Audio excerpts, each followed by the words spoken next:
Hello everyone. I'm very glad that you listened to my story. Please give me a follow and like the video if you enjoyed it. Feel free to comment and provide feedback so I can improve the sound quality. Yes, we invite you to listen to part 3 of the series. Chapter 147 I will teach you. Su Mengxin's current sleeping position was facing right. So Xiao Yanyan could only see Su Mengxin's back. Su Mengxin was not asleep right now. When she was going to sleep, she heard Xiao Yanyan's moans from behind. Su Mengxin wanted to see what Xiao Yanyan and Yi Chen would do behind her. But because of embarrassment Su Mengxin didn't dare turn around to look. She could only hear Xiao Yanyan's moans that made her body start to heat up. Su Mengxin did not expect these two people to be very brave. How old are these two people? Already doing things like this at this age. Su Mengxin felt she was far away from Xiao Yanyan. At 30 years old Su Mengxin did not even have a relationship with a man at all. The man who made the closest contact with Su Mengxin was only Yi Chen. And right now the man is doing things between the man and woman behind her back. Ah! Husband, don't be too strong. Xiao Yanyan protested as Yi Chen bit the top of her cherry very strongly. Yanyan?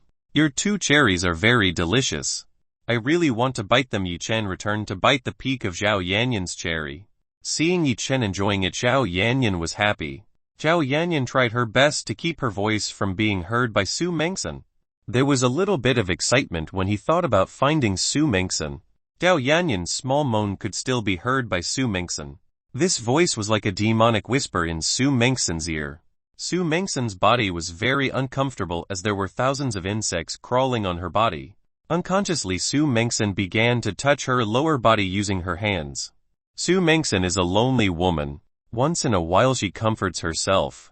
Su Mengxin's body now needs a man's caress. Husband, I want that. Quickly enter. Xiao Yanyan could not take it anymore. She wanted Yi Chen's meat stick on her body. Then help me take my pants off. Yi Chen lay on his back. Xiao Yanyan knew what Yi Chen wanted. Very carefully Xiao Yanyan moved to the lower part of Yi Chen's body. Xiao Yanyan started to remove Yi Chen's pants. When the last part was released by Xiao Yanyan, Yi Chen's younger brother bounced and slapped Xiao Yanyan's face. Xiao Yanyan was quite surprised because of this. No matter how often Xiao Yanyan saw this large object, she could not believe that this object could enter her own body and provide extraordinary pleasure. Xiao Yanyan touched Yi Chen's younger brother with her hands. Yi Chen felt very pleasant as Xiao Yanyan's hand stroked his younger brother very gently. Xiao Yanyan's hand began to descend down to the place of Yi Chen's two punchboxes. So this is the place where the delicious syrup is made. Xiao Yanyan slightly squeezed the two eggs in the punchbox. Yi Chen's body shuddered as Xiao Yanyan did this. There was a bit of pain mixed with pleasure when Xiao Yanyan did this. Your wife must be gentle on that part. If it breaks, your husband will not be able to become a man, Yi Chen said to Xiao Yanyan. That's actually good. So there won't be a woman whose body is destroyed under this weapon. Xiao Yanyan said playfully. Xiao Yanyan slightly leaned her head forward and opened her small cherry lips. Yi Chen's meat stick entered into a warm and moist place. Among the three Yi Chen women, only Xiao Yanyan wanted to help herself by using her mouth. Liu Yu and Fu Lanling did not want to do this. They were afraid while trying to insert Yi Chen's large object into their mouths. Jubo, Jubo, Jubo, Jubo. The friction between Yi Chen's big mind and Xiao Yanyan's mouth sounded quite loud. Xiao Yanyan had forgotten about Su Mengxin, who was next door. She was very focused on serving Yi Chen's younger brother. Xiao Yanyan licked, raised and spewed Yi Chen's meat stick. Xiao Yanyan kept repeating that. Yanyan, you're extraordinary. Yi Chen moaned in pleasure. He did not expect Xiao Yanyan's technology to be more extraordinary. Seeing the face of Yi Chen, who really enjoyed it, Xiao Yanyan was even more excited. Su Mengxin could not take it anymore. She turned to try to peek at what was happening. Su Mengxin was very surprised when she saw what Yi Chen and Xiao Yanyan were doing. Xiao Yanyan was currently under Yi Chen's body and was serving a very large and powerful object. Su Mengxin first saw male objects in person. She only ever saw anything like this in a small island video on the internet. Even Xiao Yanyan could put half of this large object into her mouth. Is it really delicious? I also want to try it. Seeing Xiao Yanyan really enjoyed it, Su Mengxin wanted to try it himself. Su Mengxin could not take it anymore. She immediately got up and looked towards Yichen and Zhao Yanyan, seeing Su Mengsan who had awakened. Zhao Yanyan stopped her service. Zhao Yanyan bowed higher her head at Yichen's groin. She did not dare look towards Su Mengsan. Zhao Yanyan was very ashamed. Pleasant things being shared with Yichen being bullied by Su Mengsan. Su Mengsan said nothing. She crawled to the side of Zhao Yanyan. Yanyan's younger sister, may I join? Su Mengsan's words surprised Zhao Yanyan. Zhao Yanyan immediately pulled Yichen's object from her mouth. Zhao Yanyan tried to calm herself. Mengsan's sister, may I know why you want to join in doing this? With a smile, Zhao Yanyan asked Su Mengsan. Su Mengsan's face was red like an apple. It was because I liked Yichen. Since the first time Yichen saved me, that time I already liked it. Su Mengsan looked at Yichen shyly. Yichen only thought that Su Mengsan only teased himself. Not to think that this glamorous and elegant adult woman really liked him. So that's how it is. You may join. Come here. Zhao Yanyan put away his shame and made Su Mengsan closer. Su Mengsan shyly approached Yichen's younger brother. Mengsan's sister, have you ever done something like this before? Zhao Yanyan asked Su Mengsan. Su Mengsan shook her head. How could Su Mengsan ever do this with a behavior? Good. Let me teach you how to make a husband happy. Zhao Yanyan looks like a teacher who wants to teach her students. The difference is this is a lesson about men and women. Su Mengsan tried to touch Yichen's large object. He felt it was very hot, hard and twitching in his hand.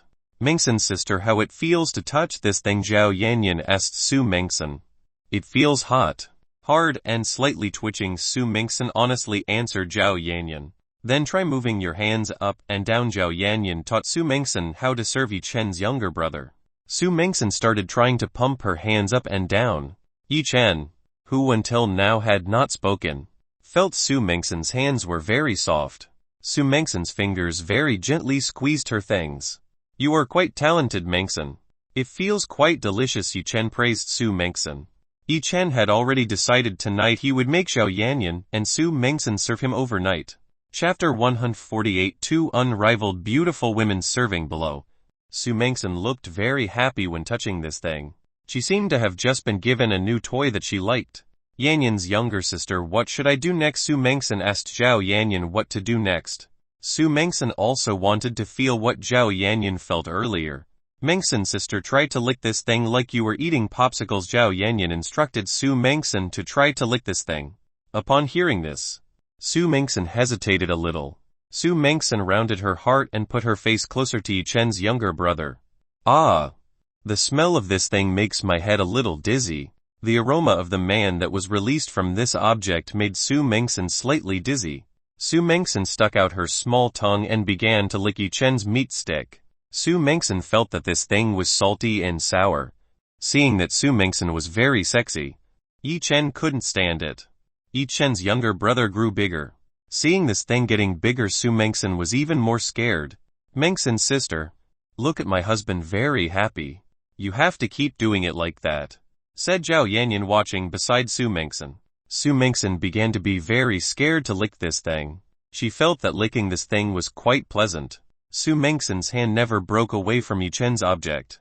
Yichen, does it taste good? Su Mengsan asked Yichen with a very seductive face. Excellent. Your tongue is very comfortable, Yichen honestly answered Su Mengsan. Su Mengsan was happy to hear this. She then continued to do this. Zhao Yanyan, who from just looking could not take it anymore.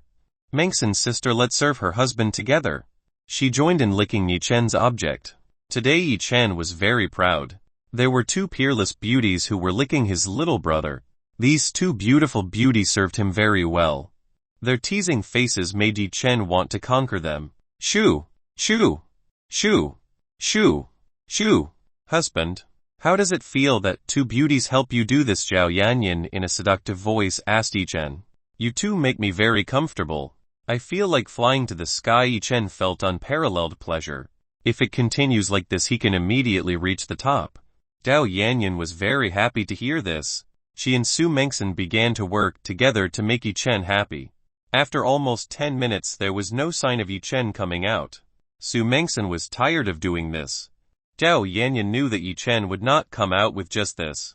Zhao Yanyan whispered in Su Mengsan's ear. Su Mengsan, who heard this, immediately nodded at Zhao Yanyan. Su Mengsan now mounted Yichen's body and sat on Yichen's stomach. Su Mengsen teased Yi Chen's body by rubbing her body against Yi Chen's younger brother.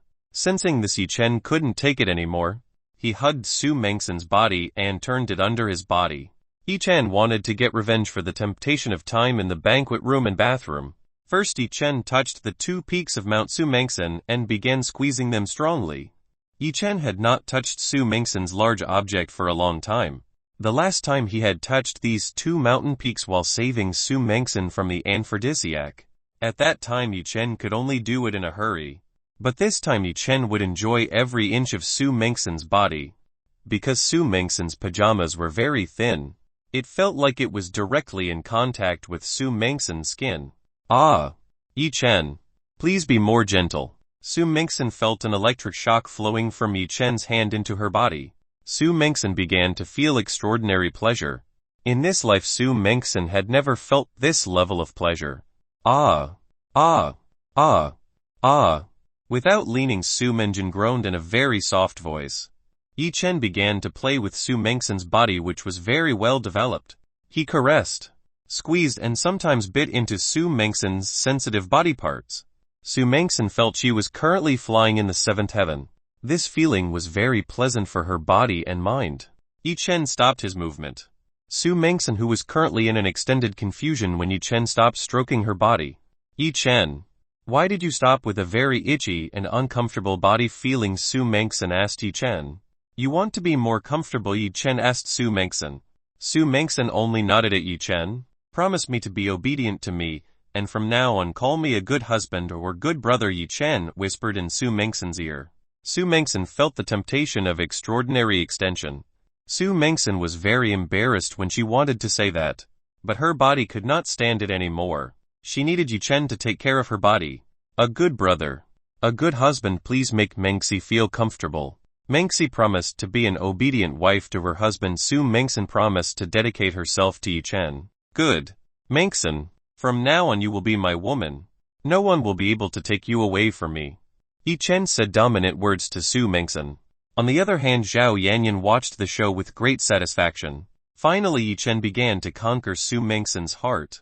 So this sister would increase by 1 more. Yi Chen stripped Su Mengsen's pajamas.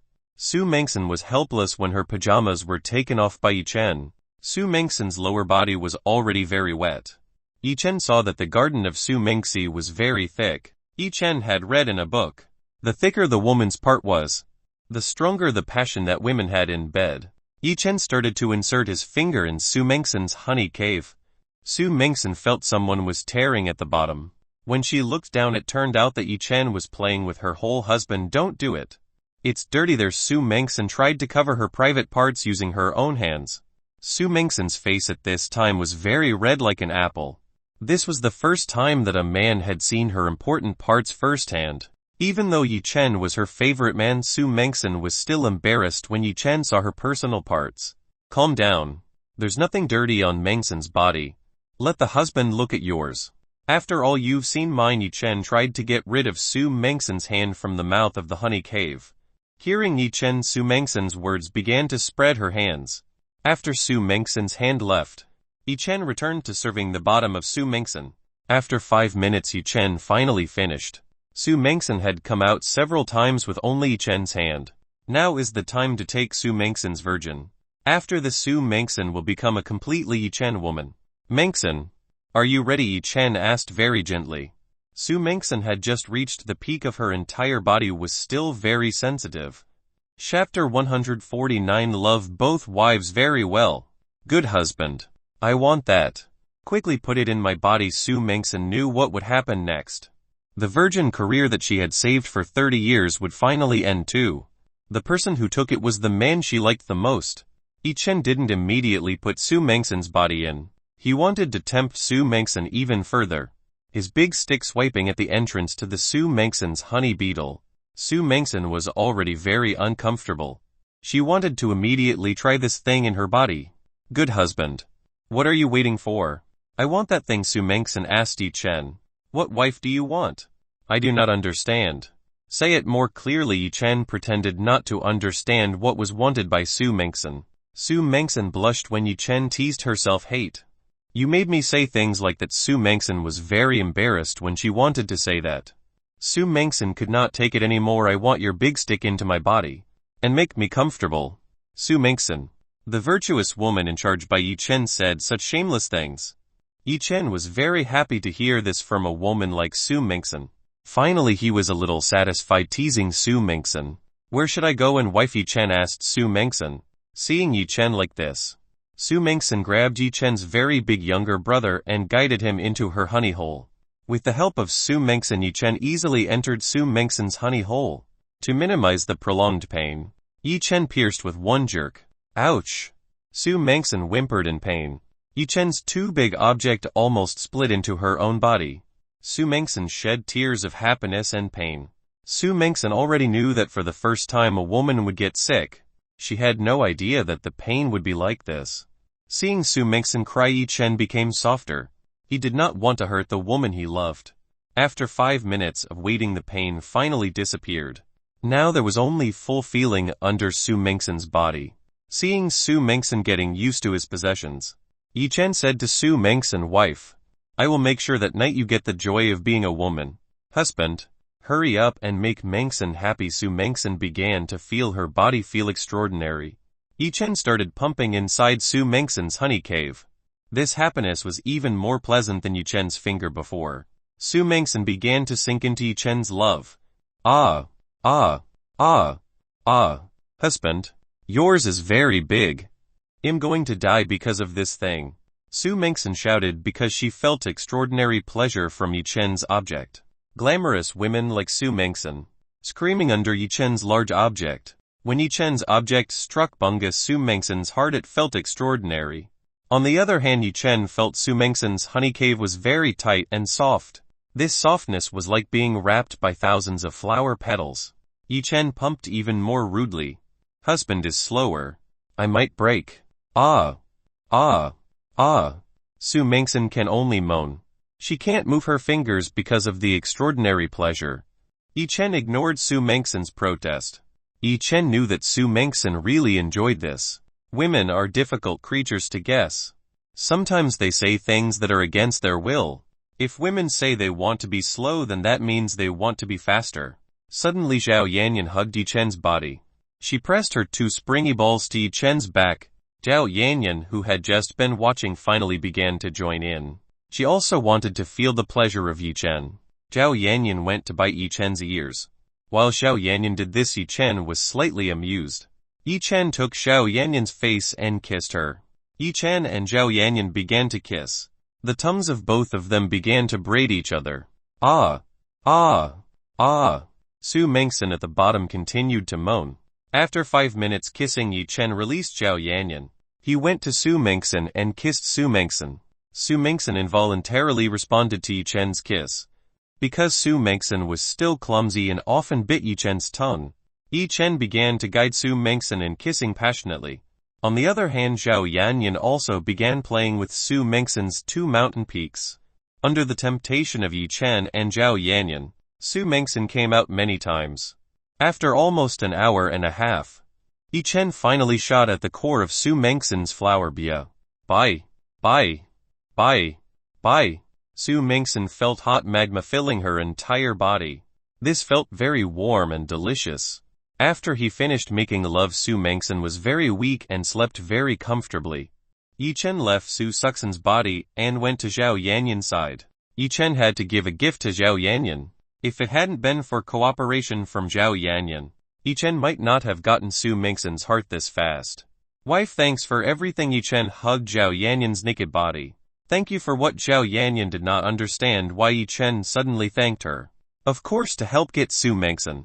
You are the most understanding wife of me. You even allow me to have another woman and are not at all angry with this. When Yi Chen wanted to continue his words, Zhao Yanyan covered Yi Chen's lips by using her soft jade fingers. Husband, you do not need to thank. Anyway, a wife must always be there for her husband in any situation.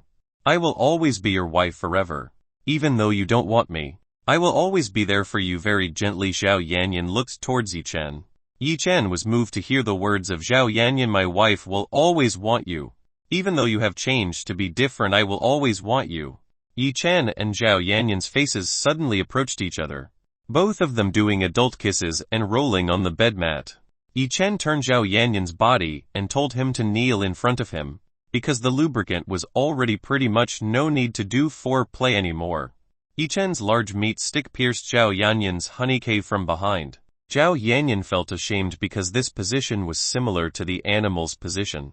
But the fun of this position, Yi Chen was able to get very deep into the core of Bunga Zhao Yanyan. Ah, husband, you were amazing. Your big stick randomized my body and made me go crazy. Zhao Yanyan groaned without your slightest restraining of her voice. Because this room has very good isolation, Zhao Yanyan doesn't need to worry about being heard by people outside. Zhao Yanyan had often done it with Yi Chen. Yi Chen did not hold back when pumping inside Zhao Yanyan's honey cave. The shout inside Zhao Yanyan's room lasted all night. After Zhao Yanyan was tired, Yi Chen would change to Su Mengsen's body. When Yi Chen touched Su Mengsen's body, Su Mengsen immediately regained consciousness and made love to Yi Chen again. Tonight the two beautiful women who were matchless served Yi Chen until morning. Chapter 150. Su Wansen made a bet. The next day Yi Chen woke up feeling very fresh. His arms were used by Zhao Yanyan and Su Mengsen for sleep awareness. When Yi Chen moved, Zhao Yanyan was immediately awake. Husband, good morning. While yawning, Yi Chen gave a good morning greeting to Yi Chen. Zhao Yanyan was still a bit exhausted from having served Yi Chen all night. If it wasn't for Zhao Yanyan having become a cultivator, she would have died under the great Chen object. Husband, I will go take a shower first. You try to wake the sister Mengsen first. Zhao Yanyan gathered clothes and entered the bathroom. Yi Chen then turned to look at Su Mengsen. Su Mengsen herself was still fast asleep. She looked very exhausted from the activity last night. Su Mengsen now looks much prettier than before. The quality of the jade is now much more springy and healthier. Yi Chen pinched Su Mengsen's cheek. Mengsen woke up. It's already morning. Su Mengsen very lazily tried to get up. He looks like she still wants to sleep longer. Husband, let me sleep a little longer. I'm still very sleepy. After saying that, Su Mengsen lay back and closed her eyes. Geez, you look like a lazy beautiful swan, Yi Chen helplessly said to Su Mengsen. Huffed. Who was this? Whose fault? Isn't that your fault for being too strong in that part? With Su Mengsen's eyes still closed, she complained to Yi Chen. Then, sleep longer. Then it'll go down. Yi Chen took a new set of clothes and put it on his body. After everything was installed properly, Yi Chen went down. On the lower floor, Zhao Jinshan and Su Wansen were playing a chess game. Both of them were comparing their strategic skills. As generals on the battlefield, both of them must have mastered great strategic skills. The battlefield and chess are almost similar. On the battlefield, the pawn is tamed. To be able to win the battle, some soldiers must be sacrificed or become victims. Yi Chen saw that Zhao Jinshan's grandfather was slightly pressured by Su Wansen's grandfather.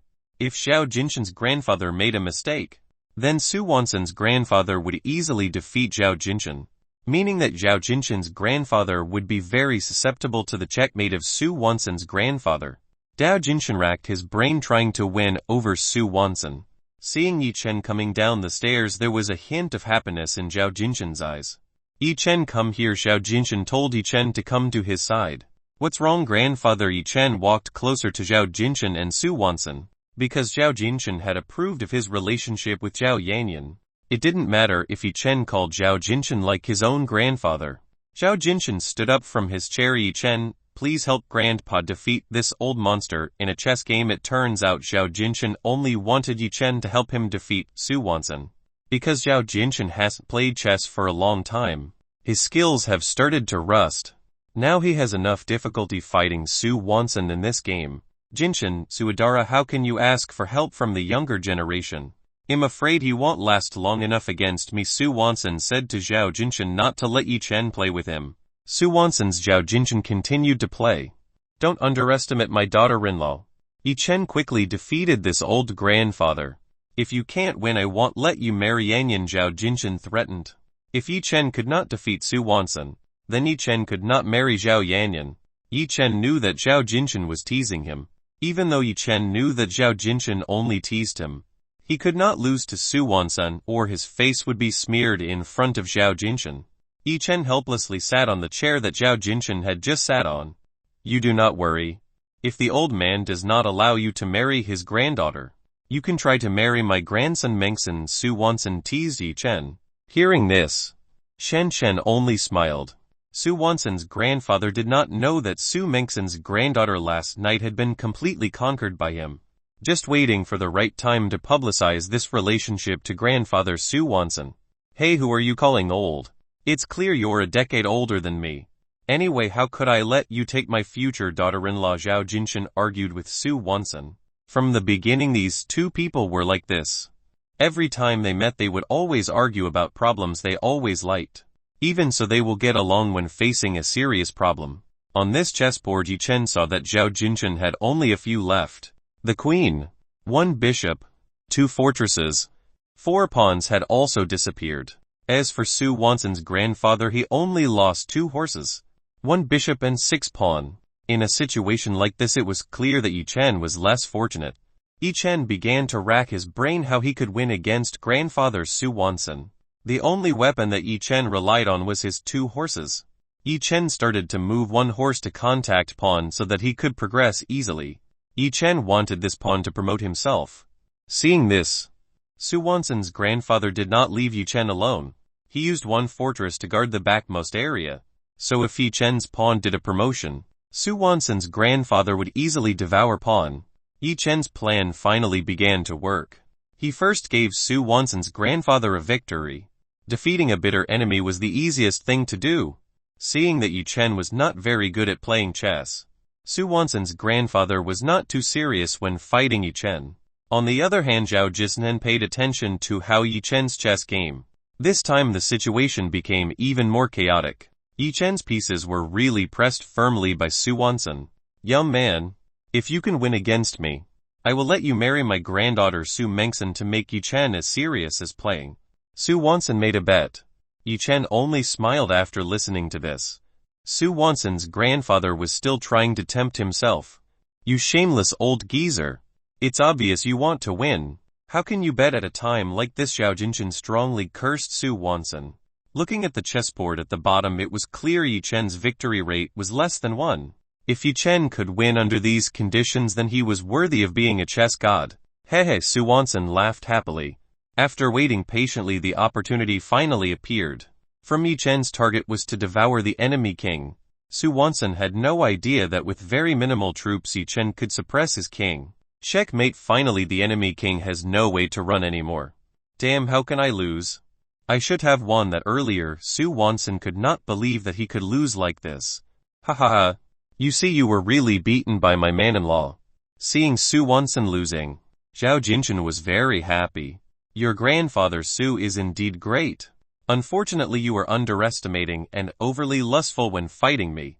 That is what made Grandpa Su Wanson lose. Yi Chen told the reason for Su Wanson's defeat. I understand. Then let's play one more time. This time I will be serious and win from you. Su Wanson did not accept and wanted to challenge Yi Chen again. Hey old man, you haven't given your bet to my son-in-law. How do you want to play again? Zhao Jinshan interrupted Su Wanson. He would not let go of this problem so easily. It was very rare to see Su Wanson lose a bet. This time he had to pay the price because he would bet with his son-in-law. Calm down, you are a great general. I will definitely keep my promise. Su Wanson said that he would keep the bet. He agreed with Yi Chen. Then you do it quickly. Zhao Jinshan urged Su Wanson to do it immediately. Yi Chen was thinking of ways to find an excuse to get away from the debate of the two grandparents. You all hurry to the dining room. Breakfast is ready. Tang Nu's grandmother loudly called from the dining room. Chapter 151. Tang Nu grandmother is angry. Fortunately Tang Nu's grandmother called the place of time. Zhao Jinshan and Su Wanson put down the game and went to the dining room. In the dining room Zhao Yanyan and Tang Nu's grandmother helped the servants to prepare dishes. Where is Mengson? Is she not awake? Seeing that Su Mengson was not here, Su Wanson immediately asked Tang Nu and Zhao Yanyan. Sus grandfather. Now Sister Mengson is asleep again. Let me wake up the Sister Mengson. Zhao Yanyan said that Su Mengson is currently sleeping in her room. The young lady is very lazy. Let me wake her up. Su Wanson prepared to go upstairs. Grandfather. Awake. From the stairs came a very soft voice.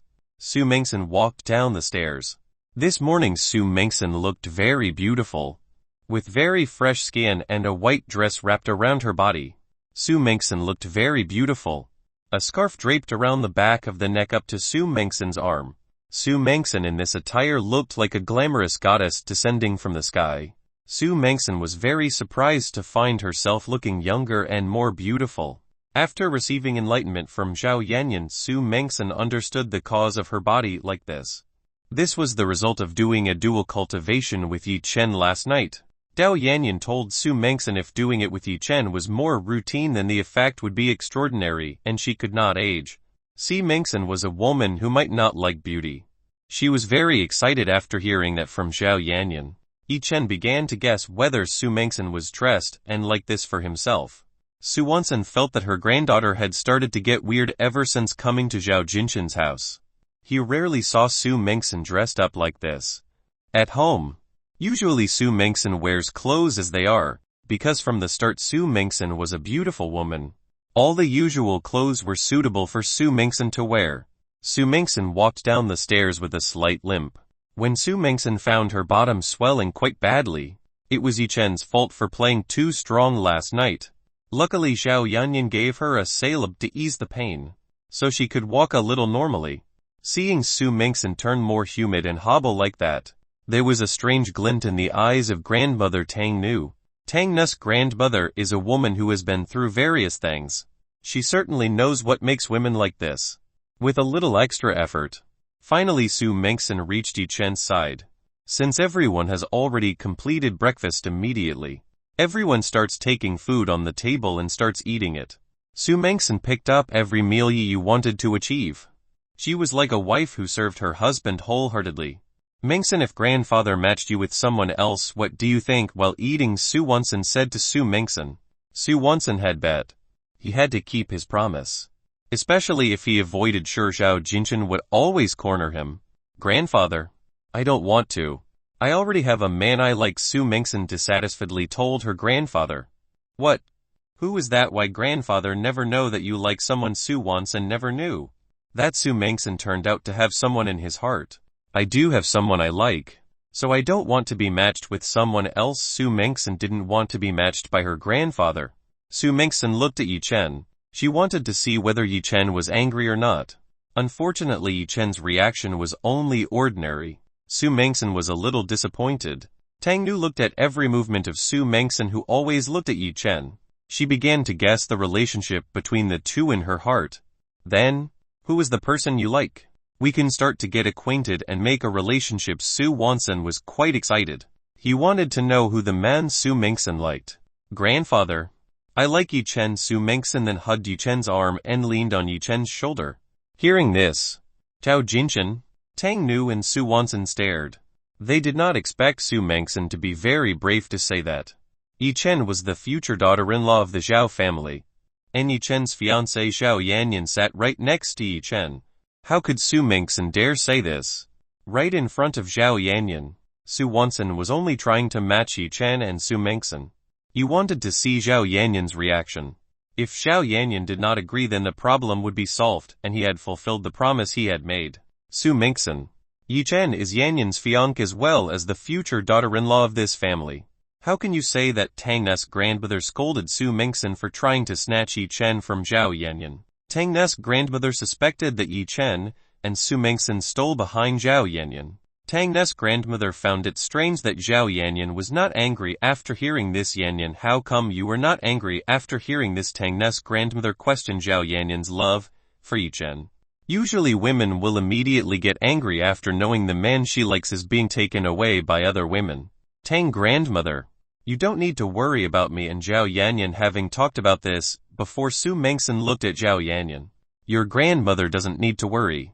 Me and sister Su Mengsen have decided together to be Yi Chen's wife, Zhao Yanyan said very casually. Bam! This is like a thunder in Tang Nu's grandmother's ear. She had no idea that her granddaughter would say something like this. How is it possible in a modern era like this there are women who are willing to share love with other women? Tang Nu's grandmother began to think whether Zhao Yanyan's head had just hit the wall, and it had become stupid. Zhao Jinshan and Su Wansen, who were dazed for a long time, finally realized. They did not expect Yi Chen's relationship would be like this. So it's like that. Su Wansen nodded for a long time. Grandfather, You are not going to set me up with someone else? Su Mengsen asked her grandfather to no longer bring up arranged marriages in front of Yi Chen. You still dare to say it like that? Do you know who the man I'm trying to match with you? Said Su Wansen, a little angry. The person he wanted to match with his granddaughter apparently had a relationship with his granddaughter. Grandfather? Who is that? Su Mengsen is a little curious. Who is the man whose grandfather chose as a suitable partner for her? Bad girl. That person is next to you. Su Wansen pointed at Yi Chen, who was being hugged by Su Mengsen. Ah. Su Mengsen was surprised after hearing this from her grandfather. Why did her grandfather try to set herself up with Yi Chen? Grandfather? But why are you trying to set me up with Yi Chen? I want to know the reason. Su Mengsen wanted to know the reason why her grandfather wanted to set herself up with Yi Chen. This is not like the grandfather she knew. Actually, when I play chess, I make a bet with Yi Chen. If I lose, then I will try to set you up with Yi Chen. Zhao Jinshan can be a witness to this. Su Wansen explained everything to Su Mengsen. Bam! Grandmother Tang Nu's hands spread the table. My husband Jie Yinshan. How can you not stop them from betting? You will instead sell our future daughter-in-law to others. If you don't give a pleasant answer, I will not let you go. Angrily, Grandmother Tang Nu pulled Grandpa Zhao Jinshan's ear. My wife is sorry. I will explain it to you. Zhao Jinshan tried to ask for mercy from Grandma Tang Nu. I want clarity right now. Tang Nu pulled Zhao Jinshan's ear harder. Zhao Jinshan felt his ears would come off from his current location. Yi Chen was surprised to see Grandfather Zhao Jinshan, who looked very manly, apparently afraid of Tang Nu's grandmother. On the other hand, Zhao Yanyan, who saw this, giggled. Zhao Yanyan was used to seeing scenes like this from his grandparents. Chapter 152. Bribe. Grandmother. Wife, calm down. Don't make me ashamed in front of future daughter-in-law. And Brother Wansen.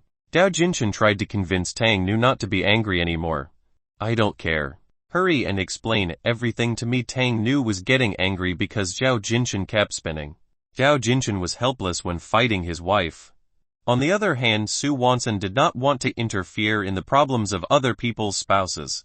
So Su Wansen just kept quiet and did not want to help Zhao Jinshan. Tang Nu's grandmother finally calmed down and waited for Zhao Jinshan's explanation. After a fairly long explanation, Tang Nu finally calmed down and released Zhao Jinshan. Tang Nu then looked at Yi Chen with a sharp look. Yi Chen, tell Grandma how many women you have outside. Tang Nu immediately interrogated Yi Chen. Grandmother Tang Nu's woman intuition said that out there Yi Chen still had another woman. There are still 2 more living in my house. Yi Chen answered very honestly. What Tang Nu could not believe that out there Yi Chen still had 2 other women. Whether Yi Chen was a playboy. How can you look for another woman, even though you already have my beautiful granddaughter Yanyan? Tang Nu angrily pointed at Yi Chen using her finger. I'm sorry. Grandma. Yi Chen apologized to Tang Nu. Don't call me grandma. I'm no longer your grandmother. Tang Nu was already very angry at Yi Chen. Grandma, calm down. I am the one who allowed Yi Chen to find a woman outside. Zhao Yanyan immediately helped Yi Chen calm her grandmother. Tang Nu's grandmother could hardly believe what she just heard. Yanyan, how can you do such a thing? Don't you feel hurt when you see something like that? Tang Nu's grandmother increasingly questioned how Zhao Yanyan could do such a thing. Yi Chen, what soup did you give my granddaughter? Until she wanted to do something like that. Tang Nu's grandmother took the knife from the table and headed for Yi Chen. In order to save Yanyan, I will cut you into several parts. Grandma Tang Nu wanted to use a fruit knife in her hand to cut Yi Chen. Grandma, calm down. If you are like this, you can hurt someone. Zhao Yanyan ran in front of Yi Chen. She was blocking her grandmother from doing crazy things. You two move aside. I want to give a lesson to this playboy. Tang Nu's grandmother still insisted on cutting Yi Chen. Grandma, I really love Yanyan. To prove to you I am willing to accept that knife, Yi Chen said sincerely with all his heart. If you really love Yanyan, then you have to leave all the other women. Can you? Tang Nu's grandmother wants to test Yi Chen's determination. I'm sorry, Grandma. I can't do that. I love all my wives. If the other women want me to leave Yanyan, then my answer will remain the same as this. Yi Chi stood still in his stance. He would not let go of the woman he loved. Grandmother, I also like Yi Chen. If you separate us, it would be better for me to die. Zhao Yanyan now looked almost in tears. Looking at the determination of Yi Chen and Zhao Yanyan, Tang Nu's grandmother's heart sank. Tang Nu tried to calm herself. After returning to calm, Grandmother Tang Nu finally could think clearly again. You two really can't be helped anymore, Tang Nu said helplessly. Yi Chen, you want these words to be fine. If in the future you dare to bully my granddaughter Yanyan, I myself will come to you and cut you into pieces. Tang Nu gave a warning to Yi Chen to always be kind to Zhao Yanyan. Yanyan, I allow you to continue relations with Yi Chen. But if Yi Chen dares to bully you in the future, just tell me right away. Tang Nu said to Zhao Yanyan. Grandma, you really are the best. Zhao Yanyan went to embrace Grandmother Tang Nu. Finally, Tang Nu's grandmother would compromise with Yi Chen and Zhao Yanyan. Oh yeah, I have a present for Grandma-in-law. Yi Chen took out a glass jar bottle. Inside this bottle there were dozens of ageless pills. If someone takes this pill, then that person will be much younger. All the impurities in the body of the person taking this pill will be removed. Yi Chen handed it to Grandmother Tang Nu as a gift. In fact, Yi Chen had prepared this gift for quite a long time. Last night he wanted to hand it to Grandmother Tang Nu. Unfortunately, the timing was not right. Yi Chen still had one more to give to Sidu Rui's grandmother. Now Sidu Rui's grandmother was her in-law's grandmother too. Yi Chen shouldn't be stingy to family members. Tang Nu's grandmother received this pill from Yi Chen. What is it? She asked. What little balls like candy were in this glass jar bottle? This is a youthful pill. If you take this pill regularly every day, then you will look young again like you used to, and will not age forever. Yi Chen explained the benefits of taking this pill. Hearing this benefit, Grandma Tang Nu's eyes shone. Grandmother Tang Nu was still a woman. She also loved beauty. Tang Nu's grandmother immediately hid her excitement. Yi Chen, you won't lie about the benefits of this pill, right? Grandma Tang Nu asked seriously. Grandma, you don't need to worry. The benefits of this pill are very effective. Zhao Yanyan, who was next to Grandma Tang Nu, immediately testified to reassure her. Huffed. You young man who is very smart. You are trying to bribe me with a pill like this, so that I approve your relationship with Yanyan. Tang Nu said. Suspecting that there was another intention, Yi Chen gave this precious pill to herself. Grandmother, this is what I prepared before coming here. This is a special gift from me. Yi Chen said reassuringly that there was no other purpose in this matter. All right, I will take this. If there is no visible effect, I will look for you. Tang Nu put a glass jar bottle into her pocket. Let's continue breakfast. Grandmother Tang Nu returned to her seat. Yi Chen, where is this gift for your grandfather? Zhao Jinshan complained that Yi Chen had never been given a present. What does grandfather want? Yi Chen asked. Future daughter-in-law, do you have a very good wine for this? Grandfather Zhao Jinshan asked whether Yi Chen had a delicious, rare drink. Hearing this, Grandmother Tang Nu looked at Zhao Jinshan with a sharp flash. Zhao Jinshan ignored the glint of dissatisfaction with his wife. In the past, when Zhao Jinshan was still active as general, an acquaintance once gave him a wine that was extraordinarily delicious.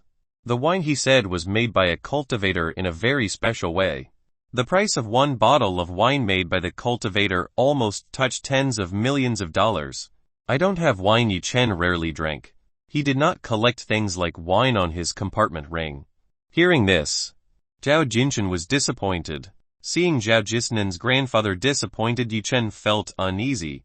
He immediately said to Zhao Jisnan, even though I don't have good wine, I have something far better than the best wine in the world. Chapter 153, Spring Palace. Yi Chen took out some heaven peaches from the fairy gate storage room, because he didn't sell this item anymore. The stock of heaven peaches that Yi Chen had was quite a lot. At most, easiest little fox who would often eat this fruit. He immediately took out 20 heavenly peaches, all appearing on the table. Seeing that, the grandmother Tang Nu and Su Mengsan were shocked. In the eyes of Grandma Tang Nu and Su Mengsan, what Yi Chen did was like magic. Among all these people, only Zhao Jinshan and Zhao Yanyan knew that Yi Chen was a cultivator. Yi Chen, don't tell me you are a cultivator. Su Wansan immediately stood up from his chair. Su Wansan was a very influential person. He must have been accustomed to seeing events like this, which only cultivators could do. In terms of the rank of the secret army of Dragon Army still under Su Wansan. That's why Su Wansan can command the secret army of Dragon Army when searching for the lost Su Mengsan. Yes, I am indeed a cultivator, answered Yi Chen. Yi Chen had no intention of hiding this from everyone. Ha ha ha. I did not think that you were a cultivator. Su Wanson laughed with pride. After stopping laughing he asked Yi Chen again, then what stage are you at now? Su Wanson knows little about the level of a cultivator. Grandfather-in-law too praises me. My level is still quite low. I don't dare to be too arrogant. Yi Chen wanted to be low profile. He didn't want to boast about the strength he had. You are still young. Your path to practice is also still long. One day you will definitely be able to climb a fairly high stage. Su Wanson gave encouraging words to Yi Chen to always be diligent in practicing, so that one day he could reach a very high stage. Thank you for the advice. I will remember it. Yi Chen smiled at Su Wanson. Yi Chen, is not this just a peach? What is delicious about it? Zhao Jinshan was used to eating peaches. Grandfather, why don't you just try it? Yi Chen suggested Zhao Jinshan to try the peaches of heaven. Zhao Jinshan told his wife to cut the peach in front of Yi Chen. Tang Nu's grandmother very quickly cut some of the heavenly peaches and placed them on a plate very neatly. Zhao Jinshan's grandfather, Su Wanson's grandfather, Tang Nu's grandmother, and Su Mengsen, who had never eaten this fruit. They looked at the peach on the plate curiously. They wanted to know how good this thing was. Yi Chen said this fruit was even tastier than the best wine in the world. These four people immediately took one piece and put it in their mouths. When they started to chew heaven peaches, they felt a very sweet taste. This has never been felt by these four people. After the peaches of heaven entered the stomach, they all felt a fresh taste throughout their bodies. Not only does it taste very good and delicious, but it also makes the body feel fresh. Zhao Jinshan praised the taste of peaches in heaven. You're right, the taste of this fruit is extraordinary. Grandmother Tang Nu must also admit that the taste of this fruit is truly extraordinary. In an instant everyone finished the peaches that were on their plates, because in front of Yi Chen there were still many. Zhao Jinshan, Tang Nu and Su Wanson took some to eat later. Yi Chen could only smile at the greed of Zhao Jinshan. Tang Nu and Su Wanson. Yanyan, let's go to school. Yi Chen invited Zhao Yanyan to go to school. Zhao Yanyan was ready to go to school. Grandfather, Grandma, we go first. Yi Chen and Zhao Yanyan said goodbye to everyone. Su Mengsen escorted Yi Chen and Zhao Yanyan to the door in front. Mengsen, later I will pick you up after school. Yi Chen promised Su Mengsen to throw her back to his villa. Well, I will wait here. You are also careful when on the road. Glamorous adult woman Su Mengsen obediently obeyed Yi Chen's words. Yi Chen and Zhao Yanyan left Zhao's grandfather's house. Su Mengsen returned to Zhao's grandfather's house. Mengsen, grandfather will return to the capital. Do you want to come or stay here? Su Wanson asked if Su Mengsen wanted to come home or stay in this city. He must return to the capital for work that was still piling up. Grandfather, you can go back alone. I will live in this city with Yi Chen. How could Su Mengsen want to return to the capital? Their Su Mengsen will be very lonely because everyone in her family is very busy with work. So Su Mengsen is always alone. Here there was Yi Chen who could make her happy. Of course she would stay here forever, if that's what you want. I'll go back myself. Su Wanson's grandfather already knew that what he would get was an answer like this. Jinshan brother, sister Tang, I say goodbye first. In the capital I still have a job that is still very piling up. I'm happy to meet you even though only briefly. Su Wanson immediately said goodbye to grandfather Zhao Jinshan and grandma Tang Nu. Outside was the sound of a helicopter engine ready to take Su Wanson back to the capital. Are you sure you don't want to stay any longer? Said Zhao Jinshan. No thanks. I have to go. Please look after my granddaughter well. After saying that, Su Wanson went out of the house to the helicopter. Zhao Jinshan, Tang Nu and Su Mengsen drove Su Wanson's departure. After waving at Zhao Jinshan, Tang Nu and Su Mengsen, he entered the helicopter. The helicopter went up and flew out of the city. After Su Wanson left, everyone went back into the house. Su Mengsen took the upper floor to Zhao Yanyan's room to take a nap. She was still a bit exhausted from exercising too much with Yi Chen last night. After traveling for 10 minutes using a car, Yi Chen arrived at the school parking lot. After the car was parked, Yi Chen and Zhao Yanyan immediately got down and headed to class. While on the way, Yi Chen saw a figure with an appearance he had not seen for a long time. This was Yu Ting with a cute appearance. An appearance that Yu Ting was using right now, like when she was dating his. Today Yu Ting did not wear the open clothes as before. Yi Chen wondered why Yu Ting returned to her usual appearance. Seeing Yi Chen next to Yu Ting hurriedly tried to avoid Yi Chen. Because of yesterday's incident, she and Hu Jai broke up. All items that had been bought were taken back by Hu Jai. At the moment Yu Ting again has nothing.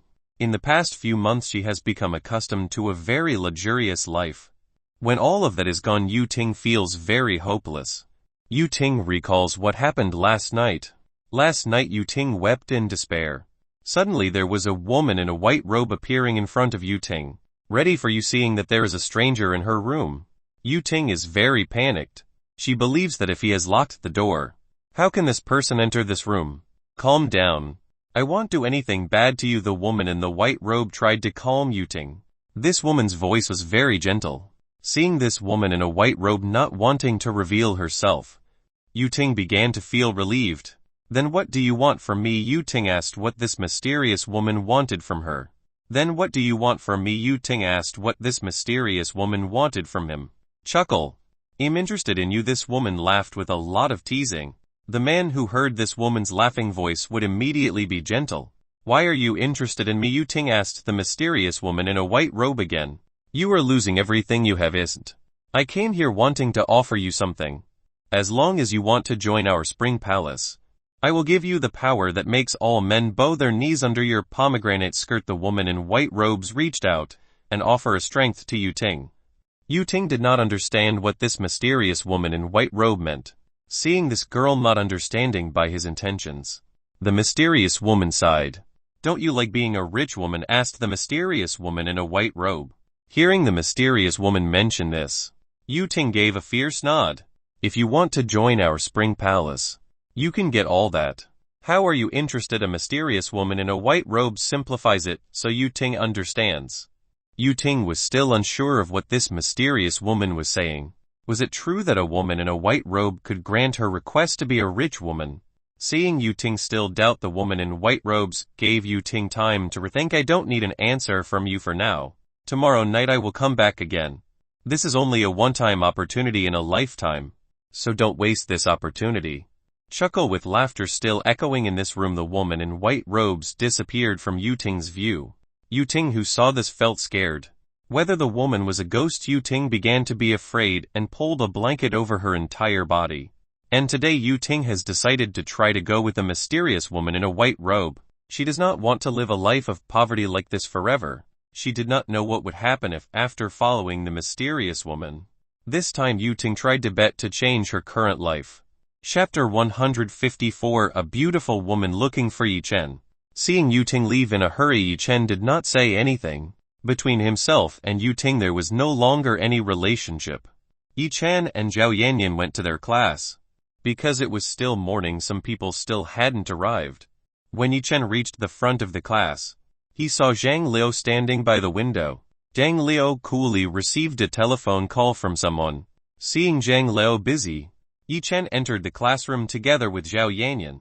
Yi Chen and Zhao Yanyan went to their seats. After getting to his seat, Yi Chen immediately slept on the table, while Zhao Yanyan was reading a book to increase the knowledge she had. Yi Chen, there is a beautiful girl who is looking for you. Zhang Liu entered the room and told Yi Chen that a beautiful woman was looking for him. Yi Chen immediately got up from his seat and headed out of the classroom to meet this beautiful woman. Zhao Yanyan was curious who was the beautiful woman who was looking for Yi Chen. Hey Zhang Liu, who was the beautiful woman who was looking for Yi Chen? Out of curiosity, Zhao Yanyan asked Zhang Liu. The woman looking for Yi Chen is Chang Menjian's school interest. I don't know why that beautiful and smart woman is looking for Yi Chen. Zhang Liu said that the beautiful woman looking for Yi Chen was Chang Menjian. What? Zhao Yanyan was surprised to learn that the person who was looking for Yi Chen was Chang Menjian. There was a strange smile on Zhao Yanyan's lips. No one knew what Zhao Yanyan was thinking right now. Yi Chen came out and saw who was the beautiful woman who was looking for him. He saw a beautiful woman who was looking for him turned out to be Chen Menjian. This was beyond Yi Chen's estimation. He thought the woman who was looking for him was Lai Qingzu, Shang's school friend. Why are you looking for me? Yi Chen doesn't know what this beautiful woman wants from him. I came here because you need a little help to move some things to the warehouse. It turns out Chang Menjian wanted to ask Yi Chen for help moving the goods to the warehouse. Why should I? There are still many male students you can ask for help, said Yi Chen. Chang Menjian is a strange woman. With her reputation as a school flower, she should easily find someone to be interested in help. I tried to ask some men for help. They all refused to help me. I was just a woman, how can I move such heavy objects with a sad face, Chang Menjian said to Yi Chen. In her heart Chang Menjian was very angry. This was the first time there was a man who dared to refuse requests from her. Lie. You think it can deceive me? Yi Chen cursed Chang to cringe in his heart. Yi Chen couldn't possibly say it openly to Chang Menjian. Chang Menjian was a cultivator whose strength was only slightly below that of Zhao Yanyan. It was impossible for a cultivator like Chang Menjian to not have the power to move goods to the warehouse. Yi Chen felt there was another intention from Chang Menjian. But I'm busy right now. Yi Chen made an excuse not to be close to this woman. If this was a normal woman, Yi Chen would have been happy to help her. Unfortunately, this woman was very mysterious. Chang Menjian mastered a charm technique that could captivate someone so that he could submit to her orders. Moreover, Zhao Yanyan had already warned Yi Chen not to get close to Chang Menjian. Hick. Why does everyone reject my request? Do I also hate me? Chang Menjian, who was in front of Yi Chen, suddenly cried. The tears released by Chang Menjian were truly original. The people who were in the corridor all looked at Yi Chen and Chang Menjian. Some boys and girls looked at Yi Chen with sharp eyes. How handsome men like Yi Chen were bluffing Chang Menjian. Yi Chen could feel the piercing stares of the men and women in the corridor. Here Yi Chen looked like a bad man who was bluffing a beautiful woman. Alright. He'll help you. So don't cry anymore. Yi Chen helplessly had to accept Chang Menjian's request. He couldn't bear to see a woman cry. Moreover, it was still a beautiful woman. Chang Menjian immediately stopped crying. Really? Then come with me. She was very happy to pull Yi Chen away. 30,245,000. Damn. I was tricked by this woman, Yi Chen cursed in his heart. Chang Menjian brought Yi Chen to an empty room in the school building. Come on in. In this room there are things you must move to the warehouse. Chang cried to push Yi Chen into the room immediately. After entering into Chen felt confused. Inside here was empty. There wasn't a single item that had to be moved. Click, from behind came the sound of the door being locked. Hearing this, Yi Chen immediately looked back. Chang Menjian was currently standing in front of the door. Chang Menjian's small hand suddenly began to unbutton some of the buttons on the top. Seeing what Chang Menjian did, Yi Chen was a little surprised. What does this tempting woman want to do? Yi Chen began to guess what Chang Menjian wanted from him. After the two buttons on her shirt were opened, Yi Chen could see Chang Menjian's gap. The size of the large F cup made the two Chang Menjian mountains look very comfortable to the touch. Chang Menjian used a high-level charm technique to steal Yi Chen's soul. If Chang Menjian could steal Yi Chen's soul, then she could control Yi Chen at will. Seeing Yi Chen staring at her with a passionate look, Chang felt excited. It seemed that this time her charm was successfully used on Yi Chen. Chang Menjian couldn't wait to see Zhao Yanyan's face after her favorite man was stolen by her. Yi Chen, come and kneel before me. When Chang Menjian called the name Yi Chen, her voice was very soft and seductive. Chang tried to try whether Yi Chen obeyed her orders. Yi Chen walked closer towards Chang Menjian. He stood in front of Chang Menjian. Seeing Yi Chen being obedient to her charm, Chang Menjian was very happy. Yanyan, from now, your favorite man will be my slave. Chang Menjian laughed with satisfaction. She waited for Yi Chen to kneel before her. Chang Menjian waited for a few seconds, but Yi Chen had not knelt before her. Why did you just stand up? Quickly get on your knees, Chang Menjian shouted at Yi Chen. Yi Chen did not listen to Chang Menjian's command at all. He reached out and grabbed Chang Menjian's upper arm. You think with your weak charms can make me obey you? Yi Chen said to Chang Menjian. From the beginning, Yi Chen was completely unaffected by Chang Menjian's charm technique. From the start, Yi Chen only pretended to fall into Chang Menjian's hands. Yi Chen wanted to see what this woman wants from him. After learning that Chang wanted him to become a slave, he was very angry at Chang Menjian.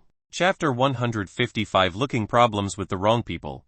Chang Menjian was surprised to see that Yi Chen was not affected by her charm technique. For fear of seeing Yi Chen's angry face, she tried to break away from Yi Chen's grip. Chang Menjian could not escape Yi Chen's grip. She felt he was being held up by something very strong. Even with Chang Menjian's current base, she still could not escape Yi Chen's grip. With her current strength, Chang Menjian should be able to easily escape from Yi Chen. Quickly, let me go. Who exactly are you? Chang Menjian was still trying to rebel so that she could escape from Yi Chen. You thought I would let you go after you tried to make me a slave, Yi Chen said angrily. Yi Chen tore Chang Menjian's clothes. Chang Menjian's black lace underwear was clearly visible in Yi Chen's vision. Chang Menjian was very afraid to see Yi Chen tearing her clothes. What do you want to do? Chang Menjian was afraid to see Yi Chen do this. Even though Chang Menjian has teased many men, her body has never been touched even by a man. At the moment, Chang Menjian looked like a rabbit that had been cornered by a predator.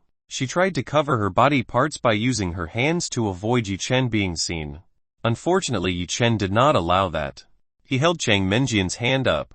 Because her hand was held by Yi Chen, Chang Menjian could not cover her body. Now it was time to take revenge. Yi Chen intended to drive Chang Menjian crazy by using the King's Heart technique. Yi Chen's hand began to touch Chang Menjian's smooth body. When Yi Chen touched her body part, Chang Menjian felt her body begin to heat up. There was a special feeling carried by Yi Chen's hands. Yi Chen rattled his hands dishonestly on Chang Menjian's body. Ah! What are you doing to my body?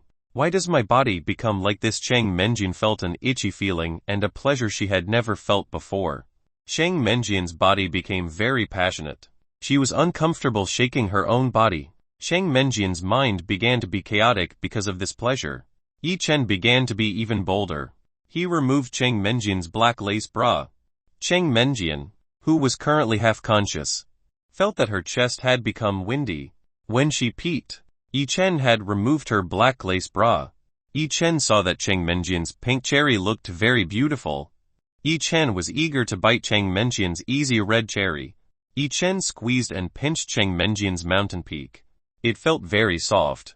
It seemed like Chang Menjian was taking care of her body very well. What does he want? Does he want to rape me? No, I can't let this happen. Chang Menjian tried to use a technique to absorb Yanqi energy. She wanted to drain Yi Chen's Yanqi energy. So Yi Chen became weak and dry. Yi Chen felt that Yanqi energy in his body began to flow into Chang Menjian's body. Yi Chen did not stop Chang Menjian from absorbing his Yanqi energy. Yi Chen wanted to see how great the cultivation techniques that Chang Menjian cultivated. Chang Menjian didn't expect that Yi Chen's Yanqi energy was very pure. She was eagerly absorbing Yanqi Yi Chen's energy at top speed. Currently, Chang Menjian cultivates women's heartsilk techniques. Because it was only through touch, Chang Menjian needed a long time to absorb Yi Chen's Yanqi energy. Chang Cranky looked at Yi Chen with a cunning look. She held Yi Chen's hand so as not to leave her body. Chang Menjian shouted because the Yanqi energy in her body was suddenly absorbed by Yi Chen very quickly. In this world, almost no one can defeat the King's Heart technique and everything about dual cultivation. Wait! I know I'm wrong. I beg you to stop absorbing my Yanqi energy. Chang Menjian tried to beg Yi Chen to restore the Yanqi energy she had. It's over. All the results of my cultivation over the years will disappear. Chang Menjian cried, seeing her strength gradually go to Yi Chen's body. Seeing this beautiful woman cry, Yi Chen returned Chang Menjian's Yanqi energy. Now it was purer because it had been refined by Yi Chen. Chang Menjian was surprised to see Yi Chen return her Yanqi energy. This time the energy returned by Yi Chen was very pure. Immediately Chang Menjian's power surged. Yi Chen removed his hand from Chang Menjian's body. He took his cell phone and photographed Chang Menjian's half-naked body several times. Remember to no longer look for trouble with me or Yanyan. Otherwise this photo will soon be spread throughout the world. Yi Chen showed a picture of Chang Menjian half-naked. Chang Menjian only lowered his head, not daring to look at Yi Chen. Yi Chen approached and gripped Chang Menjian's chin. Chang Menjian was very embarrassed when Yi Chen saw her face. I really want to know what kind of face you have under this leather mask. Yi Chen was a little curious about what kind of face was hidden by Chang Menjian behind this leather mask. Yi Chen wanted to remove Chang Menjian's skin mask. Ding, ding, ding, ding. The entrance bell rings. Hearing the bell was ringing, Yi Chen let go of Chang Menjian. Remember well what I said earlier. After saying that, Yi Chen came out of this room. He used his strength to make the door forcefully. Chang Menjian looked at Yi Chen's direction. Her eyes were currently fixed on Yi Chen. Chang Menjian felt that if Yi Chen's soul was drawn into her own soul, Chang Menjian felt that in this life he would not be able to forget Yi Chen. Initially Chang Menjian only wanted to play with Yi Chen and Zhao Yanyan. She had no idea the outcome would turn out like this. Chang Menjian had no idea that Yi Chen was a great cultivator. He was really looking for trouble with the wrong people. Chang Menjian's soul and body were completely conquered by Yi Chen. Chang Menjian took a new set of clothes from the storage ring. She immediately put on the new set of clothes. After tidying herself, Chang Menjian went to her class. When on the way to the classroom, Chang Menjian always thought of the handsome Yi Chen. When Chang Menjian thought of Yi Chen, suddenly her body began to heat up. Chang Menjian repeatedly tried to erase her thoughts about Yi Chen. Unfortunately, she could not do that. What happened to me? Why did my body and mind become so obscene? Chang Menjian began to feel a change in herself. This is all the fault of the man named Yi Chen. He must take responsibility for this. Chang Menjian could only blame Yi Chen. Yi Chen didn't know that his soul had been embedded in Chang Menjian's soul. Not only was Chang Menjian benefited, Yi Chen also benefited while managing Chang Menjian's Yinki. With this, Yi Chen could break through to the next level tonight. As Yi Chen sat down, Dao Yanyan immediately approached towards Yi Chen. Dao Yanyan took Yi Chen's hand and sniffed it. Beloved husband, it seems like you have enough fun with my enemy. Zhao Yanyan could smell Chang Menjian in Yi Chen's hands. Yanyan dear, calm down. I can explain it to you. Yi Chen tried to explain it to Zhao Yanyan. Chapter 156 Womanizer. Husband, what are you waiting for? Hurry up and tell me. Zhao Yanyan was very curious about what had happened between Yi Chen and Chang Menjian. Yi Chen explained what had happened to Zhao Yanyan. Giggled. As expected of the husband, Zhao Yanyan was happy to hear this from Yi Chen. Chang Menjian really dared to tease Yi Chen. The result was that Chang Menjian ended badly in Yi Chen's hands. Where is the photo? Zhao Yanyan really wants to see Chang Menjian's half-naked photo. Yi Chen showed a photo of Chang Menjian, who was frightened like a rabbit who saw her predator. Zhao Yanyan immediately took the cell phone that was in Yi Chen's hand. Seeing this photo, Zhao Yanyan smiled with great satisfaction. Zhao Yanyan sent this photo to his cell phone. After that, Zhao Yanyan deleted the photo on Yi Chen's cell phone. Here's your cell phone. Zhao Yanyan couldn't wait to get revenge on Chang Menjian. Yi Chen took his cell phone from Zhao Yanyan. He saw that Chang Menjian's half-naked photo was gone. Yanyan, why did you erase the photo of Chang Menjian in my cell phone? Should Chang Menjian's half-naked photo be used as a weapon to ward off Chang Menjian so as not to looking for trouble again in the future? Husband, let me keep the photo.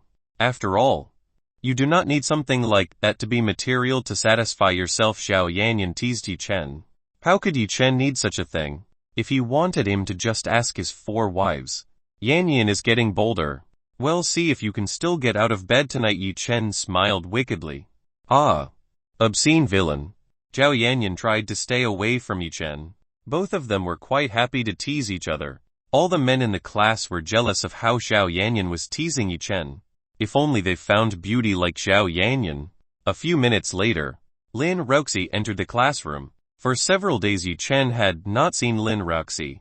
Today Lin Roxi was wearing a gray suit. Lin Roxi's skirt was slightly shorter than usual. Lin Roxi's hair was rolled up. Lin Roxi's snow-white jade neck looked very seductive.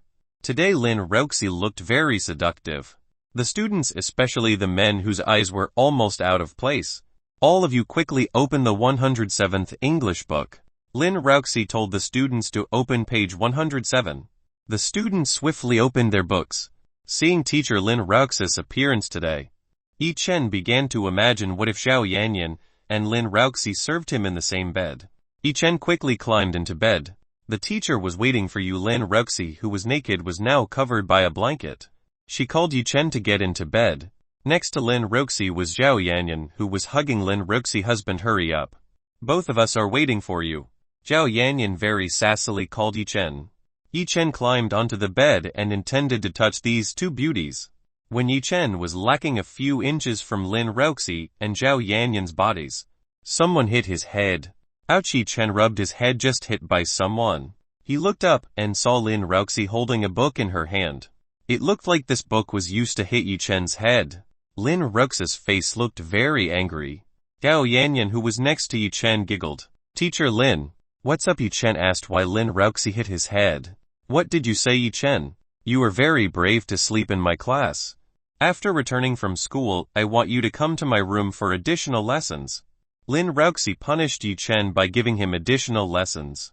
Some students looked at Yi Chen with pity. No one in this class dared to be naughty during Lin Ruoxi's lessons. They already knew what sanctions Lin Ruoxi would give if they slept in class during class. But teacher, Yi Chen tried to persuade Lin Ruoxi not to give him additional lessons. There is no word, but Lin Ruoxi interrupted Yi Chen's words. Lin Ruoxi returned to the podium and continued to explain English lessons. Yi Chen was helpless seeing this. When Lin Ruoxi's lessons were indeed like this, she was very fierce to all the students including Yi Chen. But when she was not a teacher, Lin Ruoxi would be very kind to Yi Chen. Teacher Lin Ruoxi's attitude really could not be Yi Chen guessed. Lin Ruoxi did this to maintain the image she had in front of the students. If Lin Ruoxi was gentle on Yi Chen, the other students would feel jealous and become naughty. This is a class that is difficult to arrange. If Lin Ruoxi does not act fiercely, it is difficult to discipline the students in this class. Not feel the teacher Lin Ruoxi lessons have ended. It's time for the school rest. Yi Chen remembers going to my room after school later. Lin Ruoxi warned Yi Chen to go to her room after school. Yi Chen nodded to Lin Ruoxi. Hey Yi Chen, do you want to go to the school canteen? Zhang Liao invited Yi Chen to go to the school canteen. Sure. Yanyan, do you want to come? Yi Chen asked whether Zhao Yanyan wanted to come or not. No. I will stay here. You can go with Zhang Liao. Zhao Yanyan did not want to go. She was still cool reading a good book. Alright. He'll go to the canteen with Zhang Liao. Let's go. Yi Chen invited Zhang Liao to go to the canteen.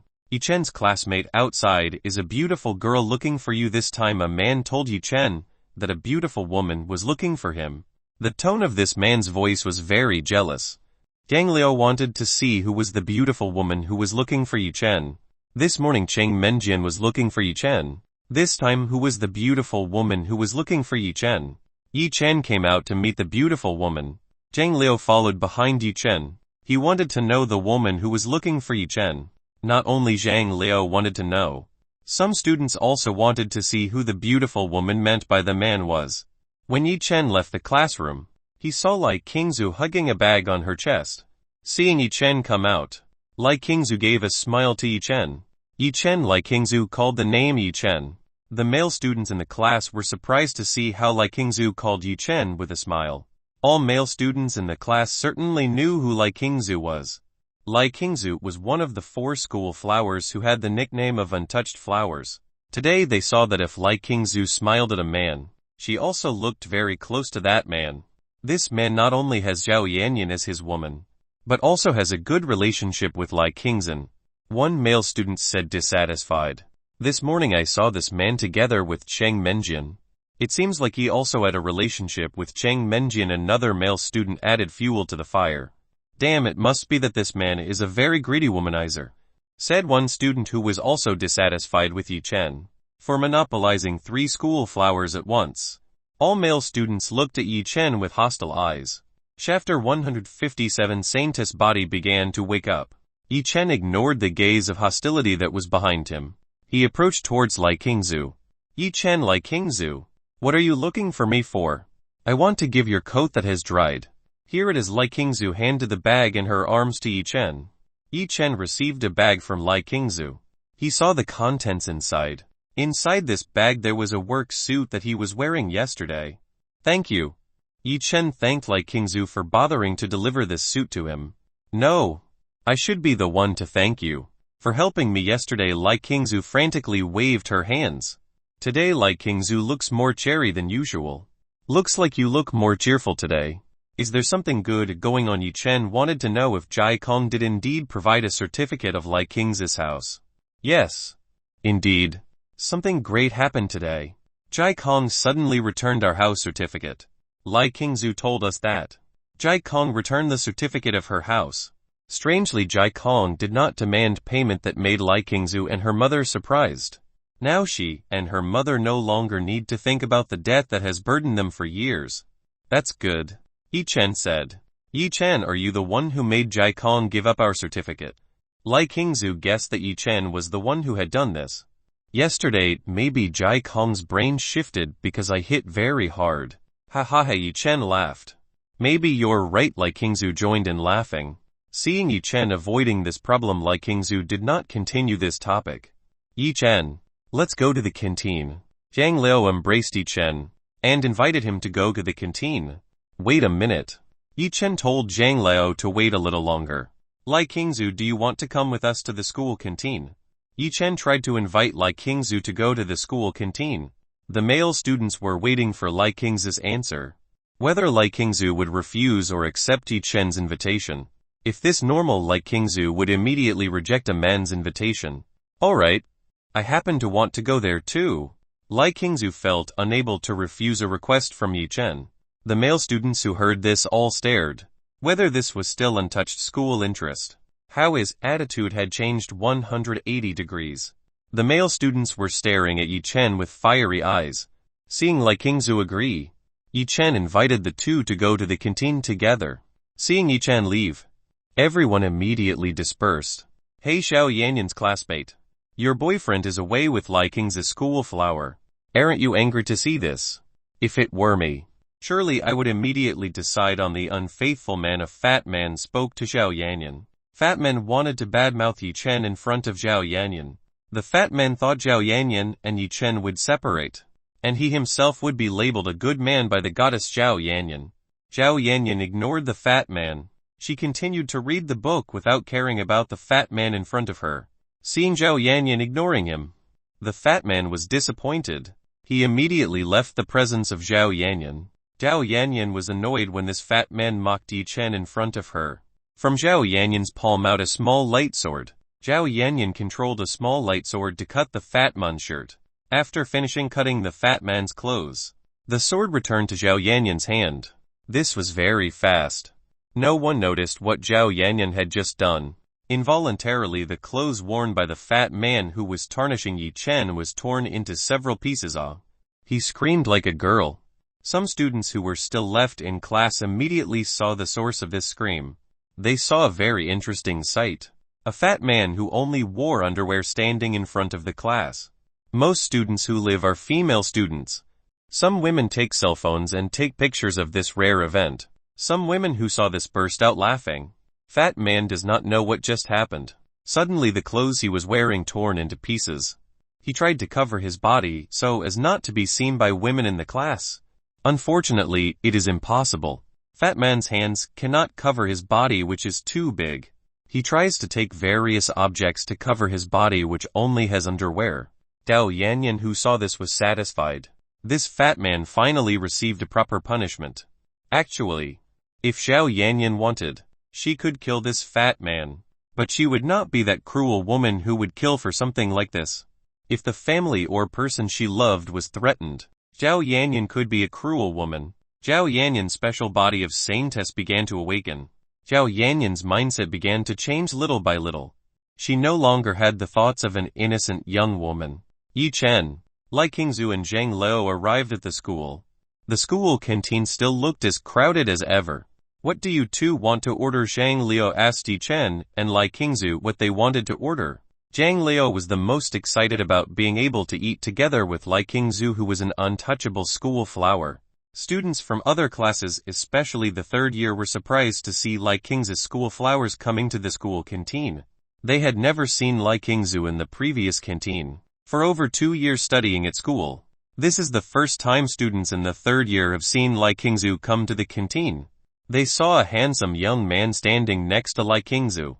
Lai Qingzu himself felt uncomfortable being stared at by this many people. It was true that this was the first time Lai Qingzu had come here.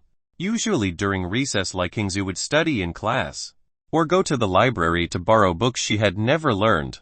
Yi Chen told him what he wanted to eat. Zhang Liao was surprised to hear so much food that Yi Chen had ordered. Yi Chen felt his body was very tired and hungry. It seemed like this was because he was absorbing Yinqi energy from Cheng Menjian. This might be a side effect of doing that. Lai Qingzu only ordered food that contained lots of vegetables. Vegetables are very good for the body. What's more, the price is very cheap for the bag. Zhang Liao went to buy a message from Yi Chen and Lai Qingzu. Let's find an empty table to sit. While waiting for our food, Yi Chen invited Lai Qingzu to find a table for 3 people. In the corner by the window there were still many empty tables. Yi Chen took Lai Qingzu there. From here Yi Chen could see the school field very clearly. Qingzu, how could you be here? Didn't you say you didn't want to go to the canteen? A young man with a tall posture and a handsome face went to Lai Qingzu. Chapter 158 Xiao Lumen. This young man is Xiao Lumen. He is the head of the martial arts club in this school. Xiao Lumen is the pride of this school. He won several times the Citoval School Martial Championship. Xiao Lumen is a very popular man in this school. There are a lot of women in this school who express love for Xiao Lumen. But Xiao Lumen rejects all these women. He already has a goddess in his heart. That is Lai Qingzu. Seeing Lai Qingzu eating with another man, Xiao Lumen was annoyed. It was unusual for Lai Qingzu to be invited to eat by men. Xiao Lumen invited Lai Qingzu almost every day to eat together. But Lai Qingzu always refused his invitation. I was eating together with my friend Lai Qingzu answered Xiao Lumen's question. The relationship between Lai Qingzu and Xiao Lumen is just an ordinary classmate. Didn't you say you didn't want to go to eat with me? Xiao Lumen angrily questioned Lai Qingzu. Xiao Lumen has tried very hard to get close to Lai Qingzu. But Lai Qingzu did not let Xiao Lumen close to her. I really don't want to go with you. Is that wrong? Lai Qingzu spoke quite coldly to Xiao Lumen, as if Xiao Lumen was nobody to Lai Qingzu. What more could Lai Qingzu's rejection words pierce Xiao Lumen's heart immediately? Xiao Lumen was astonished to receive these words from Lai Qingzu. Although usually Lai Qingzu often refused them, but Lai Qingzu never said words of cruel rejection like this. You, what is your name? Xiao Lumen wanted to know the man beside Lai Qingzu. Xiao Lumen was very upset because of Lai Qingzu's words earlier. He wanted to find an outlet for the man beside Lai Qingzu. This was all the fault of this man for being close to Lai Qingzu. Xiao Lumen wants to prove that no one can steal Lai Qingzu from himself.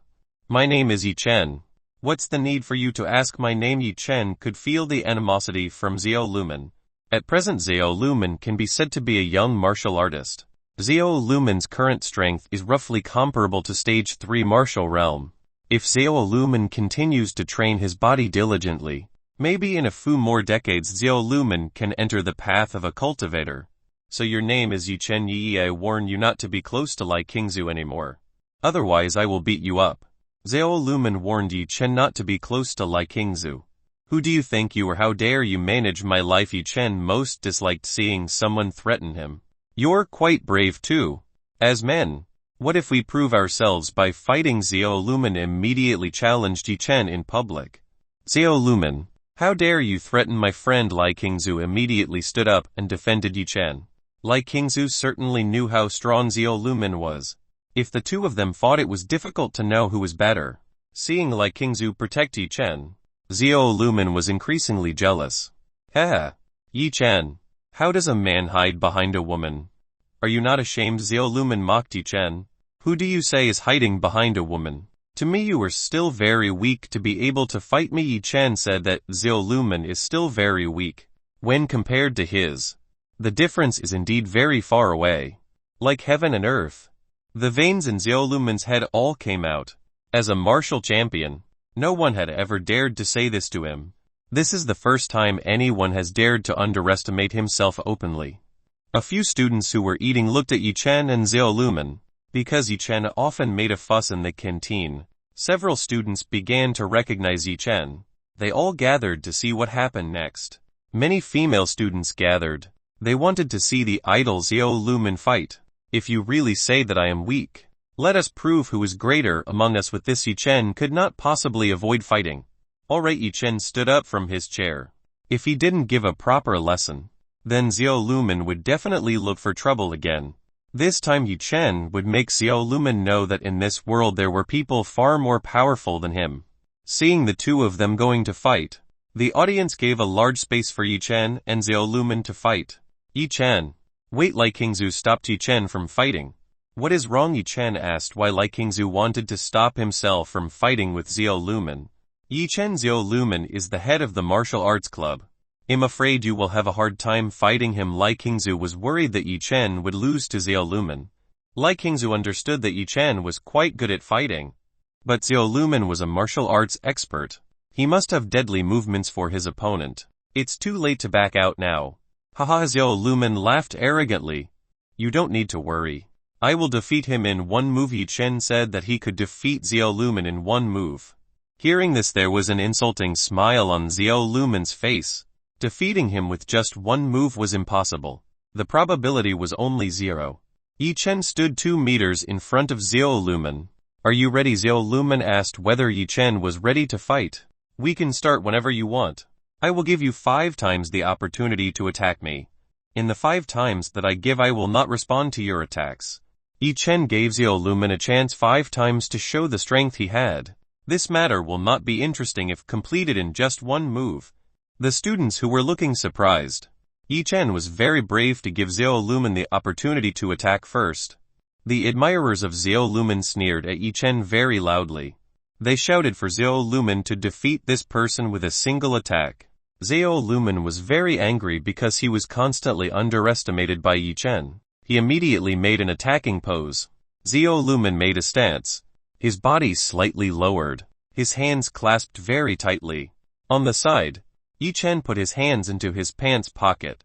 He very casually waited for Xiao Lumen to make a move. Xiao Lumen took a step forward. He swung his right leg up to want to kick Yi Chen's head. When Xiao Lumen's feet were only inches from his head, Yi Chen pulled his body back.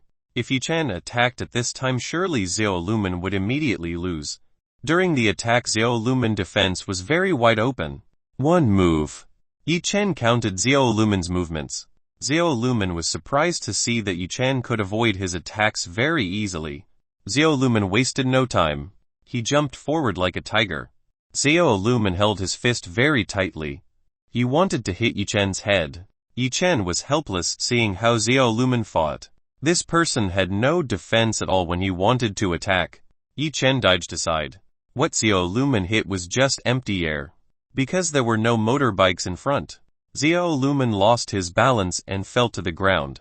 Hung! Some of the viewers who saw this laughed. Admirers of Xiao Lumen had an unpleasant face.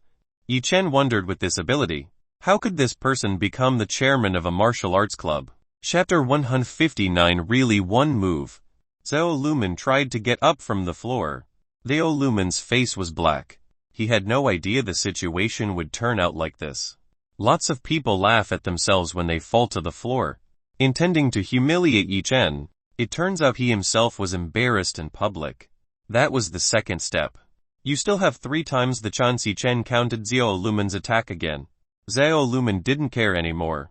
He attacked Yi Chen very blindly. Yi Chen still easily dodged Xiao Lumen's every attack. Xiao Lumen was getting angry because Yi Chen kept avoiding the attacks he made. As a martial arts family, Xiao Lumen has been trained very closely by his father and grandfather since childhood. Now Xiao Lumen has inherited half the techniques that belonged to his father and grandfather. Because of that, Xiao Lumen was very confident in his fighting abilities. Today Xiao Lumen met a pretty great enemy, Yi Chen. Xiao Lumen mobilized all the abilities he had to attack Yi Chen. I will count that as a 4th step. Yi Chen gave Xiao Lumen leeway. Xiao Lumen's body was already wet with sweat. He had never fought to break a sweat. Is it hot in here? I'll open the window for you. Yi Chen had good intentions. He turned to open the window door. Seeing this, Xiao Lumen didn't waste the opportunity. He immediately rushed to attack Yi Chen's back. Xiao Lumen jumps into the air. 10 shadow kick. Xiao Lumen kicks dozens of times in the air. Seeing Xiao Lumen approach, Yi twisted his body 360 degrees going behind Xiao Lumen. Your chance is up. It's time to end this without much style. Yi Chen kicked Xiao Lumen out of the window. Xiao Lumen only felt his back bend due to Yi Chen's kick. He was flown tens of meters and rolled on the ground near the field. Seeing this, people who were doing activities in the field were surprised. Suddenly someone flew and rolled on the ground. The watchers were more astonished to see Yi Chen very easily kicking Xiao Lumen out of the window. Especially now that Yi Chen still put both hands in his pants pocket. Yi Chen really defeated Xiao Lumen just by using his feet. Xiao Lumen, who is on the ground, can't wake up. He feels his spine is very painful. Chiefs of the martial arts club members who followed Xiao Lumen jumped out of the window. They approached Xiao Lumen, who was lying on the ground. This was beyond everyone's expectations. Yi Chen completely defeated Xiao Lumen with just one move. Are you okay? Chairman, several members of the martial arts club helped Xiao Lumen rise from the ground. Xiao Lumen couldn't speak. Right now he was enduring the pain in his back. Let's bring the chairman to the school health unit. One member of the martial arts club suggested bringing Xiao Lumen to the school health unit. Some members of the martial arts club began to lift Xiao Lumen off to the school health unit. Several members of the martial club left a threatening eye on Yichen. From now on, the strongest person in the school is no longer Xiao Lumen. The new strongest person in the school is Yichen. Because the battle was over, the audience dispersed. Some people who idolized Xiao Lumen were disappointed to lose. Yichen was quite happy to see Xiao Lumen getting a decent lesson. Yichen, are you alright? Lai Qingzu immediately rushed to Yichen's side. She wanted to make sure that Yichen was fine. I'm fine. You don't need to worry, Yichen told Lai Qingzu not to worry. Lai Qingzu was relieved to hear that Yichen was fine. This was the first time Lai Qingzu had worried about anyone other than her own family. Woo! Yichen, you are so great. Zhang Liu came while carrying Yichen's order.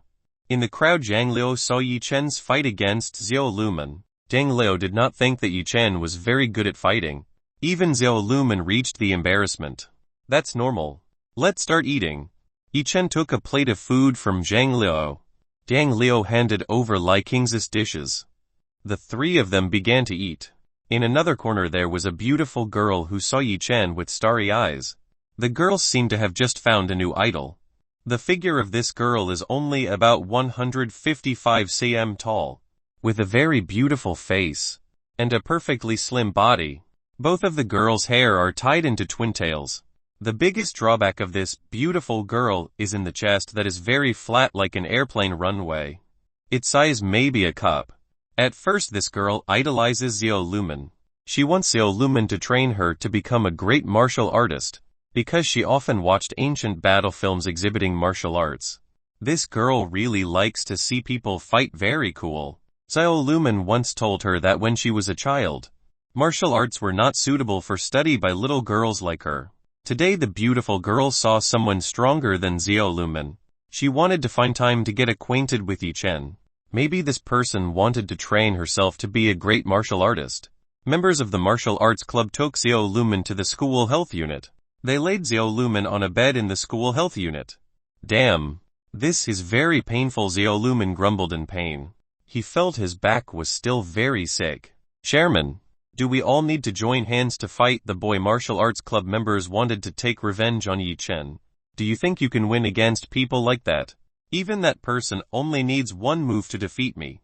These people could not even defeat him. How they foolishly wanted to defeat Yichen, who was far stronger than himself. Hearing this, martial arts club members bowed their heads. They were indeed no match for Yichen. Forget it. My legendary uncle will return after 20 years of training. I will ask my uncle to give the boy a proper lesson. Xiao Lumen intends to ask his uncle for help in overcoming Yichen. My father and grandfather said that he had gone to practice for more than 20 years. He was said to be practicing in a sect that had a very high reputation. 20 years ago, Uncle Xiao Lumen helped the sect elder. To repay Uncle's kindness, the elder brought Uncle Xiao Lumen back to the sect to be trained to become a cultivator. Finally, after 20 years, Uncle sent a letter. In the letter it was written that he would return to the family for a few days.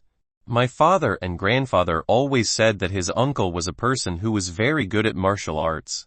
After 20 years of practicing in the sect, his uncle's skills would be extraordinary. Actually, Xiao Lumen had never seen his uncle directly. He could only see my uncle's face in the picture frame in the living room. Xiao Lumen can't wait to meet his uncle, who is now a cultivator. He wants to see the greatness of a cultivator that is often told by his grandfather and father. Yichen didn't know that Xiao Lumen still wanted to find a problem with him. Right now Yichen was absorbed in eating the food on his plate. After finishing eating, Lai Qingzu could not stay here long. He still had to study. Lai Qingzu bid farewell to Yichen. Zhang Liu was quite depressed because Lai Qingzu never mentioned his name. Let's go back to class. Yichen invited Zhang Liu back to class. While on his way back to class, a little girl suddenly hit Yichen and fell to the floor. Yichen looked down. He found a pretty girl sitting on the floor. This woman had a beautiful face and her hair was tied into twin tails. Even though this girl's chest is flat, it can still be covered by the beauty she has. Seeing this beautiful girl's face, Yi Chen felt like he had seen a face similar to this girl somewhere. "You're alright." Yi Chen reached out to help this girl get up from the floor. The beautiful girl accepted Yi Chen's helping hand and rose from the floor. Chapter 160 Su Yuyu. Thank you very much. The beautiful girl thanked Yi Chen. Aren't you the little Su Yuyu from the first year? Zhang Liao seemed to know this beautiful girl. Do you know me? Asked Su Yuyu. Ha ha ha. Of course I know very well about you. People often call you a flat-breasted loli. Zhang Liao, who likes gossip, certainly knows Su Yuyu, who is a beautiful loli.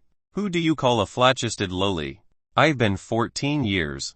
Su Yuyu was very upset when being called a flat-chested loli by Zhang Liao. Because of anger, Su Yuyu kicked in the groin of Zhang Liao with quite strong. Ouch! Zhang Liao, who was laughing, suddenly felt a stinging pain from his lower body. He knelt down holding his lower body. Lowly Su Yuyu really dared to kick his lower body very strongly.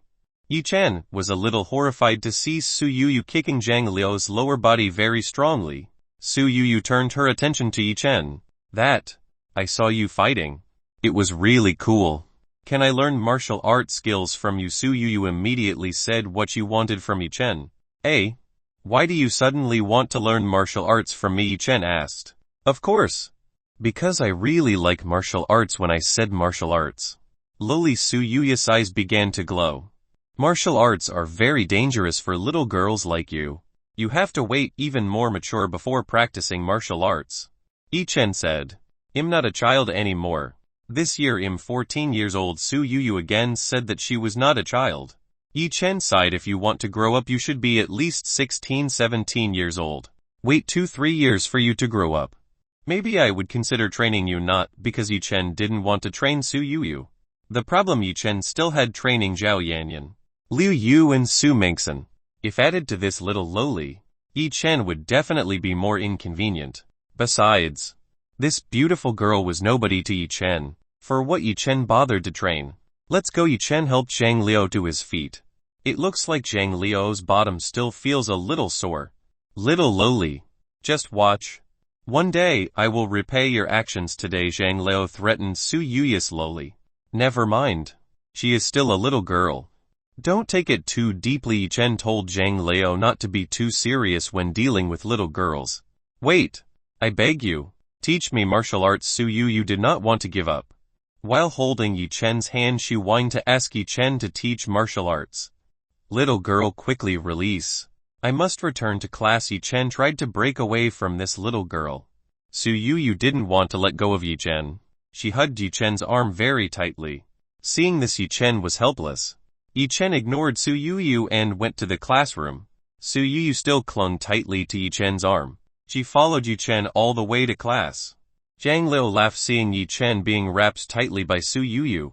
How long will you hold me? Quickly return to your class. When he arrived at the entrance of Class J, Yi Chen told the little girl Su Yuyu to release himself. No, until you promise to train me, I will never let you go. Su Yuyu was still steadfast in her stance. She would not let Yi Chen go until Yi Chen would teach her martial arts. Whatever you say. Yi Chen entered the classroom. He immediately went to the side of Zhao Yanyan. Zhao Yanyan saw Yi Chen's arrival. The strange thing about Yi Chen's arm was a beautiful little girl who was holding Yi Chen's arm very tightly. Yi Chen, who is this girl? Zhao Yanyan wanted to know the girl who was holding Yi Chen's arm very tightly. I don't know. Yanyan, help me get rid of this girl. Yi Chen asked Zhao Yanyan's help to get rid of this girl. Yi Chen tried to push Su Yuyu away. This really looked funny. Little girl. What is your name? Zhao Yanyan asked the name of this girl. I'm not a little girl. I'm 14 years old. I'm now in my first year. Su Yuyu denied Zhao Yanyan's words that she was a little girl. Okay. I understand. Then Su Yuyu, what do you want from Yi Chen? Zhao Yanyan immediately asked the main problem. Su Yuyu. I want him to teach me martial arts. Su Yuyu. Yi Chen is a busy person.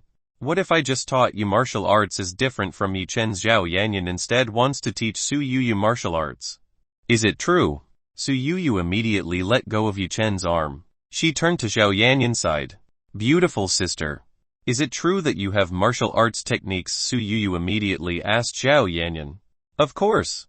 I got some of my skills from Yi Chen. Zhao Yanyan smiled at Su Yuyu. Yay! From now on I will call you Master. Su Yuyu salutes Zhao Yanyan. Get up quickly. Now you go back to your class. Then after school meet me at the school gate. Zhao Yanyan ordered Su Yuyu. Yes, Master. I understand. Su Yuyu immediately left Class J and returned to her class. Yi Chen had no idea Zhao Yanyan could make Su Yuyu be very obedient. Yanyan, are you sure you want to teach that girl to be a cultivator? Yi Chen asked Zhao Yanyan. You don't need to worry. I will only teach the girl a little fighting technique, said Zhao Yanyan. So you lied to that little girl? Yi Chen didn't think Zhao Yanyan was very good at lying to Su Yuyu. Who is lying? I never said I would teach Su Yuyu to be a cultivator. I only said I would teach Su Yuyu a martial art. Those were two different meanings of words. Zhao Yanyan explained the meaning of her words to Yi Chen. Well, whatever you say. The important thing is that the girl is no longer bothering me now. Yi Chen could sleep peacefully. Geez. Why are you so lazy? Zhao Yanyan was helpless when she saw Yi Chen go back to sleep. Yi Chen had fallen asleep. He hadn't heard Zhao Yanyan's words just now. Time continued to go on. When Yi Chen woke up it was late. It was time to go home from school. Finally time to go home. Yi Chen couldn't wait to return home. Husband. Wasn't that Roxas' sister telling you to go to her room? Zhao Yanyan reminded Yi Chen to go to teacher Lin Roxas' room. Well, I know. It seems like I will get a lecture from teacher Lin. Yi Chen was helpless if he had to hear the ravings of Lin Roxy. Giggling, Zhao Yanyan squeaked laughter. I'll wait for you at the school gate. Zhao Yanyan took the bag and left first. Yi Chen went to Lin Roxas' teacher's office. The school road was very quiet. It seemed like all the students had left early. A few moments later Yi Chen arrived in front of teacher Lin Roxas' room. When Yi Chen was about to open the door, from inside he heard teacher Lin Roxas groans. Chapter 161. Peek at Lin Roxy. This groaning sound was too big.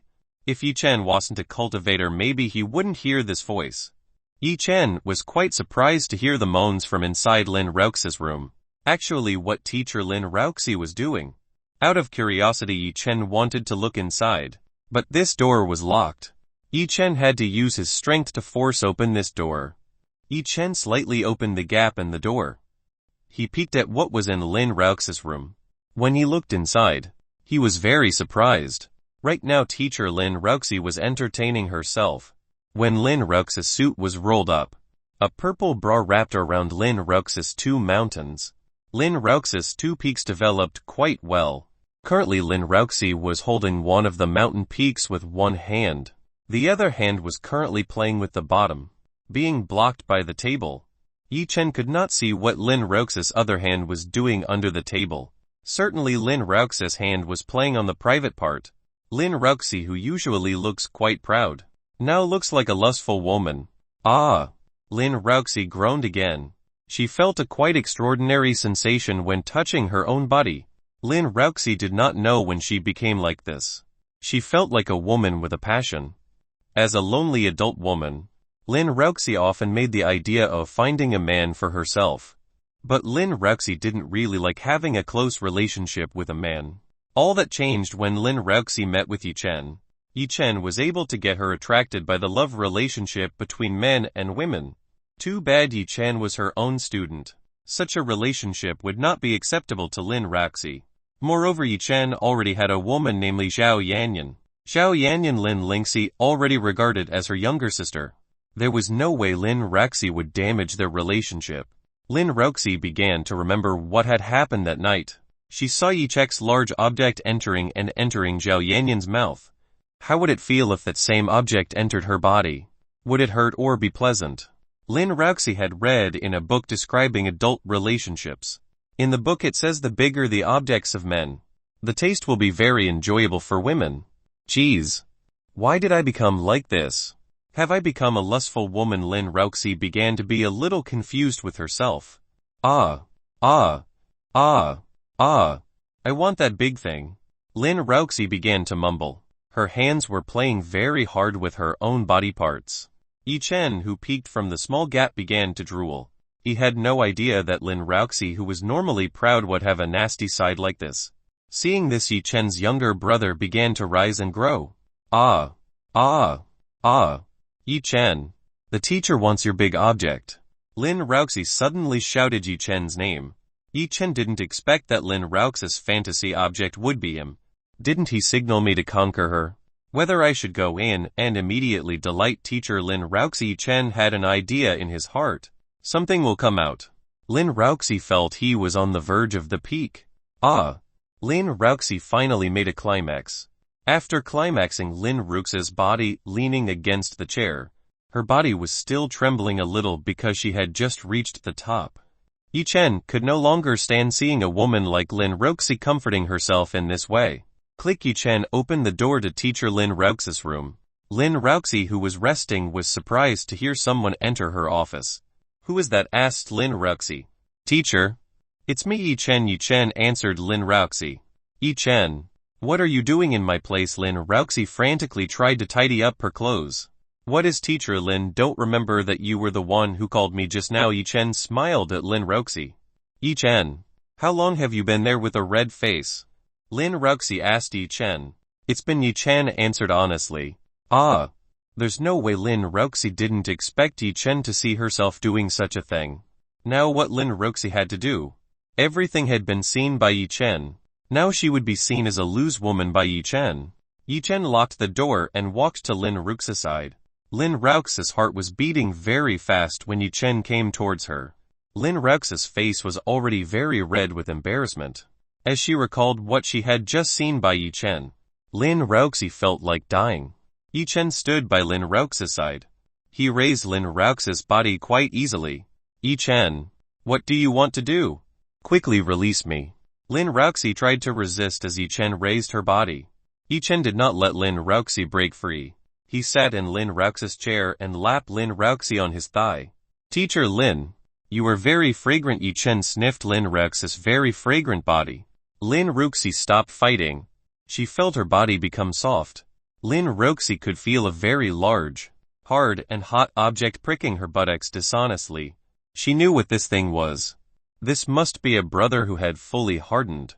Yi Chen, please let go of the teacher. The teacher feels uncomfortable. Lin Ruoxi begged Yi Chen to let go of her. No, teacher. Didn't you say you wanted my big object? Now let me give you that thing, Yi Chen whispered in Lin Ruoxi's ear. While whispering, Yi Chen did not forget to swipe his belongings in Lin Ruoxi's buttocks. Lin Ruoxi couldn't stand the stimulation like this.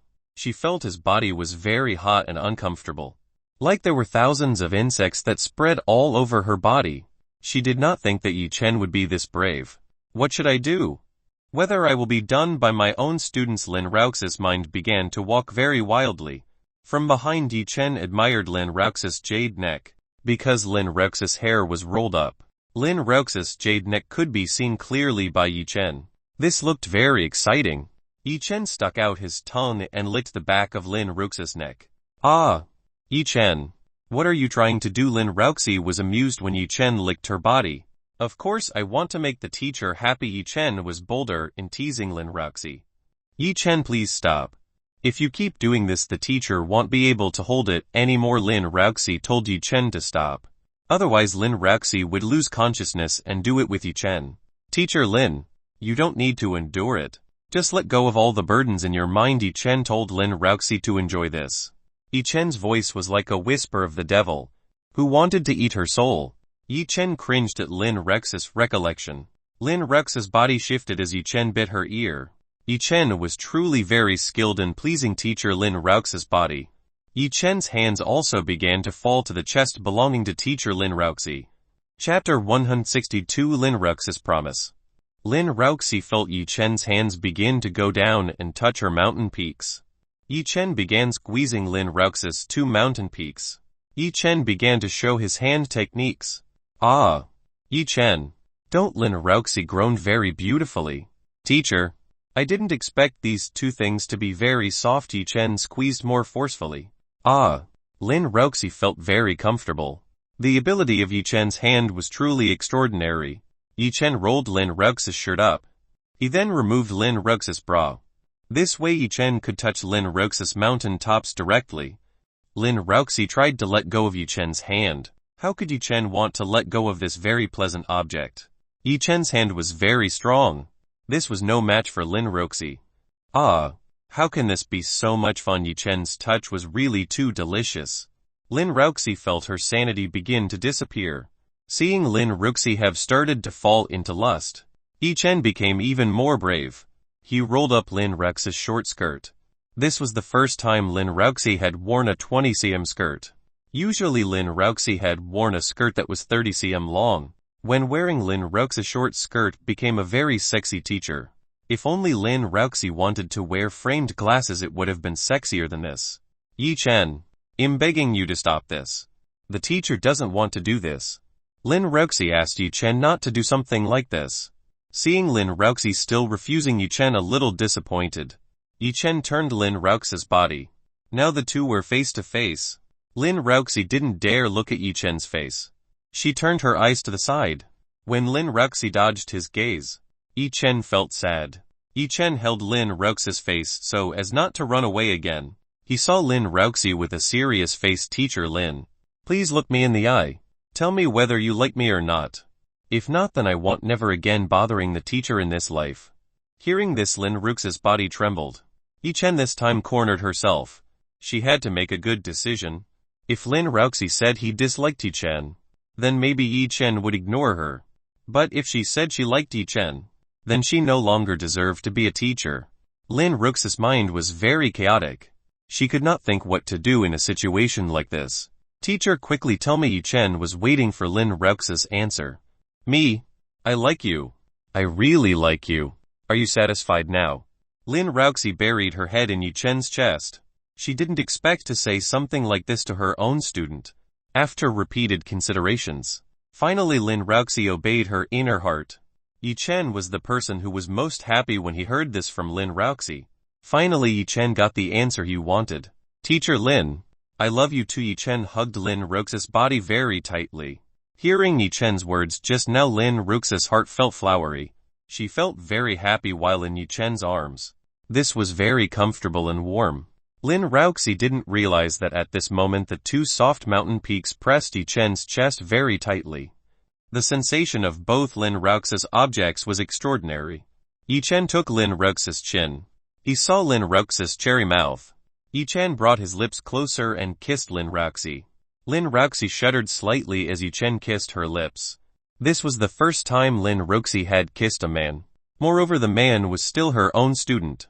Lin Ruxi enjoyed Yi Chen's kiss. The feeling of a kiss was very great. This cannot be said with words. Yi Chen tried to insert his tongue into Lin Ruxi's mouth. Seeing Yi Chen try to get into her mouth, Lin Ruxi winced her teeth very tightly.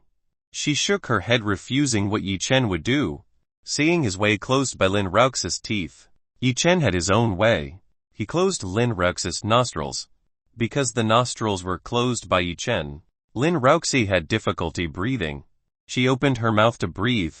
This was Yi Chen's chance. Yi Chen immediately kissed Lin Ruxi and stuck his tongue into Lin Ruxi's mouth. Lin Ruxi was not at all ready. She immediately bit her teeth again. Teacher Lin, don't bite my tongue. Yi Chen begged Lin Ruxi to loosen her bite. Lin Ruxi felt guilty for biting Yi Chen's tongue. She began to loosen her teeth. Yi Chen was happy because Lin Ruxi wanted to listen to his words. Yi Chen immediately snared Lin Ruxi's tongue. Initially Lin Ruxi did not like this. But for a long time, Lin Ruxi's idleness felt addictive. She began to work with Yi Chen. Both of them kissed adults passionately. With a little guidance from Yi Chen, Lin Ruxi began to be very adept at kissing. After being quite satisfied with the kiss, Yi Chen finally wanted to release Lin Ruxi. Teacher Lin, will you be my woman? Yi Chen proposed to Lin Ruxi. Yi Chen, teacher, of course once. Our problem will be unfair to Yanyan. Lin Ruxi still remember Zhao Yanyan. If she took Yi Chen, wouldn't that be unfair to Zhao Yanyan? Teacher, you don't need to worry about that. Yanyan will definitely accept our relationship. Yi Chen told Lin Ruxi not to worry too much about this. How could it be if Yanyan finds out about this? She will hate us forever. Lin Ruxi was afraid that if this was discovered by Zhao Yanyan, then both of them would be hated by Zhao Yanyan. Teacher, I will be honest with you. Actually, Yanyan often encourages me to get you. Yanyan said that she wanted to be a sister for life with you. Yi Chen told the truth to Lin Ruxi. How is this possible? Yi Chen, Are you trying to trick me? Lin Roxy could hardly believe what she'd just been with. Zhao Yanyan encouraged Yi Chen to find herself. Whether it was true or a lie, Lin Roxy did not know. I'm telling the truth. If the teacher doesn't believe, why don't you ask Yanyan yourself? Yi Chen returned to playing the two mountains of Lin Roxy. Ah, if that's true, I'm happy. Lin Roxy felt happy if what Yi Chen said was the truth. Now there was no longer a barrier in the relationship between her and Yi Chen. Lin Roxy's gaze on Yi Chen became very gentle. It seemed like Lin Roxy was starting to accept Yi Chen completely. Knock, knock, knock, knock. Someone knocked on the door. Teacher Lin, are you inside? Someone called Lin Roxy. Lin Roxy frantically tried to break away from Yi Chen. Lin Roxy had difficulty breaking away because Yi Chen was hugging her waist quite strongly. Yi Chen, please let me go for a while. Lin Roxy begged Yi Chen to let her go for a while.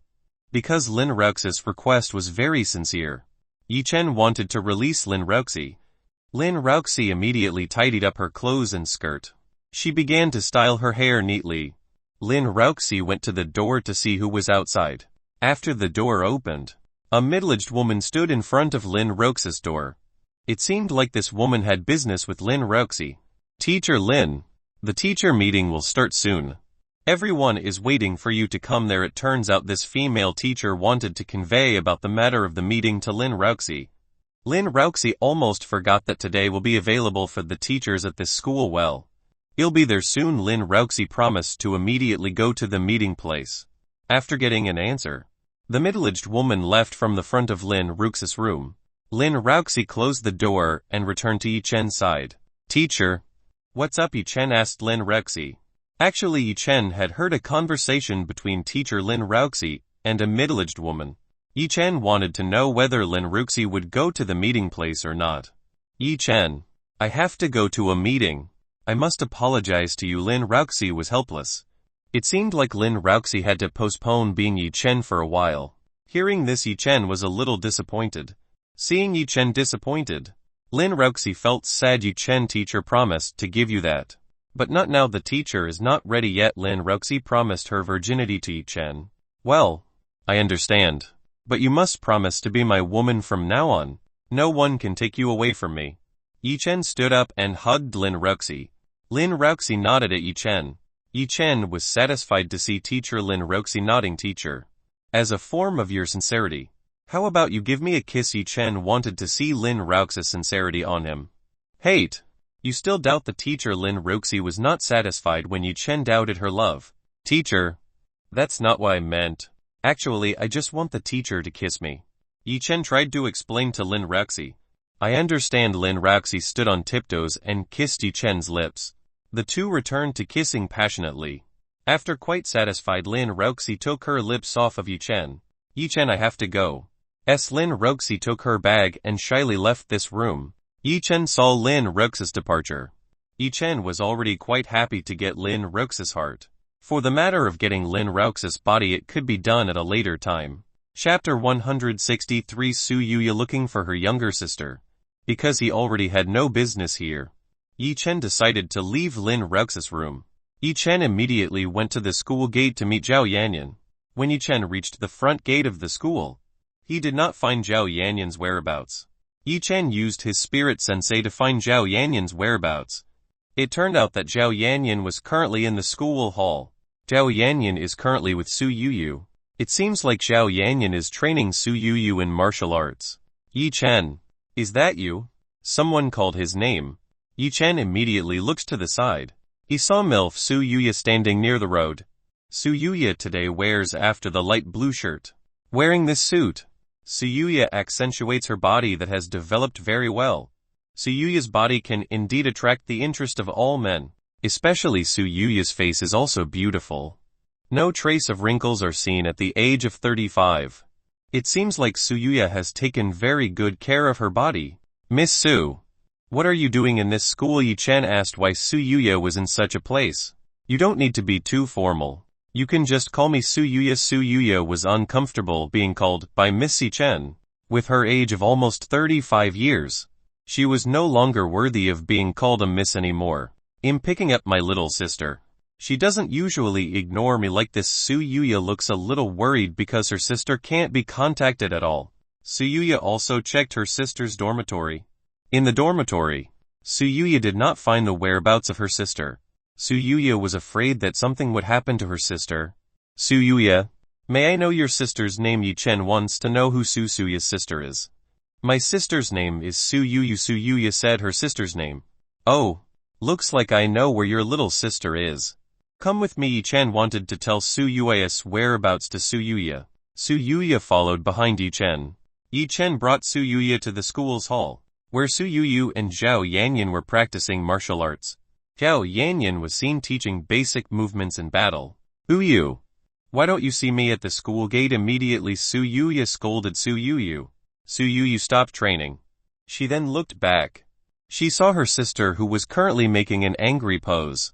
Sister, what are you doing here? Suyuya immediately asked why her sister suddenly came to school. You still ask? Didn't I give you a message last night? If I would come to pick you up home. Didn't you read the message I sent? Suyuya looks even more fierce to the little girl. Suyuya's body shrunk a little. She was quite scared when Suyuya scolded her. Suyuya, actually, what are you doing in a place like this? Suyuya asked what was being done by Suyuya together with Zhao Yanyan. Actually, Yanyan's big sister is teaching me martial arts. Suyuya immediately told her sister that she was now starting to practice martial arts. Martial arts? You do not say that you force someone to train you things like that. Suyuya knows very well how her sister's temperament is. If Suyuya saw someone skilled in fighting, surely she would immediately ask that person to teach her martial arts. Suyuya is helpless towards Suyuya's hobby. As a woman, why does Suyuya have to have such a hobby? Is there no normal hobby that Suyuya can do? Suyuya made Suyuya stay in a dormitory so that she forgot her strange hobby, but after a few months there was still no change at all. Fortunately, Suyuya's roommate was able to accept Suyuya's strange hobby. If not, Suyuya did not know what she should do to this little sister. No, I'm not at all forcing. Yanyan's own sister who voluntarily wants to train me. Suyuya denied the words of Suyuya. Lying, didn't you force someone to train you? Yi-chen interjected from the side. You. Suyuya pointed at Yi-chen with a bit of animosity. Suyuya's guess seems right. She must immediately bring home Suyuya so as not to bother Zhao Yanyan and Yi-chen. Let's go home. Suyuya pulled Suyuya's ear and prepared to take her away. Yi-chen, Zhao Yanyan, sorry that my younger sister bothers you both. Suyuya apologized to Yi-chen and Zhao Yanyan. Because of Suyuya's actions, both of them were inconvenienced. Sister, I'm not mistaken. Quickly release me. Suyuya tried to break away from Suyuya. Suyuya did not let Suyuya run away. She held Suyuya's hand so that it did not escape. Suyuya brought Suyuya towards the school entrance gate. Hachai. Ha ha ha ha. Zhao Yanyan and Yi-chen were both laughing seeing this. I did not think that Suyuya was the younger sister of Suyuya. Zhao Yanyan did not know that Suyuya had a little sister. You are absolutely right. I deserve to feel that I have seen a face similar to Suyuya. It turns out that she is Suyuya's sister now. Yi-chen knew why Suyuya's face was familiar to her. Apparently Suyuya and Suyuya were family. Yi-chen, let's go back. Zhao Yanyan invited Yi-chen home. Okay. Let's go home. Yi-chen nodded as he brought Zhao Yanyan to his car. Yi-chen drove his car to Zhao's grandfather's residence. He still had to pick up Su Mengsen, who was at Zhao's grandfather's house. At this time, in front of the residence of grandfather Zhao Jinjin's house has been alerted hundreds of captives. This is done to secure Su Mengsen, who was at the gate. If something happened to Su Mengsen, surely Zhao Jinjin would be blamed. That's why Zhao Jinjin ordered 100 soldiers who were not on duty to protect Su Mengsen from death threats. Su Mengsen had been waiting for Yi-chen to come. According to what Zhao's grandfather said, Yi-chen should have gone home earlier. Until now, Yi-chen had not come to pick her up. Finally, after waiting quite a long time, Su Mengsen saw Yi-chen's car coming. Yi-chen immediately stopped in front of Su Mengsen. Yi-chen opened the door so Su Mengsen could get inside. Su Mengsen immediately got in the car. Mengsen, have you been waiting long? Asked Yi-chen. I've been waiting for you for almost an hour. Where exactly have you guys been?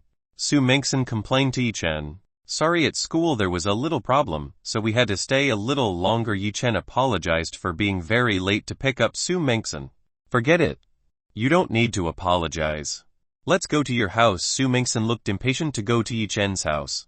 Su Mengsen was very curious about the other two Yi Chen women. Su Mengsen really hoped that the other Yi Chen women could get along like Zhao Yanyan. Well, let's get to behavior. Yi Chen tried the accelerator and fled from the military district. The army assigned by Zhao Jinchen was relieved that their task was finished. They were very depressed because they had to protect a very important person. If something happened to Su Mengsen, then their careers would all end here. Chapter 164. Liu Yu's company is having problems. Yi Chen drove to his villa. Zhao Yanyan and Su Mengsen talked about things they both liked. The two of them discussed what topics women liked. Yi Chen only listened to the conversation of the two girls from the side. After 20 minutes, Yi Chen arrived in the Golden Eagle district. Yi Chen immediately headed to his location of residence. When Yi Chen was driving into the villa courtyard, he saw Xiao Lulu watering a beautiful flower in the park. Beside Xiao Lulu there was Fu Lanling, who was currently admiring the beauty of this flower. Yi Chen didn't remember that there were flowers in the courtyard of this villa. It seems like this beautiful flower was planted by Xiao Lulu and Fu Lanling. Seeing the arrival of Yi Chen's car, Fu Lanling immediately turned around. She wanted to welcome Yi Chen. Xiao Lulu, on the other hand, also stopped watering plants. Xiao Lulu looks very happy working in this villa. Not only is the workplace comfortable, the people in this villa are also very kind to her. Xiao Lulu feels fortunate to be able to work in a place like this. After the car was parked, Yi Chen, Zhao Yanyan and Su Mengsen immediately got out of the car. Husband, Yi Chen's big brother. Welcome back. Fu Lanling and Xiao Lulu simultaneously welcomed Yi Chen's arrival. We are back. Yi Chen answered Fu Lanling and Xiao Lulu. Fu Lanling saw that there was an additional beautiful and glamorous woman walking behind Yi Chen. She did not yet know who this glamorous woman was. Husband, who is this? Fu Lanling asked who this glamorous woman was. Oh, let me introduce to you. This is your new sister. Yi Chen hadn't finished saying. Suddenly Su Mengsen came forward. Hello, I am Su Mengsen. Beautiful sister, happy to meet you. Su Mengsen immediately introduced herself to Fu Lanling. She wanted to look good in front of Yi Chen's other wife. Because all women agreed to follow Yi Chen, they had to get along with each other. I am Fu Lanling. Nice to meet you. Fu Lanling welcomed Su Mengsen with a smile. Currently Fu Lanling is not wearing an original appearance. She is hiding her appearance with a newer ring. Apart from Yi Chen, Zhao Yanyan, Liu Yu and Chu Yuichen, no one could see her real appearance. Su Mengsen was happy to see Yi Chen's other wife. Very friendly to her. Su Mengsen looked to the side. There was also a beautiful and cute woman like a doll standing behind Fu Lanling. Maybe this was another Yi Chen woman. Are you also Yi Chen's wife? What is your name? Su Mengsen wants to get acquainted with cute Xiao Lulu like a doll. Hearing this, Xiao Lulu's face immediately turned red. No, I'm not the wife of big brother Yi Chen. I'm just a servant in this house. Xiao Lulu stuttered, trying to explain to Su Mengsen. Oh, sorry. I thought you were a Yi Chen woman too. Su Mengsen apologized for mistaking Xiao Lulu for being Yi Chen's woman. Maybe now she is not yet Yi Chen's woman. But one day that can happen. Zhao Yanyan laughed easily. Xiao Lulu's face got even hotter. Xiao Lulu only dared to bow her head down. She didn't dare to see the faces of all the people in this place. Yanyan, stop teasing Xiao Lulu. You scared her. Yi Chen told Zhao Yanyan not to tempt Xiao Lulu anymore. Haha. I understand. Zhao Yanyan still chuckled a little when she promised Yi Chen. Oh yeah. Where is Yu right now? Yi Chen asked Liu Yu's whereabouts. He did not feel Liu Yu in the villa at all. If I'm not mistaken, Yu's sister is currently in a place called the company. She said that there is a serious problem in that place. Fu Lanling explained to Yi Chen. Fu Lanling is still learning modern civilization. She still doesn't really know the terms in the modern world. Yi Chen tried to contact Liu Yu's cell phone. Unfortunately, Liu Yu's cell phone was busy or diverted to another call. Linger, has Liu Yu ever told you that this problem is serious? Yi Chen asked whether this problem was serious or not. I don't know. Sister, you only said that the company is having a problem. Actually, I want to accompany her to go. But Yu's sister refuses. Said Fu Lanling. I will go there to see. Maybe Yu needs my help. Yi Chen wanted to see the state of Liu Yu. Maybe he was currently in trouble. Do I need to go with you? Fu Lenling wants to go together with Yi Chen. You stay here just to look after Yanyan. Mingxin and Lulu. Yi Chen can go alone. Anyway, if there is a serious problem, Yi Chen still has Yi Zhu, a small fox strong enough to help him fight. Well, I understand. Fu Lanling nodded at Yi Chen. Yanyan, you can bring Mingxin into the fairy gate. Let her choose a suitable cultivation technique. Yi Chen wanted Zhao Yanyan to bring Su Mengxin into the fairy gate, to start the path to become a cultivator. Take it easy. I will help her become a cultivator. Zhao Yanyan promised to do what Yi Chen told her to do. After informing that, Yi Chen immediately returned to the car and drove towards Lia's company. A few tens of minutes later, Yi Chen arrived in front of Lia's company. In front of the company there were a lot of ambulances, and medical personnel with ill-equipped equipment brought sick people into the ambulance. Yi Chen saw that these people's lips were a little pale black. Surely those people had been poisoned by someone. Yi Chen immediately got out of the car. He searched for Liu Yu's whereabouts with Spirit Sensei. Liu Yu was currently on the 10th floor with dozens of strangers. After knowing where Liu Yu was, Yi Chen immediately rushed to the 10th floor to meet Liu Yu. In the middle of the journey, Yi Chen smelled poison powder everywhere. This powder is very difficult to know because the smell can mix with the surrounding area. This powder can make a person have difficulty breathing, dizziness, and the body becomes paralyzed in a few days.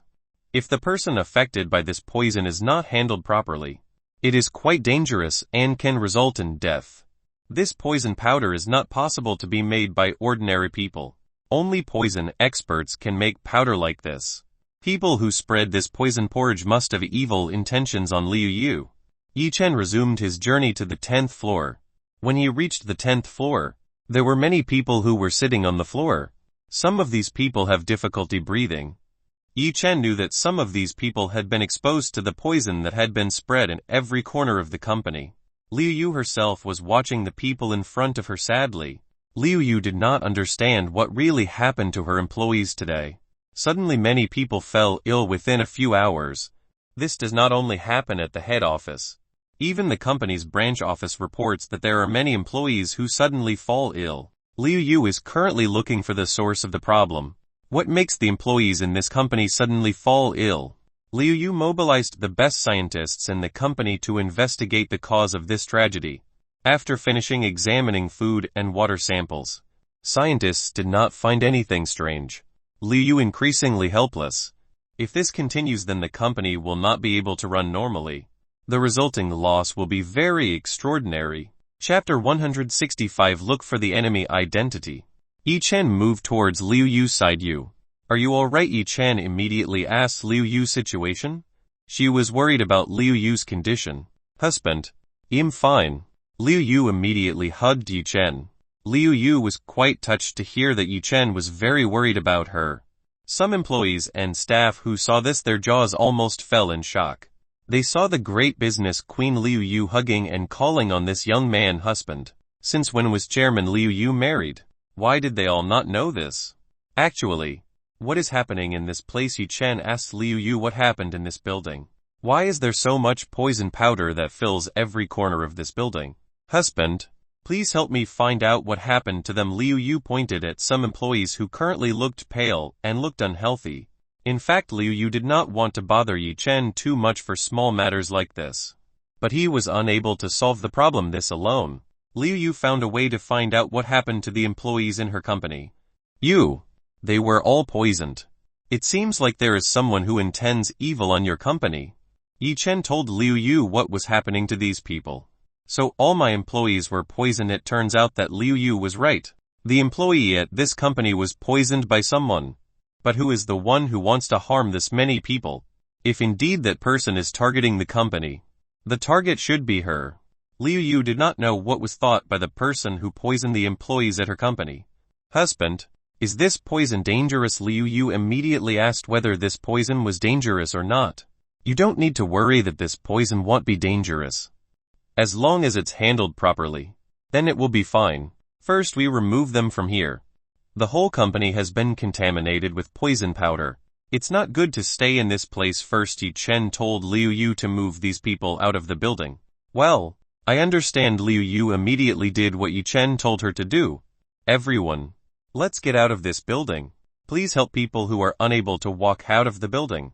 Liu Yu told everyone to help one another, so that they could get out of this building. All employees and staff immediately help people who cannot walk away from this building. Liu Yu also contacted other branch offices to do the same thing as the one here. Yi Chen took a notepaper and wrote a few words on it. This is a recipe for detoxifying poison along with how to process medicinal ingredients. You can immediately buy the medicinal material that I have written, and give it to everyone who is poisoned. Liu Yu received the medicine prescription paper from Yi Chen. She immediately entrusted everything to her secretary. This building was empty. Only Liu Yu and Yi Chen were in this building. Now all that's left is to find out who the perpetrators want to harm this company. Where is this office's CCTV monitoring room? Yi Chen immediately asked where the surveillance room was. Yi Chen hoped the culprit could be caught on a CCTV camera that was placed at several points in this building. Come here. Liu Yu pulled Yi Chen's hand and took him to the CCTV monitoring room. After arriving, Liu Yu played back the CCTV footage. She and Yi Chen were both watching the recording that looked suspicious. At a certain moment all the cameras suddenly turned off and the recording was interrupted. Yi Chen raised his eyebrows. It seemed this person was very smart. He deliberately turned off the CCTV before taking action. Wife, try to play the footage in this room. Yi Chen asked Liu Yu to play this CCTV in this monitoring room. When the recording is playing, there is a man in an old robe who enters this room. This man is very easy to disable the guards in this room. In the process, this mysterious man only needs to move one finger. A green mist starts to emerge from the body of a person. The guards inhaling the mist were holding their neck in pain. A few moments later the guards lost consciousness and lay on the floor. It could be seen that this person must be a poison cultivator. Yi Chen suspected that this person had a connection with Du Yao sect. This was only Yi Chen's conjecture temporary. He did not know whether his guess was right or wrong. You might be that this person is from the same sect as Du Yao. Maybe they want to avenge your company. Yi Chen told her the allegations he had. Husband, maybe you're right. It seems like the sect of Du Yao is taking revenge on me, and this company Liu Yu was angry with the sect of poisons. In this case they involved thousands of innocent people. Now that Liu Yu is a cultivator, she is no longer afraid like before. Husband, how do we find this poison sect? If it is made possible they will continue to look for problems in this company. Today's problem has been resolved thanks to Yi Chen's help. But the root of the problem has not been eradicated. Surely people from the poison sect will continue to arrive at her company. Now that Liu Yu is a cultivator, she is no longer afraid like before. Husband, how do we find this poison sect? If it is made possible they will continue to look for problems in this company. Today's problem has been resolved thanks to Yi Chen's help. But the root of the problem has not been eradicated. Surely people from the poison sect will continue to arrive at his company. You don't need to worry. Let's find their whereabouts. Yi Chen called Yi Ziu out. When Yi Ziu's little fox came out a little to yawn. It looks like this fox just woke up. Yi Chen was helpless. He really was like raising a lazy pig whose only work was to sleep. Little fox, it's time for you to work. Now quickly find a cultivator who was a moment ago in this place. Yi Chen ordered Yi Ziu to look for traces of cultivators from the poison sect. The smell of the nine-tailed fox is very strong. The nine-tailed fox can smell someone tens of thousands of kilometers away. Fox Yi Ziu shook her head. She did not want to be told to do something like this. You lazy bum. If you don't want to do this, there is no food ration I will give you. Yi Chen threatened not to give medicinal plants and peaches in heaven to the fox Yi Ziu. No. Yi Ziu immediately protested to Yi Chen, because she did not want the food rations that he had taken by Yi Chen. Yi Ziu's fox was forced to do what Yi Chen told her to do. Yi Ziu started sniffing around this place. After a while, this fox discovered the smell of cultivators from the poison sect. Yi Ziu told Yi Chen and Liu Yu to follow her. Yi Chen immediately followed behind Yi Ziu, because Liu Yu was still unable to catch up to the speed of him and Yi Ziu. Yi Chen had to carry Liu Yu. Yi Ziu jumped from the building. She flew over the horizon collar. Yi Chen also did the same thing as Yi Ziu. He jumped and followed in the direction where the fox Yi Ziu went. Yizhu led Yi Chen and Liu Yu off to a building that was quite majestic and tall. This building could almost rival Liu Yu's company building. Yizhu pointed down using his tail. Yi Chen understood that the person he was looking for was in this building. After telling the location of the person who was looking for Yi Chen, Yizhu turned into particles and disappeared. Isn't this the Jun Company building? Why did Yizhu ask us to come here? Liu Yu muttered. Liu Yu certainly knows who owns this building. You, do you know the owner of this building? Yi Chen saw that Liu Yu already knew the owner of this building. Of course. This building belongs to Jun Jing, who is quite rich and famous in this city. I hear that now the new chairman of the company is his son, Jun Moxie. Liu Yu explained to Yi Chen. Chapter 166 The location of the poised sect. It turns out that this building is owned by Jun Jing, father of Jun Moxie. Yi Chen once dealt with Jun Moxie while escorting Xia Qingyu. Had that person dared to hire a cultivator to harm and destroy Liu Yu's business?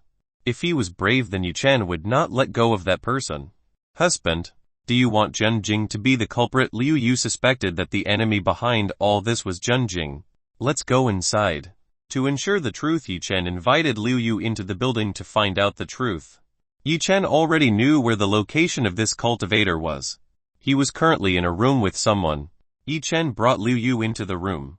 Yi Chen made a barrier that could not be found by the opponent.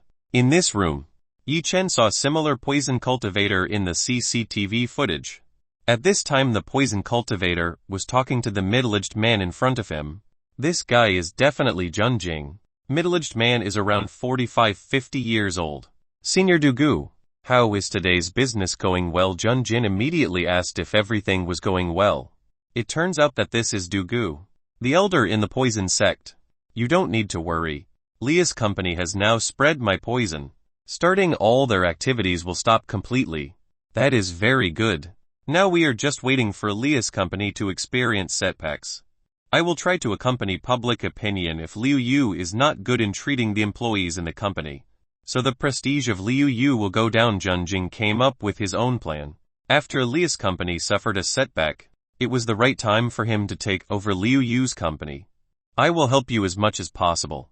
And according to our agreement for the results of 50-50, it seems like these two people from the beginning have done a planned transaction. The poison sect does not dare to openly do things like this. If this is known by a sect or organization, then all their efforts will be in vain. They need someone to be made into a tool so that it is not known. Therefore, Dugu used Jun Jing as a piece to successfully plan Liu Yu's wealth. In addition to seeking revenge for Du Kun's death, the poison sect really needs funding to buy various medicines to accelerate the rise in their cultivation bases. Senior Dugu, you don't need to worry. I will definitely remember the agreement we made before. Jun Jing didn't know at all that he was only used as a tool for the prosperity of the poison sect. Jun Jing was too tempted by the benefits he could get from Dugu, who in this city is not tempted by Lia's enormous corporate wealth. Even Lia's company wealth is 20x bigger than all the assets owned by Jun Jing right now. Hearing the conversation of these two people made Liu Yu angry. She did not think that Jun Jing had anything to do with the problems in her company. Liu Yu wanted to move forward and give lessons to these two people. Yi Chen immediately stopped Liu Yu, who tried to act rashly. Husband, let go of me. I want to give these two people a decent lesson. Liu Yu tried to break away from Yi Chen. You don't be rash. That man's strength is above you. You're not his opponent. Dugu's strength has reached the peak of the earth realm. With Liu Yu's current strength, Liu Yu is not a match for Dugu. Husband, why don't you act? With your current strength, you can definitely paralyze that person very easily. So I can teach Jun Jing a lesson. Liu Yu questioned why Yi Chen did not act against Dugu. Jun Jing is not a threat to us. Now what we need is to find out the location of the poison sect. If we can destroy the poison sect, you can do what you want to Jun Jing. Yi Chen made Liu Yu understand a little what to done. The biggest threat was the poison sect. That's why Yi Chen intended to destroy the poison sect. Liu Yu understood. She began to become calmer. Yi Chen listened again to the conversation between these two people. Jun Jing, did you finish what I asked yesterday? Dugu asked whether Jun Jing had finished what he told me yesterday. Of course. Everything is in here. Jun Jing gave a document to Dugu. The contents of this document are details about Yichen's background and details. Du Gu read all the details of Yichen's data. From here he did not see anything special about this man named Yichen. Du Gu began to wonder if this person really was the murderer of his third brother. You work really well. I like it. Du Gu was satisfied seeing Junjing's work. Du Gu put the document in the close. My business here is finished. I will return to the sect first. Du Gu said goodbye. Du Gu opened the window and jumped down. Junjing was shocked to see what Du Gao was doing. This was the top floor, which was hundreds of meters high from the ground. If someone fell from above here, they would surely die right away.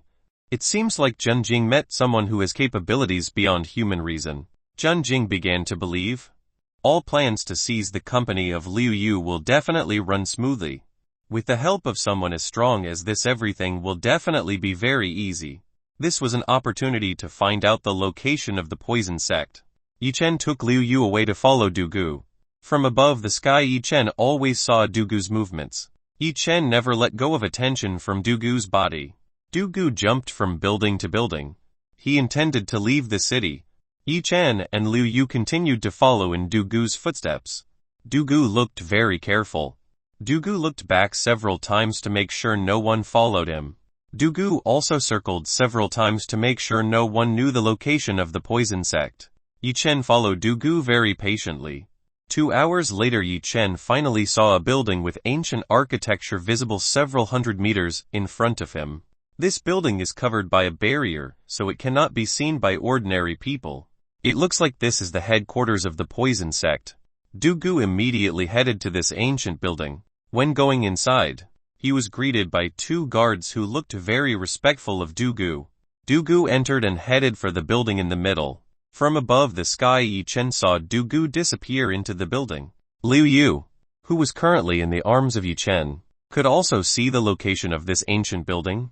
This building was located in the middle of a forest that was very rarely visited by humans. Husband, we have found the poison sect headquarters. What are we going to do next? Liu Yu asked what Yichen would do next. Of course we will destroy this sect. Yichen had to destroy a sect like this. The poison sect was an evil sect that was quite dangerous for Yichen's family. They deserved to be destroyed. Yichen brought Liu Yu down to the ground. Do you want to come or leave here? Yichen asked whether Liu Yu wanted to fight or just stay here. Of course I come. I want to try the fighting skills that I have been training all this time. Liu Yu wants to try the fighting skills that she has trained with Fu Lanling. Liu Yu knew that sooner or later this would definitely happen too. The world of cultivators was a hard world. Battles between cultivators could not be avoided. Fu Lanling had said to Liu Yu that one day she would definitely meet a situation where you had to kill enemies to protect everyone you belonged to. Liu Yu still has conflict in her heart, whether she is able to do such a thing. For Liu Yu, killing is not as easy as talking. She is still afraid when thinking about such a thing. Chapter 167 Power of Blue Moon God Art. Alright, you make sure not to be too kind to people from the poison sect. They are very cunning people. Their bodies are filled with a variety of poisons that can be used to attack you when you let your guard down a little. Yichen told Liu Yu to be careful when fighting cultivators from the poison sect. Yichen would take care of strong cultivators, while Liu Yu could take care of cultivators whose level was comparable to the current cultivation base.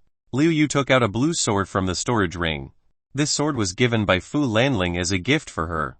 The sword named Blue Jade. This sword was not only very light, but also very sharp. Yu, where did you get the sword from? Yichen asked who had given Liu Yu a sword as good as this. This was given by Lanling's sister. She said this sword is suitable for me to use. Liu Yu quite liked the sword given by Fu Lanling. Besides being light, it was also easy to use. It turns out that this sword was given by Fu Lanling. It is fitting that the quality is very good. Let's go. Yichen invited Liu Yu to the poison sect. Yichen invited Liu Yu to go to the poison sect gate. The 2 sect gate guards saw Yichen's arrival. As Yichen approached, the 2 guards immediately on standby. When the 2 guards looked at Liu Yu, who was very beautiful, they immediately drooled. The 2 guards had never seen a woman as beautiful as this before. Poison sect is an evil sect. This sect usually kidnaps women from the countryside for experiments and to satisfy lust. Seeing a woman as beautiful as Liu Yu, made these two guards excited. Liu Yu saw the indecent gazes from the two gatekeepers of the poison sect. She was very upset to see how these two people looked at her. Yi Chen also saw how these two people looked at Liu Yu. How dare these two people looked at his wife with such a gaze. Yi Chen used the 9 steps down and appeared behind the two sect guards. These two people were completely unprepared when Yi Chen attacked. Bam! Bam! Yi Chen immediately hit these two people very strongly. The two sect guards were currently on the ground. They were both spewing out mouthfuls of blood. Because the injuries were too serious, they immediately lost consciousness. Let's go in. Yi Chen and Liu Yu went inside. Because this sect installed Yi Chen's protective array must first destroy this array. Ringing. After the barrier was destroyed, the sect's alarm sounded very loud. You all come out, Yi Chen shouted. Yi Chen's scream echoed throughout the entire sect. Hearing there was a warning that the enemy was attacking, the poison sect disciples immediately left their cultivation sites. Meanwhile, in the main hall, Dugu was discussing his plans with Du Naru. Second younger brother. How can you be so rash? We haven't found out about the enemy. How dare you do such a thing? Du Naru scolded Dugu for making a decision too quickly. At the moment, their sect doesn't know how strong a man named Yi Chen is. If a sect offends a strong person, this could be a disaster for the sect. First brother, you don't need to worry. I have already found out the origin of the person who killed the third brother. That person is very ordinary, even his background is very normal. I think he can kill the third brother by using underhanded methods. Dugu throws a document containing Yi Chen's identity. Du Naru took the document that was on the table. After reading it, Du Naru saw that this young man was very normal. There wasn't anything specific about this person. Was Du Yao wrong in thinking that the person who killed Du Kun? Du Naru began to think that maybe this person was not Du Kun's killer. When these two people were discussing, the sect's alarm sounded. Suddenly Dugu and Du Naru stood up and came out of the main hall. They wanted to see what was happening outside. When Dugu and Du Naru came out, they saw that there were two people who were surrounded by all the sect students. The two of them are a pair of men and women. Dugu and Du Naru sang get familiar with these two people. One was Yi Chen and the other was Liu Yu. Despite being surrounded by dozens of people, Yi Chen and Liu Yu were still very relaxed. The two of them waited for everyone in the sect to come here. It would be easier to defeat them together. Yi Chen had already closed all escape access to the poison sect. Inevitably they had to fight with him and Liu Yu. You are brave enough to come here. Don't you know that you are currently entering the lion's den? Haha, Dugu laughed seeing Yi Chen come to this sect voluntarily. This way he didn't need to bother looking for Yi Chen anymore. How did you get here? Unlike Dugu, Du Naru is more careful when he sees Yi Chen.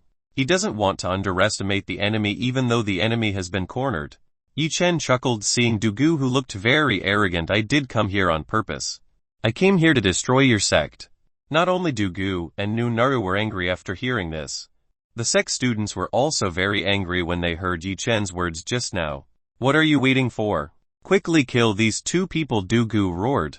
He ordered all the students who had surrounded Yi Chen and Liu Yu. Without saying much, all the students immediately fired poisonous projectiles and poison gas at Yi Chen and Liu Yu. You handle all of them. Make sure to remain careful. Yi Chen let Liu Yu handle the poison sect disciples.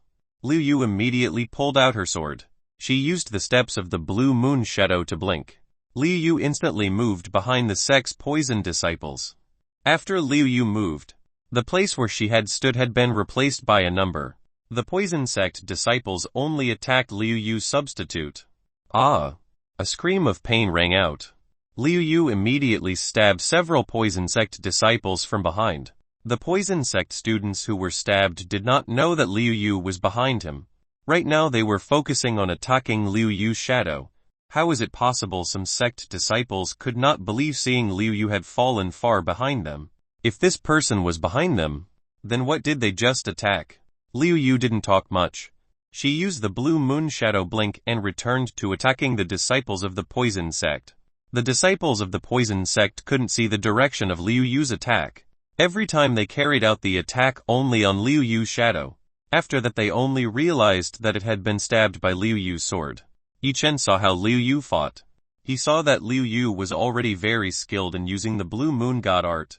Even some students who were already in the early stages of Earth Realm were unable to compete with Liu Yu's skills. Too bad Liu Yu didn't directly kill these people. If Liu Yu wanted to, she should have stabbed the heart of a disciple from the poison sect. Seeing that there was no chance of victory, the poison sect disciple tried to escape Liu Yu. Liu Yu did not give these people any chance to escape. She continued to attack the disciples of the poison sect. Du Gu was furious to see his student dropped by Liu Yu. Du Gu rushed towards Liu Yu to attack her. How dare you hurt my student? Du Gu's palm turned black. This palm contained a very dangerous poison. Bam! Yi Chen arrived in front of Du Gao. He stopped Du Gu's attack by using a punch. Du Gu, who received Yi Chen's punch, immediately retreated tens of meters. You can't interfere. Your opponent is me. Yi Chen would not let these two people interfere with Liu Yu's battle. Du Gu looked at Yi Chen with a killing look, his entire palm shaking with pain. Du Gu had no idea that Yi Chen would become this strong. Chapter 168 Kill Du Gu and Du Naru. Du Naru immediately went to Du Gu's side to see how he was. Second brother. Are you okay? Du Naru helped Du Gu stand up. He saw that in the exchange of blows Du Gu was clearly defeated. Du Naru looked at Yi Chen. How this young man had such great strength at a very young age. First brother. Let's join hands to defeat this person because he couldn't defeat Yi Chen alone. Du Gu invited Du Naru to work together to defeat Yi Chen. Du Naru nodded. He knew that if the two did not cooperate, they might lose.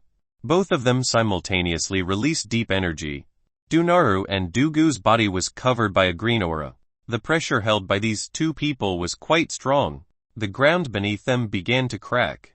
Du Naru and Du Gu simultaneously went to attack Yi Chen. Du Naru and Du Gu attacked Yi Chen from both sides. The palm used to hit Yi Chen contained a very deadly poison. Bam! Bam! Bam! Bam! Yi Chen welcomed Du Gu and Du Naru's attacks. For Yi Chen, the poison belonging to Du Gu and Du Naru would not be able to harm him at all. Du Naru and Du Gu attacked Yi Chen very blindly. Bam! Bam! Yi Chen kicked Du Gu's head and Du Naru's chest. Both of them flew backwards.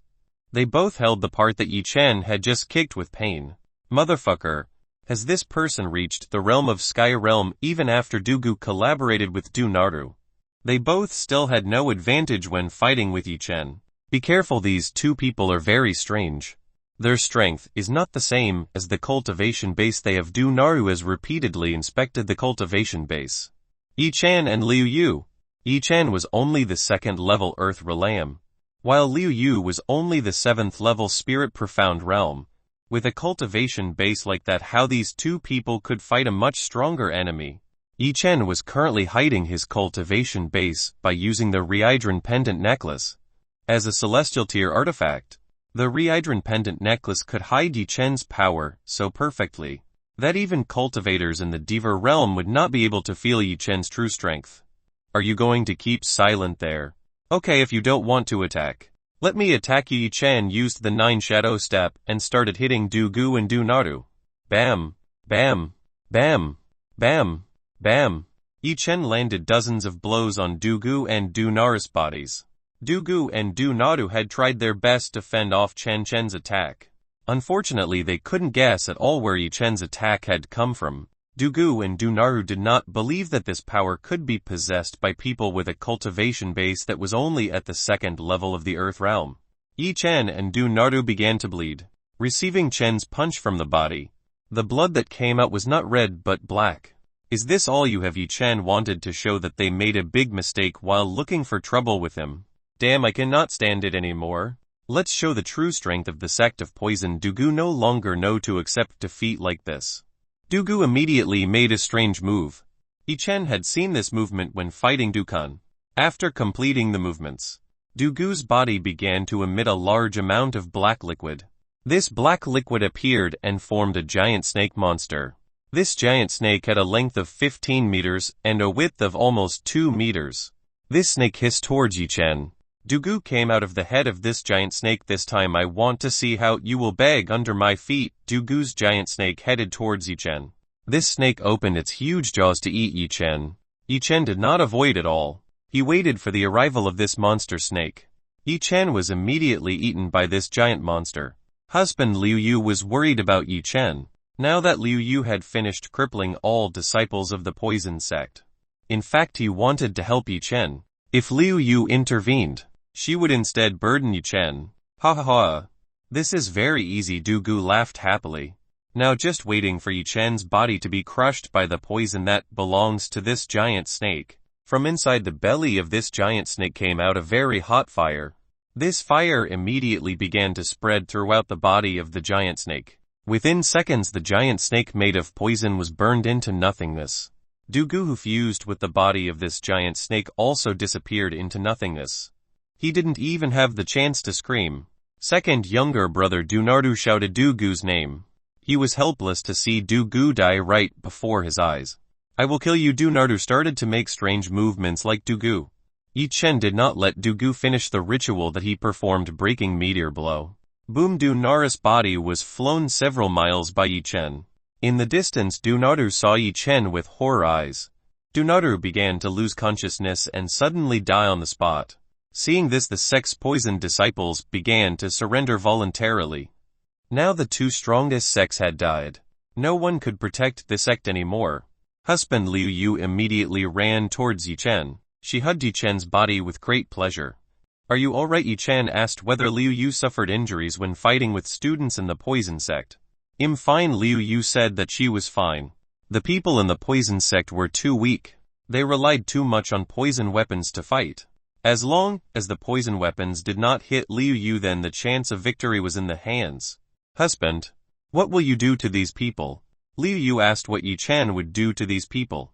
What if we just destroy them? That way they will not be able to threaten other people anymore, Yi Chen said a powerful way.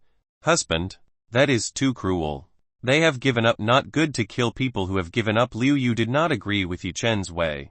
Then do you have any other way to treat them, because the way he was refused? Yi Chen wanted to know if there was another way to deal with the sect's poison students. What if we throw away their power? That way they won't be able to harm other people. Liu Yu has a great way to deal with these people. But they are a poison sect. Even though they lost their power, they still have poison to use as weapons. Liu Yu's idea was actually very good if used on ordinary cultivators. Unfortunately, this is a poison cultivator. Such a method is not suitable for dealing with poison sect. Liu Yu began to think that her method could not be effective. As long as these people could still make poison, everything would be useless. Who is the person who dares to mess up in my sect? An angry roar could be heard from the horizon. Chapter 169, Patriarch and Sect Ancestor. Yi Chen and Liu Yu simultaneously saw the direction of the sound. They both saw that in the sky 3 people were floating. 2 men and 1 woman. 2 men looked 50 years old, while 1 woman was still 30 years old. Although it looks like they are under 50 years old, the age of these 3 people must be more than 100 years. The strength of these 3 people has reached the beginning of the sky realm. These 3 people are Du Ren, who is a patriarch of the sect, while the other 2 are Du Ku and Du King. These 2 people are sect ancestors whose age is even older than Du Ren. These 3 people looked down at their sect. They saw that the elders of the Du Gu and Du Nardu sects were dead. The sect's disciples were also seriously injured. The culprit was definitely the 2 people below. Yi Chen and Liu Yu. You retreat first. I'll take care of them. Yi Chen told Liu Yu to stay away from this place. Alright. Liu Yu didn't ask much. She immediately went away from the location of the poison sect. Yi Chen floated up into the sky. He stood parallel to the 3 cultivators who had just come. Who are you? Why are you doing this to my sect? Du Ren didn't attack right away. He wanted to know the reason why Yi Chen attacked his sect. Do you need a special reason to attack the evil sect? You really made me laugh. Yi Chen found it funny to hear this person's words. Young man, how dare you? Du Ku shouted at Yi Chen. As an old man who had lived for almost 200 years, Du Ku had never met an arrogant young man like Yi Chen. Brother, why bother talking to people like this? Let's just kill him. Du King was an impatient woman. She wanted to kill Yi Chen right away. Du King was the first person to try to attack Yi Chen. She used the poisonous nail she had to attack Yi Chen. As a sect ancestor, Du King's power was above Du Ren. This woman was also known to be very cruel. She usually killed enemies and tortured them to beg for forgiveness. Bam! Yi-chan used his left hand to hit Du Qing's chest. Receiving this attack, Du Qing immediately retreated hundreds of meters away. She held her chest in pain. Blood began to emanate from Du Qing's purple-colored lips. Sister, ancestor Du Ran and Du Ku rushed to Du Qing's side. Both of them seeing Du Qing's condition. Are you okay? Du Ku drains deep energy to relieve the pain that Du Qing has. Du Ku is the person who best understands the power possessed by Du Qing. Du Qing, who has reached the second level of Sky Realm, with only one palm being struck down by this person. Moreover, this person's strength was only the second stage of the Earth Realm. This was something beyond a cultivator's reasoning. Fine. Du Qing looked up at Yi-chan. This woman's killing aura was very strong. Actually, I don't really like to hit weak women, but because you guys want to fight, I will serve you. Yi-chan told the three to go forward together. This person is strong enough. Let's join hands to defeat him. Du Ku asked Du Ran and Du Qing to join hands against Yi-chan. Deep aura began to emerge from Du Ku and Du Qing's bodies. They went towards Yi-chan to attack him. At the back of Du Ran, tasked with throwing hundreds of poison projectiles towards Yi-chan.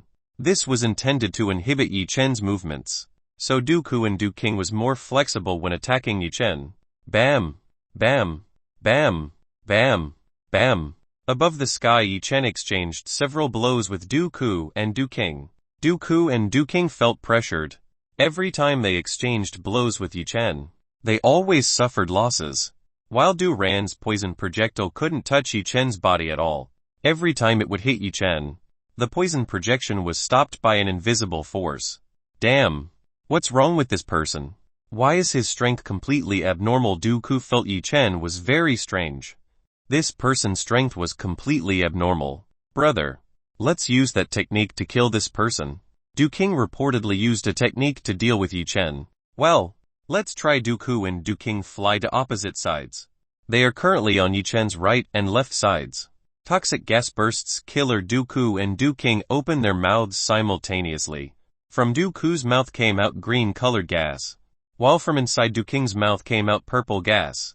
The two gases that were green and purple began to envelop Yi-chan's body. These two gases began to mix and cause a very dangerous chemical reaction. This poison gas is like a substance that is very dangerous. If exposed to the skin, it will immediately make the person's skin melt until only the bones remain. If ordinary people or cultivators are weak to the point of poison, within seconds their bodies will melt and turn into bones. Moreover, this poison gas has been improved by the combined technique of Du Ku and Du Qing. Du Ku and Du Qing saw the poison gas they had released. Strange. Why aren't you screaming? Du Ku feels strange. He didn't hear screams from Yi-chan. Usually people affected by this technique will scream in pain due to their melted skin. Strangely, until now there are no screams that can be heard by Du Ku. Maybe he died immediately by our poison woman. Du Qing suspected Yi-chan died instantly after being exposed to this poison gas. From inside the poison gas sprays a ray of light. The light is getting bigger until it swallows all the poison gas that exists. The speck of light turned out to be a flame. An enormous flame enveloping Yi-chan's body. How could he not be hurt after being exposed to our technique? Du Qing could not believe that Yi-chan had not been injured in the slightest after being exposed to poison gas, which had been increased by her and Du Ku. Even Yi-chan's clothes did not show the slightest trace of scratches. Yi-chan looked at Du Ku and Du Qing, who looked very surprised. Actually, I still want to play a little with you guys. Unfortunately, I don't have time for that. Let's finish as soon as possible. Yi-chan didn't want to stay too long to stay in this place. He wants to end all this immediately. Don't be so arrogant. We just started. Even before Du Qing finished her words, Yi-chan had already hit Du Qing to the ground. Du Qing on the ground vomited a lot of black blood. How dare you? Feel this. Broken poison claw. Du Ku landed his karak on Yi-chan's back. Yi-chan used the 9 shadow step to avoid Du Ku's breaking meteor blow attack. Yi-chan landed an attack right on Du Ku's head. Boom! Du Ku hit the ground very strongly. This collision made a rather large crater. In the middle of this crater there is Du Ku, which fills out a lot of blood. Chapter 170 Poison King Monsters. Seeing this, Du Ran immediately rushed to save Du Qing and Du Ku. Don't come here. Dooku forbids Du-Ran from approaching. Du-Ran? Hurry up, you use that technique. We might not win against it. Because the sect has been destroyed, we better drag him along with the destruction of our sect, seeing no chance of winning from Yi-Chen. Dooku told Du-Ran to use forbidden techniques. At most not, even though their godly sect could still drag people who wanted to destroy the sect with them. But Du-Ran is still hesitant to use the technique.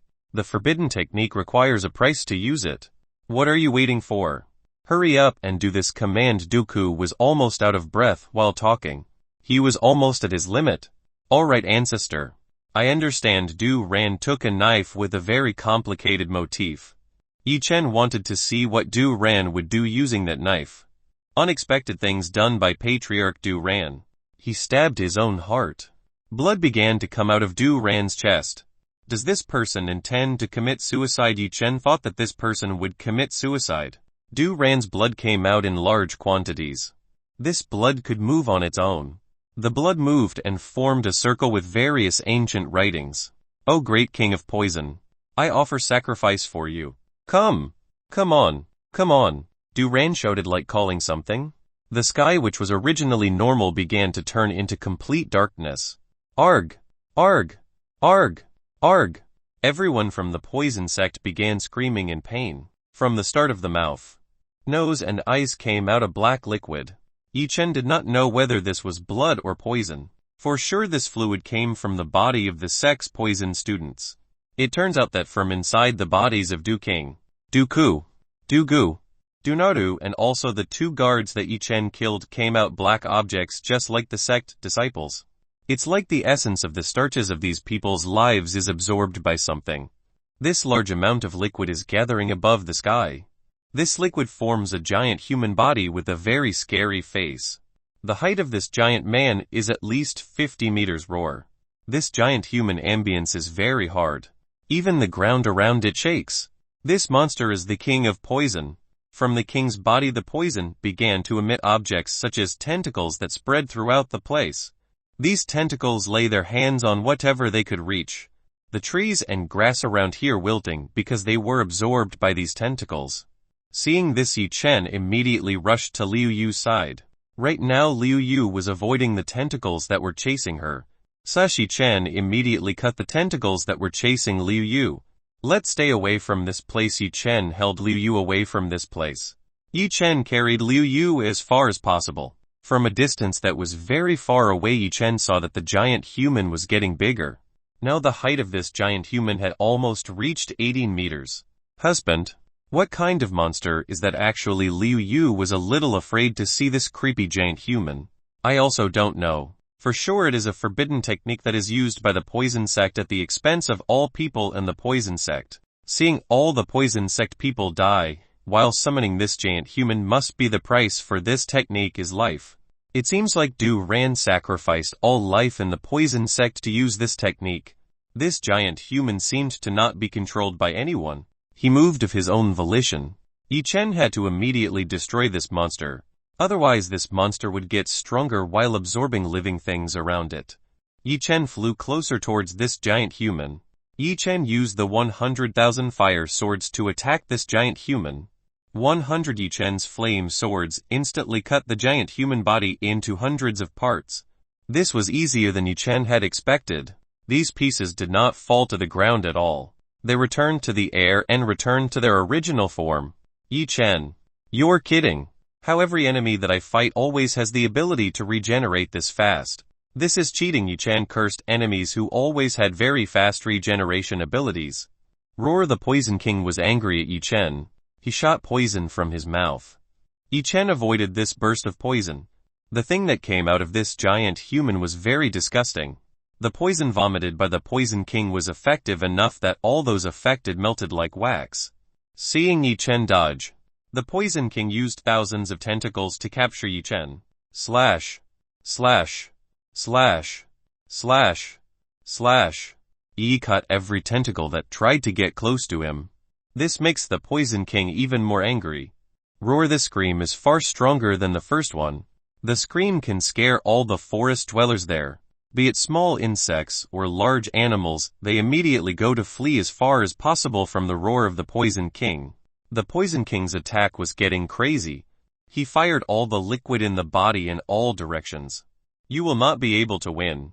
The King of Poison is our sex symbol. He is the myth of the legend most feared by this world. Du-Ran is very happy to see this beautiful view.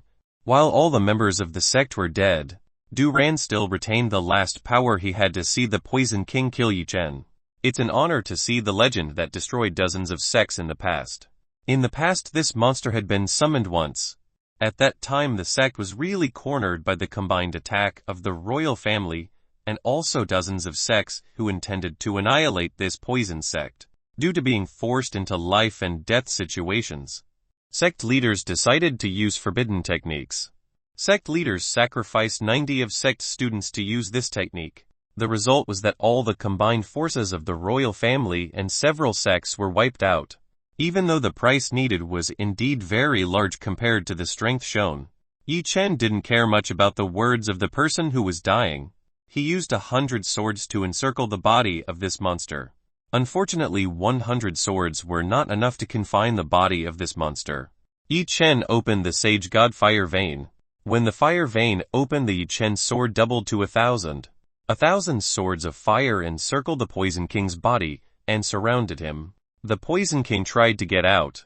Yi Chen's sword was too strong. It did not budge when attacked by the Poison King. Hell prison. The Poison King's body, which is currently locked in a fire, is set on fire. Roar! This monster's despair screams were heard echoing throughout the forest. Yi Chen's flame burned the king's poisonous body without leaving anything. Du-Ran can't believe that the legendary Poison King just lost. The sacrifice they all made was in vain. When the Poison King was destroyed, the sky was clear again. Yi Chen walked towards Du-Ran, who was currently dying. All the things you did were useless. Ha! You monster! Du-Ran chuckled to Yi Chen. After saying the last words, Du-Ran closed his eyes. He had died. His body turned into a lump of disgusting black liquid. What do you want to say? It means nothing to me. Yi Chen didn't care much about Du-Ran's talk. Finally, everything was over. The poison sect had been destroyed. Now no one could disturb Liu Yu's life. Now that he's dealing with Junjing, who is involved in this matter, Yi Chen and Liu Yu will definitely not let Junjing just let go. Yi Chen wanted to pick up Liu Yu, who was in the distance back home. Master. Wait. It looks like I feel a very nice treasure aura. Chu Yuchen suddenly spoke in Yi Chen's mind. Chapter 171. Golden Lotus Flower. Huh. What treasure is that? Yi Chen wanted to know what treasure Yu Chuchen meant. Quickly destroy the mountain. You will find out later. Chu Yuchen told Yi Chen to destroy the mountain behind the poison sect. The mountain that Chu Yuchen pointed at was at least 2 kilometers away from the location of the poison sect. There were several cave mouths that were around this mountain. It seemed like the mouth of this cave was used by the poison sect to carry out cultivation. Yi Chen destroyed the place where Chu Yuchen was pointing. When Yi Chen destroyed the place, in the hole Yi Chen had destroyed, a golden yellow light appeared. Upon seeing this, Yi Chen became even more curious. He approached towards this golden light. When it arrived, Yi was surprised to find a flower that gave off a golden light. The golden light emitted by this flower is very pure. Seen from the aura emitted by this flower, the age of this flower must be above 300 years. Yi Chen didn't expect to find this very rare medicinal plant. How could the poison sect not know that there was a rare treasure behind this mountain? What, master, are you surprised? I told you this is a very extraordinary treasure, Chu Yuchen said with great pride. Chu Yuchen was indeed worthy of pride. If it wasn't for Chu Yuchen's help, Yi Chen might also not have known of the existence of this flower. What Chu Yuchen found was that the golden lotus flower, this medicinal plant, if perfected into a pill, would have a very powerful effect on its users. It is said that someone who takes pills made from golden lotus can break into the peak of the sky real or emperor realm. Yi Chen was very happy to find this plant. It would definitely be very useful for the women he had. Yi Chen was very careful in picking the golden lotus flower. He did not want to damage the content contained in the golden lotus flower. After finishing picking the golden lotus flower, he put the golden lotus flower into the fairy gate storage room. Yi Chen was relieved. There were no obstacles during the process of picking the golden lotus flower. After picking the golden lotus flower, Yi Chen went to where Liu Yu was. Seeing Yi Chen turn back fine, Liu Yu shouted husband. She was glad Yi Chen was fine. You let's go home. Yi Chen invited Liu Yu back to the city. Here was not a suitable place for the two of them. Without waiting for Yi Chen, Liu Yu embraced Yi Chen's body. She knew that Yi Chen would take her flying. Boing! Boing! This sensation Yi Chen felt that Liu Yu's large object was too strong when pressing against the chest. This girl must have done this on purpose. Yi Chen looked at Liu Yu, who smiled softly at him. Yi Chen hugged Liu Yu's waist. You wife. Did you deliberately tease me? Yi Chen's claws grabbed Liu Yu's two large soft rabbits. Husband, what are you doing? Liu Yu groaned. Her body began to soften as Yi Chen touched the weak point she had. After repeatedly conducting dual cultivation with Liu Yu, Yi Chen now knew the weak point in Liu Yu's body. When Yi Chen touched that weak point for just a moment, Liu Yu immediately turned into a lustful woman. Yi Chen opened Liu Yu's shirt. Liu Yu was surprised to see Yi Chen take off her clothes. This place was a forest. How Yi Chen wanted to do shameful things in a very open place like this. Husband, wait. This is the forest. We cannot do anything like this in the forest. Liu Yu told Yi Chen to stop. If it continues like this, Liu Yu can lose his sanity. Don't you want to do this with me? Yi Chen said sadly. It's not like that. The problem at the company is still very chaotic. I still have to solve the problems that were there.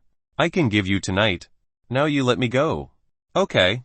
Liu Yu asked in a very soft voice. Hearing this gentle request, Yi Chen could not refuse. Okay. I understand. Yi Chen immediately kissed Liu Yu's cherry lips. Liu Yu responded to the kiss from Yi Chen. The adult kiss between Yi Chen and Liu Yu lasted quite a long time. After Liu Yu was breathing heavily and out of breath, finally Yi Chen let go of Liu Yu. Liu Yu immediately tidied up the clothes that she belonged to. Let's go back. Yi Chen this time really brought Liu Yu back to the city. 15 minutes later, Yi Chen and Liu Yu re-entered the city. Husband, let me down at the company. Liu Yu did not want to go back to the villa first. She first had to resolve what had happened at her company. Yi Chen understood. He also had to help Liu Yu get rid of the poison in the company building. If the poison wasn't removed, the prescription medicine that Yi Chen had given would be useless. Yi Chen and Liu Yu descended above the company. From above here, Yi Chen could see what was happening below. Under the circumstances, it still looks pretty chaotic. A lot of people run to and fro to help victims who are poisoned. You take care of the ones downstairs. I will clean the poison in this building. Yi Chen decided to divide the tasks. Liu Yu was in charge of taking care of the employees, while he himself would take care of cleaning the poisons.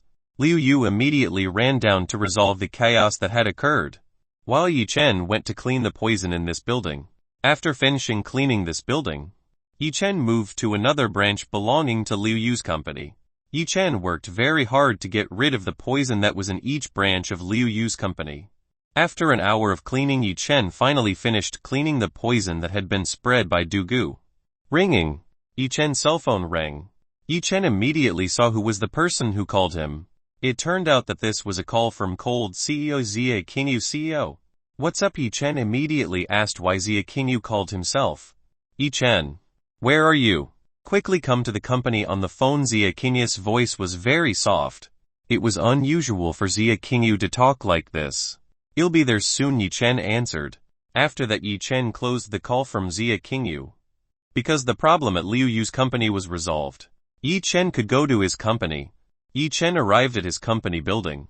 He immediately went to Xia Qingyu's room. When he got into Xia Qingyu's room, there was a man aged around 42-45 years who stood in front of Xia Qingyu. This man was arguing with Xia Qingyu about something. I told you, I don't want to marry Jun Moxie.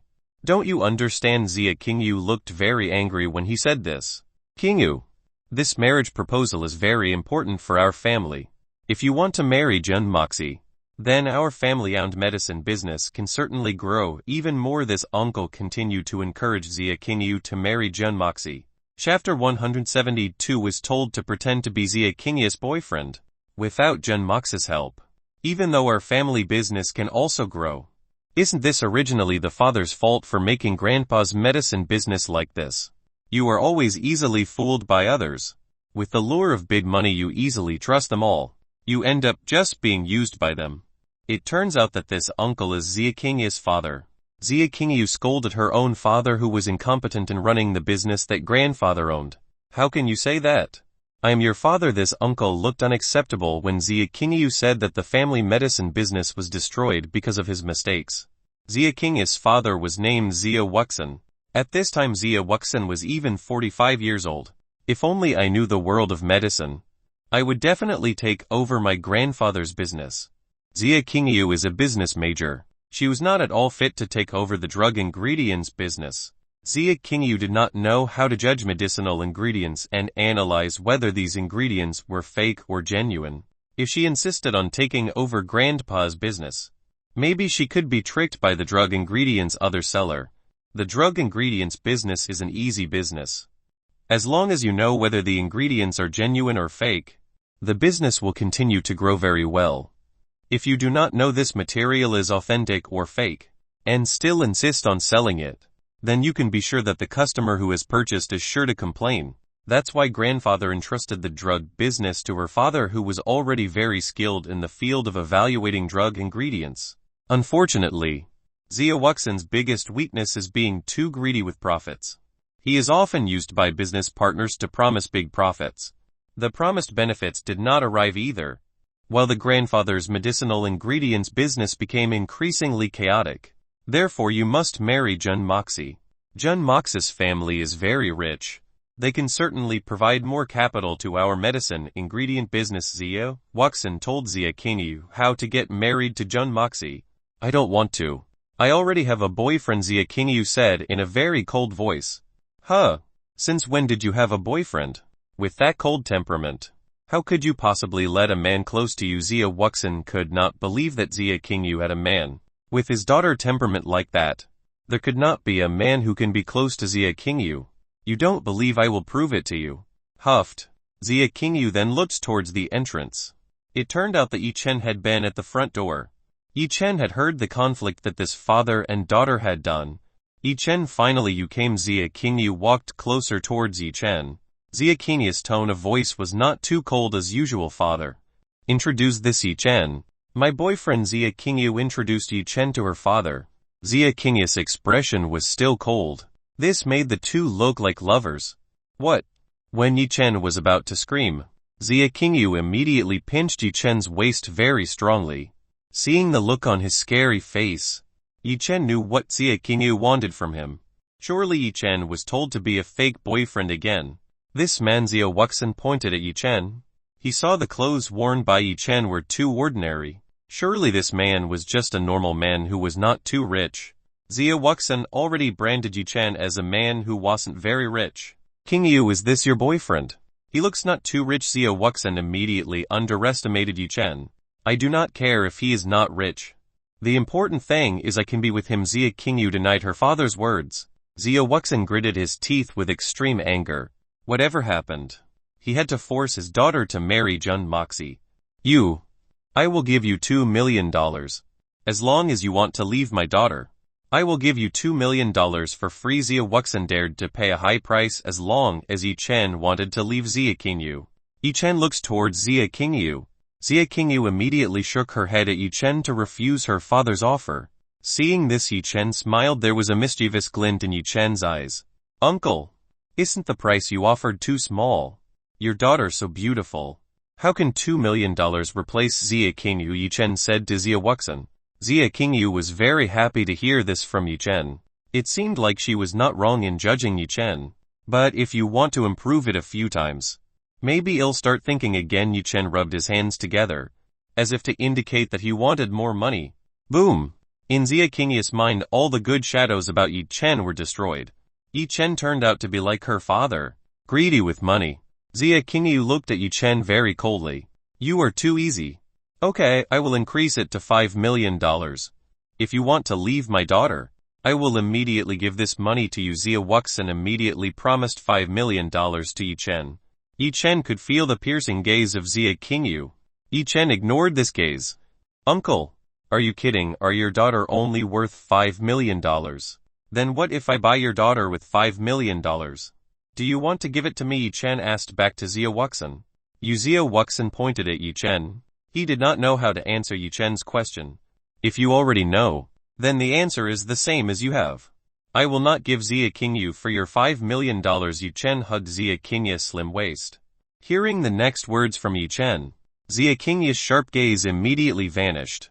It turned out she was mistaken with Yi Chen. Yi Chen actually wanted to tell her father that a princess could not be replaced with a paper money. Xia Qingyu's body trembled as Yi Chen's hand touched her waist. Xia Qingyu had never been hugged by a man. Even though Xia Qingyu's face was still cold, inside Xia Qingyu's heart was beating very fast. You bastard. You will regret your decision today. Xia Wuxin left this room. Before leaving, Xia Wuxin cursed Yi Chen several times. Xia Wuxin will make Jun Moxie deal with Yi Chen. With Jun Moxie's strength, it should not be difficult to get rid of this young man without this background. Xia Wuxin called Jun Moxie's number. Bip. Bip. Bip. The voice of the telephone called. Connected. It took a while for Moxie to answer a call from Xia Wuxin. Ah. Hello, father-in-law. How can you persuade Qingyu married me? Jun Moxie's voice was a little choked up. Besides Jun Moxie's voice, there was a female voice who was sighing in pleasure. Xia Wuxin certainly knew what Jun Moxie was doing right now. Jun Moxie, I have bad news. It looks like Qingyu has a boyfriend. If you want to get Qingyu, you must get rid of that person. Xia Wuxin went straight to the main point. He wanted Jun Moxie to get rid of Yi Chen, so he could control Xia Qingyu. Chapter 173. The threat of Xia Qingyu. Who is that? How dare he meddle in my business? Jun Moxie was very angry after hearing this news. The woman who was above Jun Moxie was immediately frightened after hearing the roar of Jun Moxie. This woman immediately stopped the activity above Jun Moxie. Xia Wuxin chuckled at Jun Moxie's angry voice. It seemed that Jun Moxie would take care of a man named Yi Chen. That person's name is Yi Chen. He is very arrogant. You must immediately get rid of that person from this city. Xia Wuxin told the person who had disturbed his business. Yi Chen. Are you sure that person named Yi Chen? Jun Moxie looked scared when he heard the name Yi Chen. Jun Moxie. Do you also know this man named Yi Chen? Hearing Jun Moxie surprised, Xia Wuxin suspected that Jun Moxie knew Yi Chen. Yes. I know a man named Yi Chen. I thought he was Qingyu's bodyguard. I didn't think their relationship was more special. Yi Chen deserved to be angry when he approached Xia Qingyu. Apparently the two had a relationship under the table. So can you deal with it? Xia Wuxin was a little worried seeing Jun Moxie, who was hesitating. Father-in-law. You don't need to worry. I will find a way to deal with that person. Jun Moxie began to think of a way to deal with Yi Chen. Alright. I'll wait for good news from you. Xia Wuxin turned off the call. After the call was turned off, Jun Moxie threw his cell phone. Damn. Again that person interfered in my business. Does he think he is great because he knows AI Lang? Just watch, I will make him regret it for life. Jun Moxie gritted his teeth. Honey. Why are you so angry? Let's continue the fun thing. The woman above Jun Moxie's body started acting sassily. Ha ha ha. You really are the best prostitute. Let's quickly lift your beautiful butt. Jun Moxie continued to have fun with this woman. In Xia Qingyu's room. Until when are you going to hug me? Quickly release. Xia Qingyu scolded Yi Chen. Oh sorry. Hugging you is too comfortable. Yi Chen smiled wryly at Xia Qingyu. It's not that Yi Chen wouldn't let Xia Qingyu go. But the yinki that Xia Qingyu possessed was very pure and parrot. Only by touching Xia Qingyu, Yi Chen could absorb a great deal of yinki from Xia Qingyu. Forget everything that happened today. You may leave now. Xia Qingyu did not thank Yi Chen at all. Instead she drove Yi Chen out of her room. This woman Yi Chen was annoyed to see that Xia Qingyu was very cold and arrogant. Even though he had helped her, but this was the reply he got. If Yi Chen didn't show who his boss was, this woman would always be arrogant when in front of him. What are you waiting for? Quickly get out of my room. Xia Qingyu shouted to drive Yi Chen away. Yi Chen was still silent on the spot. He walked over to Xia Qingyu.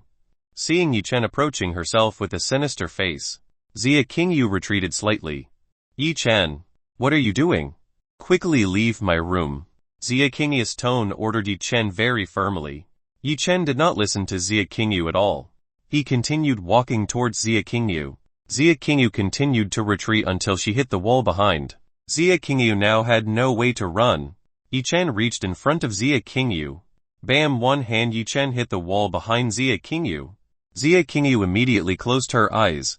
Yi Chen's face was very close to Xia Qingyu's face. The distance between the two was only about 5 cm. Too close. Xia Qingyu could feel Yi Chen's breath from this close distance. Yi Chen's breath was enough to tickle her. Xia Qingyu shrunk a little.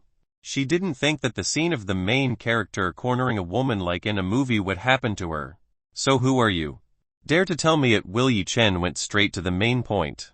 He did not like the attitude of Xia Qingyu like this. I am your boss. If you dare anything I will immediately stop you. Xia Qingyu ventured to fight Yi Chen. Just fire it. Do you think I will care? Yi Chen is the owner of this company. Xia Qingyu can't do anything like that at all. Yi Chen took Xia Qingyu's chin with one hand of hers. If you look closely you are pretty too. But it's a pity your expression is so cold and scary. If you just want to smile a little, maybe you will be much prettier. Yi Chen saw the cold face of Xia Qingyu, who looked very angry. If this stare could kill, maybe Yi Chen had been killed hundreds of times. Obscene man, quickly release me. If you don't let me go I will scream. Everyone will know that you were a pervert. Xia Qingyu threatened to shout if Yi Chen did not let go of her immediately. Shout as you wish. If the employees in this office see you, what will they think? Yi Chen smiled wickedly. Xia Qingyu was very confused about what she had to do at the moment. Xia Qingyu clearly could not fire Yi Chen. She had to get permission from the chief director to do this. Just look, it'll definitely get you fired. Finally Xia Qingyu has a way.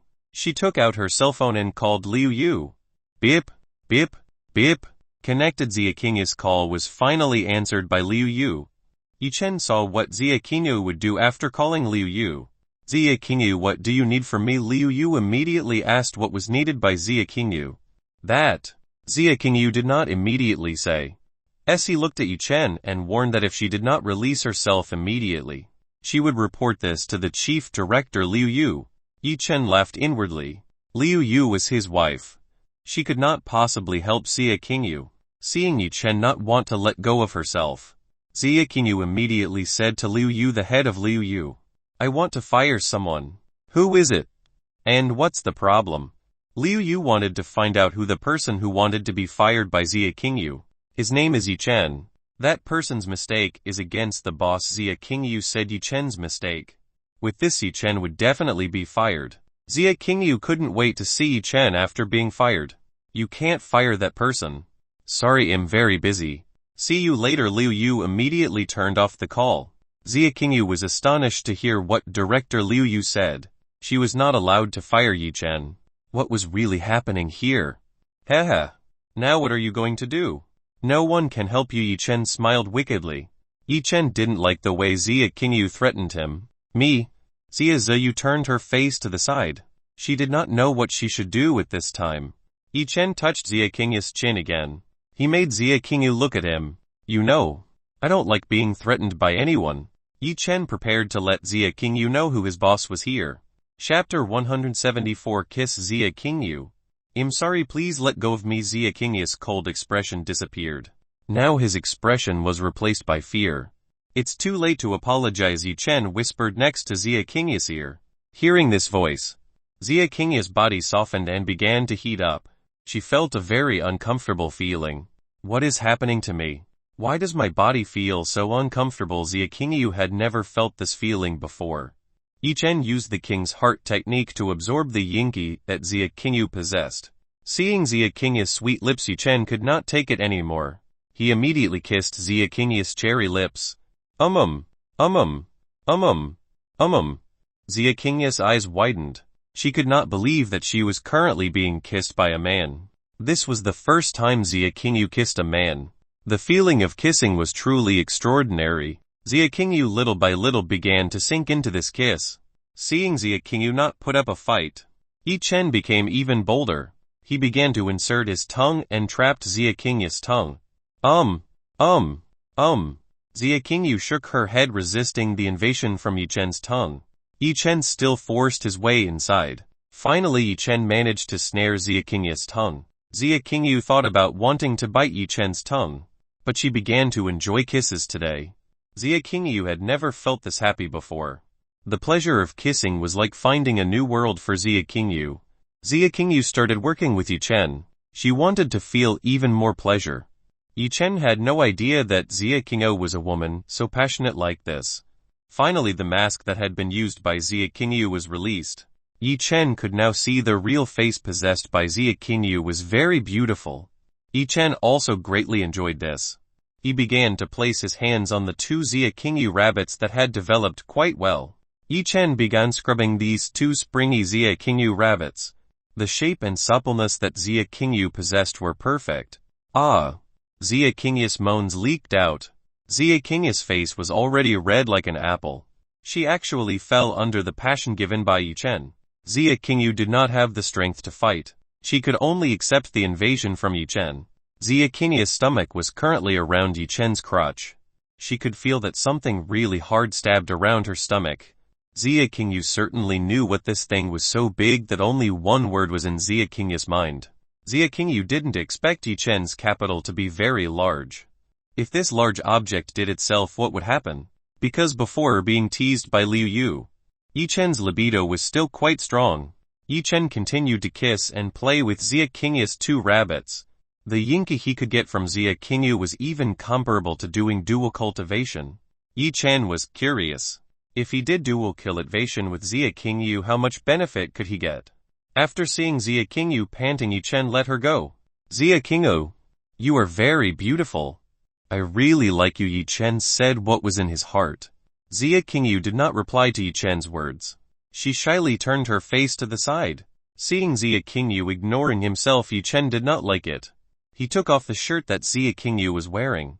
Yi Chen, please let go. I know I'm wrong. Next time I won't say anything rude to you again, Zia Qingyu cried. She looked like a girl who had just been bullied. Seeing Zia Qingyu cry, Yi Chen felt he had gone too far. Okay. Remember your words earlier. If in the future you dare to say rude to me, next time I will immediately take you to bed and make you my woman, Yi Chen warned Zia Qingyu. If Yi Chen didn't act domineering, then Zia Qingyu would definitely treat him as before. After giving a warning to this cold woman, Yi Chen went out of the room of Zia Qingyu. After Yi Chen's departure, Zia Qingyu slumped to the floor. Zia Qingyu's heart was beating very fast. Her feelings were now very chaotic. On one side, Zia Qingyu felt an extraordinary feeling from Yi Chen. On the other side of her heart, she hated to hate Yi Chen. Zia Qingyu touched the underpants she was wearing. Apparently the underwear was already very wet.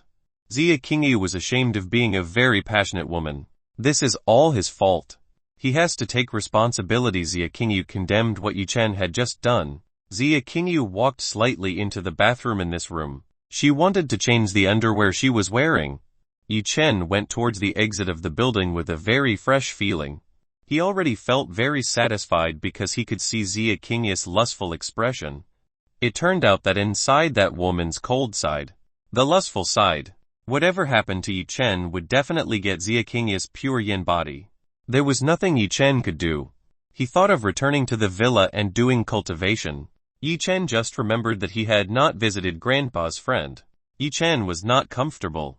However, that person was still his grandfather's friend. Yi Chen had to meet with him. Yi Chen went to the address that had been given by his grandfather's friend. Yi Chen needed time to find the location of his grandfather's friend's house. After touring and asking people, Yi Chen finally found a house that belonged to his grandfather's friend. Yi Chen's grandfather's friend's house was quite large. This house was at least 150 x 200 square meters in size with a very nice home decoration. Yi Chen never knew that his grandfather had very rich friends in the city. If you have a very rich friend, why don't you ask for help to find a lot of work in this city? With a house as big as this, the owner should have a business that is run. Yi Chen threw away such thoughts. He just wanted to give a meeting with his grandfather's friend. Ding! Yi Chen pressed the bell at the gate. A few moments later, a guard came out to Yi Chen. Friend, what do you want to come to this place? This guard immediately asked the purpose of Yi Chen's arrival here. I come here to meet with the owner of this house. Is he inside? Yi Chen asked politely. Because the other party was polite, Yi Chen also said politely to this guard. Do you have an appointment with the owner? The guard asked whether Yi Chen had made an appointment with the owner of this house. Not yet.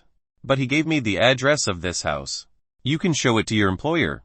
Yi Chen gave the home address to the guards. Maybe this could help. The gatekeeper received the address from Yi Chen. Wait a minute.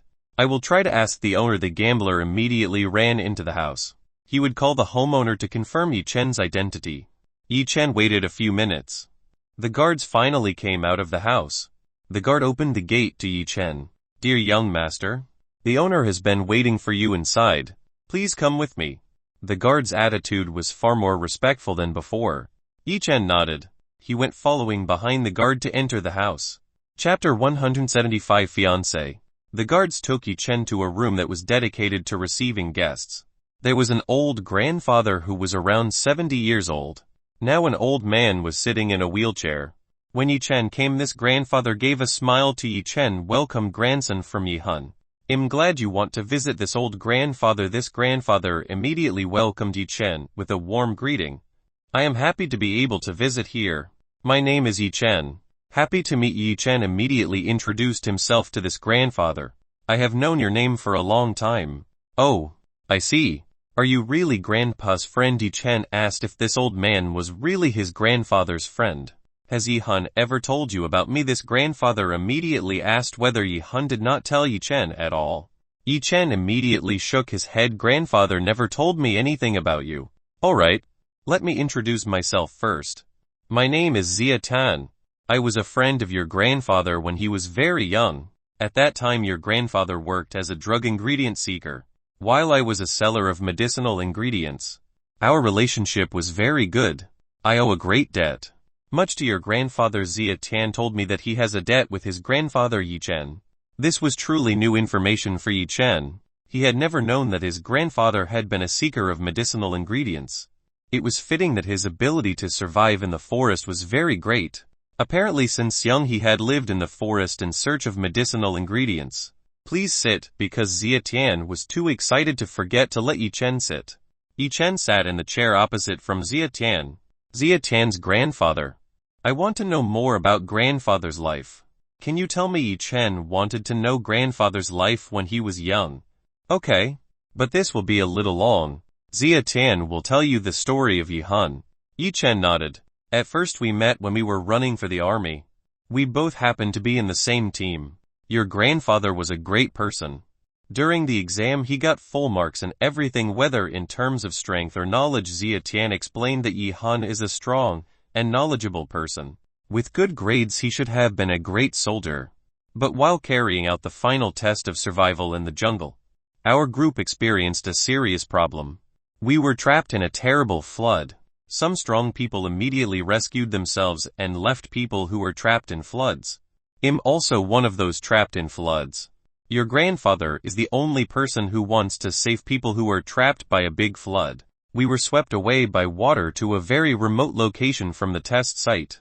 When we were all conscious, our bodies were covered with wounds and could not move. For a few days your grandfather was the one who had treated us until healed completely. After we were all healed, we decided to immediately return to military camp. Unfortunately the test was over and we declared failed because he was incompetent in a survival test. Because of our mistakes our grandfather failed to become a soldier. Zia Tan was a little sad when he told me about this. If it wasn't for him and some people being swept away by the flood, surely Yi Han was already a soldier now. Great. After that incident we all became close friends. Your grandfather started working as a search for medicinal plants, while I myself decided to set up a drugstore. After that our lives both improved. Zia Tian told me that Yi Han's life was getting better. Well, after that your grandfather met a woman who can melt his heart. The relationship between the two develops to the level of marriage. It turned out that Yi Chen didn't know much from his grandfather. Why did he hide this from him? But your grandfather's happiness did not last long. Your grandfather's wife's body became weak. The doctor said to cure your grandfather's wife need a 1,000-year-old ginseng medicine. 1,000-year-old ginseng is something that is very difficult to find, even if it has a price, can reach hundreds of millions to billions of dollars. How could your grandfather have that much money? Even if we all lent the money we had, it wouldn't be enough to buy a 1,000-year-old ginseng, because he could not buy 1,000-year-old ginseng using money. Your grandfather ventured to find 1,000-year-old ginseng. After months of searching, he finally found 1,000-year-old ginseng. When your grandfather found 1,000-year-old ginseng, his wife had died. It was the beginning of the destruction of your grandfather's world. After that incident, your brother became very closed and moody. Zia Tan sighed. He was still quite sad to see his best friend end up like that. Hearing this story, Yi Chen also became sad. He did not expect an every smile grandfather. Turned out he kept this sad thing alone. Zia Tan returned to continue the story. Many years your grandfather lived in solitude. At that time my daughter-in-law who was pregnant experienced the same pain as your grandfather's wife's wife. I immediately came to your grandfather to buy 1,000-year-old ginseng. Hearing this news, your grandfather immediately handed over ginseng 1,000 years to me for free. Again, I owe it to your grandfather. In this world I owe a lot to your grandfather. In this life Zia Tan has been very indebted to Yi Han. A few years later your grandfather suddenly disappeared, and I did not know how he was. When I found out the location he was gone. Zia Tan shed tears while remembering Yi Han, who no longer exists. Yi Chen finally found out his grandfather's dark past. After a few minutes finally Zia Tan was able to calm down. Zia Tan's grandfather. Thank you for telling me about my grandfather's past that I never knew. Yi Chen thanked grandfather Zia Tan for wanting to spend a lot of time talking about his grandfather's past. It doesn't matter. I am happy to be able to share with you. Oh yes. I almost forgot to say one thing. Before your grandfather disappeared, that night he came to me. He asked for an engagement with my little granddaughter. I'm quite confused why your grandfather arrived asking for an engagement. Because it was a request from your grandfather I could not refuse and immediately agreed to it. Zia Tan said that Yi Chen had been engaged since he was a child. Yi Chen didn't expect that his grandfather had betrothed him to grandfather Zia Tan's granddaughter.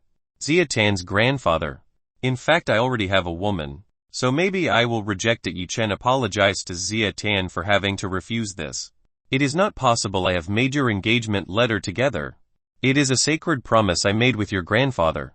If until this ends, how can I meet with your grandfather in the wild? Zia Tan strongly disagreed with Yi Chen's refusal. Yi Chen still doubted whether this fiancé could accept the other Yi Chen women. Moreover, this was what his grandfather wanted. Yi Chen was also quite difficult to reject this. Seeing Yi Chen still in doubt, Zia Tan immediately said, you don't need to worry. My granddaughter is pretty enough. You definitely won't regret being with her. Wait here, I will call her here. Zia Tan went to call his granddaughter. Chapter 176. This is my fiancé. What's wrong? Grandfather called me. I'm busy working. The woman on the other hand answered Zia Tan's grandfather's call. You come to grandfather's house. Grandfather wants to talk about something with you. Zia Tan's grandfather told his granddaughter to immediately come to this house. But grandfather, I'm very busy. The woman on the other side answered that she couldn't return home. Cough, cough, cough. Hurry up and come here. Grandfather feels unwell. Seeing his granddaughter not want to come here, grandfather Zia changed his strategy so that she would come here. Grandfather, wait a minute. He'll be right there. The woman on the other side of the phone said in a panic. After successfully convincing his granddaughter, Zia Tan hung up the phone. My granddaughter will come here soon. You just wait. Ha ha ha ha. Zia Tan's grandfather laughed in satisfaction. Yi Chen smiled wryly. Zia Tan's grandfather was smart enough to deceive his granddaughter. Yi Chen saw that Zia Tan's grandfather had heart disease and blood vessel blockages which made him unable to walk normally. 15 minutes later the sound of the car was heard outside. It looks like grandfather Zia Tan's granddaughter had arrived here. The sound of footsteps running echoed in front of the entrance. Bam. The door opened very loudly. Where are you, grandfather? The tone of this woman looks very worried about Zia Tan's grandfather. Yi Chen wanted to see what the appearance of Zia Tan's granddaughter looked like. When Yi Chen looked, he was very surprised. The woman who had just opened the door was no stranger to Yi Chen. So this is my fiancé. Yi Chen muttered. This was the cold CEO Zia Qingyu.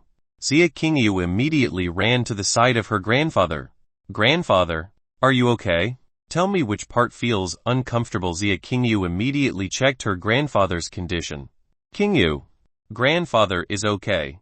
You don't need to worry. Zia Tan told Zia Qingyu not to worry about his situation. But you said that you felt uncomfortable.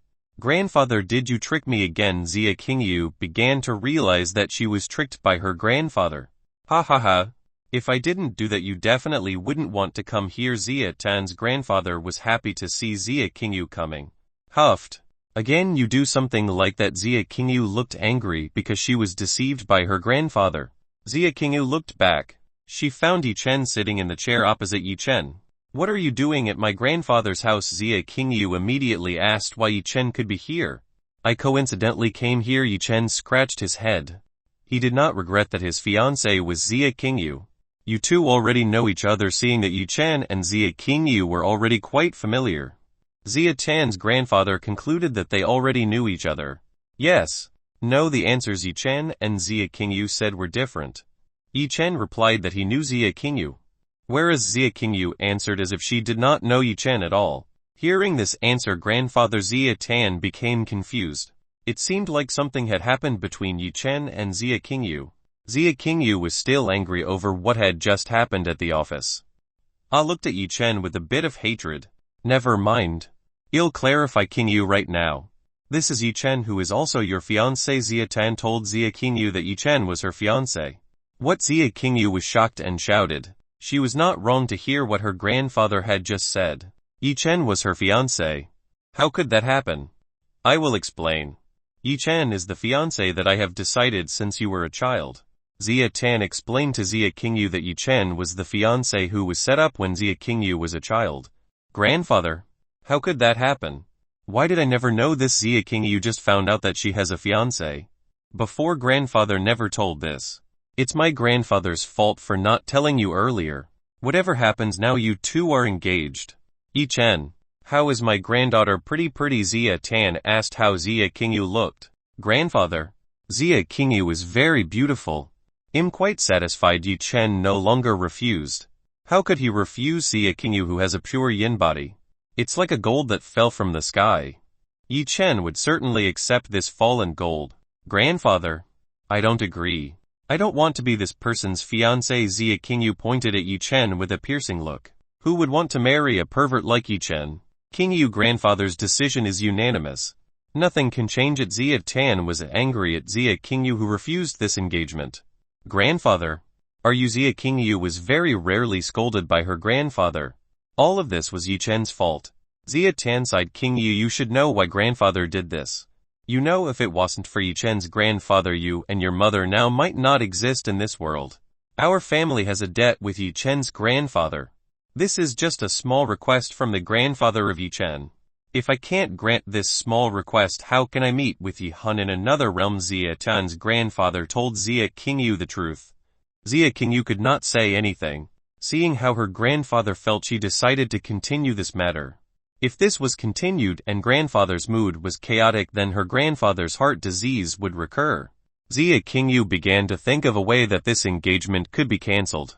She had to find a solution so that she would not marry Yi Chen. You two wait here. You'll get your engagement letter. Zia Tan moved the wheelchair and headed back. Yi Chen smiled at seeing Zia Qingyu. Why are you smiling? Are you satisfied seeing this? Zia Qingyu said quite coldly. Haha. Of course I'm happy. I have a beautiful fiancé. How can I not be happy to know this? Yi Chen chuckled at Zia Qingyu. Who are you to call a fiancé? I am not willing to be set up with a pervert like you. In the eyes of Zia Qingyu, Yi Chen is now a pervert. It seems like the previous lesson is still lacking for Yi Chen. Stood up and walked towards the side of Zia Qingyu. Yi Chen, what do you want to do? Seeing Yi Chen approaching, Zia Qingyu became afraid. Without saying much, Yi Chen hugged Zia Qingyu's body. A naughty fiancé must be punished. Yi Chen squeezed the two rabbits that belonged to Zia Qingyu. Ah! Zia Qingyu began to moan softly. She felt that her body felt a very pleasant feeling.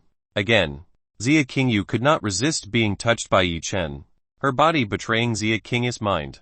Yi Chen, please stop this. Someone will see us. Zia Qingyu begged Yi Chen to release her.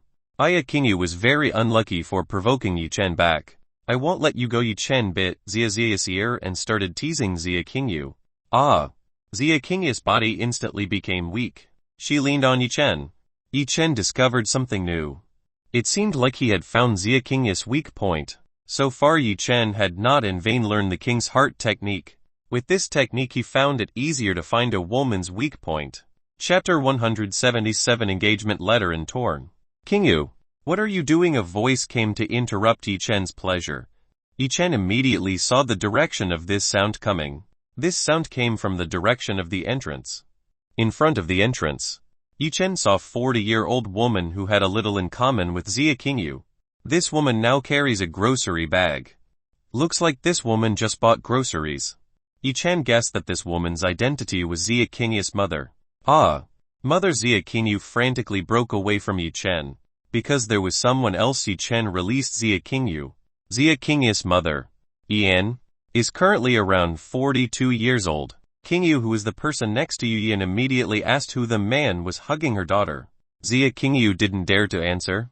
Her body was still weak because of the act of Yi Chen. Auntie, introduce me, Yi Chen. Xia Qingyu's fiancé Yi Chen introduced himself to Yan.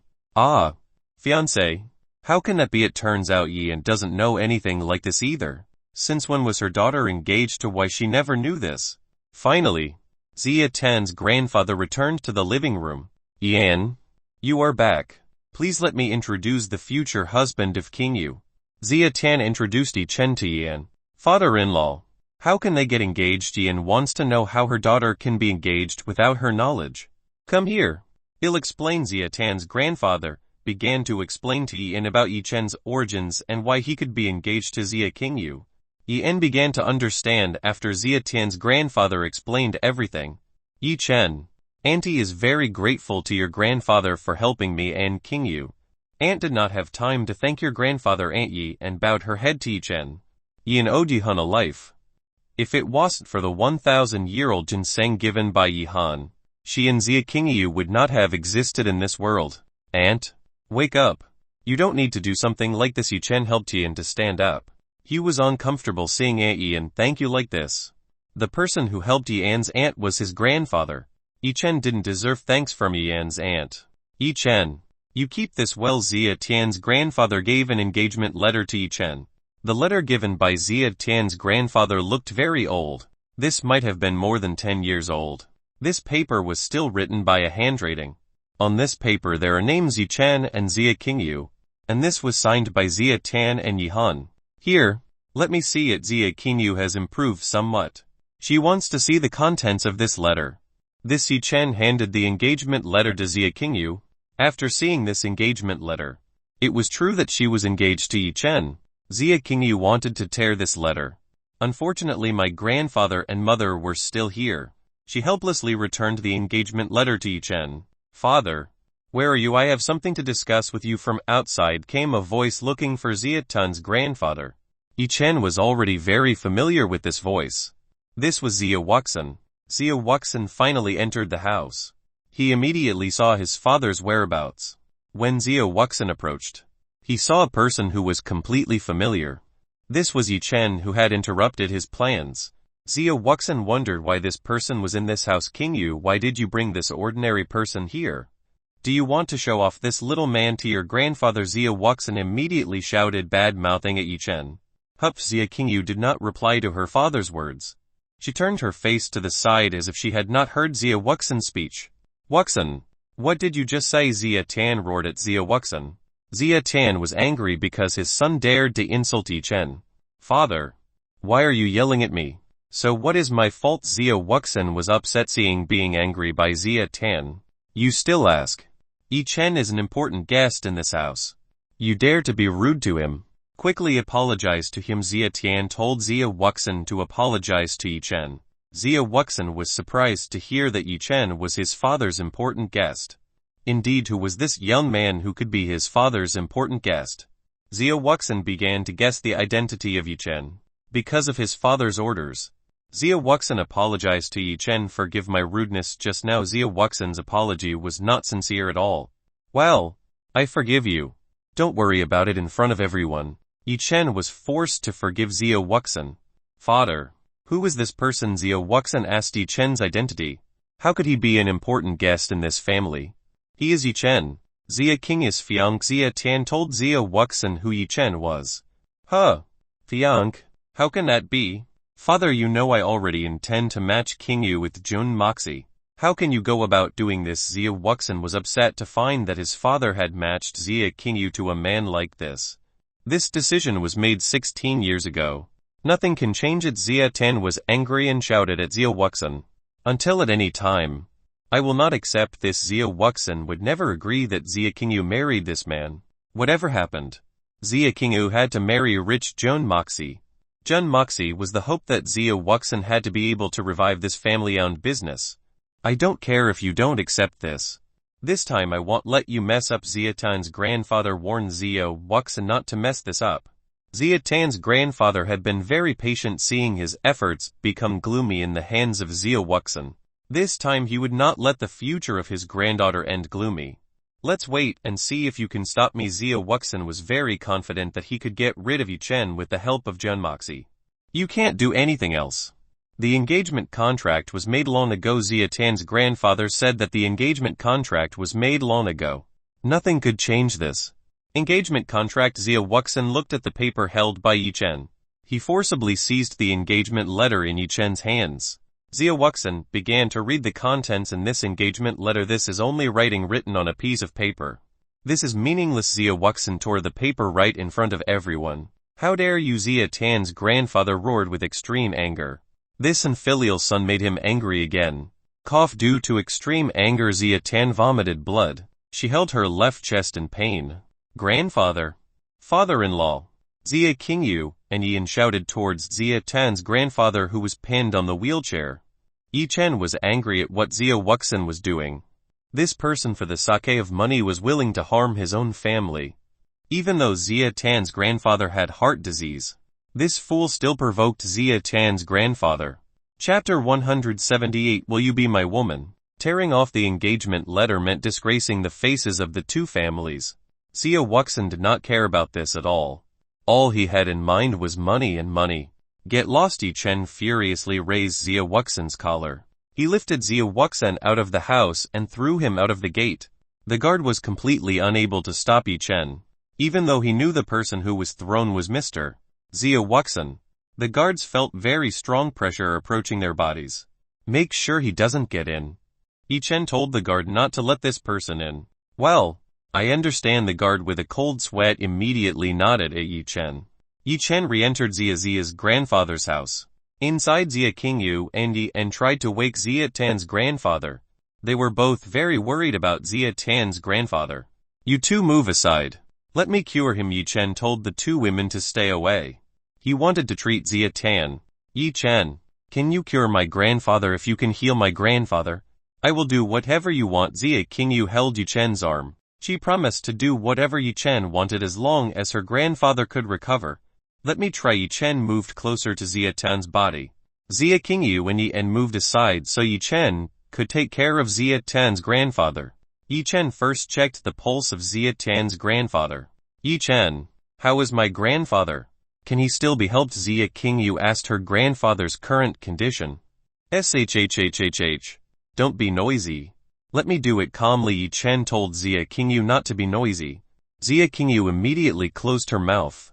Yi Chen took a set of needles and started to stick it in several parts of Zia Tan's body.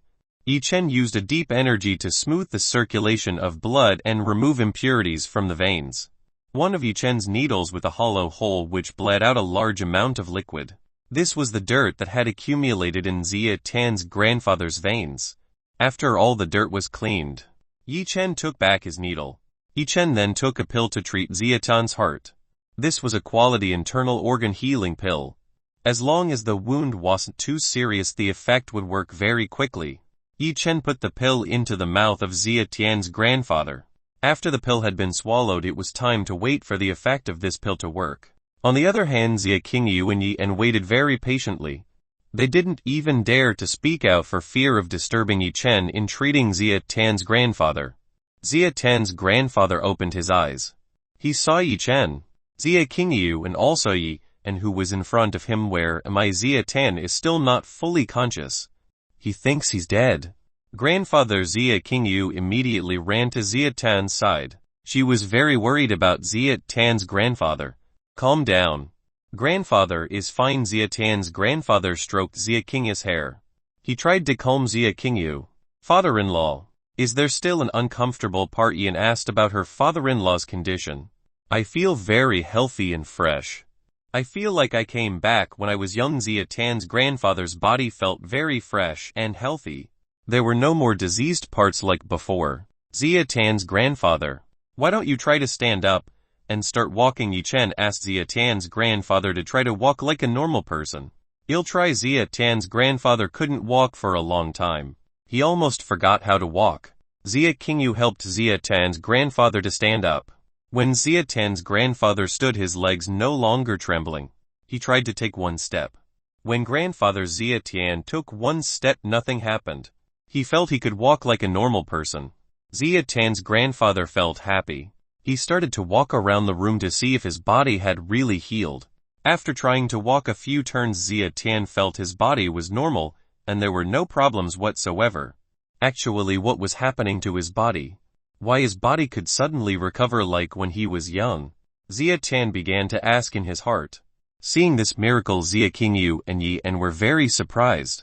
They could not believe that Yi Chen's medical ability was very great. Even many doctors had given up on treating Zia Tan's grandfather, while Yi Chen only needed a few minutes to cure Zia Tan's grandfather's illness. This was truly amazing. This showed that Yi Chen's abilities were far above the level of the best doctor in the city. Qingyu, what exactly happened when I passed out earlier? Zia Tan's grandfather wanted to know what happened when he collapsed. How could he suddenly recover like this? That, grandfather, Yi Chen is the one who has healed you. Zia Qingyu said that the person who had healed Zia Tan's grandfather was Yi Chen. Ha ha. Great. It looks like Yi Hun's ability was passed down to you. Zia Tan, very satisfied, patted Yi Chen's back. Zia Tan's grandfather, you praise me too much. My ability is far from being an expert. Yi Chen modestly. Ha ha ha. Yes, I understand. You are not only great, but also low profile. Grandfather Zia Tan knew that Yi Chen didn't want to brag too much. Oh yeah. Where is that unfilial son? Grandfather Zia Tan immediately asked where Zia Wuxin was. He had to solve this problem. Yi Chen, where did you take daddy? Zia Qingyu was still angry at her father's behavior, which almost killed grandpa. I threw it out of the gate. You can see it outside. Yi Chen had thrown Zia Wuxin out of the gate. Even he threatened the guards not to let Zia Wuxin enter inside. Let's see him. If I don't teach him a proper lesson, he will never change. Zia Tan wants to give a lesson to his son, so he wants to change. Grandfather Zia Tan and Yi En came out of the house and rushed to the courtyard. Yi Chen wanted to follow and see what would happen to Zia Wuxin. Yi Chen is waiting. Zia Qingyu stopped Yi Chen. What is wrong? Yi Chen wondered why Zia Qingyu stopped him. Thank you for healing my grandfather. I owe you a great debt. Zia Qingyu thanked me very sincerely. Zia Qingyu's tone of voice also softened. This was no longer cold like before. Haha. I just hope you can fulfill your words earlier. Yi Chen chuckled. He remembered that Zia Qingyu would do anything as long as he could heal Zia Tan's grandfather. Hearing this, Zia Qingyu's face turned red. She did not expect Yi Chen to still remember the promise she had said. As long as it does not conflict with my principles, then I can do it. Alright, I'll say it straight away. I want you to be my woman. Yi Chen hugged Zia Qingyu's slender waist. Zia Qingyu had no idea that Yi Chen was very brave to say words like this. Zia Qingyu's heart was confused enough to decide on the answer. But certainly Zia Qingyu began to like Yi Chen. So whether you want it or not. Seeing no response from Zia Qingyu, Yi Chen asked again. Zia Qingyu did not speak. She only nodded to Yi Chen. Because she was so embarrassed that Zia Qingyu buried her face in Yi Chen's chest. Tagged Zia Qingyu also hugged Yi Chen's back. Chapter 179, Eternal Goddess Flower. Father, please don't hit me outside. Zia Wuxin shouted for mercy. Yi Chen and Zia Qingyu looked outside. They both wanted to know what had happened to Zia Wuxin out there. When Yi Chen and Zia Qingyu came out, they saw that Zia Wuxin was currently being hit with a cane by Zia Tan's grandfather. On the ground, Zia Wuxin curled up in pain and begged forgiveness to Zia Tan. Yi Chen was a little happy when he saw this sight. Wuxin, as a punishment for you, from now on I will take all the facilities you have. Zia Tan intends to block all facilities for Zia Wuxin. This way maybe Zia Wuxin can change. Because Zia Tan's grandfather has recovered, you will begin to take back the family-owned business. Father, please don't do that to me. I don't want to live a hard life. Zia Wuxin begged Zia Tan not to revoke all the facilities he had. This is a punishment for you. I hope you can change and no longer depend on money. Zia Tan then went into the house. Zia Wuxin looking at Yi Chen with an angry look. All of his facilities were now being pulled by his father. This was all Yi Chen's fault for appearing in this family. Yi En tries to convince her husband to quickly turn into a good person like before. Yi Chen didn't care about Zia Wuxin. He followed Zia Tan into the house. Zia Qingyu was the first to leave. She had returned to completing the youngest work. Yi Chen talked to Zia Tan until the day began at night. Because it was already night, Yi Chen also decided to go home. He said goodbye to Zia Tan's grandfather. Zia Tan understood. He did not stop Yi Chen from leaving. Yi Chen left the residence of Zia Tan's grandfather and hurriedly flew back to the villa. Finally, it was time to return to the villa. Yi Chen couldn't wait to spend the night together with Liu Yu and all his women. Yi Chen entered the villa. He went to find where all the women were. Right now Zhao Yanyan, Liu Yu, Fu Lanling and Su Mingxin were in the living room. They were chatting with each other. These four wives are currently wearing very sexy and transparent pajamas. Zhao Yanyan is wearing plain white pajamas. Liu Yu is wearing blue. Fu Lanling is wearing red. And for Su Mingxin is wearing black that is very seductive. Among these four women, Su Mingxin was the most seductive. With a glamorous and graceful temperament, she had very tempting capital. Zhao Yanyan was like a beautiful innocent goddess who was untouched by the filth of this world. Liu Yu looks beautiful like the moon in the night sky that will never be bored when viewed. For Fu Lanling, she is a very beautiful woman who can bind everyone's soul. It is very difficult to hold Fu Lanling's charm. The appearance of these four beautiful wives can make anyone excited. Only Yi Chen could enjoy the beautiful appearance of these four wives. Wife. Home. Yi Chen greeted all the beautiful women. Welcome. These four women simultaneously welcomed Yi Chen. Yi Chen immediately flew to the Kemet side of his beautiful wife. Husband, where have you been? Zhao Yanyan asked Yi Chen.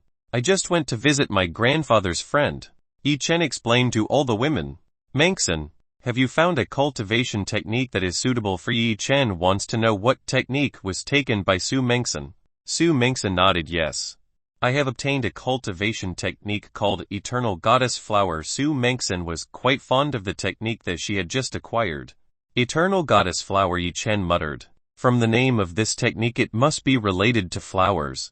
Mingxin, why don't you show me the technique? Yi Chen wanted to see if Su Mingxin had mastered this technique. Well, if the husband insists, I don't mind to show it. Su Mingxin got up from the couch. She began to show her technique. Around Su Mingxin's body, many flower petals appeared. This red flower petal can be used to attack the enemy. For now one flower petal has the power equivalent to a knife. Su Mingxin can control these flower petals at will. If Su Mingxin doesn't want to hurt people, this flower petals will be like ordinary flowers. You won't get hurt when touching them. But if she wants to hurt people, this flower turns into something very sharp and dangerous. Looks like this technique matches your glamorous, awake temperament. Yi Chen praised Su Mingxin. It seems like Su Mingxin took a technique to keep it looking glamorous and elegant while fighting. Su Mingxin was a little embarrassed when being praised by Yi Chen. When the technique in canceling the flowers around Su Mingxin's body also disappeared. How do you deal with Jun's company? Do you have your own plan or do you need help from me? Yi Chen asked how Liu Yu wanted to deal with Junjing. Husband, you don't need to worry. First I will bankrupt their company. After that I will try to take over their company and kick the two people to the streets. Liu Yu already has her own plan to deal with Junjing. That's good. If you need anything to say, I'm ready to help you. Yi Chen was ready to help if Liu Yu needed help. Liu Yu nodded at Yi Chen. Ahem.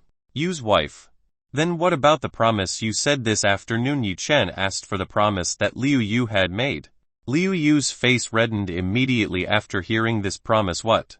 I don't remember. She of course still remembers what she said this afternoon. The problem is Liu Yu is embarrassed to admit it in front of all her sisters.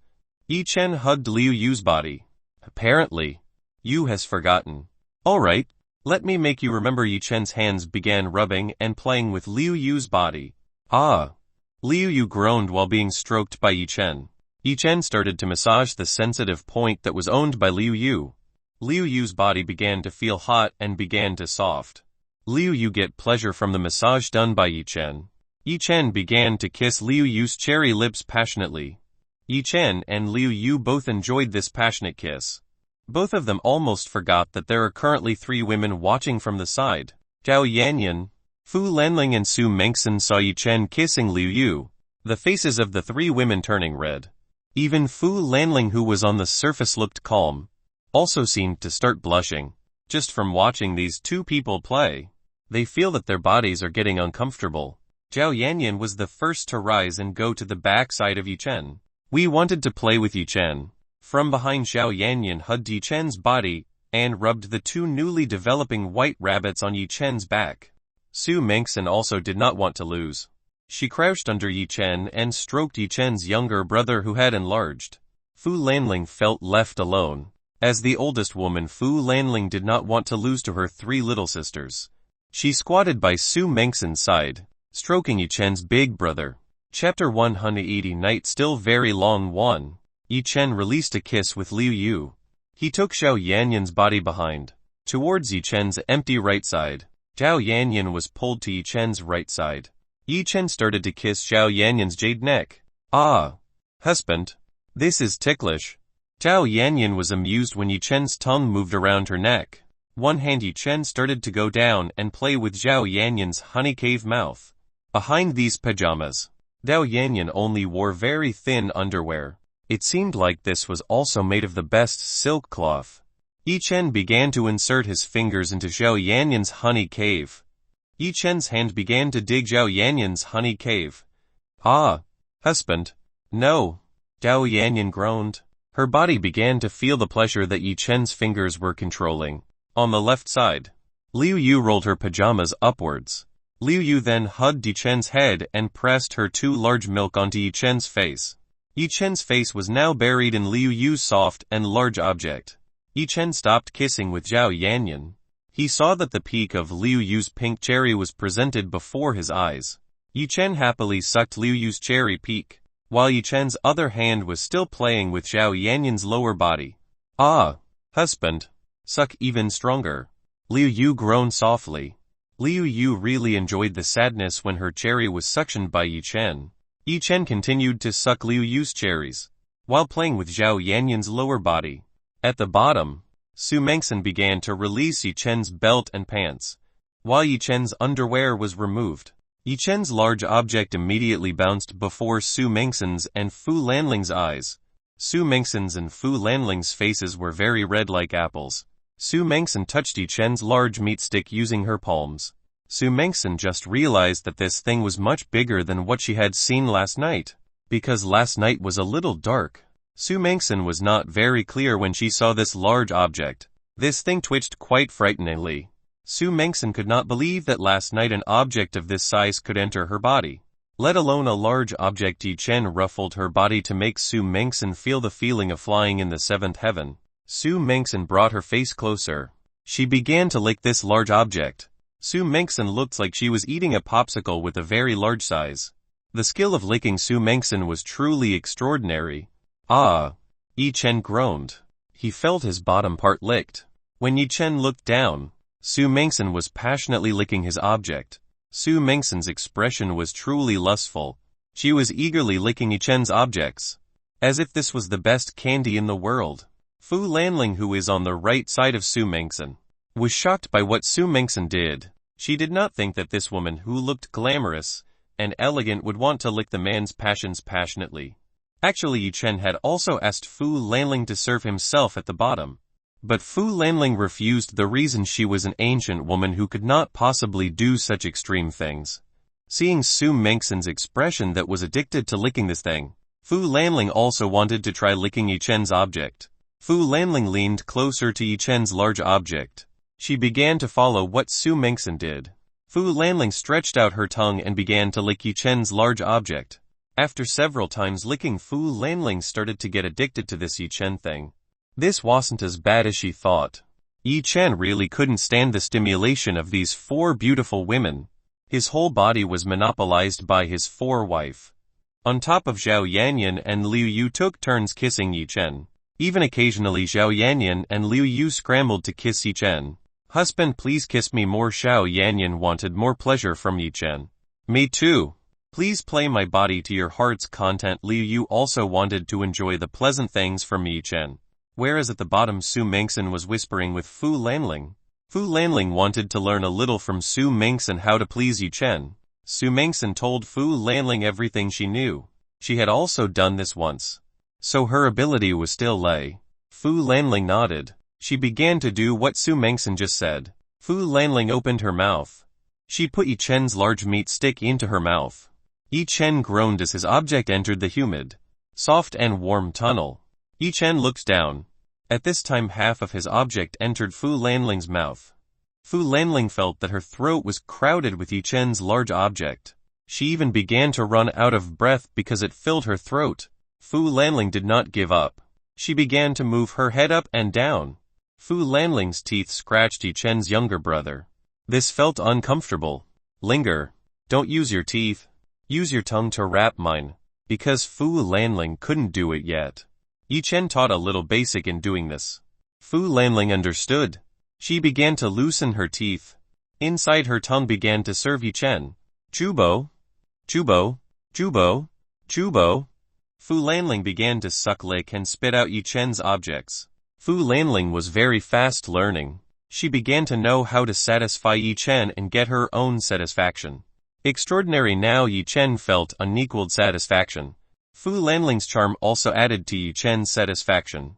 Yi Chen had no idea that he would see the goddess Fu Lanling giving him an oral service. Su Mengxin did not remain silent. She descended to the bottom of Yi Chen's large meat stick. She began to suck Yi Chen's 2 egg sacs. Occasionally Su Mengxin teased Yi Chen by biting very lightly. Su Mengxin's technology was very gentle. Yi Chen had never tried anything like this. The last time these 2 sacks of eggs were bitten by Zhao Yanyan strongly. It seemed like Yi Chen had to make Zhao Yanyan learn from Su Mengxin's technology. After 20 minutes of playing like this, Yi Chen couldn't take it anymore. He held Fu Lanling's head so she wouldn't run. "Arg! Buyer! Buyer! Buyer! Buyer! Buyer!" Yi Chen roared and pulled out a very rich Yanqi injection deep into Fu Lanling's mouth. Fu Lanling was not ready at all. Her mouth was puffed up because it was filled with white magma released by Yi Chen. Glup! Glup! Glup! Glup!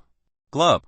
Fu Lanling gradually swallowed a very thick liquid that had just been released by Yi Chen. Fu Lanling did not expect that this thing has a very good taste. It also contains a lot of strength that can restore one's deep energy. Yi Chen didn't shoot everything in Fu Lanling's mouth. He took out his large meat stick and put it in Su Mengxin's mouth. Buyer! Buyer! Buyer! Buyer! Because Su Mengxin also contributed to helping him comfortably, Yi Chen had to share his Yanqi with Su Mengxin. Su Mengxin did not immediately swallow Yanqi Yi Chen. First she showed the white liquid in her mouth to Yi Chen. Chapter 181. Night still very long too. Yi Chen had no idea that Su Mengxin was very brave. After showing it to Yi Chen, Su Mengxin began to swallow everything with one gulp of glup. All of Yi Chen's liquid was swallowed into Su Mengxin's mouth. Su Mengxin's reaction was different from Fu Lanling's. Su Mengxin felt that Yi Chen's object tasted very good. This was even more delicious than the peach heaven she had ever eaten. From Lanling, "You still have leftovers on your lips." Su Mengxin pointed to the white thing around Fu Lanling's cherry lips. Fu Lanling took this white object by using her tongue, then swallowed it. "This view is very erotic. Why don't you share it with me?" Zhao Yanyan also wants Yi Chen's Yanqi. "Sister Yanyan, so far you already know that the taste of this object is very good. I never told us at all. You want to monopolize this thing yourself." Fu Lanling smiled wryly at Zhao Yanyan. "I have never hidden anything from you. Aren't you the ones who don't want to do it with?" Husband, Zhao Yanyan tried to defend herself. Fu Lanling could not answer. It was true that Fu Lanling initially refused. If she knew that this was fun and good for herself and her husband, she would have volunteered to do this. Su Mengxin did not take part in the debate. She preferred to help Yi Chen clean up the remaining liquid that was still attached to this large object. In an instant Yi Chen's object returned clean.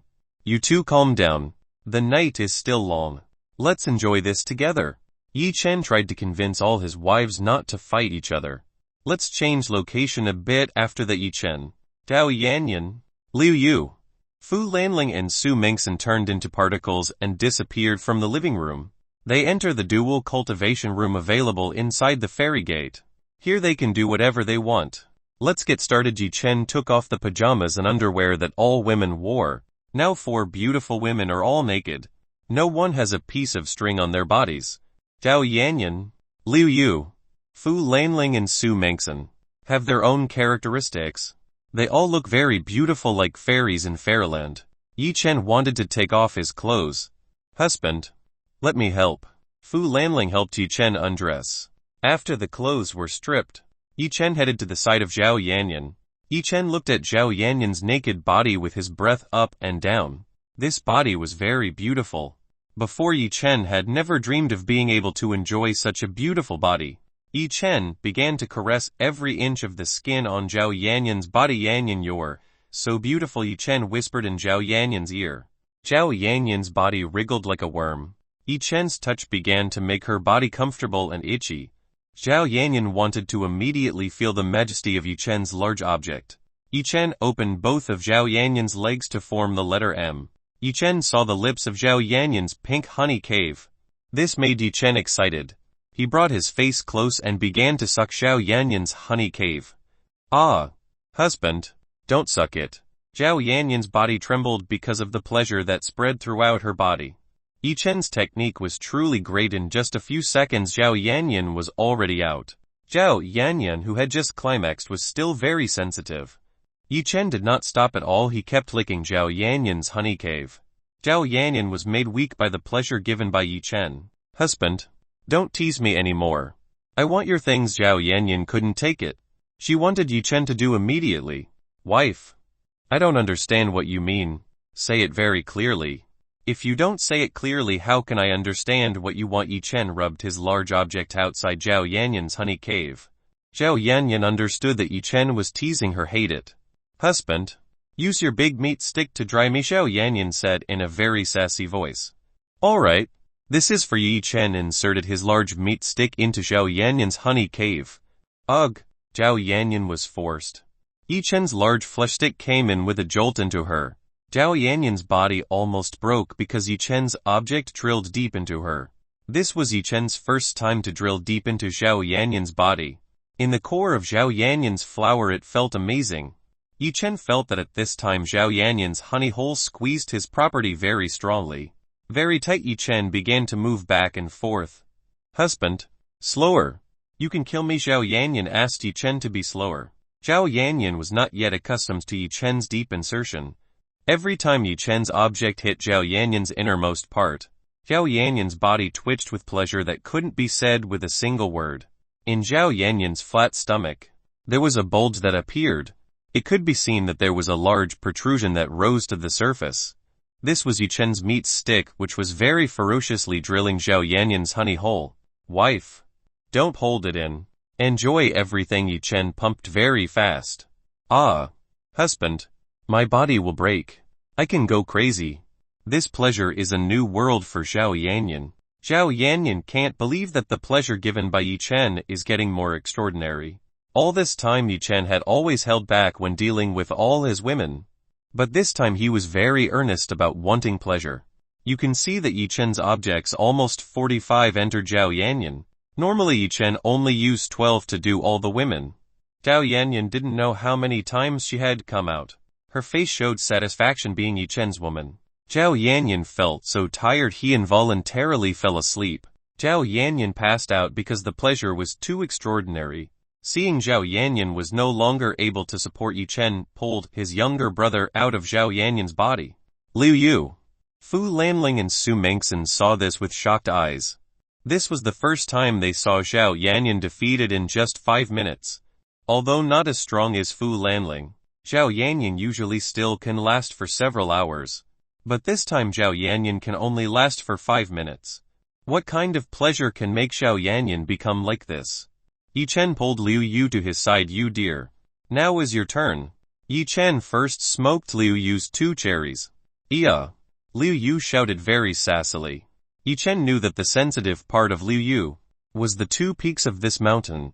Every time Yi Chen played this large object, Liu Yu would definitely not be able to stand it.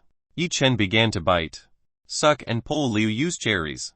Well, husband, that's amazing. Liu Yu was happy with how Yi Chen sucked her 2 cherries. After seeing that the preparation was enough, Yi Chen told Liu Yu to kneel. He placed his hands on Liu Yu's buttocks. Yi Chen's younger brother began to aim at Liu Yu's honey cave, which was already very wet with water. Wife, are you ready? Yi Chen asked Liu Yu, whose face was currently sinking into the pillow. Liu Yu was ashamed of the position she was doing. She felt this was a shameful way to make love. Chapter 182 Night Still Very Long 3. Yi Chen did not immediately put it in Liu Yu's honey cave. He first wanted to hear Liu Yu ask him to put his belongings in Liu Yu's hole. Yi Chen rubbed his large object around Liu Yu's honey cave. Liu Yu was very itchy. She felt very uncomfortable. Husband, quickly put it in. Liu Yu took the object belonging to Yi Chen and guided him to her honey. After finding an entrance to drill, Yi Chen immediately drove his object into Liu Yu's honey cave. Ooh! Liu Yu felt a very full feeling. Yi Chen's object entered Liu Yu's deepest flower path. Liu Yu began to feel that the flower's core was broken due to Yi Chen's object being too big. Without waiting for Liu Yu to adapt, Yi Chen immediately did the piston up and down. Ah! Ah! Ah! Ah! Ah! Liu Yu bit down on the pillow to resist Yi Chen's invasion, which was too strong. Her body felt like she was in a sea that was very, very bumpy. Even though it was a bit sick, her body enjoyed the pleasure she got from the large object. Yi Chen, husband, your big object is very strong. You can be destroyed by it. Liu Yu screamed hysterically. She felt that her mind was already very chaotic. What was on Liu Yu's mind right now was enjoying this pleasure. Do you not like my big thing? Yi Chen asked whether Liu Yu liked his big object or not. Well, I really like it. Ah, yours is very big. This makes me comfortable. Liu Yu expressed the pleasure that her body and mind received. Now that Liu Yu knew how strong Yi Chen's objects were, it was proper for Xiao Yanyan to make a satisfied face. Apparently this pleasure was extraordinary. Liu Yu shouted like a prostitute. The business queen, who usually acted with great authority tonight, moaned under Yi Chen's body. Husband, I'm out. Ah! Liu Yu easily reached the top. Yi Chen did not stop moving at all. Instead he accelerated the speed of pumping. Right now he had to make Liu Yu remember a pleasure that would never be forgotten. 10 minutes later Liu Yu lost consciousness and fainted. Liu Yu's sleeping face looked very happy. Until now Yi Chen hadn't come out yet. His large meat stick was still as hard as before. It's time for your turn. Yi Chen hugged Fu Lanling and Su Mengxin at the same time. Fu Lanling and Su Mengxin were currently in Yi Chen's arms. Yi Chen kissed Fu Lanling's lips and Su Mengxin alternately. Fu Lanling and Su Mengxin can work together very well. Not satisfied with kissing, Yi Chen playing with the 2 mountain peaks that belonged to Fu Lanling and Su Mengxin. Fu Lanling's is a little smaller than Su Mengxin's. Fu Lanling has an E cup size while Su Mengxin F cup. Fu Lanling's is more resilient and flexible, while Su Mengxin feels softer and smoother. Both Su Mengxin and Fu Lanling have their own characteristics. When thinking of the 2 mountain peaks that belong to Fu Lanling and Su Mengxin, Yi Chen had an idea. Wife, can you 2 help me with something? Yi Chen whispered something to Fu Lanling and Su Mengxin. He wanted the 2 women to do something for him. Fu Lanling and Su Mengxin looked at each other as they nodded in agreement with Yi Chen's request. Yi Chen was very happy to know that these 2 women wanted to do what he wanted. Yi Chen immediately lay on his back. Fu Lanling and Su Mengxin were on Yi Chen's left and right sides. They both knelt under Yi Chen's crotch. Fu Lanling and Su Mengxin brought their 2 mountain peaks closer and began to wrap Yi Chen's younger brother. Yeah. Yi Chen felt he was surrounded by 2 very soft objects. This feeling was quite comfortable for him. Fu Lanling and Su Mengxin saw how Yi Chen was enjoying this. Both of them started eagerly shaking the objects Yi Chen was using their soft milk. Every now and then the 2 peaks of cherry blades Fu Lanling and Su Mengxin rub against each other, which made their bodies both aroused. Because Yi Chen's object was too big, Fu Lanling and Su Mengsen couldn't completely wrap Yi Chen's object. Yi Chen's object came out of the gap created by Fu Lanling and Su Mengsen. Seeing this Yi Chen object, Fu Lanling wanted to eat it once again.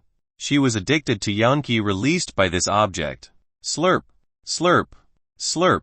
Fu Lanling sucked Yi Chen's object very strongly. Su Mengsen also began to lick Yi Chen's shaft. He and Su Mengsen took turns serving Yi Chen's objects by mouth. Yi Chen saw how the two women were passionate. Yi Chen could not take it anymore. He erupted white magma all over Fu Lanling and Su Mengsen's upper body. Fu Lanling and Su Mengsen were not ready to accept this. They only knew that their entire face was covered in white and warm objects that Yi Chen had just released. In order not to waste Yanqi Yi Chen, the two of them began to lick each other. Yi Chen saw how Fu Lanling became a lustful woman. When he first met, Fu Lanling was an ancient woman. He had not thought that within a few days Fu Lanling would be a very brave woman like this. It seems like after hanging out with Zhao Yanyan, Liu Yu and Su Mengsen, Fu Lanling's thinking patterns began to change. After everything was clean, they looked at Yi Chen passionately. Husband, we want to. Fu Lanling and Su Mengsen both want Yi Chen to do a small hole that belongs to both of them. Yi Chen piled these two women into one. Below was Fu Lanling and above was Su Mengsen. The two honey caves belonging to Fu Lanling and Su Mengsen overlap, both having red colors and different characteristics. Since the two were already wet enough, Yi Chen could easily get inside. The first to enjoy Yi Chen's large object was Fu Lanling. When Yi Chen's large object entered, Fu Lanling's body formed an arc. Yi Chen could put all his possessions into Fu Lanling's body. Fu Lanling's cave was deep enough to be able to eat all of Yi Chen's objects and only leave a little. Yi Chen had crashed into a dead end. He could no longer put his belongings into Fu Lanling cave. The depth of Fu Lanling's honey cave might be influenced by Fu Lanling's high body factor. Yi Chen started pumping inside Fu Lanling's body. Fu Lanling continued to moan, enjoying Yi Chen's large meat stick. Ah, husband, I came out after 2 minutes. Fu Lanling came out. Yi Chen immediately pulled out his object and put it in Su Mengsen's. After Yi Chen's large object entered, Su Mengsen immediately closed her teeth to endure Yi Chen's pain. Su Mengsen had no idea that Yi Chen's object had entered into a part that had never been explored before. This was very different from last night. Last night Yi Chen's object had only entered half. But this time, almost all of Yi Chen's objects had entered her honey cave. After a while the pain begins to disappear. The pain is replaced by unrivaled pleasure. Ah, husband, you are so great. I will be your wife forever. Su Mengsen could not possibly leave Yi Chen. He would always be loyal with Yi Chen. Her heart, body and mind had been dominated by Yi Chen. After Su Mengsen reached the peak, Yi Chen re-entered Fu Lanling. Yi Chen continued to do this until the two women fainted. Zhao Yanyan and Liu Yu were awakened by the loud sounds made by Fu Lanling and Su Mengsen. Seeing Zhao Yanyan and Liu Yu waking up, he hurried to the side of the two women to have intercourse again. Yi Chen wanted to bring out his essence in the wife's honey cave. Tonight will be a sleepless night for these four people. In the night sky of the fairy gate there was a woman flying with her wings. This was Chu Yuechen. Chu Yuechen looked towards the dual cultivation room where Yi Chen was. Because Yi Chen and Chu Yuechen were connected, Chu Yuechen could see how Yi Chen was having fun with Zhao Yanyan, Liu Yu, Fu Lanling, and Su Mengsen. They all seemed to really enjoy the dual cultivation session with Yi Chen master. I hope you soon become strong. I'm very impatient having fun with you. Chu Yuechen giggled. She then disappeared from the night sky. Chapter 183 Seventh Sword Sect Disciples. At the moment on top of a building stand two people in old Chinese clothes. On their backs are hung a sword. One of them carried 3 back swords. Another one carried 2 swords on his back. Xiao Kim. So this was where you lived when you were in the moral world? The man with 3 swords on his back asked Xiao Kim. Jin Yu's brother is my family 20 years ago. Even though I have entered the path of a cultivator I still cannot forget them. The man by the name of Xia Kim spoke to Jin Wu. The names of these two people are Xiao Kim and Jin Wu. Xiao Kim is in the first stage of the Earth Realm, while Jin Wu is at the peak stage of the Earth Realm. Both of them were disciples of the Seventh Sword Sect. Worthy of your speed and long cultivation, It turns out you still cannot leave your mind from the mortal world. Seo Kim. If you want to become a great cultivator, you must forget the mortal world and focus on the world of cultivators. Jin Woo, who is a senior, advises Seo Kim to forget life mortal world. As cultivators, they can live for hundreds of years, whereas mortal humans are on average short-lived. There is no point in having a relationship with mortals even though it is a family. Well, I know, but I still can't do that. Blood ties are thicker than anything else. Seo Kim frankly couldn't do what Jin Woo said. I understand. We only have a few days to stay in the mortal world. If the master comes back and does not find our whereabouts, we will definitely be punished by the master. Jin Woo said that if they did not return on time, then the master would give a punishment for leaving the sect without permission. Brother Jin Woo, where exactly has the master gone? I only know the master will go away for a few days. But I don't know where the master will go. Seo Kim doesn't know where their master is going. Master, currently going to the Big Four sect meeting. I don't know the full details. Jin Woo told me where the master had gone. I understand. Seo Kim doesn't ask many questions anymore. He knows that he hasn't been able to find out more details. Let's go. Seo Kim invited Jin Woo into the Seo family's residence. Seo Kim knocked on the door of Seo's residence. A few moments later, the door was opened. The person who opened the door was Seo Lumen. Who are you guys? Seo Lumen's first reaction was to ask who these two people were. Seo Lumen was afraid when he saw these two men carrying a sword on their backs. He began to think that this was a killer sent by someone. Seo Kim had no idea who this young man was. But this young man's face was almost similar to his brother's. Is your father inside? Seo Kim asked if Seo Lumen's father was in the house. Of course.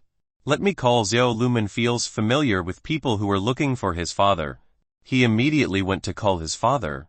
Seo Lumen walked a little unsteady. Seo Lumen's back still hurt because he was kicked by Yi Chen. Seo Lumen really wanted to take revenge on Yi Chen for the treatment he received yesterday. A few moments later, Seo Lumen's father came. Seo Lumen's father was named Seo Lim. Brother, you're back. Seeing who was at the doorstep, Seo Lim welcomed. My brother. It's been a long time since we met. Seo Kim hugged Seo Lim's body very tightly. He just missed his brother. Brother Kim, you haven't changed at all in the past 2 decades. Seo Lim was surprised to see Seo Kim not aging at all. She still looks like 20 years ago. Ha ha ha. You can do it. Seo Kim laughed at this praise. Kim's brothers. Who is this? Seo Lim asks. Who is the man next to Seo Lim? This is my senior Jin Woo in the sect. Seo Kim looks very respectful of Jin Woo. Greetings Senior Jin. Seeing how his brother highly respects Jin Woo, Seo Lim also respects Jin Woo. Jin Woo only nodded and didn't say much. Let's go in. A meal has been prepared. Seo Lim invited these two people to enter the house. What father is uncle? Why is he still so young? Seo Lumen was shocked to see that his uncle was still very young. His uncle's age should be above Seo Lumen's own father. So Seo Lumen thought his uncle looked like a middle-aged man. That's because he is a cultivator. He is difficult to age. Seo Lim told me that cultivators have a longer life than ordinary humans. Oh, Seo Lumen nodded at his father. Seo Lim and Seo Lumen went to the dining room at the banquet hall. There is currently a middle-aged man sitting on a chair. This is Seo Lumen's grandfather. He is named Seo Zion. Welcome. At this time Seo Zion welcomed the arrival of Seo Kim and Jin Woo. Dad. Seo Kim bowed to his father. It's been 20 years he has not met his father. You are still the same as before. Never change. Seo Hyun saw that Seo Kim still looks the same as 20 years ago. Let's eat. Seo Zion asked everyone to take their seats.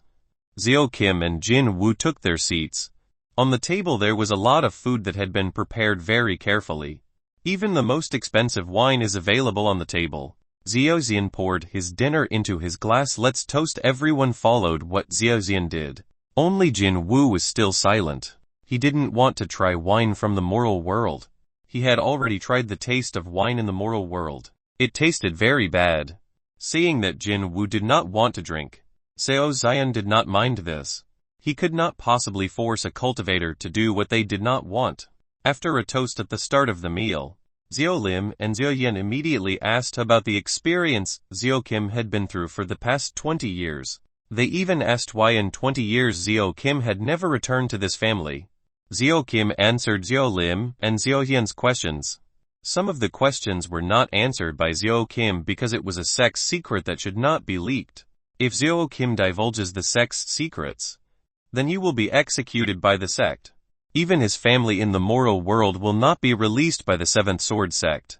That's why Xiao Kim was very careful when answering questions related to the sect. Uncle, I want to ask for help from you. Xiao Lumen asked Xiao Kim for help. What help? Asked Xiao Kim. I want you to teach someone. Yesterday that person beat me up. Xiao Lumen wants his uncle to teach Yi Chen a lesson. At least make it deformed, or lie in a hospital bed for several months. Who is that? Tell me. No one can bully Xiao's family. Xiao Kim was very angry to hear someone dare to bully his family. That is Yi Chen. This is his photo. Xiao Lumen gave Yi Chen's photo to Xiao Kim. Xiao Lumen told the members of the martial arts club to secretly photograph Yi Chen. Xiao Kim accepted Yi Chen's xylophone. Is this the person who beat you? Asks Xiao Kim. Yes. That person is someone who has beaten me very hard. Xiao Lumen exaggerated the problem in front of Xiao Kim. Calm down. I will report the account you have. After this, Xiao Kim intends to look for Yi Chen's whereabouts. Jin Wu is not at all interested in this matter. With Xiao Kim's power dealing with this person, it would be very easy. Even if Xiao Kim wanted to kill Yi Chen, Jin Wu would not interfere. For him, people in the mortal world such as ants. These people's life and death were nothing to him. Xiao Kim took a spell paper. Yi Chen's picture was placed on this spell paper. The spell paper turned into an origami bird. The basic principle of this origami bird is the same as a drone. It will monitor every corner to look for Yi Chen. The difference is that it can search for people more easily and a wider range. Now this origami bird will look for Yi Chen's whereabouts. Xiao Kim only needs to wait for the results. Chapter 184. Yi Chen got a few rare items. Yi Chen woke up from his sleep. He looked around. At this time Zhao Yanyan, Liu Yu, Fu Lanling and Su Mengxin were still asleep. The four of them looked very exhausted from doing dual cultivation with very insanity. Hey Yanyan, wake up. Yi Chen tried to wake Zhao Yanyan.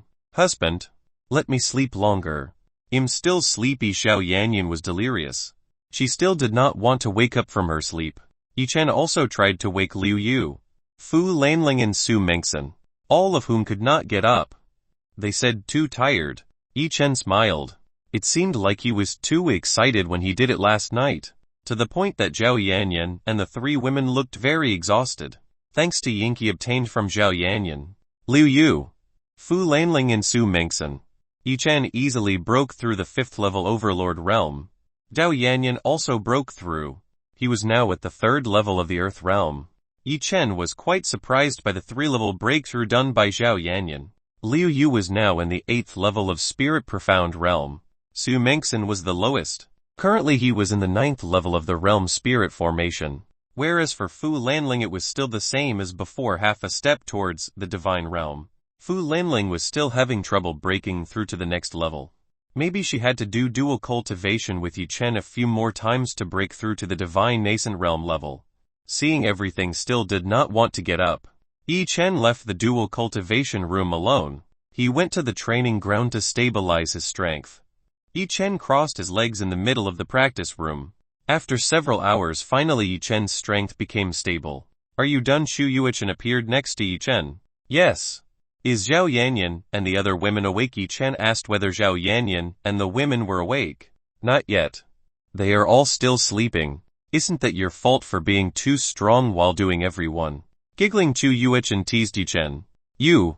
Yi Chen pointed at Chu Yuichen. He had no idea that Chu Yuichen peeked at what Yi Chen and all the women had done last night. You always ask the situation of Zhao Yanyan etc. Are you still not satisfied after doing it last night? Chu Yuichen slightly pulled the shirt with a chest to tease Yi Chen. Today Chu Yuichen was wearing clothes that were topped open. Yi Chen could even see Chu Yuichen's gap. Right now Chu Yuichen was pulling her shirt so that it attracted Yi Chen's interest to peek. Yi Chen wanted to come closer and see the contents inside Chu Yuichen's clothes. Chu Yuichen didn't let Yi Chen succeed. She immediately took a few steps back. If you want, why don't you try to catch me? Chu Yuichen giggled. Yi Chen, began to remember that in the past he could not catch Chu Yuichen. This time I definitely can catch you. Yi Chen was already very confident. Now he was much stronger than before when Yi Chen first met with Chu Yuichen. Yi Chen naturally still remembered what Chu Yuichen had promised.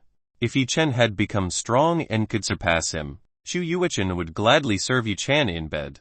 Again Yi Chen played the chase with Chu Yuichen. With Yi Chen's current strength, he still could not capture Chu Yuichen. Master, you still can't catch me. You should do the dual cultivation more actively to become stronger. I will see the situation in the dual cultivation room. After saying this, Chu Yuichen disappeared from the practice room. Damn. Him being played again. Yi Chen was not satisfied being played by Chu Yuichen. Just watch. One day there will definitely come a time when you scream, under my body. Yi Chen began to fantasize about Chu Yuichen, who looked lustfully while in bed. Yi Chen wants to see if the fairy gate has leveled up. He opened the fairy gate status window. LVL 5. Name Yi Chen. Age 19 years old. Strength 5th level Overlord Realm. Inherited God of Sage. Techniques: the King's Heart Technique. Dua's Road Technique. Step 9 Shadow. Desolate Palms Technique. Breaking Meteor Blow. 100,000 Fire Swords. Author's note: other technical details follow. Woman Zhao Yanyan. Liu Yu. Fu Lanling. Su Mingxin. Current exp 50,789. Yi Chen had no idea that the fairy gate had risen 2 levels. It seemed like this was because Yi Chen often practiced and dual cultivation with his women. Yi Chen couldn't wait to see what he could get from increasing the level of the fairy gate. Items that Yi Chen obtained: 1x100. Old Jinsengiti. 1x Dual Dragon Cauldron. 1x Silk Snow Shawl Artifact. X Immortal Pill. 1x. 3x Pilled Pillar. Level 1 Artifact Warehouse open. Purification arrays in an open medicine garden. Yi Chen began to look at each item he got. The first was 100. Herald God Ginseng. This could be a mixture for making pills together with the golden lotus flower. Yi Chen wanted to see how it would affect if these 2 items were made into a pill.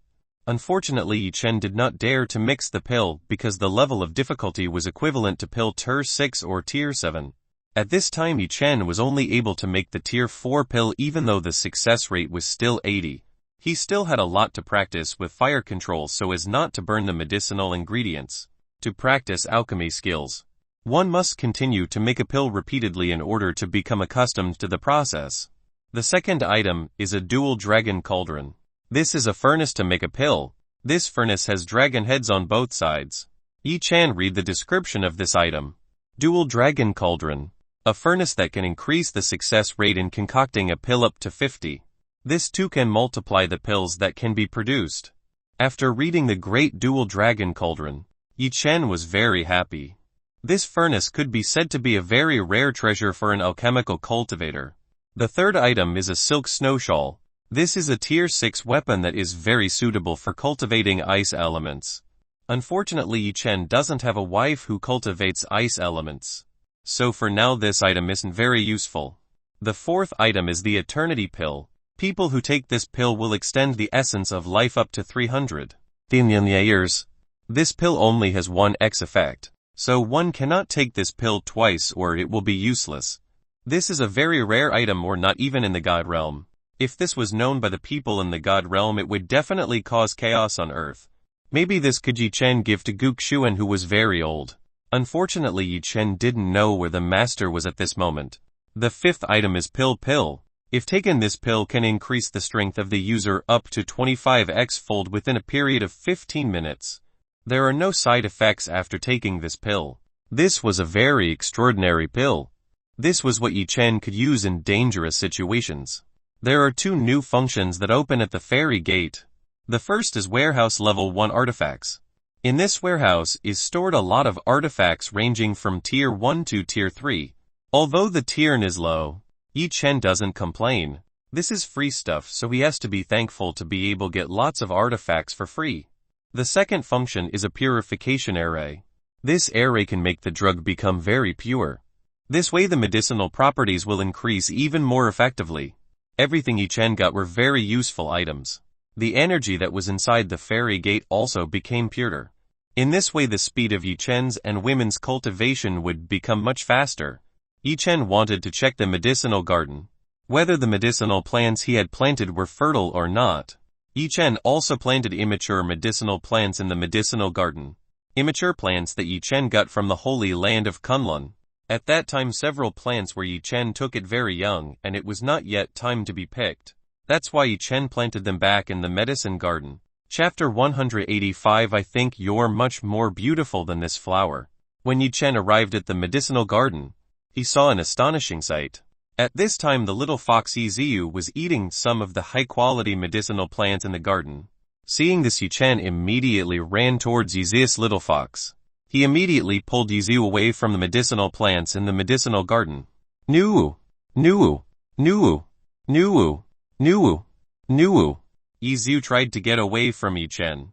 She seemed to dislike it when Yi Chen bothered her while eating medicinal plants. Naughty fox! How dare you eat my medicinal herbs? Yi Chen scolded Yi Ziu's little fox.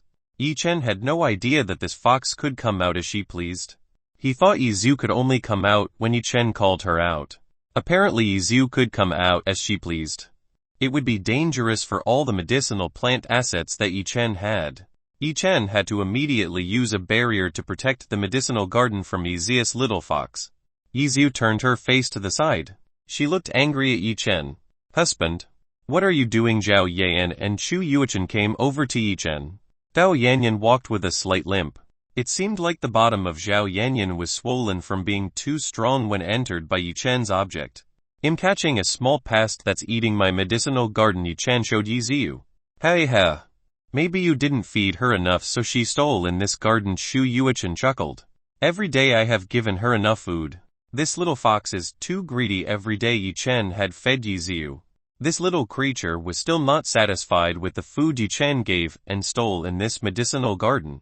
Husband, how can you be so stingy about this funny creature? Zhao Yanyan took Yi Ziu from Yi Chen's hands.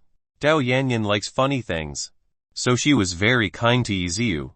Zhao Yanyan always spoiled Yi Ziu by giving her heaven peaches or medicinal plants in this medicinal garden.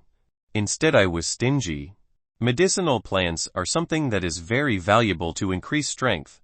If I let this little fox eat everything, then what about our fate? Yi Chen would not let the fox Yi Ziu eat all the medicinal plants in the medicinal garden. Yuchen, is there a special barrier function available at the fairy gate? Yi Chen asked Chu Yuchen to know about the details of the fairy gate. Of course there is. If the blocking function is activated except for you, no one can enter this medicinal garden, including your woman too, will not be able to enter. Shu Yuchen explained to Yi Chen. I understand. Just activate that function. I don't want the medicinal ingredients that are here exhausted by this little fox. Yi Chen told Chu Yuchen to activate the blocking function. Shu Yuchen waved her hand. Immediately a transparent barrier enveloped the entire medicinal garden. Yi Ziu broke free from Zhao Yanyan's embrace. She used her tail to try to attack the barrier that covered the medicinal garden. Clank. Yi Ziu's tail punch did not make the barrier unmoved. This barrier was very strong. Yi Ziu could not possibly destroy this barrier. Now the problem is over. Yi Chen was happy that the problem was finally over. Now the Yi Chen medicine garden was safe from predator Yi Ziu. Nuwu! Nuwu! Nuwu! Nuwu! Yi Ziu protested to Yi Chen. She was angry because her favorite eating place was closed by Yi Chen. Calm down. This is for you. Zhao Yanyan tried to calm Yi Ziu by giving her a heavenly peach. Zhao Yanyan knew that Yi Ziu was very fond of heavenly peaches. Initially Yi Ziu refused the peaches in front of her. She was not easy to bribe with just one peach. Seeing one peach could not bribe Yi Ziu. Zhao Yanyan released one more. What if two? Zhao Yanyan showed two peaches in both hands. Yi Ziu immediately took the two peaches from Zhao Yanyan's hand. Yi Ziu's fox was very easy to guess. Zhao Yanyan stroked the head of Yi Ziu who was eating a heavenly peach. Oh yes. Husband, you should buy clothes for Lulu. I see that Lulu only has 3 sets of maid clothes. She has no other clothes. Zhao Yanyan told Yi Chen to buy some clothes for Xiao Lulu. Actually Zhao Yanyan wanted to give some of her clothes. Unfortunately, it was too small to be used by Xiao Lulu, especially on the chest of Xiao Lulu which was bigger than Zhao Yanyan. For this reason Zhao Yanyan wanted Yi Chen to invite Xiao Lulu to shop for new clothes. Another reason was for the two to become closer. Zhao Yanyan was sorry to see Xiao Lulu always left at home alone. Alright. Then I'll take Xiao Lulu to shop for new clothes. Xiao Lulu has worked hard enough. Giving a little gift isn't too bad. What are you waiting for? Hurry up and go. Zhao Yanyan pushed Yi Chen away from the ferry gate. But actually Yi Chen still wanted to stay at the ferry gate for longer. He wanted to see the artifact warehouse that had just opened. Hurry up. Lulu is now alone in the village. Zhao Yanyan looked like chasing Yi Chen out of the ferry gate. Because Zhao Yanyan insisted. Yi Chen came out of the ferry gate. When he appeared in the living room of the starting place where he entered the ferry gate, Yi Chen searched for Xiao Lulu's whereabouts. Xiao Lulu was currently in the front yard. Yi Chen wanted to find out what Xiao Lulu was doing in the front yard. When Yi Chen reached the front yard, he saw Xiao Lulu watering flowers around this place. It seems like Xiao Lulu was very fond of ornamental plants like flowers. Yi Chen approached Xiao Lulu who was watering the plants. Heard someone approaching. Xiao Lulu immediately turned around. Big brother Yi Chen. You are awake. Xiao Lulu greeted Yi Chen with a smile. Well, I just woke up. Yi Chen was standing next to Xiao Lulu. Just what are you doing? Yi Chen was asking what Xiao Lulu was doing. I am enjoying the beauty of these flowers. The flowers planted by Sister Lanling are very beautiful. I have never seen such beautiful flowers, even when I still live in the village. Xiao Lulu admired the flowers embedded in the front yard of Yi Chen's villa. If I'm not mistaken, this flower is similar to the flower inside the ferry gate. It looks like Fu Lanling took this flower from the ferry gate, then planted it in the front yard of Yi Chen villa. Yeah, you're right, this flower is beautiful. But in my opinion you're much more beautiful than this flower. Yi Chen told me the truth. After hearing Yi Chen's words, Xiao Lulu's face turned red. For some reason Xiao Lulu was happy when she was praised by Yi Chen. Xiao Lulu didn't dare look at Yi Chen. Big brother Yi Chen, I will prepare breakfast for you. Xiao Lulu tried to run away by making an excuse. No need. Come with me. Yi Chen held Xiao Lulu's hand to stop her from running away. Chapter 186. Buy clothes for Xiao Lulu. Yi Chen pulled Xiao Lulu off to the car garage. Big brother Yi Chen, where are we going? Xiao Lulu shyly asked where Yi Chen would take her away. You just come with me. Yi Chen continued to ride Xiao Lulu to the car garage. Get in the car. After arriving in the garage, Yi Chen told Xiao Lulu to get into the car immediately. After making sure Xiao Lulu had gotten into the car, Yi Chen was inside. Yi Chen immediately drove his car to the center of the workshop. Xiao Lulu only dared to bow her head. She was embarrassed when she was alone with Yi Chen. 10 minutes later Yi Chen arrived near the shopping center. Here there were lots of clothing stores from various brands and various prices. Xiao Lulu put her arm around Yi Chen's arm. She was not used to such a place of peace. Moreover, there were so many people staring at Xiao Lulu. Maybe Xiao Lulu's maid outfit was too conspicuous for everyone to see. Let's go find the best clothing store. Yi Chen took Xiao Lulu to go looking for the best clothing store in this place. Xiao Lulu thought that Yi Chen wanted her to accompany him to buy clothes. After touring, Yi Chen finally found a clothing store that has a well-known brand name. Welcome sir and miss. Can I help you? When Yi Chen entered, he was welcomed by the female employee at the door. At first the female employees were very happy that a handsome man came to this shop. But after seeing next to a beautiful and cute woman, the female employees felt they had no chance to get Yi Chen. Please help me to find clothes that suit her. Yi Chen pulled Xiao Lulu forward so that female employees could see it. Xiao Lulu was surprised to hear that Yi Chen wanted to find clothes for her. The female staff see that Xiao Lulu is very cute like a doll. All the clothes will definitely be suitable for Xiao Lulu. Alright, let me find her the best clothes. The female employee was very impatient to pull Xiao Lulu into the dressing room. Big brother Yi Chen. Xiao Lulu called Yi Chen. She felt kidnapped by this female employee. Yi Chen smiled at Xiao Lulu's behavior. Calm down. Let her choose some clothes that are suitable for you. Yi Chen tried to convince Xiao Lulu to cooperate with the female employees. The service here is very good. While Yi Chen was waiting for Xiao Lulu to change clothes, he was given warm tea by the workers who were here. 5 minutes later, Xiao Lulu came out of the dressing room buffed. Yi Chen sprayed all the tea he had just drunk. Yi Chen was surprised to see Xiao Lulu.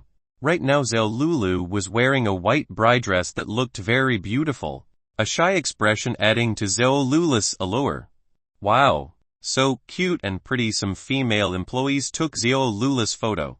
Xiao Lulu's face turned red. Looks like these employees are playing with the cuteness that Xiao Lulu has. Come here. Let your boyfriend assess your current appearance. The female employee invited Xiao Lulu to come towards Yi Chen.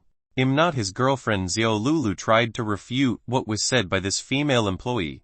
For the shy expression female employee made by Xiao Lulu, instead convinced her that Xiao Lulu was Yi Chen's girlfriend. Sir, do you like the clothes we chose? You see that your woman looks very beautiful and cute. While wearing a bride's dress, the female employee wants to show the cuteness that Xiao Lulu has. Well, she's very pretty and cute. But can you give her clothes that look a little more normal? Yi Chen asked the female employee to give normal clothes to Xiao Lulu. Xiao Lulu ran into the dressing room. She couldn't stand being embarrassed while wearing these clothes. Sir, you are very fortunate to have a cute and beautiful girlfriend. All the clothes will definitely be suitable for her to wear. The female employee went back to Xiao Lulu to choose some clothes. Finally, Xiao Lulu wants to come out. This time the clothes worn by Xiao Lulu are fashionable clothes with knee-length skirts, and the upper part wearing clothes that are full of glitter decorations. Xiao Lulu looks very suitable when wearing these clothes. Seeing Yi Chen not say anything, Xiao Lulu immediately asked big brother Yi Chen, "How do I look? Does it look strange to me?" This is the first time Xiao Lulu wears such fashionable and expensive clothes. Usually Xiao Lulu only wears clothes ordinary, already a little worn. You are very beautiful. Let's see yourself. Yi Chen led Xiao Lulu to the large mirror in this shop. In this large mirror Xiao Lulu could see herself more clearly. Xiao Lulu looked in the mirror. Right now he was hugged by Yi Chen from behind. Xiao Lulu's face turned red again. Sir, how is it? Do you like it? The female employee immediately asked Yi Chen if the combination she chose was suitable for Xiao Lulu to use. Well, I like it. Well, take this. Yi Chen likes to see Xiao Lulu's appearance wearing normal clothes. Although maid outfits are still the best when it comes to male fetishes. Sir, are you just going to buy this or still want to try something else? The female employee asked whether Yi Chen still wanted to buy more clothes. No, that's enough. Xiao Lulu answered. This outfit was already very expensive. Xiao Lulu saw the price strip still attached to this outfit. This outfit was almost worth $10,000. This was an amount that Xiao Lulu had never imagined for an outfit single. I'll buy a few more. So please choose the best one in this store.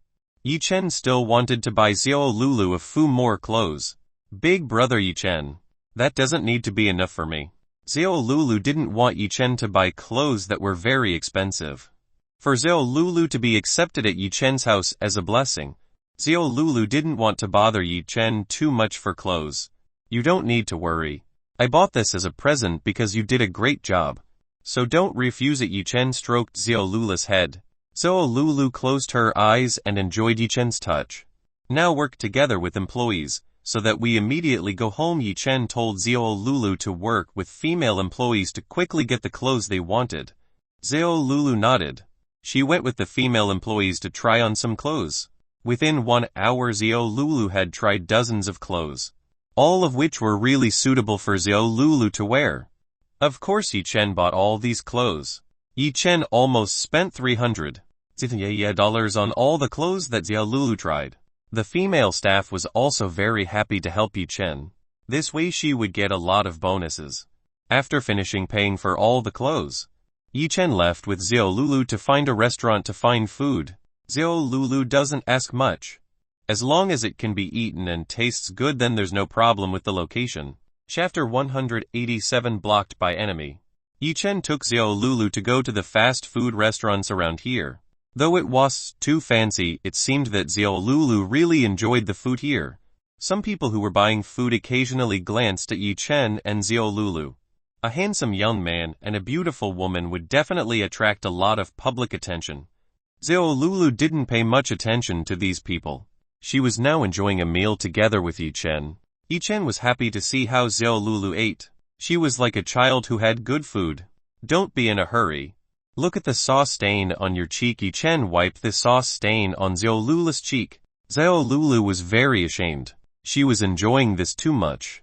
Until she didn't realize there was a stain on her cheek. When Yi Chen and Xiao Lulu were cool eating, in a corner of a tree there was an origami bird who was watching Yi Chen's movements. This origami bird had found Yi Chen's whereabouts. After finding Yi Chen's whereabouts, had returned ownership to report the results. After finishing eating, Yi Chen immediately invited Xiao Lulu back to the villa. On the way back to the villa, the road around here is very quiet. No one passes through this area. Seeing this oddity, Yi Chen continued to drive the car forward. A few moments later, in front of two people standing in the middle of the road, they were both carrying a sword on the back. This sword was not a toy sword. This was real. Yi Chen began to suspect this was a killer sent by the Yun family to kill him. Yi Chen felt he only had enemies from the Yun family, so it was likely the Yun family was the one who sent a murderer to take revenge for Yun Hao's death. In fact, when he was at a fast food restaurant, Yi Chen already felt someone was watching him. Yi Chen had no idea that person would act this quickly. Yi Chen stopped his car a few meters in front of these two people. Lulu, you wait here. Let me take care of these two people. Yi Chen told Xiao Lulu not to be afraid and stay in the car. Yi Chen's big brother. Be careful. Xiao Lulu wanted Yi Chen to be careful when dealing with these two people. Yi Chen nodded. He got out of the car and approached these two people. Xiao Lulu was still afraid to see the two people in front carrying a sword on their backs. The two people who blocked Yi Chen's path were Xiao Kim and Jin Wu. After getting the location where Yi Chen was, Xiao Kim immediately went to clear Xiao Lumen's account. Seeing Yi Chen get out of the car, Xiao Kim immediately said, "So you are Yi Chen. You are brave enough to beat my niece. Who is that? I feel like I don't know you too." Seeing that this person wasn't the killer sent by Yun's family, Yi Chen began to wonder who these two people were. You still dare to dodge? Aren't you the one who beat Xiao Lumen yesterday? Xiao Kim made it clear who his nephew was to Yi Chen. Oh, so you guys have a relationship with Xiao Lumen? Ha ha ha. Well, then what do you want from me? Looking for trouble? Yi Chen doesn't mind dealing with people who are trying to find problems with him. Moreover, both of them are only in the early stages of Earth Realm, and the other one is at the peak of Earth Realm. You young man who is quite arrogant. Let me give you a lesson that makes you know the limits. Xiao Kim intends to attack Yi Chen. Xiao Kim immediately headed towards Yi Chen. Xiao Kim extended his palm intending to hit Yi Chen's chest. How could Yi Chen let Xiao Kim manage to hit himself? Yi Chen punched Xiao Kim's face first. Xiao Kim was flown tens of meters away. Xiao Kim fell down on the asphalt road. His mouth was bleeding a lot. Almost half the teeth that belonged to Xiao Kim fell out after receiving a fist from Yi Chen. Jin Wu was quite surprised at Yi Chen's strength. He immediately retreated tens of meters to secure his position. You bastard. How dare you hit my face? Xiao Kim tried to get up from the road. He issued a pretty deep killing intent on Yi Chen. Xiao Kim pulled one of the swords on his back. The other sword threw himself into the sky. It can be seen that this must be a flying sword technique. Get ready to die, damn brat with a mouth full of blood. Xiao Kim said he wanted to kill Yi Chen. Yi Chen used the 9-step shadow. He reached Xiao Kim's side, breaking meteor blow. Bam! Yi Chen hit Xiao Kim down and hit the road. A hole formed by Xiao Kim's impact with the road. This blow was far stronger than before. Although Xiao Kim could survive, he would no longer be able to become a cultivator. Xiao Kim, who was hit by Yi Chen's attack, immediately collapsed. Jin Wu did not see the movement Yi Chen did just now. That he knew Xiao Kim had been defeated by Yi Chen. Jin Wu immediately attacked Yi Chen by using 3 flying swords on his back. 3 flying swords controlled by Jin Wu wanted to cut off the vital parts of Yi Chen's body. Yi Chen parried this sword attack by using bare hands. Clank, clank, clank. The sound of a collision between Yi Chen's hand and the flying sword. Like a collision between an iron against an iron. Jin Wu was quite surprised to see how Yi Chen parried the attack he was carrying out.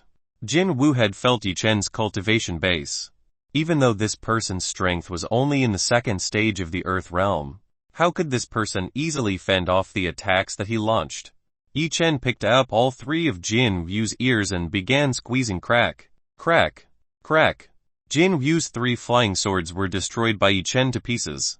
Jin Wu was the person who was most surprised when he saw all the flying swords he had destroyed by Yi Chen. Jin Wu was the person who best knew how strong the sword he had. This sword was very strong.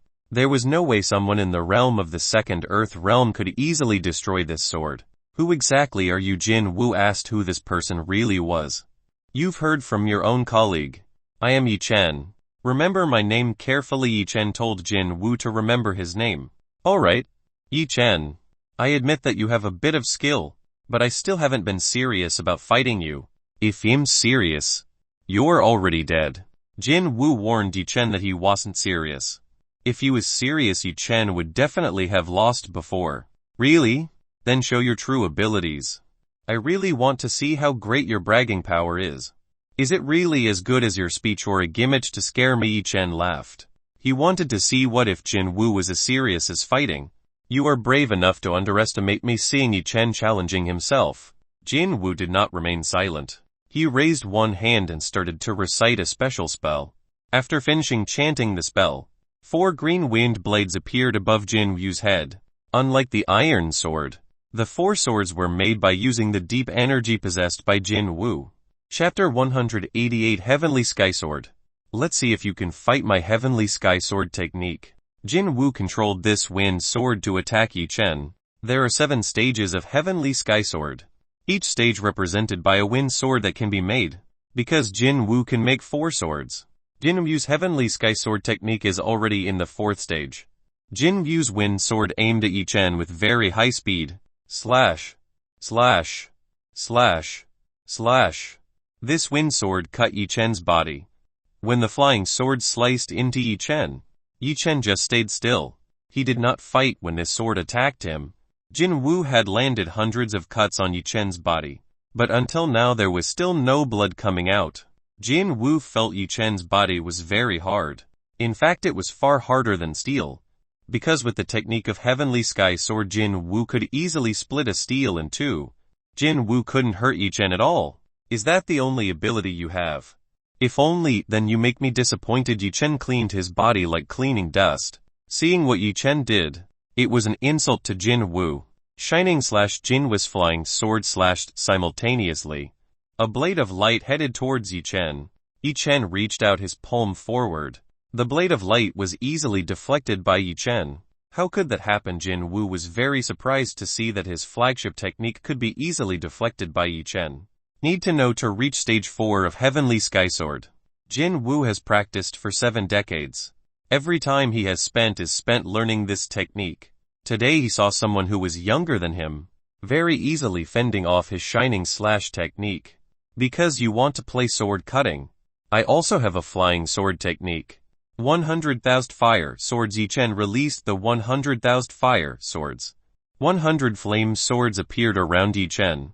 Jin Wu's eyes widened after seeing 100 flame swords appear around Yi Chen.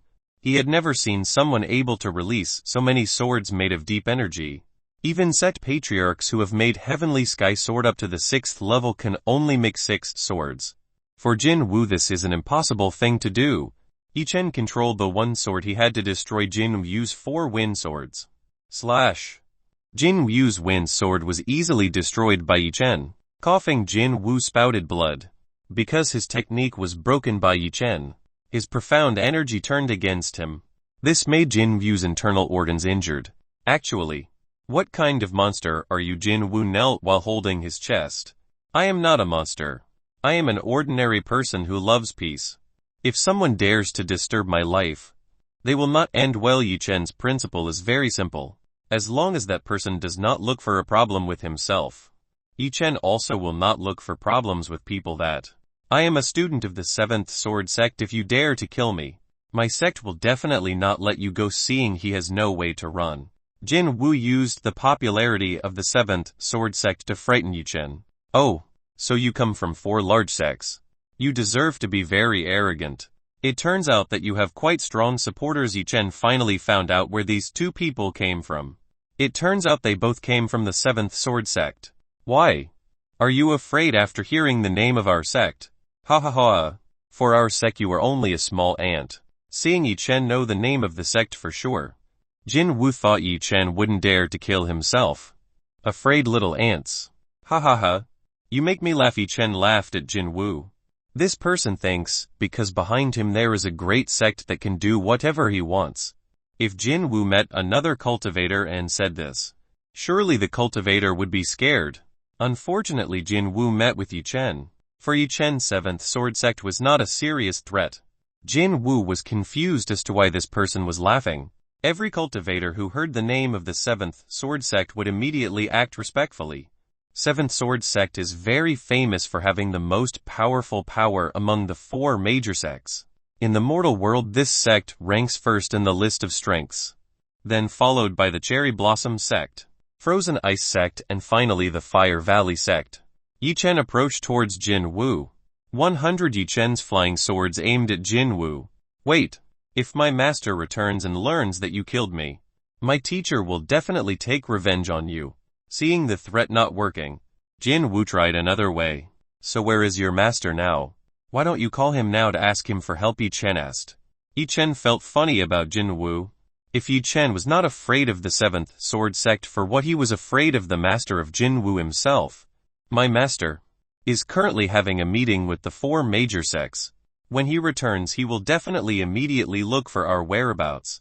My master will definitely find the killer of us both easily. Jin Wu told Yi Chen not to kill him, or the master would take revenge on Yi Chen. The meeting of the four major sects, Yi Chen murmured. This seemed to be about the problem of exploring an ancient heritage site. If Yi Chen remembered carefully, it should still be a few days before the meeting was held. It seemed that information from Lai Sun was not very accurate. If it was true that the four large sects did intend to explore the ancient inheritance, of course Yi Chen would also have to go there. Who knows, he might get valuable items or the like. Well, I won't kill you. Yi Chen pulled back the 100,000 fire swords. Huff. Jin Wu was relieved to see Yi Chen afraid of the threat. But I will eliminate the martial arts that you have. From Yi Chen's fingertips appeared a speck of fire. Yi Chen directed this fire on Jin Wu's forehead. Jin Wu tried to retreat. He would rather die than lose his cultivation. Fire starts to enter Jin Wu's body. This fire starts burning Jin Wu's deep veins. Ah! Jin Wu howled like a wolf. The pain was incredible. Because the pain that was too extreme, Jin Wu's consciousness began to disappear. After eliminating the cultivation of these two people, Yi Chen returned to his car. Yi Chen was not afraid of these two people looking for trouble. For a sect of people with disabilities was a useless item. Even though these two people returning to their sect would definitely be driven away from their sect. Sorry to keep you waiting long. Yi Chen apologized to Xiao Lulu for taking too long when fighting two students from the seventh sword sect. Big brother Yi Chen. Was that just a magic? Xiao Lulu had seen Yi Chen's battle. Suddenly this wind sword and sword appeared.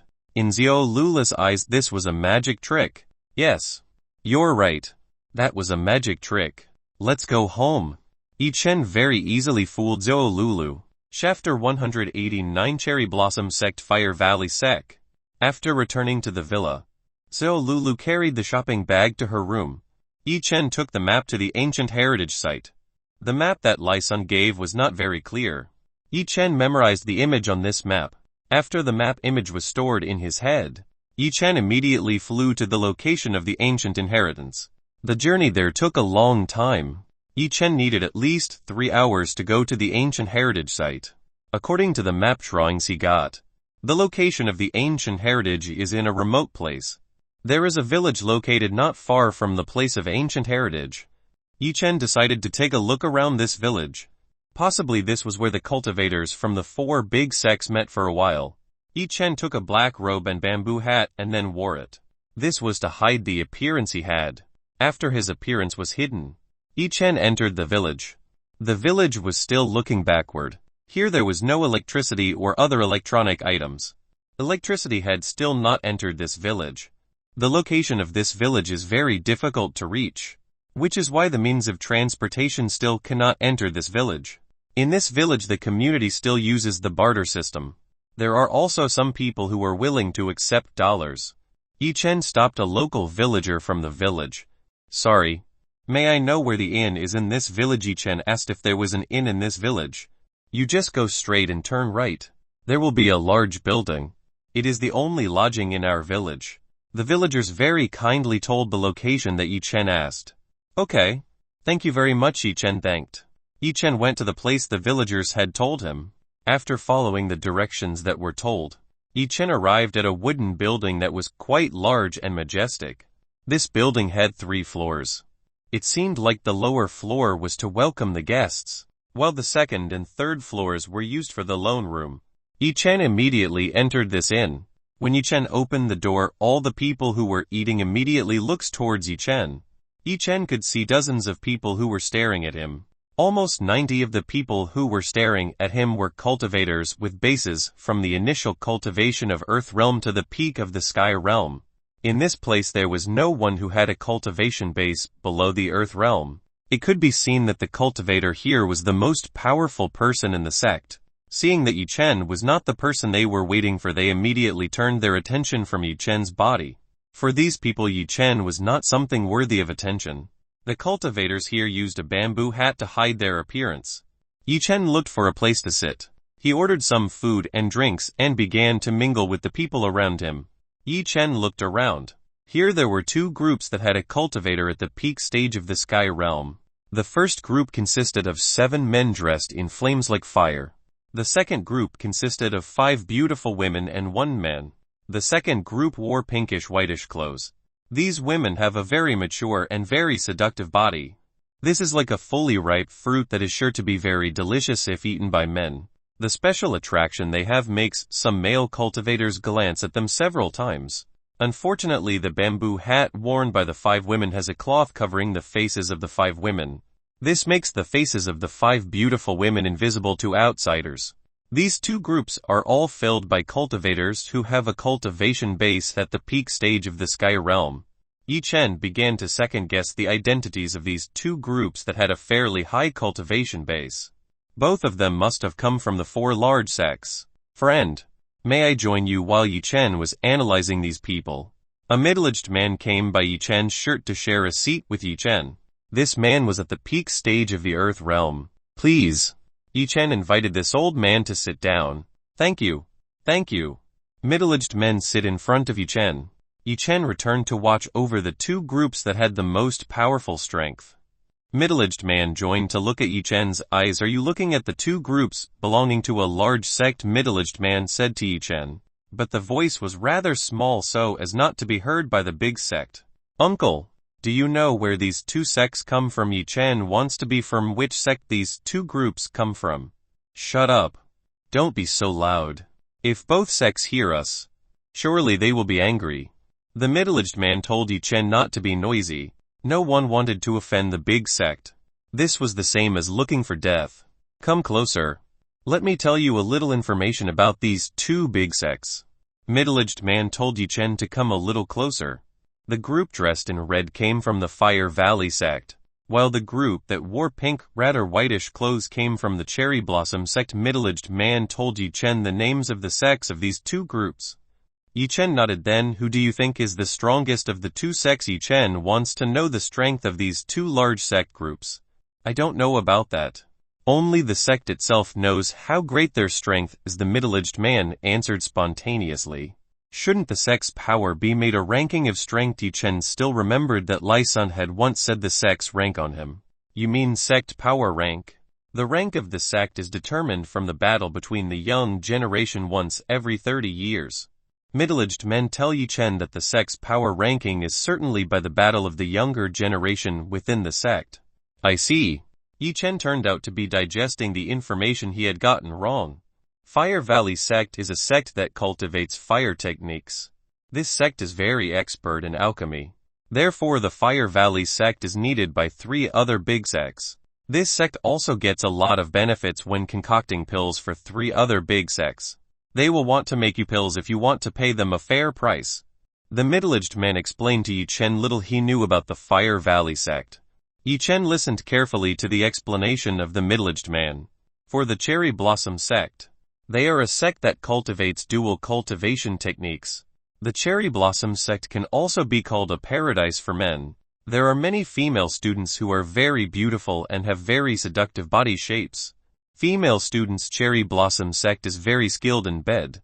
The ability of a woman sex in cherry blossom sect doesn't need to be questioned anymore when explaining about cherry blossom sect. Middle-aged men look very excited. Yi Chen smiled when he saw a middle-aged man very enthusiastic about the cherry blossom sect. Have you ever gone to the cherry blossom sect before? Seeing that middle-aged man knows very well about the cherry blossom sect, it's likely that this middle-aged man had gone to the cherry blossom sect. Well, I've been there once. If I'm not mistaken 20 years ago. When I was young, middle-aged man said that he had entered the cherry blossom sect 20 years ago. What do you do there? Yi Chen wondered what this middle-aged man was doing in the cherry blossom sect. Moreover, of course, get a beautiful virgin woman, middle-aged man said to Yi Chen. Virgin woman, didn't you say they were a dual cultivation sect? How there are still virgins in the sect who cultivate the dual cultivation technique? Yi Chen is getting confused with the words of middle-aged men. You really don't know anything, huh? Let me explain it to you. Middle-aged man sighed because Yi Chen did not know information about the 4 major sects. Chapter 190 Frozen Ice Sect Arrival. Every 20 years, the Cherry Blossom sect will hold a contest to get the hearts of beautiful women who are still virgins. These women have been very well prepared by the Cherry Blossom sect.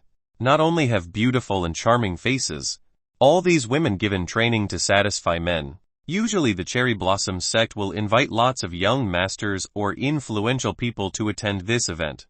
Anyone who has a large background can attend this event. Middle-aged men explain the traditions they have by the Cherry Blossom sect on Yi Chen. What is the purpose of the Cherry Blossom sect to do something like this? Yi Chen wants to know what the Cherry Blossom sect support is holding events like this.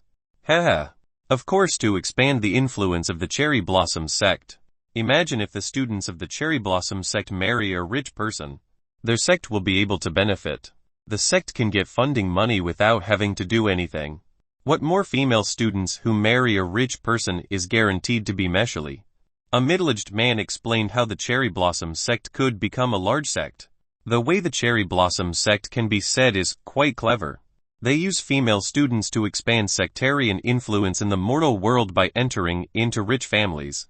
That means female students from the Cherry Blossom sect are easily found in rich families in big cities.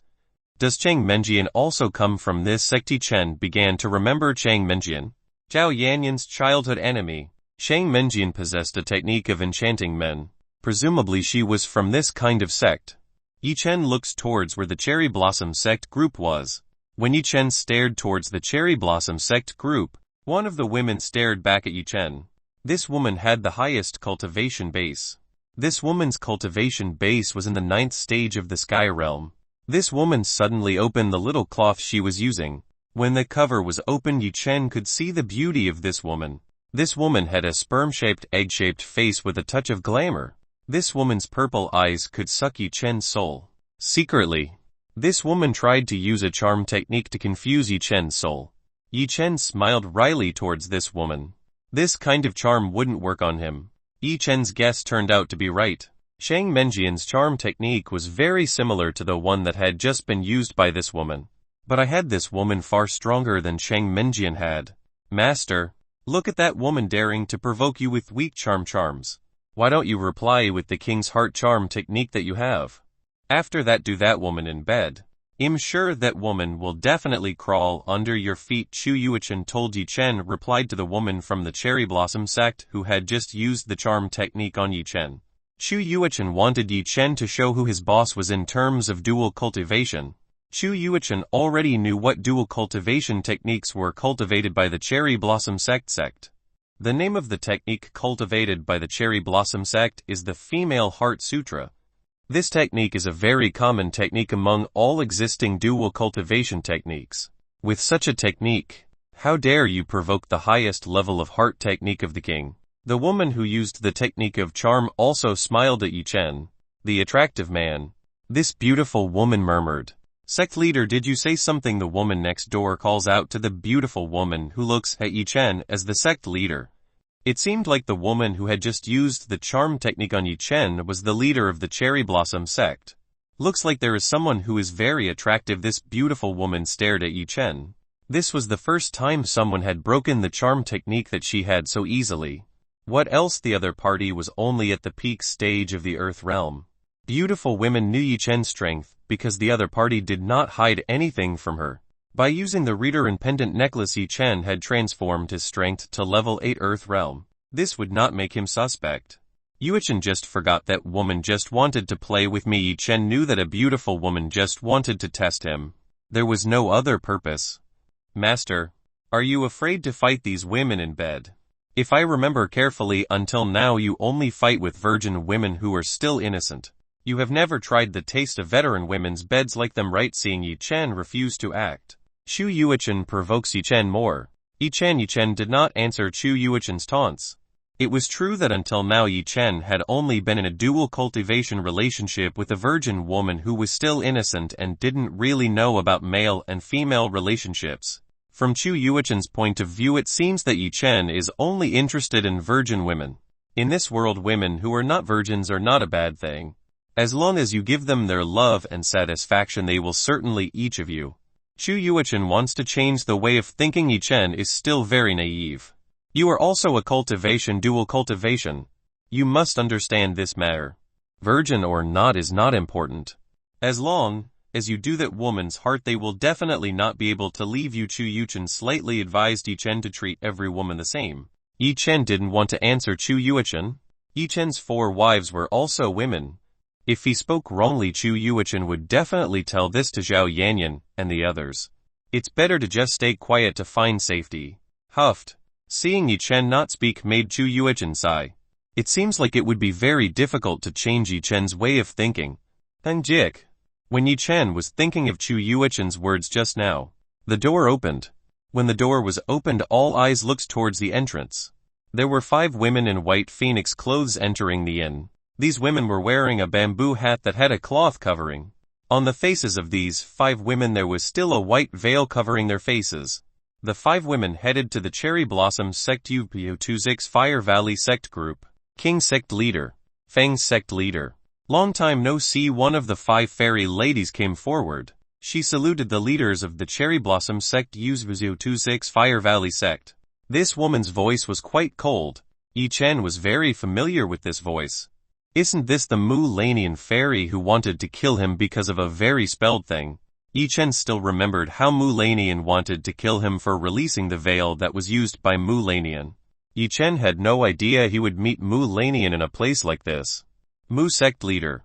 Long time no see. The 2 leaders from the Cherry Blossom Sect UPO26 Fire Valley Sect simultaneously returned greetings to Mu-Lanian. The Cherry Blossom Sect leader named King Cheng Cultivation Base was in the 9th stage of the Sky Realm. The Fire Valley Sect leader named Feng Tu Cultivation Base is in the 9th stage of the Sky Realm. You see, the Frozen Ice Sect has come. Their appearance looks like a snow fairy falling from the sky again. The middle-aged man looked excited when he saw the arrival of the Frozen Ice Sect. Yi Chen didn't think that Mu-Lanian was the leader of the Frozen Ice Sect. It was just right that the cultivation bases owned by Mu-Lanian were very high. Apparently he was a leader of the Frozen Ice Sect. After the 5 women saluted the Cherry Blossom Sect UPO26 Fire Valley Sect Group, the 5 women from the Frozen Ice Sect were looking for a seat. They were now just waiting for the arrival of the last sect. The 7th Sword Sect. 7th Sword Sect was the sect which was the one who arrived late in this meeting. Chapter 191 Big 4 Sect Meeting. Mu-Lanian looked around. She looked towards where Yi Chen was sitting. When she saw Yi Chen wearing a bamboo hat, Mu-Lanian felt familiar with this person. Mu-Lanian began to look at Yi Chen from above. Yi Chen felt Mu-Lanian's gaze. He immediately looked down to hide his face. If until Lanian found himself, the results would not be good. This fairy woman would definitely draw her sword, then try to kill Yi Chen. Unable to find a clue who this person was, Mu-Lanian turned her attention away from Yi Chen's body. She looked towards the Cherry Blossom Sect UPO26 Fire Valley Sect. In this case, Mu-Lanian felt the strength of their group was currently the weakest. Even the Fire Valley Sect, who finished last in terms of strength, brought 7 people who were all at the peak stage of the Sky Realm. This time the Fire Valley Sect mobilized all the experts they had to conquer the ancient heritage site. All sects hope to find good things in the ancient inheritance. They want to strengthen their respective sects through the valuable objects they can get at the ancient heritage site. As always, the frozen ice sect is always cold to anyone. They really don't let anyone approach them. Middle-aged men see that 5 women from the frozen ice sect emit an aura that can repel anyone who wants to approach them. Among the 4 large sects of the frozen ice sect was the most closed sect. They very rarely let outsiders enter their sect. That's why information from the frozen ice sect is very difficult to get. With the presence of the frozen ice sect, the atmosphere at this place is getting crowded. All these people are waiting for their arrival. 7th Sword Sect.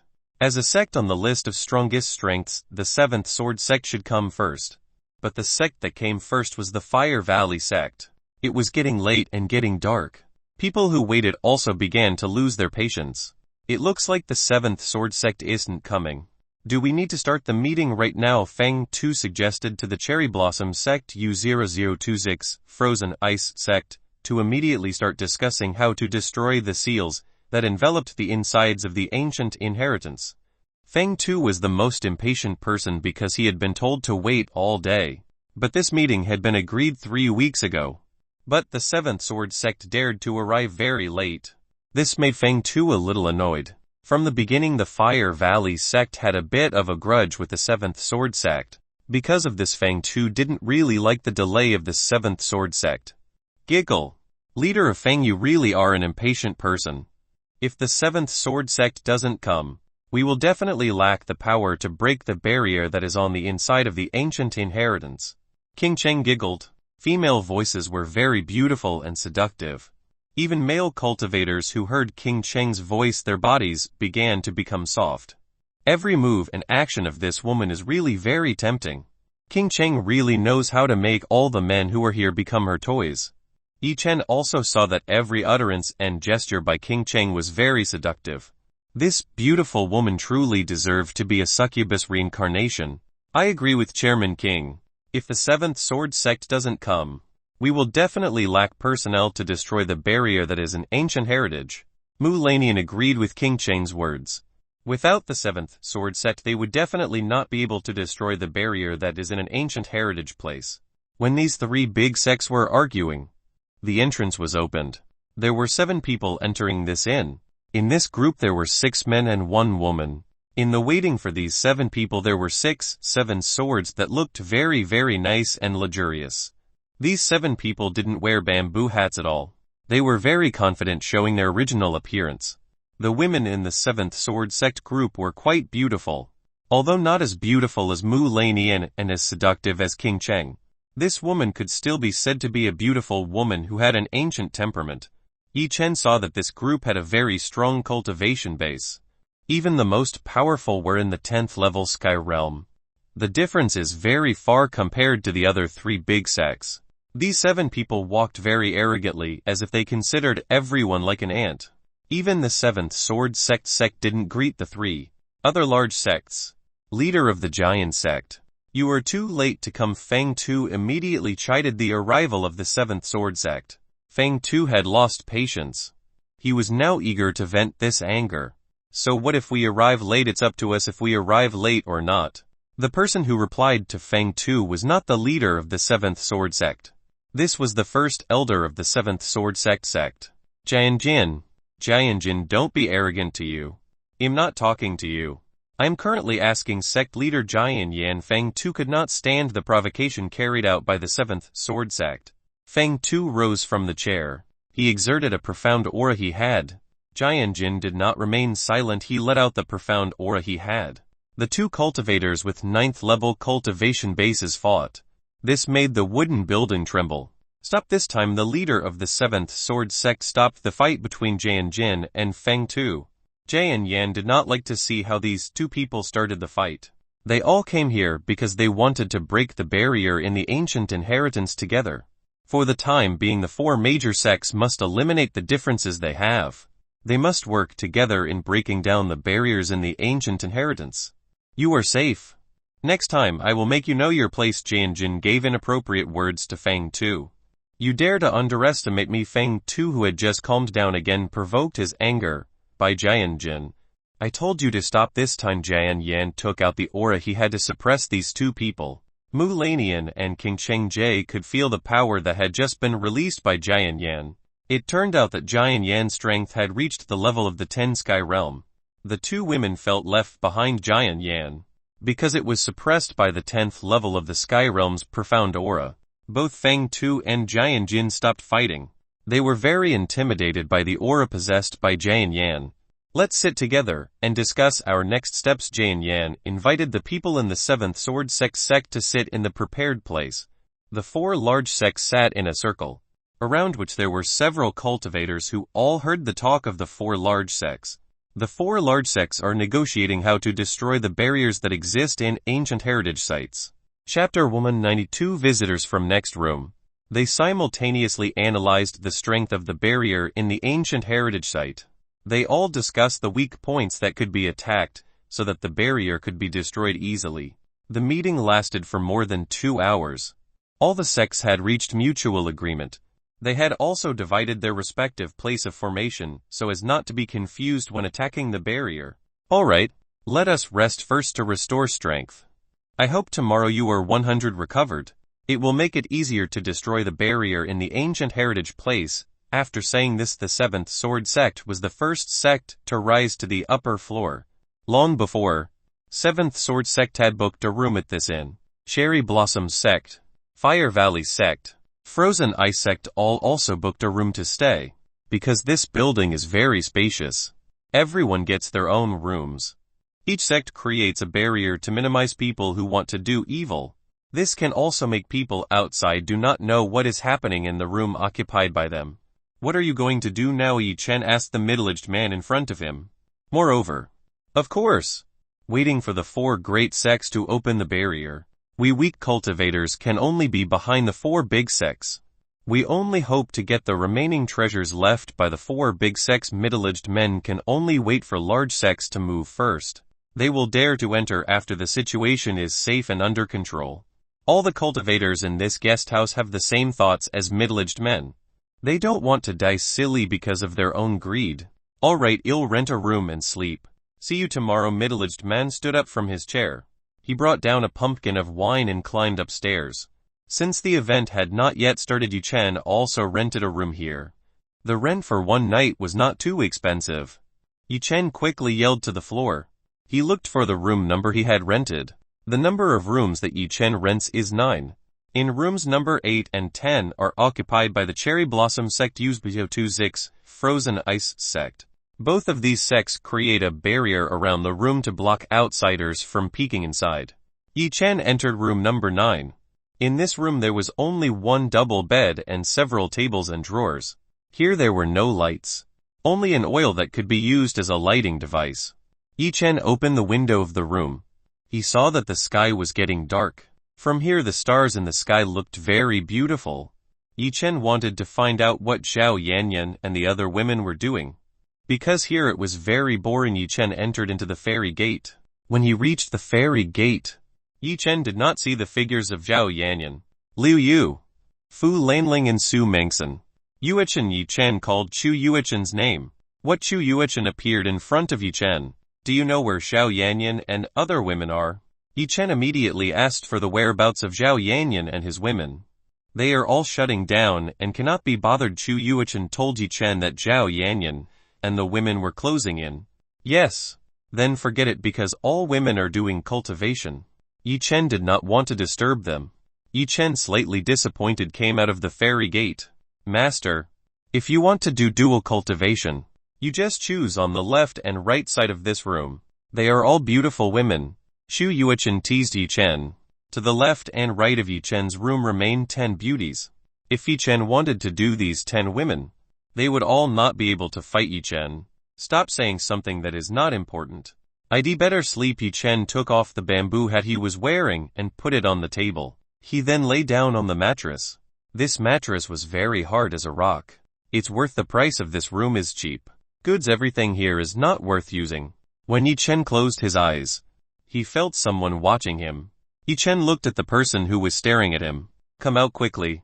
What do you want from me? Yi Chen immediately exposed the location of the person who was watching him. Giggle.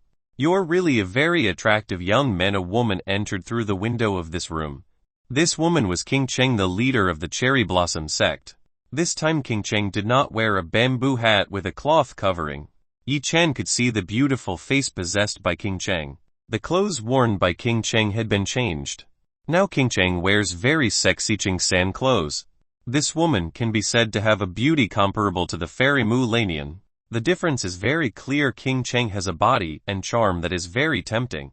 What's more, the size of the second peak of the mountain King Cheng is the legendary Ji Cup. Before, Yi Chen was unaware because of the clothes worn by King Cheng is very loose. Yi Chen wondered what King Cheng wanted at this time of night to watch over him.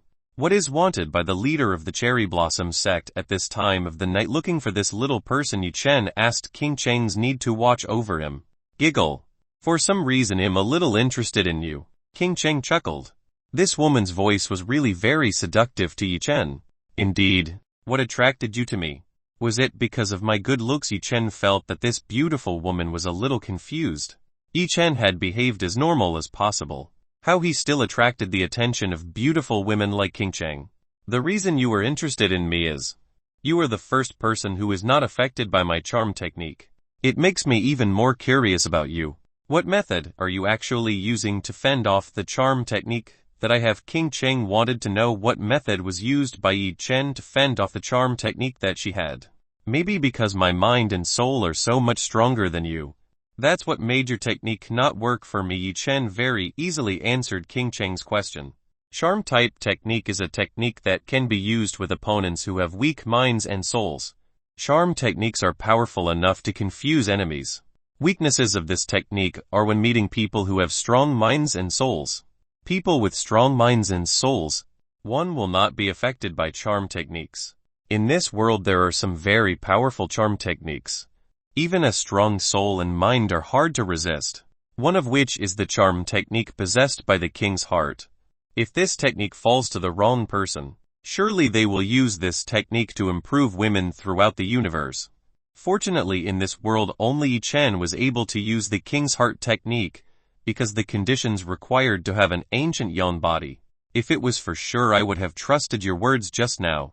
Unfortunately I just saw you easily find my being hiding. You must have hidden your true power by using a special artifact. King Cheng began to suspect that Yi Chen was hiding his cultivation base by using artifacts rare. Chapter 193. Please massage me. Heh. It looks like the leader of the Cherry Blossom sect is a very smart woman. Yi Chen no longer acted as a weak cultivator. This woman was smart enough to analyze the circumstances around her. Giggling. You praise me too much. So what is your name? King Cheng doesn't know Yi Chen's real name yet. My name is Yi Chen. He told King Cheng his real name. Yi Chen. A pretty good name. King Cheng praised the name that Yi Chen had. So Yi Chen, may I know whether you are now attached to a sect or a government-owned organization? King Cheng asked Yi Chen if he was bound to a sect or government organization. None. I am an independent cultivator. I am not attached to any sect or organization. Yi Chen had never tried to enter a sect or government organization. That's good. Then are you interested in joining my sect? King Cheng tried to invite Yi Chen to join the Cherry Blossom sect. Yi Chen did not think that King Cheng would invite him into the Cherry Blossom sect. Actually, what was the reason this woman invited him into the Cherry Blossom sect? Seeing Yi Chen doubt, King Cheng immediately said, Yi Chen, you don't need to worry. Our sect is a sect that doesn't have many rules like the other sects. We also won't force our students or members to do things they don't want. King Cheng explained to Yi Chen about the Cherry Blossom sect. Thank you for the invitation. I will think about your offer. Yi Chen refused King Cheng quite subtly. Huffed. King Cheng sighed. Yi Chen, are you sure if you join our sect you will definitely be popular among female students? After all, you are still the most handsome man I have ever seen. King Cheng offered something very set it aside for all men. There are so many male cultivators who want to enter the Cherry Blossom sect. They want to enjoy the beauty that is in the Cherry Blossom sect. Unfortunately, the requirements to enter the Cherry Blossom sect for men are very strict. Even the male population in the Cherry Blossom sect is only about 10. Mostly dominated by women.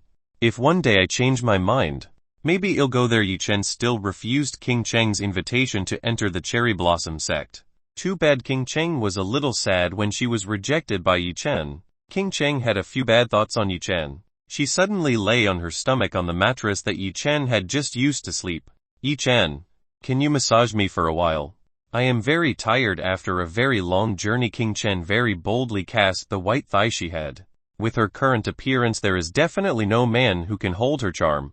You have to calm down. Calm down. Yi Chen tried to calm himself. This woman is indeed a natural teaser. Come on. Help me for a moment. Seeing Yi Chen still standing like a statue, King Cheng tried to ask Yi Chen in a very soft and seductive voice. King Cheng really hated Yi Chen, who always ignored her. Even though King Cheng was already more than 70 years old, but the appearance and charm of beauty that he had was still like a 20-year-old girl.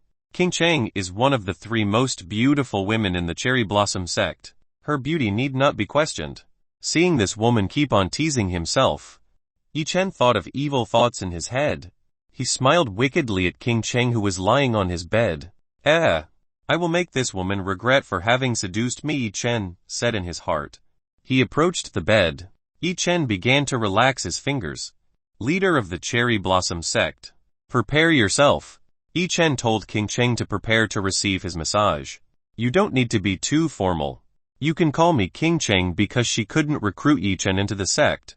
At least she had to be good friends with Yi Chen. King Cheng, he'll start. Yi Chen's fingers began to massage King Cheng back. When Yi Chen's fingers started massaging King Cheng's body, King Cheng groaned softly. Yi Chen's touch made King Cheng's body stunned by electricity. It felt very good. How can this person's skill be this great? With just a touch of my body feels soaring to the sky. King Cheng's body began to squirm like a caterpillar. She even almost came out with just Yi Chen's touch. Yi Chen. Wait, let me rest for a moment. King Cheng told Yi Chen to stop. She felt he was on the verge of the peak. As a cultivator cultivating the dual cultivation technique, how could she be defeated so easily? King Cheng, who intended to tempt Yi Chen, was defeated by Yi Chen's massage technique. The massage is still just beginning. You should enjoy it. Yi Chen smiled wickedly. He did not hold back the skills he had. Wait. Please stop. King Cheng is going crazy. Yi Chen's massage skills cannot be spoken with words.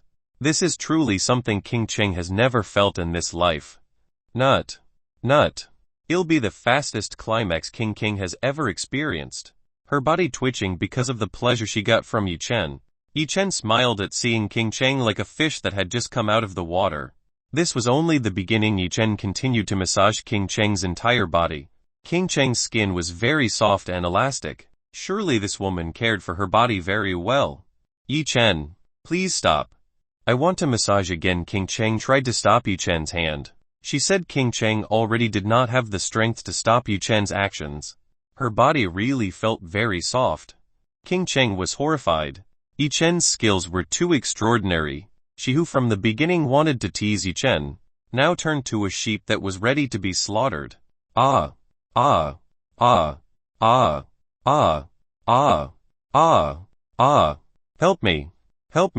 Help me. King Cheng is trying to find help from the members of the sect in the next room. Too bad this room had been put up by a barrier by Yi Chen, so the people outside could not hear the moans of King Cheng who were inside here. From beginning to end Yi Chen tried to restrain himself. King Cheng's sassy moans almost made Yi Chen's heart waver. Fortunately Yi Chen managed to hold back his libido. After 15 minutes of massage sessions King Cheng lay very exhausted. This is the first time King Cheng has felt very tired. King Cheng's breath up and down. All parts of her body could not be moved. Yi Chen's massage technique was too extraordinary. It was like being in the sky that King Cheng had never felt in this life. At this time Yi Chen's bed had been soaked with liquid coming out from the bottom of King Cheng. This woman had come out dozens of times since Yi Chen had started a massage session. Chapter 194 Peeping Woman Bathing in Lake. Yi Chen himself got quite a lot of yinky from King Cheng. King Cheng tried to rest. She still did not have the strength to leave this room. Seeing King Chen unable to get up, Yi Chen decided to exit the room. Let this woman rest in her room. If Yi Chen continued to be here, maybe he would land his evil claws on King Chen's seductive body. Yi Chen returned to wearing a bamboo hat and robe. He flew towards the forest. The scenery around this place was still very natural. Above the sky Yi-Chen saw a rather large and beautiful lake, with bright moonlight. The lake is like emitting light from the lake. When Yi-Chen approached, he saw something very interesting. In this lake there were 5 women who were bathing. Which woman would take such baths in the cold lake water at night? When Yi-Chen looked sharper, he saw a familiar figure. This is the Mu-Lanian fairy from the frozen ice sect. Mu-Lanian is not completely naked. She still uses a plain white cloth to wrap her body. When this clothes is exposed to water, Mu-Lanian's snow-white skin looks seductive. Yi-Chen descended in the tree. From a distance he saw 5 women bathing. Today must be Yi-Chen's lucky day. First he was seduced by succubus King Cheng and now he looks at the extraordinary sight of 5 beautiful fairies bathing. If Yi-Chen was not mistaken, the other 4 women should also be from the frozen ice sect. While they were taking a bath they did not release the white veil that covered their faces. This is very strange. Why do all the people from the frozen ice sect glorify the veil they wear? Even when they are taking a bath they don't want to take it off. Yi-Chen still remembered how Mu-Lanian reacted when the veil she had worn was removed by Yi-Chen. Mu-Lanian was so angry that she immediately tried to kill Yi-Chen. From the perspective of the Yi-Chen, frozen ice sect was a sect that gave priority to bodily purity. They would not let anyone stain their bodies even for an inch. Yi-Chen enjoyed this sight. The feeling of peeping at a beautiful woman bathing wasn't bad. It was only fitting that many men challenged the danger to peek at bathing women. If Yi-Chen was found to be peeking, the 5 beautiful fairies of the frozen ice sect would definitely hunt down and kill Yi-Chen. Crack! There was a sound of broken branches. Who was that 5 fairies from the frozen ice sect who were enjoying the water? Heard the sound of someone stepping on a twig. The 4 beauties next to Mu-Lanian have the nickname 4 Frozen Fairy. 4 Frozen Fairy immediately went towards the origin of the voice. They had to make sure who it was. If it was a spy, they would definitely kill this pervert. Yi-Chen saw that it wasn't just him who was peeking at the fairies from the frozen ice sect bathing. It turned out that far away on Yi-Chen's left was a man who was hiding behind a bush. It's over. This guy definitely won't get a good ending. Yi-Chen felt a little sorry for the man who had just been found by the 4 Frozen Fairy. Before being discovered by 4 Frozen Fairy, this man tried to run as far away from the lake as possible. He tried to run away as fast as he could. Too bad 4 Frozen Fairy has locked the body of these obscene snoops. The 4 fairies won't be able to let go of this person who dares to peek at them bathing. Yi-Chen saw the 4 Frozen Fairy chasing peeping men away from this lake. Now the only person in the lake is only Mu-Lanian. Mu-Lanian doesn't catch up. She currently has a lot of thoughts. After her meeting with Yi-Chen, Mu-Lanian felt that she could not be the same as before. Every time she cultivated she always remembered Yi-Chen who had embarrassed her. This made her cultivation become a fountain. If it continued like this, Mu-Lanian would not be able to break through to the 10th level of Sky Realm. Mu-Lanian still remembered that when she looked very frightened in front of Yi-Chen, Mu-Lanian never showed the weakness she had to outsiders, let alone men. As sect lady, Mu-Lanian must look strong in front of all the students and elders who are in the frozen ice sect. This was all the greetings of the man Yi-Chen was. If it hadn't been for Mu-Lanian meeting with that man, maybe she would not have been like this. Yi-Chen will see. If I meet you again I will castrate you. Mu-Lanian said this in a voice that was quite loud. Yi-Chen, who was still in the tree, heard Mu-Lanian's words just now. In his heart Yi-Chen was slightly angry. Who are the men who are not angry after hearing these words? The root of men's lives is an important part. If it is cut off then they will not be a man anymore. Looks like this woman needs to be punished. In the past Yi-Chen released Mu-Lanian who tried to kill her. This time Yi-Chen would let Mu-Lanian know how great a man was. Yi-Chen threw away the cloak and bamboo hat he was wearing. He disappeared from the top of the tree. Mu-Lanian fairy, are you talking about me? From behind Mu-Lanian heard a familiar man's voice. She immediately looked back. Yi-Chen, why are you here? Mu-Lanian was surprised to see Yi-Chen here. Indeed I can't be here. Heh. Yi-Chen chuckled at Mu-Lanian. What a coincidence that you are here. This way I don't need to look for you anymore. Mu-Lanian took out the sword from the storage ring she had. Too slow. Yi-Chen was behind Mu-Lanian and held the hand of Mu-Lanian who was carrying a sword. What happened just now? Mu-Lanian did not see what had just happened. A few milliseconds ago Yi Chen was still flying in front of her. How could Yi Chen be behind her now? Mu Lanian could not see the movements Yi Chen did just now. Back to the room that Yi Chen rented. This time King Cheng felt she had recovered a bit. She was very annoyed at Yi Chen who made herself like this. After tasting Yi Chen's amazing massage skills, King Cheng was afraid he could not be satisfied with others anymore. Damn. That person's hand skills are great. I wonder how the ability he has on the bed. Wouldn't that be greater than the massage just now? King Cheng began to imagine Yi Chen's skills in bed. If the ability of his hand alone had made her reach the peak many times, what about the ability in bed? Wouldn't she be killed immediately in bed by the ability Yi Chen had? Chapter 195 Punish Fairy Mu Lanian.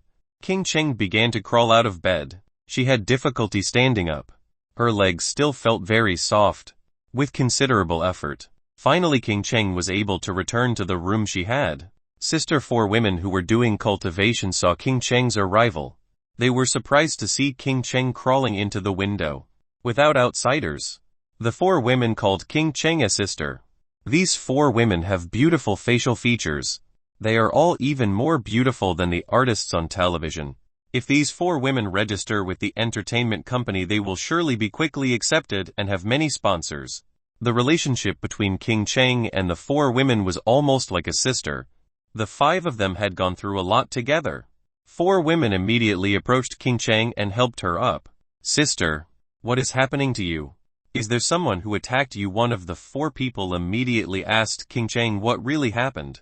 They all looked very worried about King Cheng's situation. I'm fine. Let me go.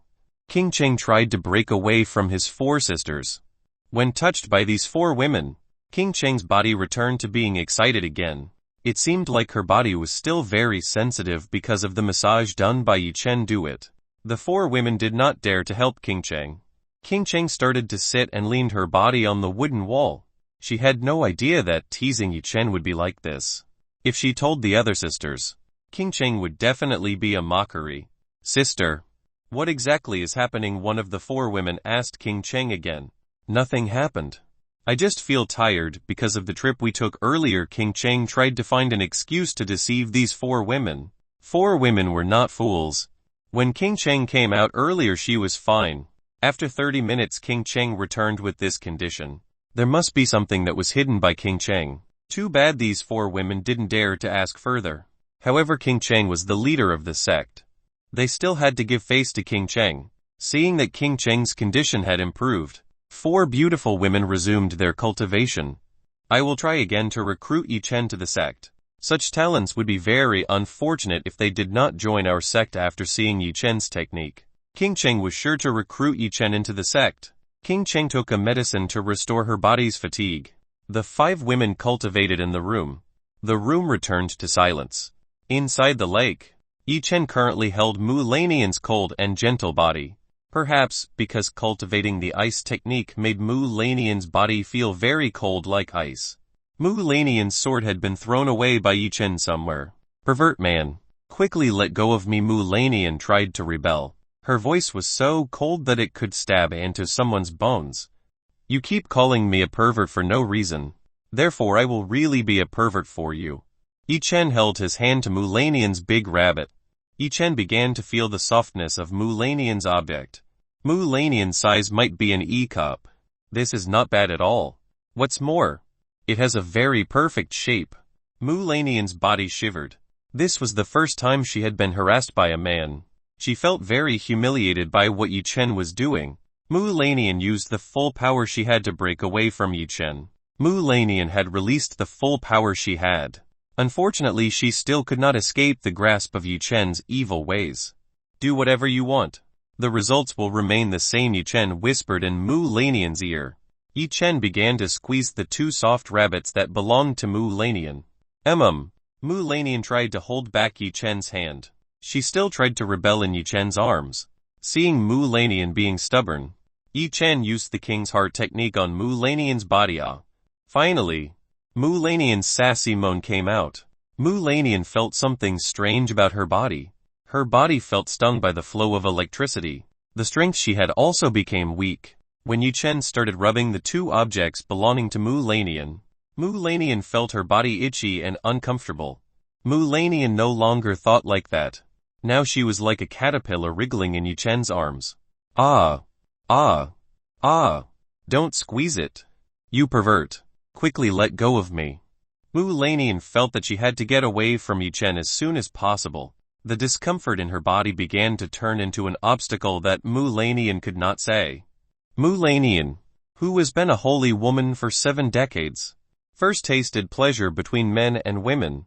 Mu Lanian's mind was still trying to fight Yu Chen, but his body betrayed Mu Lanian's mind.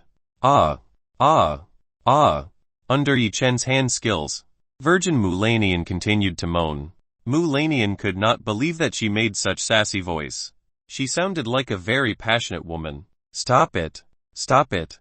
Mu Lanian tried to tell Yu Chen to stop rubbing her body. Haha. What's up? Didn't you just say you want to castrate my younger brother? Now he's demanding revenge. Yu Chen's younger brother below was very hard. This was because of the stimulation Yu Chen received from King Chang. Yu Chen rubbed his younger brother on Mu Lanian's hips.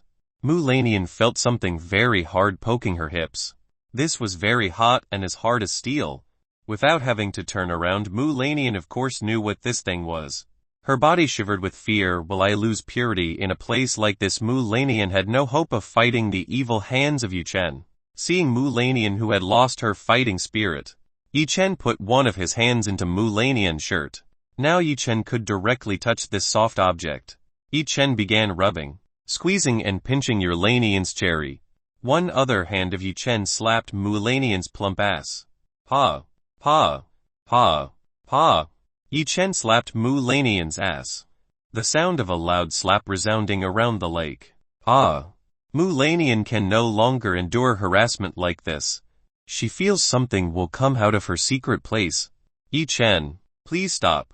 Something will come out from inside. For the first time, Mu Lanian, the cold woman, begged Yu Chen in a very soft voice. Yu Chen paid no heed to Mu Lanian's plea. He squeezed the 2 big rabbits and slapped Mu Lanian's butt very roughly. Ah! The virgin woman of Mu Lanian for the first time felt climax. In this life, Mu Lanian finally had unparalleled pleasure. Mu Lanian had no strength. She was unconscious in Yu Chen's arms. Yu Chen didn't think that Mu Lanian would faint. Even though Yu Chen only played a little with Mu Lanian's body for a while. Seeing this woman faint, Yu Chen brought her to the edge of the lake. He laid Mu Lanian's body on the ground. Chapter 196. Break the barrier. Yu Chen saw Mu Lanian, who was sleeping. He removed the veil that Mu Lanian was wearing. Mu Lanian, who was sleeping, looked very beautiful. Her face now looked very peaceful. This was better than Mu Lanian's always cold face. When Yu Chen wanted to do something, he felt that the 4 frozen fairies came back here. Yu Chen put back the veil that was used by Mu Lanian. You're very lucky. Next time, if you still behave like this again, I might punish you more than this. Yu Chen quite enjoyed punishing the cold fairy Mu Lanian. He went to a faraway place. After Yu Chen left, a few minutes later the 4 frozen fairy returned. When they returned, they saw Mu Lanian sleeping on the grass. It was not usual for them to see sect leaders sleeping in a place like this. Among the 4 frozen fairy, Mu Zhu and Feng Zai were the closest to Mu Lanian. Both of them often called Mu Lanian as a sister if there were no other people around them. The 2 approached Mu Lanian and tried to wake Mu Lanian. Sect leader Mu Zhu tried to wake Mu Lanian. When her body was shaken by Mu Zhu, Mu Lanian opened her eyelids slightly. Where am I? With her head still a little dizzy, Mu Lanian asked Mu Zhu and Feng Zai. Sect leader, we are currently at the edge of the lake. Actually, what just happened when we left? Feng Zai asked what had just happened to Mu Lanian. Mu Lanian herself felt like she had dreamed something very strange. In that dream she was being harassed by Yu Chen. Even the man dared to touch her private parts. Mu Lanian began to be confused about whether it was just a dream or reality. Certainly the back of Mu Lanian was still a bit sick because of the slap done by Yu Chen. I do not remember. Let's go back. Mu Lanian no longer wanted to discuss such a shameful thing as before. She now only wanted to try to calm her mind, which was very chaotic. Mu Lanian's mind was very chaotic. If it hadn't been a dream how that person was in this lake, it was impossible that Yu Chen and the city would go to a small place like this. Mu-Lanian found it difficult to distinguish whether it was reality or a dream. Mu-Lanian and 4 frozen fairy flew to the inn where they lived. From a distance, Yi Chen saw the departure of the frozen ice sect. After the frozen ice sect left Yi Chen out of hiding, tonight Yi Chen felt very happy because he could enjoy the 2 beauties from the frozen ice sect Yuzbanyo 26 cherry blossom sect. Moreover, these 2 women were sect leaders who were role models of everyone in the sect. Staying in this place is very boring. It's better that Yi Chen cultivate inside the fairy gate while waiting for tomorrow to come. When the sunlight had just appeared, everyone immediately left the inn. They all went towards the mountain, which was about 15 km from the village. Cultivators in the Sky realm very quickly headed to the ancient heritage site, followed by cultivators in the Earth realm who were still unable to fly. They had to jump from the tree to reach the mountain. Yi Chen joined the cave. He had to go deeper to go to the place where the seal was. There are already more than 50 cultivators here. Some of these newcomers who have just joined the crowd. The 7th Sword Sect Group, Cherry Blossom Sect, Fire Valley Sect, Frozen Ice Sect are at the forefront. They have all made formations to destroy this barrier. Let us unite our strength to break this barrier. Jian Yan commanded everyone to unite their strengths. The 7th Sword Sect Group, the Cherry Blossom Sect, the Fire Valley Sect, the Frozen Ice Sect, and some of the cultivators who were at the peak stage of the Sky Realm united their strength to destroy this barrier. Bamum, bamum, bamum, bamum, bamum. The collision effect between the combined attacks of dozens of cultivators on the Sky Realm stage and the barrier sounded very loud. With this many cultivators' combined attacks, the barrier didn't budge in the slightest. This barrier is still very sturdy, standing in front of everyone. It's impossible how the barrier can be this strong. Some people, including the 4 large sects, did not believe that the combined attack they had just launched could not destroy this barrier. Why do you all conserve your strength?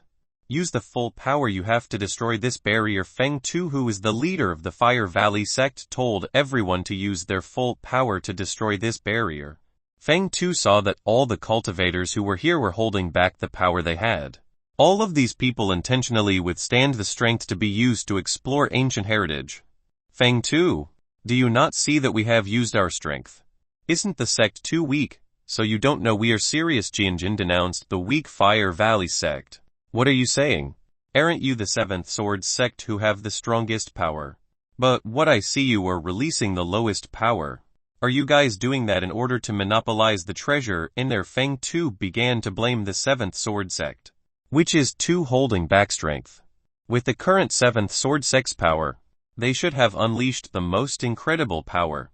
But after seeing the attack earlier, it can be chosen that everything in the 7th Sword Sect is holding back the power they have. Yi Chen, who was in the crowd, chuckled. The people of the 4 big sects instead blamed each other. They should have put out all the power they had to break this barrier.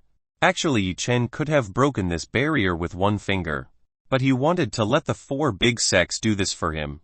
I think what the Feng Master's sect is saying is true. You all clearly have the 10th level of the Sky Realm, but the attack you produced just now is the weakest among the 4 sects. King Cheng defended Feng Tu. King Cheng felt the 7th Sword Sect want to do something cheating. Even the attacks previously launched by the 7th Sword Sect group are weaker than the Fire Valley Sect Yuzbanyo 26 Frozen Ice Sect. The 7th Sword Sect had members that possessed far greater strength than the other 3 big sects. If you guys from the 7th Sword Sect don't want to seriously, we just cancel this cooperation. Mu-Lanian also denounced the 7th Sword Sect. He felt that the 7th Sword Sect was not sincere in this collaboration. All of you in front of the insistence of the 3 big sect leaders. Jianjin couldn't say anything more. Alright. Let's try one more time. This time we won't hold back strength, because urged by the 3 great sect leaders. Jian Yan must be serious. This time everyone once again joined forces to break down this barrier. Bamum, bamum, bamum, bamum, bamum. A combined attack with full force makes the barrier crack. Little by little the barrier starts to crack. Cracked. The barrier was finally broken. Chapter 197 Giant Golem succeeded after the barrier was destroyed. Everyone cheered happily. The 4 big sects immediately took recovery pills. They all took recovery pills very quickly. Let's go, and Jian Yan invited all the elders of the sect to enter. The seventh sword sect was the first sect to enter into ancient heritage. Let's also go in. Then behind, followed by Cherry Blossom Yugmyo 26, Fire Valley sect, Yugmyo 26, Frozen Ice sect. Cultivators in the intermediate stage and the peak of the Sky Realm entered inside. Whereas cultivators who were in the early stages of Sky Realm and below were waiting for the situation inside to become safe. Yi Chen also went inside, who also wanted to give up the treasures inside to the people from the 4 big sects. Because here the road branched out. All the sects scattered to find their own way. With a very fast speed, Yi Chen easily passed the group of the 4 great sects. Inside here there are a lot of traps that have been very well hidden. All of these traps are enough to threaten the cultivators at the peak stage of the Sky Realm. Cultivators from the 4 large sects must be very careful not to get hit by this deadly trap. Yi Chen didn't care too much about this trap. He kept advancing through the trap in front of him. Yi Chen wandered around this place looking for valuable objects or treasures. After circling for a few minutes, Yi Chen could not find any valuable objects or treasures. What is this? Why are all the contents in the room empty?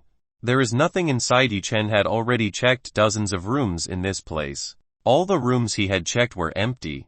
In the room there was only dust and rubbish. Yi Chen decided to move forward. Whatever happened, he had to get something valuable. After a journey so far, he would not have returned empty-handed. Yi Chen suddenly stopped. In front of him something started to come out from the stone floor. These rocks began to rise to the surface and formed a large monster. This is a golem's magical beast. The height and width of this monster is about 3x1.5 meters. The golem has a strong defense and a rather strong attack. Their weakness is very slow movements. There were more than 20 golem magical beasts, which blocked Yi Chen's path. The hordes of golem magical beasts are in the 7th stage of the Sky Realm. The hordes of golems started advancing towards Yi Chen. As they ran, the ground around Yi Chen trembled because the weight of these golem monsters was very heavy. The golem monster headed towards Yi Chen in a fairly slow motion. Get out of my sight. Yi Chen's heart situation is now not good. Yi Chen had not yet found an object or valuable treasure, and now this ugly monster dares to get in his way. Bam! Bam!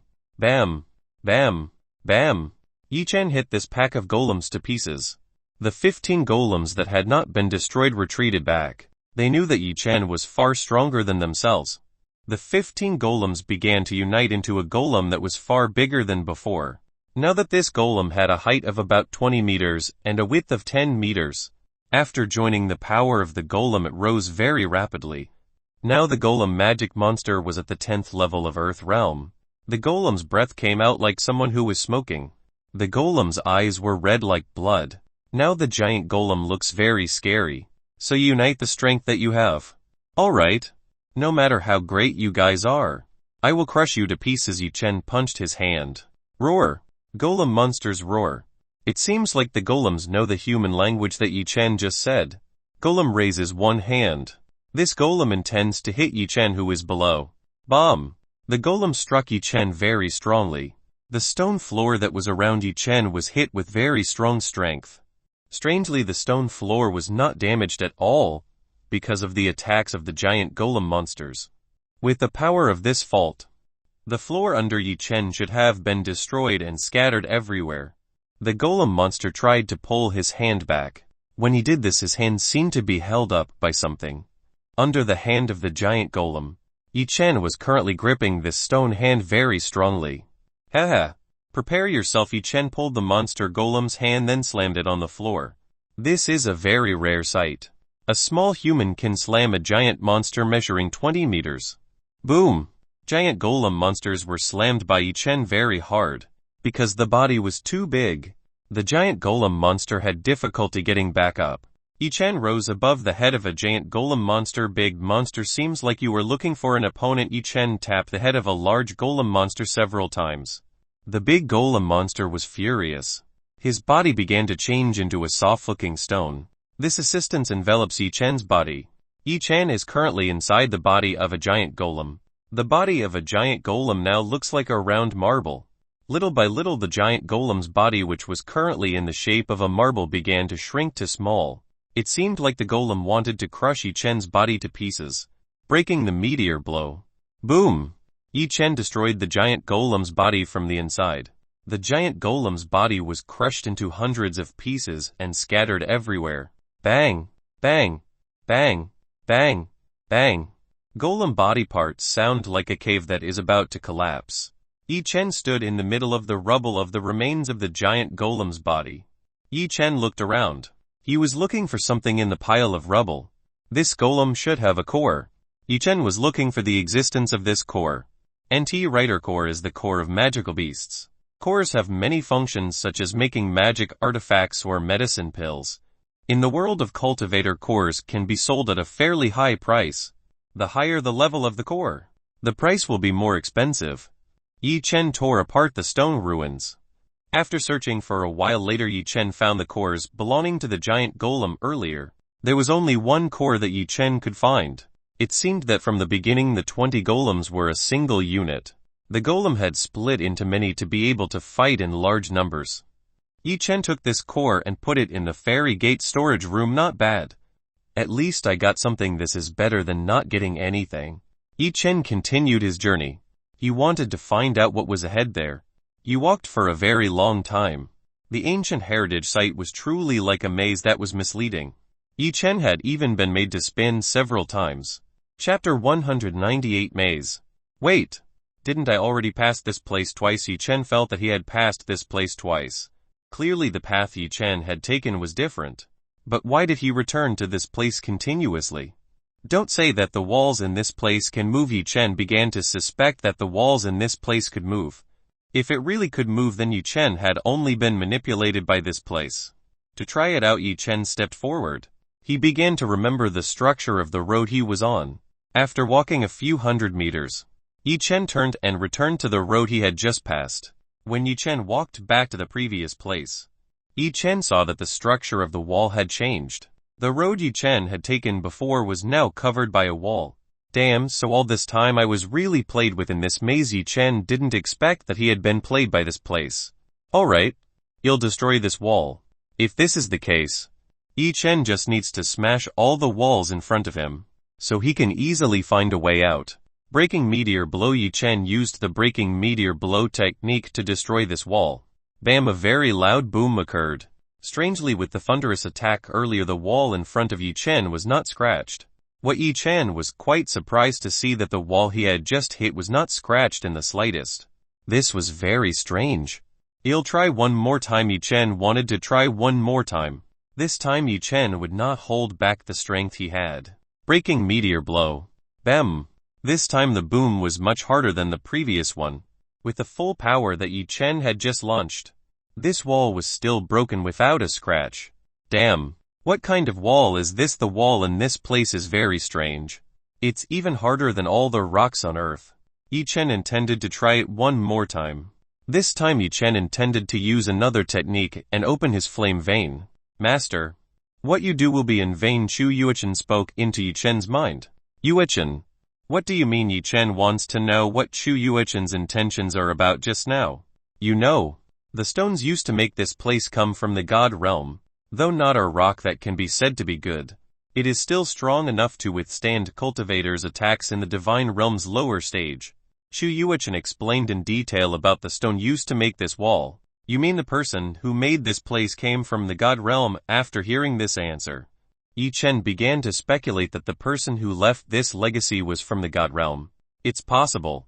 Judging from the formation of this place, it must have been formed by a creature from god realm that was quite strong. Chu Yuechen had been watching this place for a long time. He began to guess who had made this maze. That's great news. Yi Chen looked quite happy. If it was true that this place was left by someone who came from the god realm, surely this place had a lot of treasure items stored here. This made Yi Chen very eager to conquer this labyrinth. Then do you know where the exit from this labyrinth is? Yi Chen asked Chu Yuechen where the exit from this labyrinth was. Because Chu Yuechen's knowledge was broader than hers, Chu Yuechen should have had a way to get out of this labyrinth. Master, this is a little difficult. I can't find the core array that controls this place. You have to find it yourself. Chu Yuichen had difficulty finding the core array that controlled this place. It seems like there is something power that has hidden the location of this array. Well, never mind. I'll look for it myself because Chu Yuichen didn't know. Yi Chen decided to find a way out on his own. Yi Chen wanted to try a way. He flew at a very high speed. Yi Chen's idea was very simple. If he could be faster than the movement of the wall, then he might be able to get out of place. Yi Chen felt that this method was worth trying. Elsewhere, the Cherry Blossoms sect group didn't look too good. They all looked pretty badly injured. They were all injured by the attack of a magical beast named Blood Tiger. This magical beast has a special characteristic with the color of red fur with black pattern. This magical beast is very fast and also very ferocious in attacking its prey. With the power of the Cherry Blossom sect at this time, they still suffered a fatal loss. If only one of them might be able to handle it. But the one they had just met was 15. The Blood Tiger mob very easily suppressed King Cheng and the 5 settings of the Cherry Blossom sect. Unable to fight, the 6 of them were forced to flee from the pack of Blood Tiger. Unfortunately, the wound they got was instead used by Blood Tiger to trace back the existence of the Cherry Blossom sect group. Blood Tiger is a magical beast that is very sensitive to blood. They can smell someone's blood hundreds of miles away. All of you go find a way out. I will distract the mob of this magical beast. King Cheng told the 5 elders to leave this place immediately. If they remained here, they would likely die of being eaten by the Blood Tiger squad who were currently heading towards them. Sister.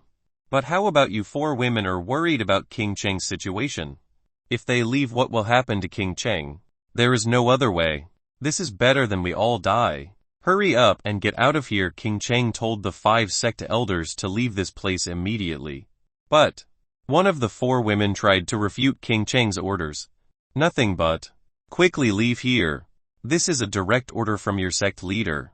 King Cheng used the position he had to give orders to the 5 elders to immediately leave this place.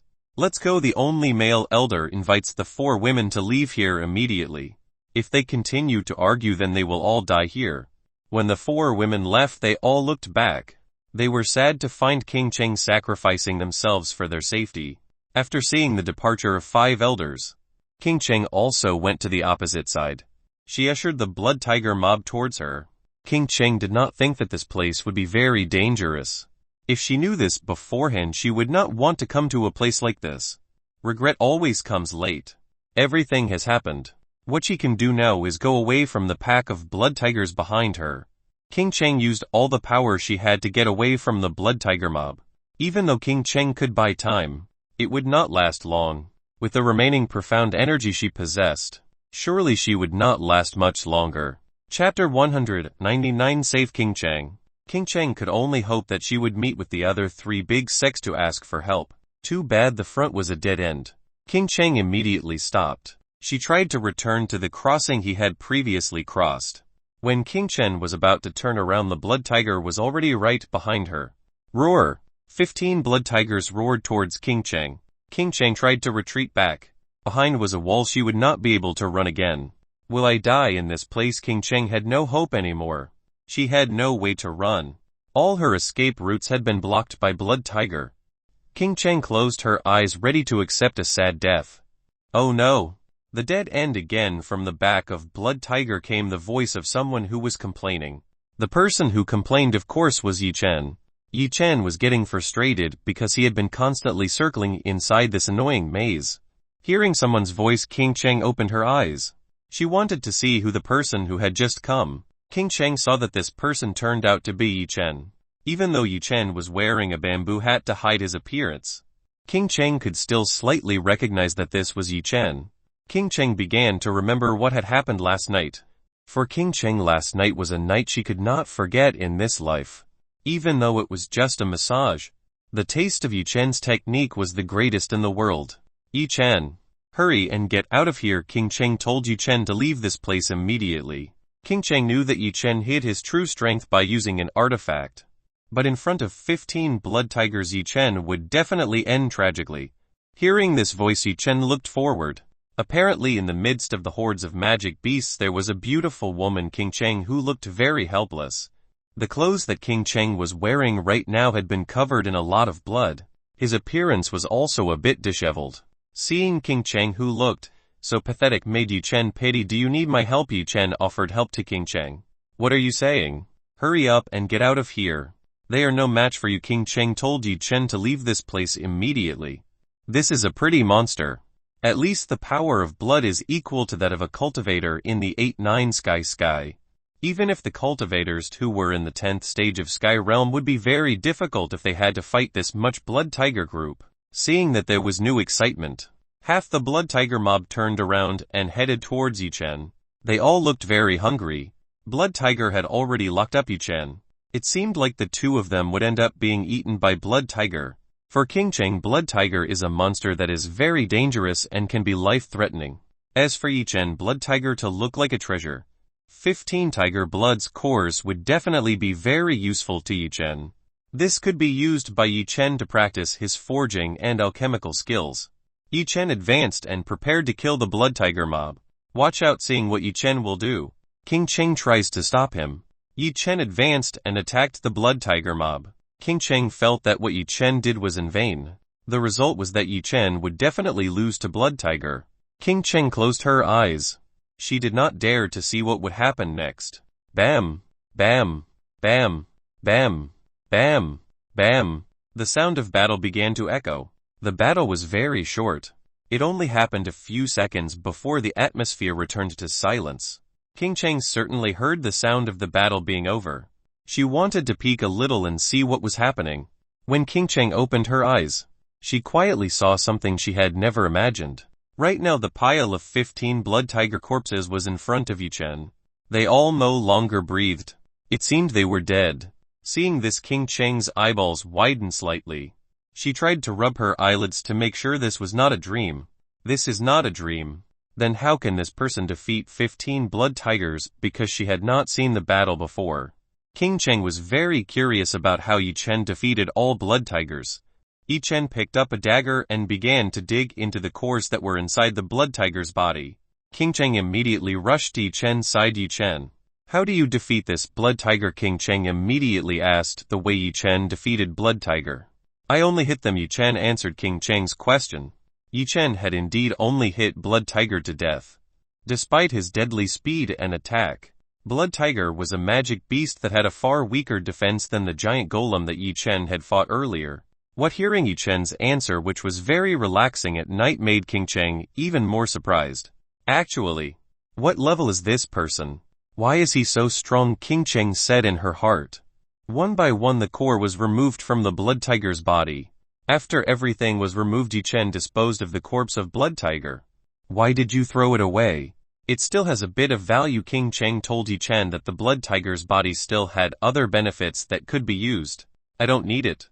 If you want, you can take it. Yi Chen didn't need the body of a blood tiger, even though it still had benefits that were far lower than the core Yi Chen had dug up.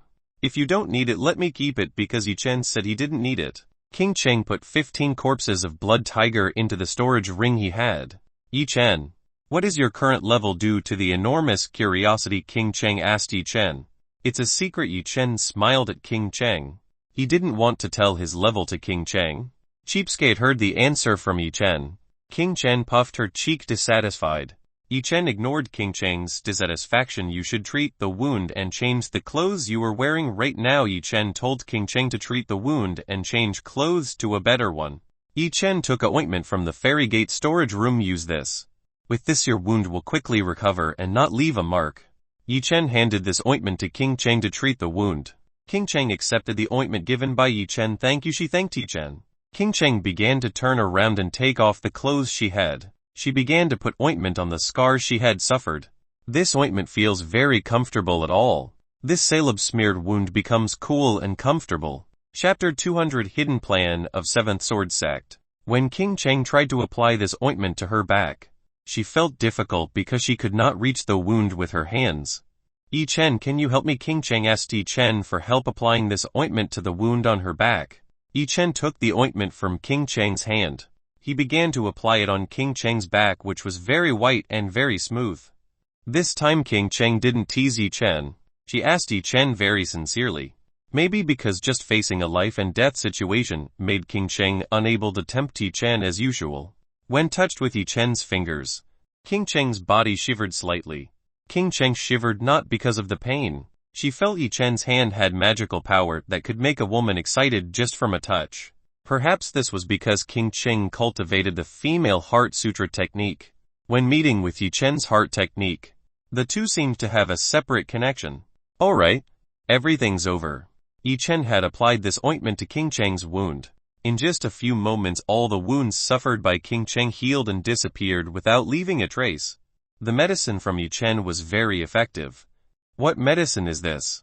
The effect is extraordinary. King Cheng had to praise the ointment of this ointment. She had never seen an ointment that could heal wounds as fast as Yi Chen had. Of course, ointment to treat external wounds. Yi Chen answered King Cheng's question. Actually, this product was not made by Yi Chen himself. This was something that Guk Shuan gave Yi Chen to heal wounds during heavy training. This ointment was very effective. The wounds Yi Chen had suffered while doing exercises could all be healed very easily by this ointment. Turn around, I want to change clothes. King Cheng told Yi Chen to turn around. She wanted to change this dirty clothes. Yi Chen helplessly turned his back to King Cheng. Behind Yi Chen heard the chirping sound of the clothes being removed. Seeing that Yi Chen had already turned around, King Cheng took a plain white ancient female outfit. She immediately put on this outfit on her body. It's over. You may turn around. King Cheng let Yi Chen turn around. Yi Chen turned and looked at King Cheng's current appearance. Yi Chen saw that King Cheng was currently wearing a plain white dress. She was in after the white shirt looks like a graceful innocent fairy. King Cheng came forward and stood in front of Yi Chen. Thank you for helping me earlier. King Cheng thanked Yi Chen for helping her from the brink of death. You're welcome. Yi Chen nodded. He was slightly fascinated by the beauty possessed by King Cheng. It turns out that when not wearing flashy clothes, King Cheng looks more beautiful. Seeing Yi Chen fascinated with herself, King Cheng was very happy. She now knew what kind of taste Yi Chen had. It seemed like Yi Chen's taste was a woman who looked innocent. If there isn't anything else, then I'll leave. Yi Chen prepared to find a way out of this place. Wait a minute. King Cheng stopped Yi Chen from leaving. What else? Yi Chen asked King Cheng. Are you going to leave a weak woman like me in this very dangerous place? King Cheng wanted to go with Yi Chen. She felt safe feeling with Yi Chen. Then what should I do with you? Yi Chen asked. Of course, take me with you. Of course, King Cheng intends to come with Yi Chen. Alright. But don't stop me. Yi Chen didn't mind finding a way out together with King Cheng. At least he wouldn't be bored when accompanied by a beauty like King Cheng. Thank you very much again. King Cheng thanked Yi Chen. Let's go find a way out. Yi Chen invited King Cheng to find a way out together. Yi Chen and King Cheng ran together to find a way out. Have you found a treasure in this place? Yi Chen asked whether King Cheng and her group had found a treasure in this place. Not yet. From the very beginning we did not find any objects or valuable possessions. All the rooms we checked were empty. King Cheng told Yi Chen the findings. King Cheng and her group had opened up a lot of rooms. What they got was not a treasure, but a disaster. The last room they opened contained 15 blood tigers. They were very unlucky because they had opened a room whose contents were filled with blood tigers who were sleeping. King Cheng began to wonder where these magical beasts came from. How they could live in a place like this. This was a riddle that King Cheng could not answer. Apparently it wasn't only Yi Chen who didn't get anything. The Cherry Blossom sect group also had the same fate as Yi Chen. Looks like Yi Chen's guess was right. This was not an ancient inheritance chamber. It seemed like this was a maze designed to kill all those who tried to break into the deepest parts of the ancient heritage site. Yi Chen began to think there must be a way for them to get out of this deadly maze. Let's get out of this place immediately. Yi Chen slightly accelerated his footsteps. King Cheng followed behind Yi Chen. Both of them down this very confusing hallway. Far ahead Yi Chen heard the sound of battle. This seemed to be friction between iron against iron. Distinguish your aura. Let's see what is happening in front. Yi Chen told King Cheng to hide the aura she had. Yi Chen felt that the battle ahead was carried out by the cultivator against the cultivator. The problem is which cultivator is fighting ahead. There is clearly no treasure what these people are fighting over. As Yi Chen and King Cheng approached, they saw 4 elders of the 7th Sword sect fighting against 2 elders from the Fire Valley sect. The battle between these people happened quite fiercely.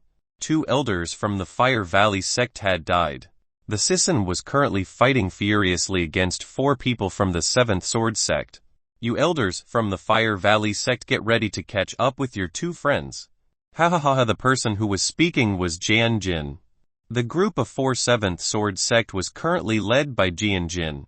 Jian Jin, are you not afraid that our sect leader knows? If this is known by our sect leader, then it can be ascertained that there will be a battle between our Fire Valley sect U0O026 your 7th Sword sect. The two elders of the 7th Sword sect warned Jian Jin to apologize immediately and compensate for the killing of their 2 elders. These 4 people had dared to kill 2 elders from their sect. This was a huge loss for the Fire Valley sect. Ha ha ha. Why should we be afraid? From the start we did intend to get rid of all of you in this place. That way we will become the most powerful sect in the whole land. Jian Jin burst out laughing. 7th Sword sect's initial intention was to get rid of the higher-ups in the 3 large sects. Chapter 201 Unload Real Face of the 7th Sword sect. This was a very rare opportunity when all the higher-ups of the large sects came out together. Especially in this place, the group which originated from 3 large sects could not be together. This was the very moment of the place to kill and loot the items that were possessed by the sect leaders of the Cherry Blossom sect. Fire Valley sect, Frozen Ice sect. You guys from the 7th Sword sect are indeed very despicable people. The 2 elders from the Fire Valley sect made a sneer out of Jian Jin. These people are truly shameless. How they use opportunities in the misfortune of others.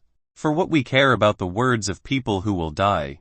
Anyway, if you die, surely those who find you think you die at the hands of a magical beast in this place. 7th Sword sect is not afraid of this finding by others. With the help of this very dangerous place, they need not fear being suspected by 3 other large sects. In the distance, Yi Chen and King Cheng heard the direction of the conversation between the 7th Sword sect and Fire Valley sect.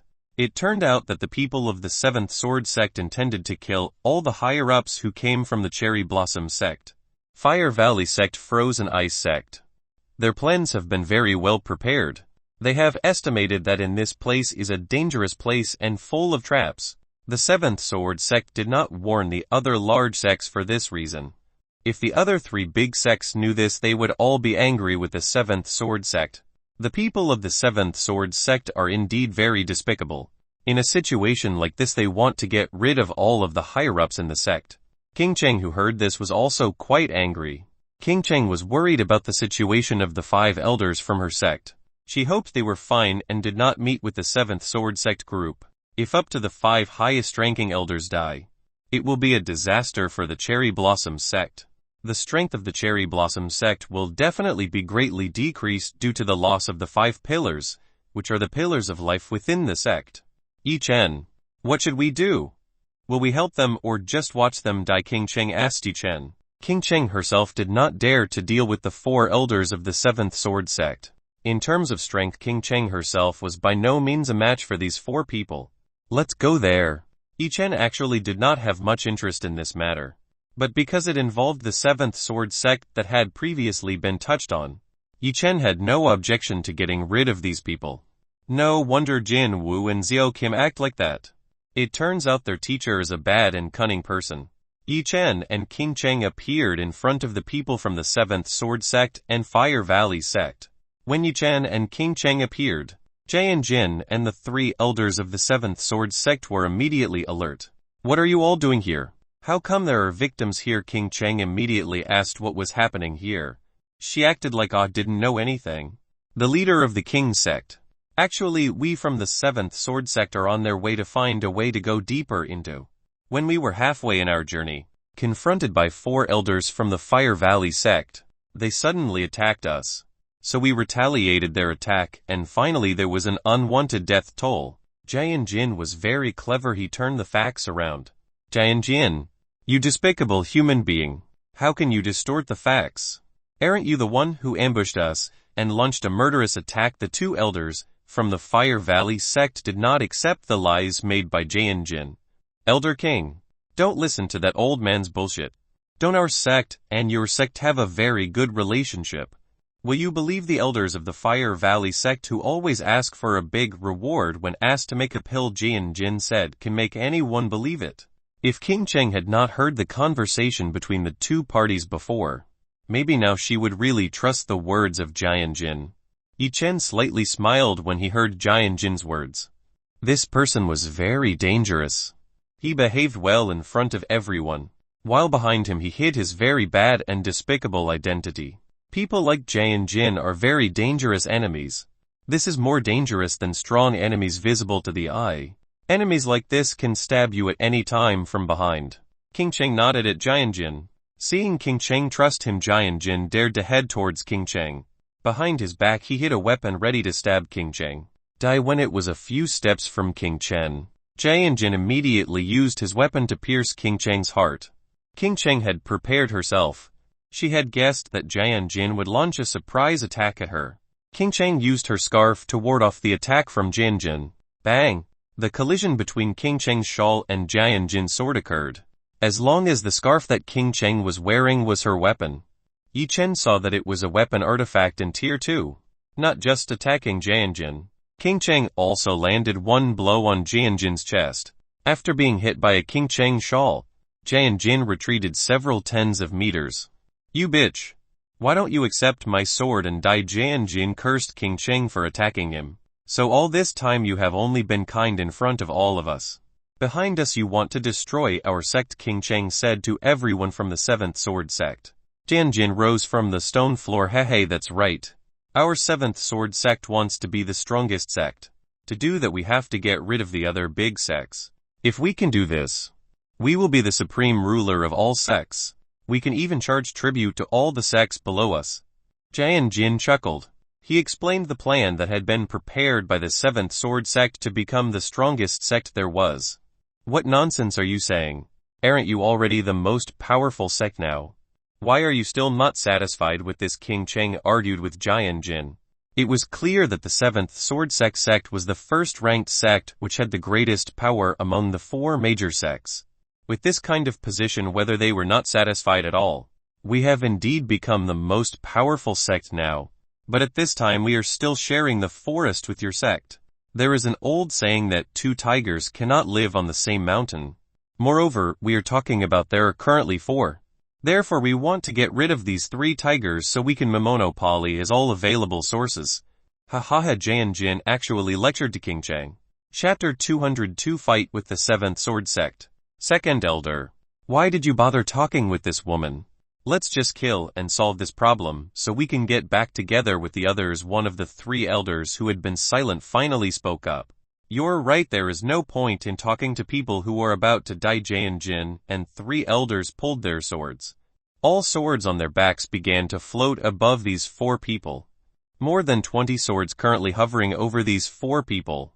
Get ready to die. These 4 people hurried towards King Cheng.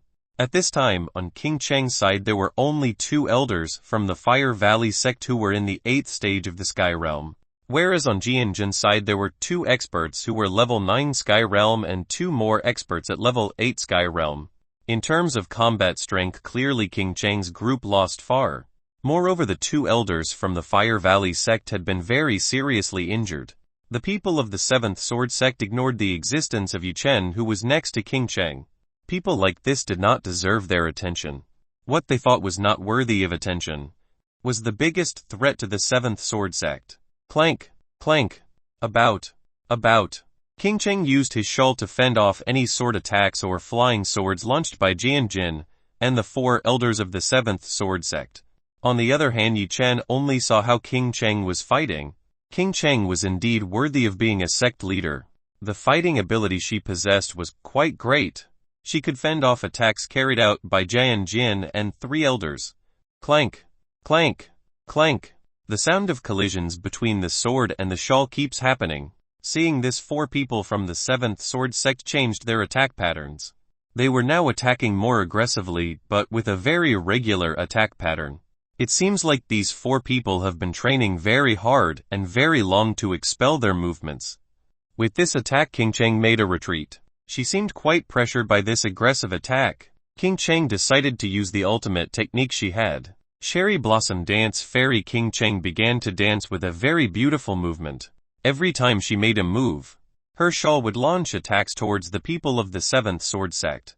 With this technique, King Cheng started to become much better than before. 4 people from the 7th Sword Sect were inconvenienced by King Cheng's attacks that could not be guessed. Damn. Just watch out for you. Heavenly Sky Sword. Finally Jian could not take it anymore. He also brought out the strongest technique of his sect. Jian raised one hand and began to cast a spell. After finishing chanting a spell, there were 6 green-colored wind swords appearing above Jian. Jian's Heavenly Sky Sword technique had reached the 6th level. It was only one step further to the highest level of the 7th level. Being able to master the 6th level of Heavenly Sky Sword was a very proud achievement in the 7th Sword Sect. Anyone in the sect who is able to master the 6th level of Heavenly Sky Sword, they will immediately be appointed to be the sect's elders. Jian pointed these 6 wind swords towards King Cheng. These wind swords were far faster than Jin Wu's that Yi Chen had ever seen.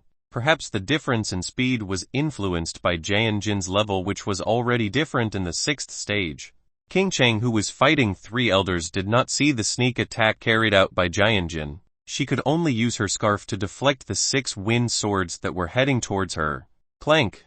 Because the Heavenly Sky Sword's attack was too strong, King Cheng had to retreat a few tens of meters back. She looked at Jian with a killing look. If only King Cheng had been a little late, maybe she would have been seriously injured by these 6 wind swords. Now let me see how you will defeat us. Ha ha ha ha! Jian burst out laughing. With King Cheng's Heavenly Sky Sword technique, it would definitely be very difficult to approach him. King Cheng's attacks were of the melee and medium range types. She was not suitable for long-range fighting. This was her biggest weakness. Yi Chen. Why don't you help me? King Cheng complained to Yi Chen, who did not want to help herself against these 4 people. Alright, seeing King Cheng was already unable to fight the people of the 7th Sword Sect, Yi Chen decided to reach out to help King Cheng defeat these people. Seeing Yi Chen come to join the battle, the 2 elders of the 7th Sword Sect, who were in the 8th stage of the Sky Realm, immediately launched a killer attack on Yi Chen. Die! You weak ant! These 2 people thought Yi Chen was weak and unfit to waste time. They wanted to immediately kill Yi Chen. You idiot! Yi Chen used the 9-step directly towards the 2 people in front of him. Bam! Bam! Unbeknownst to these 2 people, Yi Chen immediately hit the chest of these 2 people so that it flew into the stone wall. Yi Chen's attack this time was quite severe. The 2 elders immediately threw up a mouthful of blood. Impossible! How can you do it? Jian could not believe what had just happened. How the 2 elders who were in the 8th stage of the Sky Realm could be defeated so easily by this person. Who is this person and where are they from? Jian had never seen this person before. The 2 elders, who had just been hit by Yi Chen, tried to get up from the floor with a little unsteady. Yi Chen's blow had made their internal organs badly injured. Are you alright? Jian asked the situation of the 2 elders who had just been hit by Yi Chen. We are fine. This person is quite dangerous. We should all be more careful. The 2 elders felt that Yi Chen was quite a dangerous person. Giggle. How do you do it? Do you still want to fight with us? King Cheng now looked very confident. With Yi Chen's help, she had nothing to fear when fighting these 4 people. You bastard. It's only right you dare to challenge us. Apparently behind you there is someone who is strong enough. Jian cursed King Cheng. From the beginning, Jian had felt strange when he saw King Cheng dare to fight them. Enough pleasantries. Let's fight! Yi Chen interrupted the conversation between Jian and King Cheng. He did not have time to hear Jian's babble.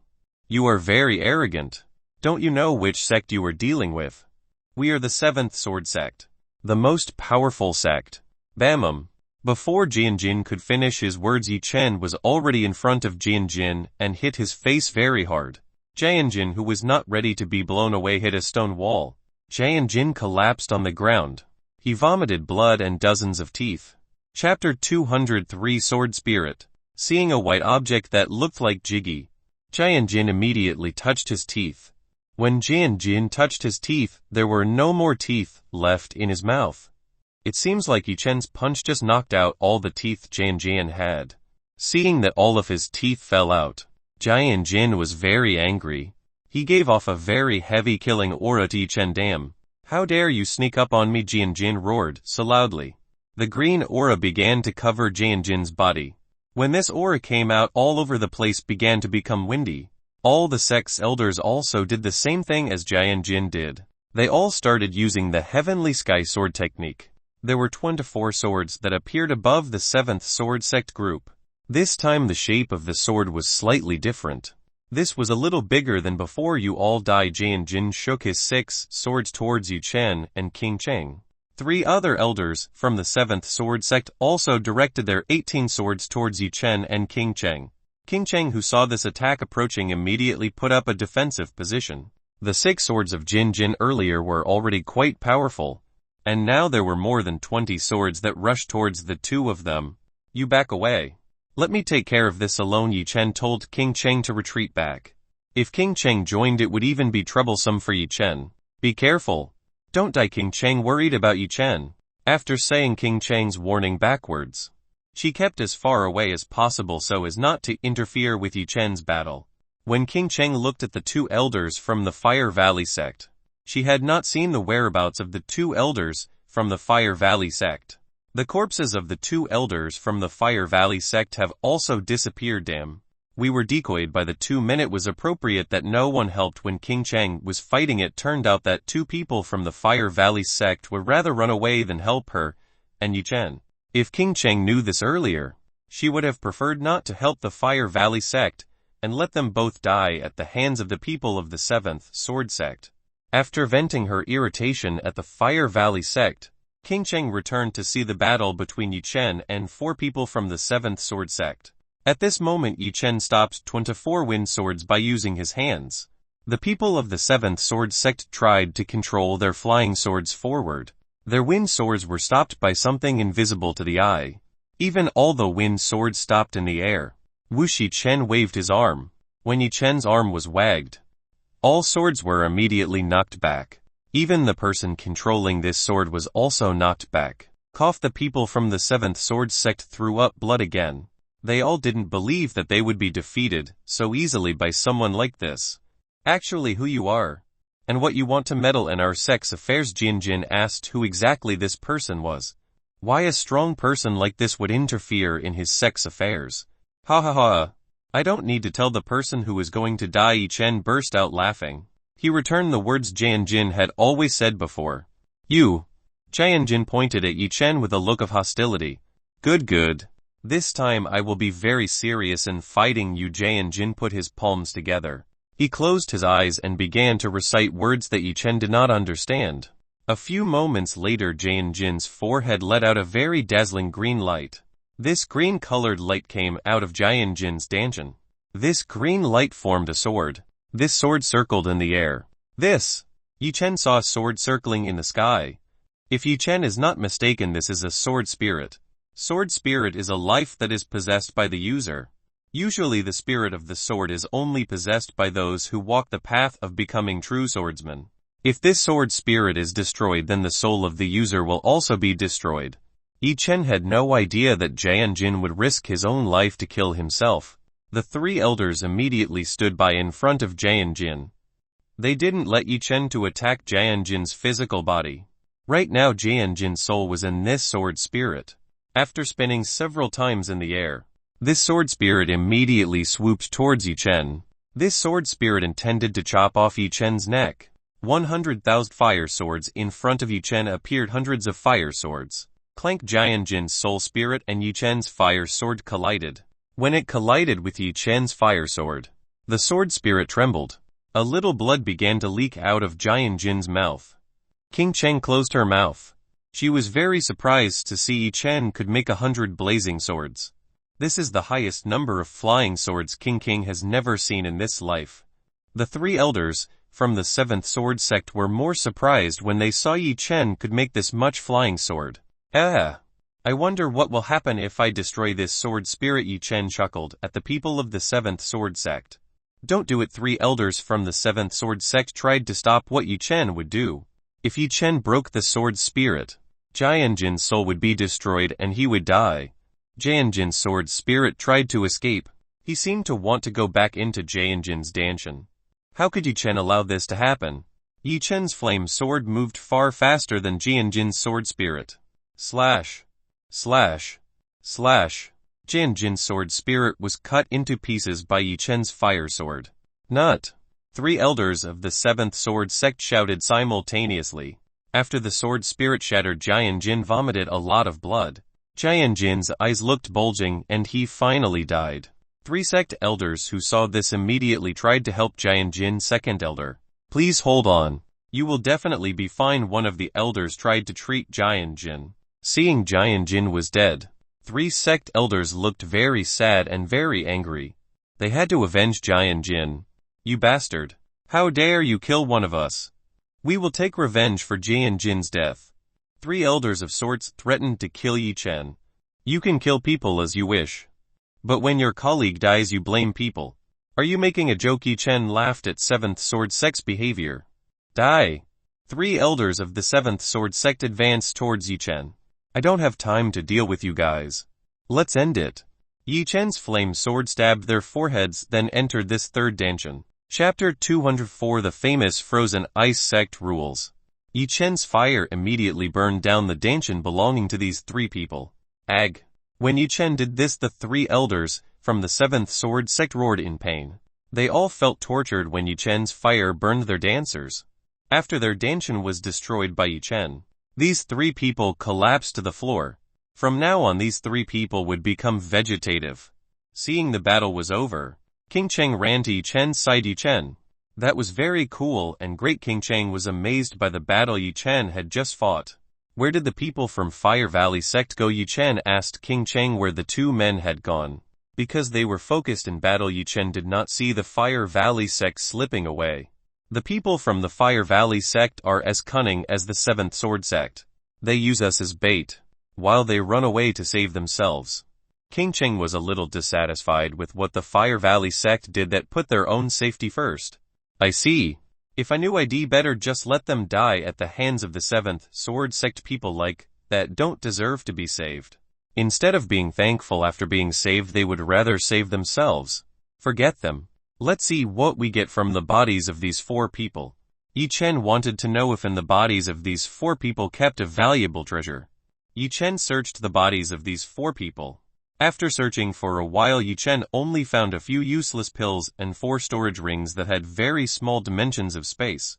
Yi Chen broke the owner's seal and saw what was inside the rings belonging to these 4 people.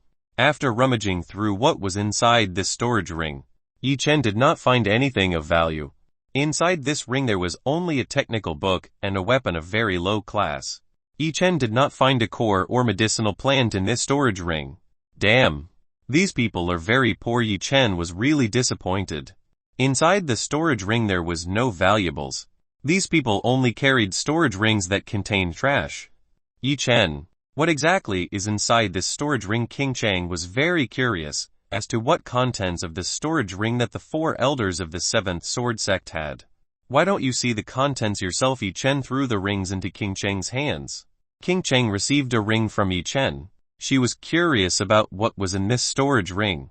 When King Cheng saw what was inside, she was quite surprised. How can these people be so poor? King Cheng could not believe that people of the sect's elders only had items like this.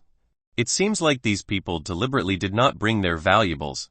Yi Chen made a conclusion that these people deliberately hid their possessions in the sect and did not take them out. Our efforts are in vain. We did not get anything of value from these 4 people. King Cheng was a little disappointed because he didn't get anything after fighting like that. Let's go. Yi Chen invited King Cheng to leave this place. Yi Chen didn't care about the 3 people who had become vegetative.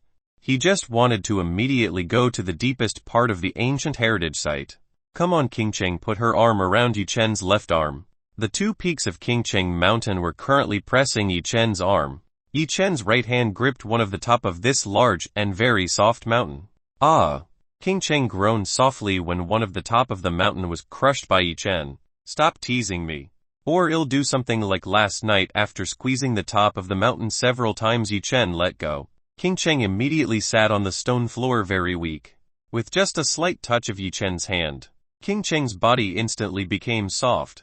King Cheng was a little annoyed. Every time she wanted to tease Yi Chen, she always ended up like this. After resting for a few minutes, King Cheng finally recovered. She rose from the floor. Let's go. Seeing King Cheng has improved, Yi Chen invited her to continue the journey. If Yi Chen didn't do something like that, King Cheng might continue to tease him along the way. King Cheng nodded slightly. She was not at all ashamed after that incident. Yi Chen and King Cheng continued on their way. On the journey Yi Chen had not yet met anyone else. The way out or the array was also not found. After walking for a long time Yi Chen found someone who fainted in the middle of the road. As Yi Chen drew closer he finally saw a very familiar face.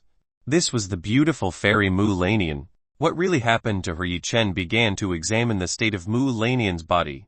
While checking Mu Lanian's body, Yi Chen did not find any wounds or anything strange in Mu Lanian's body. From the results of Yi Chen's examination, Mu Lanian's condition was currently sleeping deeply. Yi Chen, if I were you, I wouldn't want to touch the woman directly from the frozen ice sect. King Cheng warned Yi Chen about the danger of touching Mu Lanian. So what? Asked Yi Chen. Did you not know about the rules in the frozen ice sect? King Cheng asked Yi Chen in disbelief. The basic rules that came from the frozen ice sect were already very well known in the world of cultivators. And Yi Chen was completely unaware of this. No, I have no idea about the 4 big sects. Yi Chen had never been associated with the 4 big sects. Of course he did not know the rules that every sect had. If you don't know, I will explain to you. Frozen Ice Sect is a sect filled with only virgin women. To cultivate Frozen Ice Sect's techniques they must be still a virgin yin. If the virgin yin of that woman is lost, then the speed of cultivation, they will be very slow. That's why every woman who comes from the Frozen Ice Sect won't let a man stain their body, even if it's only an inch of finger. The woman from the Frozen Ice Sect will kill every man who tries to stain their body. Have King Cheng explained to Yi Chen the danger of making direct contact with the woman from the Frozen Ice Sect. Oh yes, there is one more thing. They are not allowed to show their real faces to outsiders. I don't know the reason for this. But what I do know is that the violation is much heavier than tarnishing the female body of the Frozen Ice Sect. For this one rule King Cheng didn't know much about, because until now no one had been able to remove the veil that was worn by women from the Frozen Ice Sect. There aren't many people who dare to harass students from the Frozen Ice Sect because of these very strict rules. Just imagine, because the trivial matter of touching their bodies can be hunted by women from the Frozen Ice Sect. Now Yi Chen understood. So this was the reason why Mu Lanian really wanted to kill Yi Chen, because of the very trivial thing of removing the veil of Mu Lanian. Apparently for Mu Lanian to remove the veil was an insult that was unforgivable. Chapter 205 Fear possessed by Mu Lanian. So does he have a wound or something? King Cheng asked about Mu Lanian's condition. It looks like she just breathed in a dream. Right now she's trapped in the world of dreams. Yi Chen, who had examined the state of Mu Lanian, began to draw the conclusion that Mu Lanian inhaled the dream powder. This is the only thing that can make a cultivator who is at the peak stage of Sky Realm sleep very soundly like this. Then why didn't you wake her up? King Cheng told Yi Chen to immediately wake up sleeping Mu Lanian. It's not as young as you imagine. We have to stimulate this woman to wake up. The fastest method is usually to give her extreme pain. Yi Chen told me the method to wake Mu Lanian. I don't think that's a good method. If she wakes up and knows we hurt her, she might get very angry. In a situation like this King Cheng didn't want to make a dispute with another sect. Well, maybe you're right. It's not good to hurt a sleeping woman this time. Yi Chen quite agreed with King Cheng's way of thinking. Let's try the other way. Yi Chen took a mask from the storage room and then put it on his face. King Cheng was a little confused about what Yi Chen would do after wearing a mask. What are you going to do with that mask? King Cheng could not guess at all what Yi Chen would do after taking this mask. Of course waking up Mu Lanian. I also don't want her to see who I am. This is done by Yi Chen, so that when Mu Lanian wakes up later, she does not immediately attack himself. Indeed. Do you have an enmity with this fairy woman? If nothing happened, surely Yi Chen would not hide his true identity. Actually there is a slight misunderstanding between me and him. I hope you can work with me and hide my true identity from this woman. Yi Chen told King Cheng to work together to cover up his true identity. Well, he'll do it. King Cheng agreed to play a drama with Yi Chen. Good. After getting the answer he wanted, Yi Chen began. Use a method to wake Mu Lanian. Yi Chen's hand began to touch Mu Lanian's body and began massaging it. When Yi Chen massaged Mu Lanian's body, Mu Lanian moaned very gently. The best way to develop Mu Lanian is to stimulate Mu Lanian's body. Yi Chen enthusiastically began to massage some of the parts that the Mu Lanian fairy had. King Cheng, who was behind, gawked. She was surprised to see Chen very boldly touching the body of the fairy Mu Lanian. This person was very brave to touch the body of Mu Lanian, who was the leader of the Frozen Ice sect. If at this moment Mu Lanian woke up and saw this, surely she would immediately chop Yi Chen into several pieces. Yi Chen, what are you doing? Are you not afraid of being chased by the woman from the Frozen Ice sect? King Cheng warned Yi Chen to immediately stop what he was doing. Why are you so afraid of this woman? Yi Chen had felt that King Cheng was very afraid of Mu Lanian. Of course I am afraid. This woman is very strong. I was once defeated by this woman in only 2 steps. King Cheng told the reason why she was quite afraid of Mu Lanian. For King Cheng, the woman from the Frozen Ice sect was stronger than anyone. People from the 7th Sword sect. Aren't you two in the same stage? How can you be defeated easily by her? Yi Chen increasingly wants to know how easily King Cheng can be defeated by Mu Lanian. The women of the Frozen Ice sect cultivate the most powerful technique among all of us. If only they lack the people and qualified resources. Maybe now the Frozen Ice sect is the strongest sect above the 7th Sword sect. King Cheng told Yi Chen that Frozen Ice sect is a very strong sect. Unfortunately, the women of the Frozen Ice sect only amounted to a small amount, even less than 40 people. This sect was also very minimal with resources to cultivate, because they rarely opened themselves to the outside world. This was the reason why the Frozen Ice sect could not become the first-rank sect. If only the Frozen Ice sect were given resources and a large number of students, maybe they would become the strongest sect at this time. You should not mess with this woman. Even the leader of the 7th Sword sect did not dare to mention Mu Lanian alone. King Cheng told everything she knew to Yi Chen. Haha. So what if she's strong? I'm not scared of her. Yi Chen's hand grabbed Mu Lanian's big rabbit. Ah. As Yi Chen squeezed this thing. Mu Lanian groaned in a sassy voice. You. King Cheng couldn't believe hearing that Mu Lanian's cold fairy would make such a sassy voice. In this world, maybe only Yi Chen could make Mu Lanian's cold fairy let out a cheeky voice like this. In Mu Lanian's dream, Mu Lanian now saw herself in a vast expanse of snow. Here she did not see anyone. Wherever Mu Lanian walked, she only saw endless expanses of snow. Mu Lanian continued to walk along this expanse of snow. Far ahead of Mu Lanian, seeing several women from her sect. These women were seen fighting with someone, some of whom were even lying on the snow with bodies covered in blood. Mu Lanian, who saw this incident, immediately went to help them. When Mu Lanian approached, she felt that if they were even further away, the scenery around her also began to turn dark. Mu Lanian's vision suddenly darkened. She felt in the abyss of despair after seeing the incident earlier. She felt failed because she could not save people from the Frozen Ice sect. Mu Lanian curled up and began to hug her body. This was the biggest fear that Mu Lanian had, which was loneliness. In the past, before Mu Lanian entered the Frozen Ice sect, she was a little girl who lived in a long loneliness. No one wanted to be with her. Until one day her teacher picked up Mu Lanian and gave her a new name.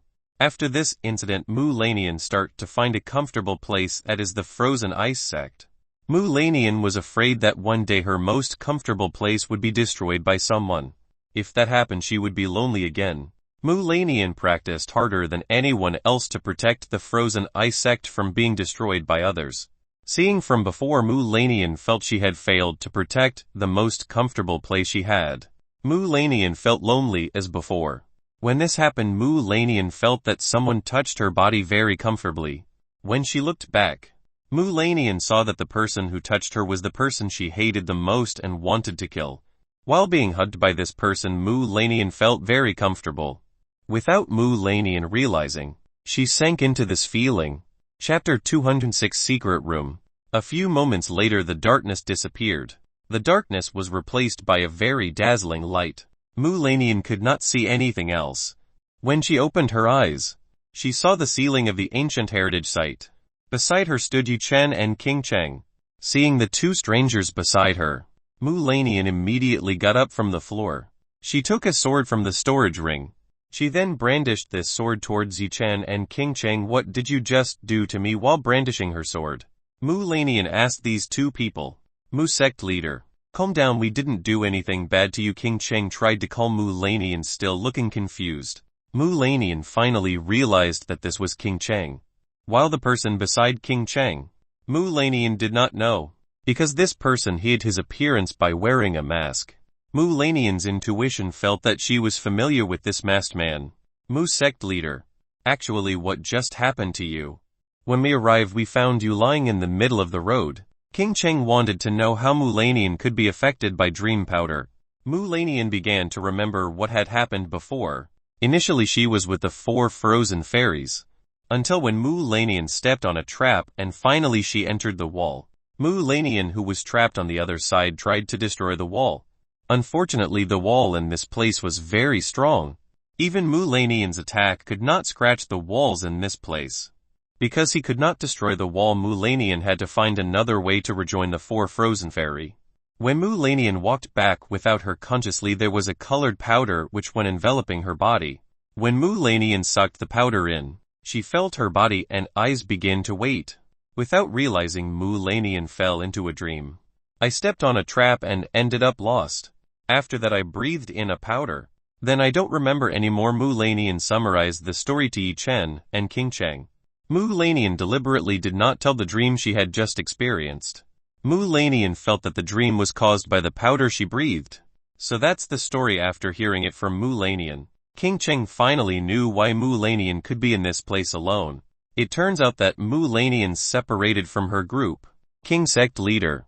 Who is the person next to you? Mu Lanian returned to speaking in a cold voice, asking King Cheng who was the person next to her. Oh, this is Senior Chen. I happened to meet him when I was lost in this maze. Did you know that Senior Chen is very strong? King Cheng deliberately called Yi Chen like this. Greetings to Chen Chen. Mu Lanian greets Yi Chen. Mu Lanian and King Cheng are a generation.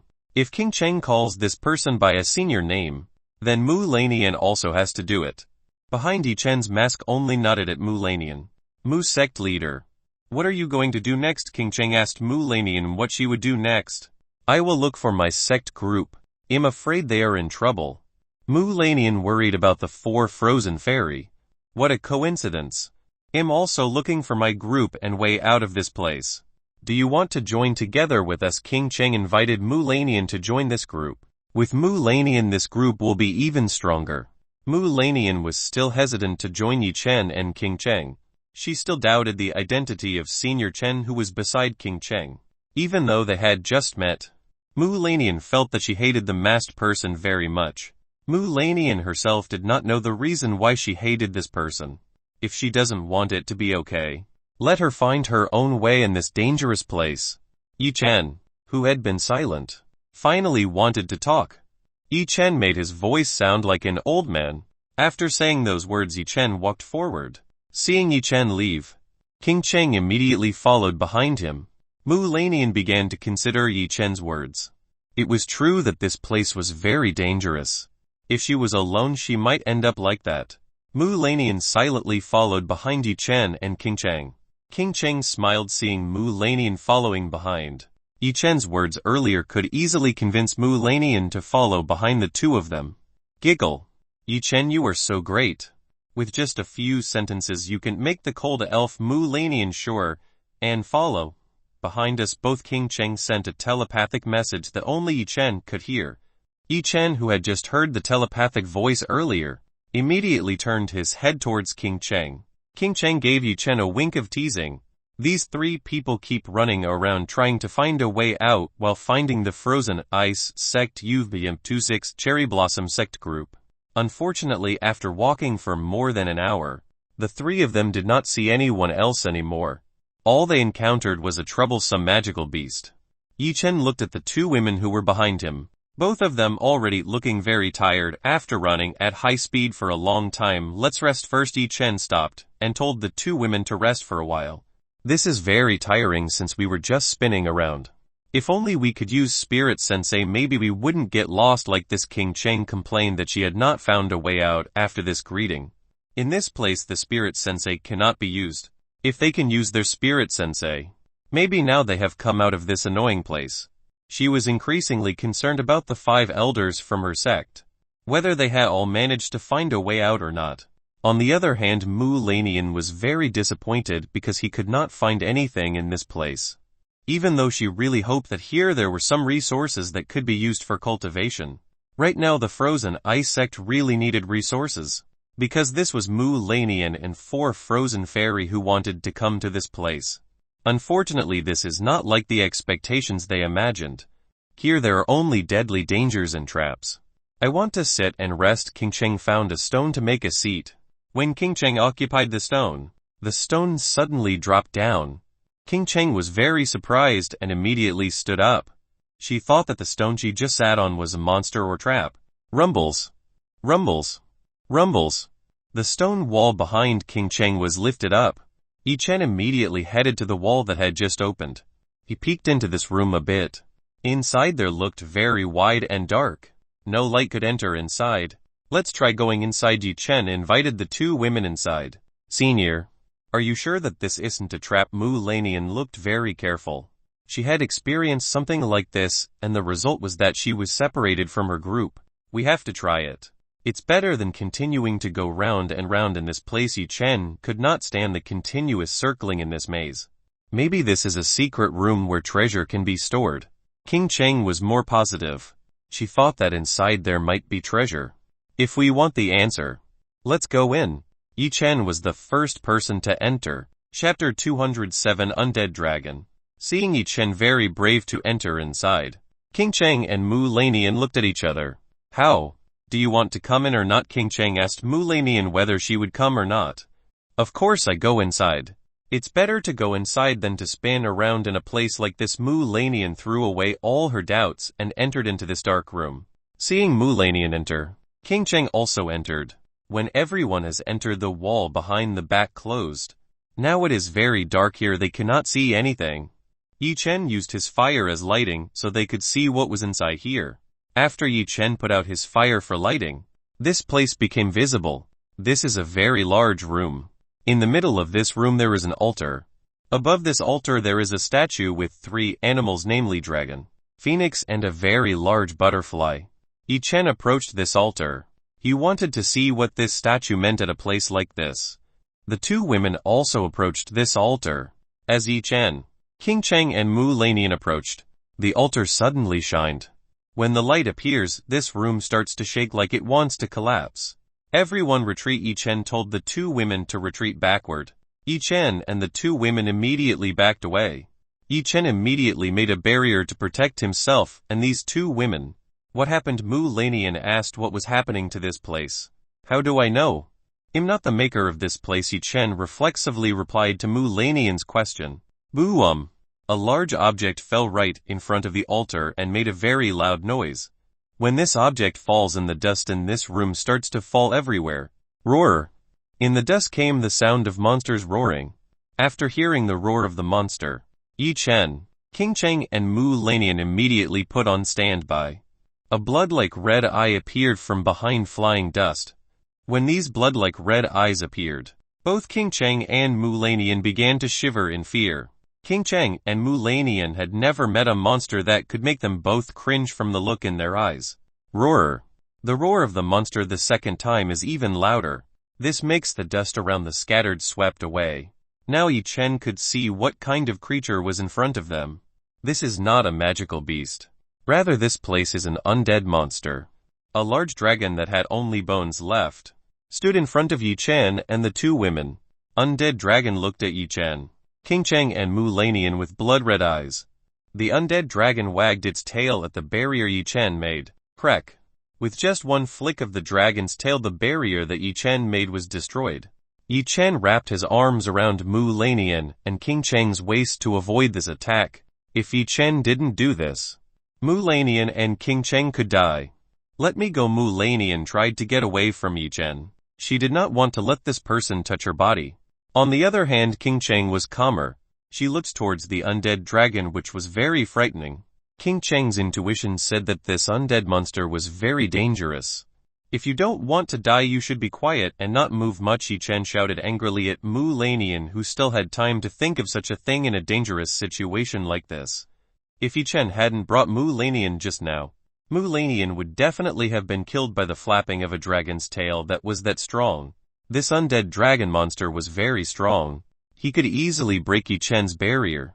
When Yi Chen made this barrier, he did not hold his strength at all. So the barrier Yi Chen threw out just now was very strong. But Undead Dragon was very easy to destroy the barrier he made. This showed that this Undead Dragon was very strong. After being rebuked by Yi Chen, Mu Lanian no longer rebelled in Yi Chen's hands. Yi Chen retreated as far as possible to escape this undead monster. Unfortunately, behind was a stone wall. He could no longer retreat backwards. Damn, Yi Chen cursed very loudly.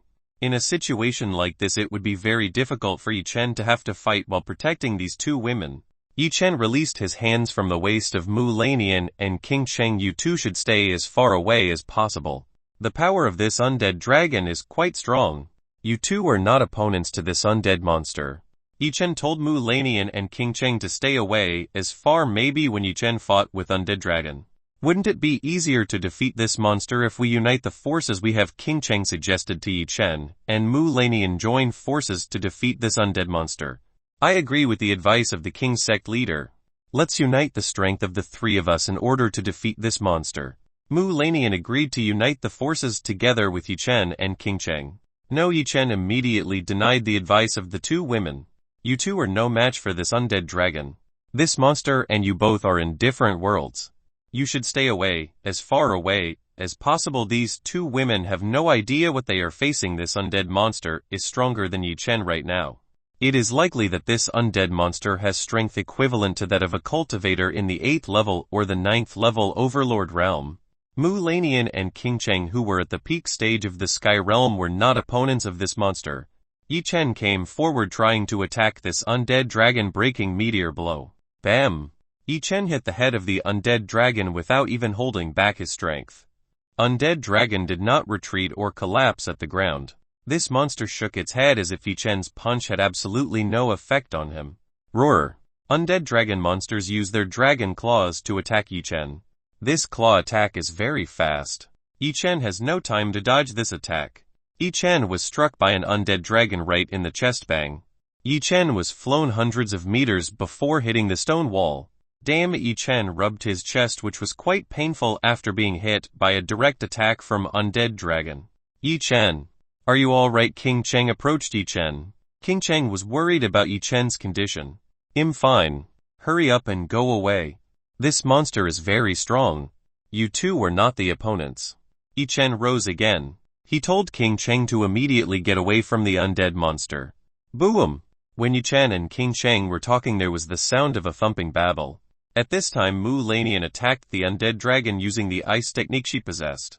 This woman, does she not know what powerful creature she is facing? Yi Chen scolded Mu Lanian for not listening to his words earlier to get as far away from the undead dragon monster as possible. Chapter 208 Against the Undead Dragon in Full Force. At the moment, under the undead dragon monster appear hundreds of large ice whose edges are like sharp needles. This sharp ice begins to envelop the undead dragon's body. The undead dragon's entire body was covered by hundreds of ice with sharp edges, cracked as the body of the undead dragon moved slightly. Mu Lanian's ice technique immediately broke into pieces. Seeing that this technique didn't work, Mu Lanian used another technique to defeat this undead dragon. Ice pillar. A very large ice pillar came out from under the undead dragon. Undead dragon's body is immediately wrapped by this ice pillar. Now undead dragon is trapped in Mu Lanian's ice pillar technique. Undead dragon is not moving anymore. This is easier than I thought. Seeing undead dragon has been sealed, Mu Lanian turned, then headed towards the altar. As Mu Lanian turned around, the eyes of the undead dragon slightly moved towards Mu Lanian, cracked the pillar of ice that wrapped the body of the undead dragon, destroyed. Undead dragon gave off extremely hot flames towards Mu Lanian. Mu Lanian made an ice shield to fend off bursts of fire that were released by the undead dragon. When struck by the fire of the undead dragon, Mu Lanian's ice shield immediately melted without any resistance. Mu Lanian was very surprised and intended to retreat, but she already had no time to retreat. The fire that was released by undead dragon was very close to her body. Mu Lanian could only close her eyes, waiting for this fire to come. A few milliseconds before a burst of fire hit her body, Mu Lanian felt that her body had been hugged by someone. The fire struck Yi Chen's body. Fortunately, the bursts of fire had no effect on Yi Chen, so this did not hurt Yi Chen at all. When Mu Lanian opened her eyes, She saw Senior Chen save herself. She had no idea that this person would save herself from the deadly attack just now. Stupid. I told you to stay away from this undead dragon. Why are you so stubborn and do not want to obey? Yi Chen scolded Mu Lanian, who acted very carelessly because fighting a dragon monster that was far more powerful than herself. Mu Lanian said nothing more. She just turned her face to the side. Yi Chen brought Mu Lanian to King Cheng's side. You two stay here and don't come any closer. I will take care of this monster. This time Yi Chen gave absolute orders to Mu Lanian and King Cheng. Yi Chen refocused on the undead dragon. King sect leader. Do you know what level of Senior Chen is? Mu Lanian asked King Cheng what level of cultivation Yi Chen had at this moment. I don't know either. What I know is that Chen Senior is very strong. Well, see how the battle is when fighting these undead monsters. King Cheng herself was not sure what level of cultivation Yi Chen was at this time. For King Cheng, Yi Chen was a very mysterious person. This really attracted King Cheng's interest to dig deeper into the secret Yi Chen had. Women are strange creatures. They really like something that interests them. Even though they know it's dangerous, they will still find out what interests them. Yi Chen returned to the front of the undead dragon. This time he will be very serious against this undead monster. Yi Chen immediately opened his flame vein. Yi Chen's strength instantly became very strong. The aura of fire that Yi Chen released was very strong.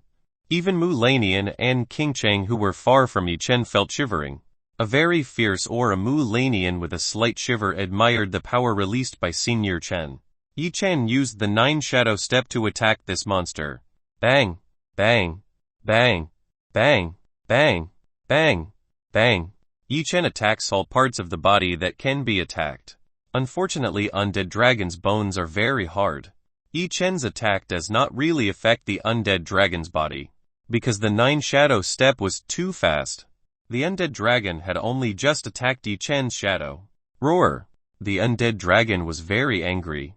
He started to roar with a very loud voice. This strong roar made Yi Chen's ears hurt. 100,000 fire swords. Yi Chen used his fire sword technique. 1,000 flame swords appeared around Yi Chen's body. Forward. Yi Chen made 1,000 flying flame swords attack the undead dragon's body. Slash! Slash! Slash! Slash! Slash! Slash! 1,000 swords of fire began to slash the undead dragon's body. Mu Lanian was surprised to see Senior Chen being able to make this much flying flame sword. This was something that was unexpected to Mu Lanian. Mu Lanian's surprised just before she returned to her cold nature. On Mu Lanian's side, King Cheng looked even more astonished after seeing the sight of 1,000 flying swords. If she had seen 100 swords before, HSE was already very surprised. 1,000 more swords made King Cheng distrustful of her eyesight. King Cheng began to wonder how strong Yi Chen really was. Clank! Yi Chen's flame sword was suddenly eaten by an undead dragon like a delicious snack. After eating Yi Chen's flame sword, the undead dragon began to become larger than its original size. Master, this undead monster seems to come from a race of fire dragon gods. Ordinary fire power won't be able to hurt him. It will instead be absorbed by him to become stronger. Chu Yuichen told Yi Chen not to use fire techniques when fighting this undead dragon. Why didn't you say this from earlier? Chu Yuichen gave information very late. If Yi Chen knew this from earlier, he would not have used the fire technique to fight this undead dragon. After eating Yi Chen's undead dragon's fire sword became bigger and stronger than before. Why did this monster become bigger? What actually happened? King Cheng saw that the undead dragon became much bigger than before. It seems like this monster uses the fire from Senior Chen to become stronger. Mu Lanian very quickly analyzed what had just happened. Yi Chen flew over the undead dragon. If my fire ability doesn't work, I will use that technique. Yi Chen began to make special movements. As Yi Chen made this movement, black clouds began to form in this room. This strange phenomenon made Mu Lanian and King Cheng surprised. How could there be a black cloud that appeared in a closed room like this? Actually, what was happening to this place? This cloud is very concentrated. Desolate palms, second finger. Yi Chen uses the desolate palms technique of the second finger. From behind the clouds came a giant palm that was headed towards undead dragon. Isn't this technique belongs to that person? Mu Lanian still remembers this technique very well. This is the technique used by Yi Chen to destroy her ice sword of destiny technique. How can Senior Chen have the same technique as that person? What is the true identity of this person? Is Yi Chen? And Mu Lanian's heart began to guess who Chen's senior identity was. Chapter 209. Yi Zhu came out. Mu Lanian's heart started to become chaotic at the thought of this. If this was Yi Chen, how should she face Yi Chen? Yi Chen's desolate palms technique began to approach the undead dragon's body. Due to the intense pressure, the undead dragon's body was pressed down and could not move. When the desolate palms technique appeared, both Mu Lanian and King Cheng felt a very dangerous feeling from this technique. They retreated further and made a layered barrier to protect themselves from unwanted possibilities. The desolate palms technique gets closer and hits the undead dragon. Boom! A very terrible explosion occurred. Mu Lanian and King Cheng were already inside the barrier they made. Unfortunately, the barrier they made was unable to withstand the effects of desolate palms and was swept away very easily. After the barrier was destroyed, Mu Lanian and King Cheng were blown away. Mu Lanian could not believe that at this distance they were still very badly affected. Even though he was unable to destroy the stone here, Ten Chenyu made the whole room shake a little. Dust flew where the undead dragon stood earlier. Is this successful? At this time, Yi Chen had run out of deep energy using the second finger desolate palms technique. Mu Lanian and King Cheng, who had just been blown away, began to wake up from the stone floor. Both of them were very surprised at how the power Yi Chen had just displayed. It seemed that Yi Chen's strength was stronger than they had imagined. With such great strength, the undead dragon should have been defeated. The dust gradually begins to disappear. It's time to see what happens to the undead dragon monster. From the dust that flew, red eyes like blood again appeared. Roar. The roar of the anger of the undead dragon came back. What?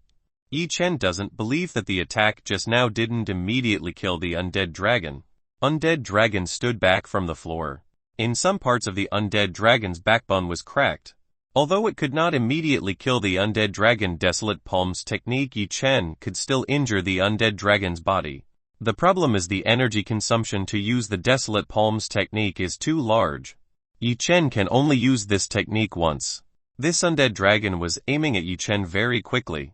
He looked very angry at Yi Chen. Roar! The undead dragon is butting into Yi Chen's body using his head. Bam! Yi Chen was hit with such a powerful force that he retreated very far. Yi Chen had run out of energy. He couldn't avoid the undead dragon attack just now. Again, the undead dragon headed towards Yi Chen with lightning speed. It seemed that the undead dragon would not release Yi Chen. King Cheng and Mu Lanian simultaneously tried to stop the undead dragon heading towards Yi Chen. Unfortunately, the speed of the two women is not comparable to the undead dragon. They both lag far behind the undead dragon. When the undead dragon was only a few meters from Yi Chen, a yellow light appeared in front of Yi Chen. A small creature appeared right in front of Yi Chen. This small creature was of course Yi Zhu's little fox. Yi Zhu growled at the undead dragon for injuring Yi Chen. Yi Zhu made a contract with Yi Chen. If Yi Chen died, Yi Zhu would of course also die with Yi Chen. Because this was Yi Zhu coming out in such a dangerous situation. She helped Yi Chen in a dangerous situation like this. The undead dragon stopped right in front of Yi Zhu. He looked at Yi Zhu with a hostile look. Roar! The undead dragon roared at Yi Zhu. Yi Zhu's originally small body began to enlarge to the size of an undead dragon. Mu Lanian and King Cheng, who intended to help, immediately stopped. They both saw that another creature had appeared right in front of Yi Chen. Mu Lanian and King Cheng certainly knew what this creature was. This was a legendary magical beast that was very famous. The nine-tailed fox. Both of them did not expect to see a mythical creature in a place like this. The nine-tailed fox is a creature that is very well known in the world of cultivators. This creature has special abilities that are difficult for cultivators to learn. Yi Zhu attacked the undead dragon by using her nine tails. These nine tails were shaken violently to directly hit the undead dragon's body. Bam! Yi Zhu's tail wagging can make the undead dragon retreat and fall to the floor. Undead dragon that had just fallen began to rise again. Yi Zhu didn't give the undead dragon a chance to wake up. She immediately bit undead dragon's neck bone very strongly.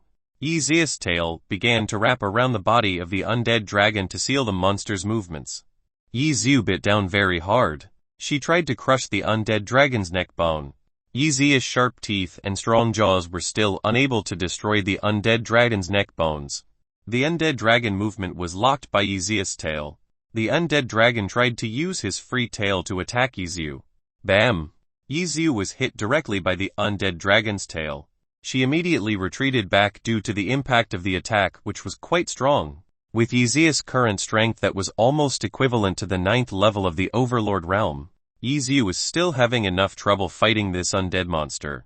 This undead dragon monster might be in the 10th level of the Overlord realm. Ezeus' body began to glow in yellow. An extremely pure aura began to seep out from Ezeus' body and flooded this room. Izu no longer seemed to be holding back the power she had. Suddenly this pure aura began to envelop Yi Chen's body and gave him a very comfortable feeling. The energy in Yi Chen's body suddenly recovered at an incredible speed. This was a yin-yang legendary technique that only the nine-tailed fox had. Yi Chen began to close his eyes and recover his strength. Izu attacked the undead dragon again. Bam! Bam! Bam! Bam! Bam! This time Ezeus' speed and attack were very fast and ferocious. The undead dragon continued to be retreated by the attack launched by Izu. Roar! Undead dragon looks very angry because it was beaten by Izu. The undead dragon began to retaliate against Ezeus' attack with his dragon claws. The fight between the two giant monsters was indeed very great. The whole room shook a little as the two of them began to fight. In a short time Yi Chen's energy began to recover by around 70. Ezeus' yin-yang technique was very good at recovering Yi Chen's energy. Yi Chen opened his eyes and saw the battle that was being fought by Izu. Izu was currently cornered by a very strong undead dragon attack. Izu retreated back. Seeing that the physical attack didn't work, she began to open her mouth. A yellow light began to gather inside Ezeus' mouth. Yi Chen, who saw this, naturally knew what Izu was doing. This was the strongest technique used by Izu when she defeated the 5 old Taoist. Chapter 210 Berserker Pill. Izu really used the technique of mass destruction in such a small place. Yi Chen immediately went to the side of Mu Lanian and King Cheng. He made the strongest barrier he could make, so as not to be affected by Ezeus' laser attack. Undead dragon doesn't want to lose. From the mouth of undead dragon starts to fire. This huge burst of fire headed towards Izu. Izu released his laser towards the undead dragon. Ezeus' laser and the undead dragon bursts of fire met. Boom! Boom! Boom! Boom! Boom! Boom! When these two forces met, a very strong explosion occurred. Fortunately, the barrier that Yi Chen made was able to withstand the impact of the powerful explosion that occurred. Bursts of fire and lasers clashed with each other's strengths. The undead dragon added strength to his burst of fire. Ezeus' laser was suppressed by this burst of fire. Izu herself didn't want to lose. She added strength to her laser attack. Neither Izu and undead dragon wanted to budge. Izu exerted all the power she had. The burst of undead dragon flames were hit backwards by Ezeus' laser. Boom! A very strong explosion occurred. Ezeus' laser managed to hit the undead dragon. Cracked. The barrier Yi Chen made began to crack little by little. Yi Chen used his full strength to reinforce this barrier. A few moments later, everything was finally over. There was only a puff of smoke from the explosion just now. Yi Chen released the barrier he made. He wanted to see if Ezeus' attack just now was able to destroy the undead dragon. After the smoke cleared, Yi Chen saw the undead dragon lying on the floor.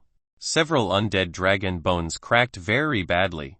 Ezeus' laser attack was able to deal enormous damage to undead dragons. Undead dragons with a little difficulty began to rise from the floor. Roar! The undead dragon roared. The bones in the undead dragon's body begin to turn red. Flames start to come out from between the bones. This flame starts to envelop the undead dragon's body, after being wrapped by fire. Now the undead dragon really looks like a fire dragon. After changing, the form of the undead dragon became much stronger than before. What kind of monster is this? Why hasn't he been destroyed? King Cheng could not believe that after receiving 2 such powerful attacks, undead was still alive. Yi Chen gritted his teeth. The situation returned to being unfavorable. After using the technique, Izu had only a little energy left. Yi Chen was afraid that Izu was unable to fight back against the undead dragon, which had turned into a fire dragon. Yi Chen began to think very hard about how to defeat this monster. Finally he remembered something that could help him in a situation like this. Right now Yi Chen still had a pill. With this pill Yi Chen was confident of beating an undead dragon. Yi Chen took a pill from the fairy gate storage room. He immediately swallowed this pill into his stomach. After swallowing this pill from inside Yi Chen's body, it overflowed with extraordinary power. Yi Chen had never felt such great power flowing into his body. Increasing the strength of 25x was very much felt for Yi Chen. Boom! Yi Chen's aura exploded. Mu Lanian and King Cheng who were behind Yi Chen immediately retreated. Yi Chen released his fire vein again. After the fire vein was opened up, Yi Chen's strength was like an unstoppable sea. Ugly dragon, prepare to accept your defeat. Yi Chen flew towards undead dragon. Bombum. Bombum. Bombum. Bombum. Bombum. Yi Chen repeatedly hit the undead dragon's body. Undead dragon was repeatedly hit by Yi Chen. Now the undead dragon was like a toy being kicked and hit by Yi Chen. What really happened? How did Senior Chen's strength become this strong? The increase in Yi Chen's strength did not escape Mu Lanian's eyes. I don't know. Maybe he used a forbidden technique or something. King Cheng did not know where the origin of the strength Yi Chen was getting was. Yi Xiu retreated to Mu Lanian and King Cheng. She saw Yi Chen's fight against the undead dragon. Yi Xiu was tired now. She no longer had the strength to help Yi Chen fight. Ugly dragon. Now it's your turn to feel what I felt before. Yi Chen wanted to take revenge on the undead dragon. Undead dragon was completely rendered helpless by Yi Chen. The undead dragon used his fire to attack Yi Chen. Too bad the fire attack didn't work on Yi Chen. Undead dragon didn't know that Yi Chen was immune to fire attacks. For Yi Chen right now the undead dragon was not a threat at all to him. After being hit a few hundred times the fire surrounding the undead dragon's body began to dim. It seemed that soon the undead dragon would lose. Before losing the undead dragon collects fire above its mouth. A giant fireball forms above the undead dragon. This fireball is getting bigger and bigger. In a dark room. The ball is like a very bright and hot sun. The temperature of the room immediately rose very sharply. Yi Xiu made a yellow barrier to protect the two women beside her. This huge fireball is made with all the power possessed by the undead dragon. Seeing this powerful attack, Yi Chen flew up. From above Yi Chen made a move to use the desolate palms technique. Because the undead dragon uses all of its power in this attack, Yi Chen also used all his strength to use desolate palms. Black clouds began to form. Desolate palm's second finger from behind the clouds out the giant palm that goes towards the undead dragon. Boom! The undead dragon fired a giant fireball at Yi Chen. The two great powers met. When the giant fireball approached the desolate palm's technique, the fireball was immediately wiped out without any resistance. Boom! The giant palm directly hit the undead dragon's body. The undead dragon's body was immediately destroyed after being hit with such a powerful attack. From the beginning to the end Mu Lanian and King Cheng saw the biggest battle in their lives. The two of them had never seen such a great battle before. Mu Lanian and King Cheng felt that their world and Yi Chen's world differed greatly. This was like heaven and earth. Huffed Yi Chen sighed. He was relieved everything was over. At the moment Yi Chen didn't have any strength left. He felt weak and his vision began to blur. Yi Chen who flew over immediately fell down. Fortunately Yi Xiu acted quickly. He immediately caught Yi Chen who fell from the air. Yi Xiu laid Yi Chen on the stone floor. She then returned to her original small and cute size. King Cheng immediately headed to Yi Chen's side to see how Yi Chen was at this moment. After checking Yi Chen's condition, King Cheng was relieved. There was nothing bad about Yi Chen's body. Yi Chen fainted from running out of energy after the battle. Chapter 211 God's Inheritance. Mu Lanian approached towards Yi Chen. She stopped beside Yi Chen. Mu Lanian extended her hand towards Yi Chen's mask. Her curiosity made Mu Lanian unable to take it anymore. She wanted to see the true face of Senior Chen.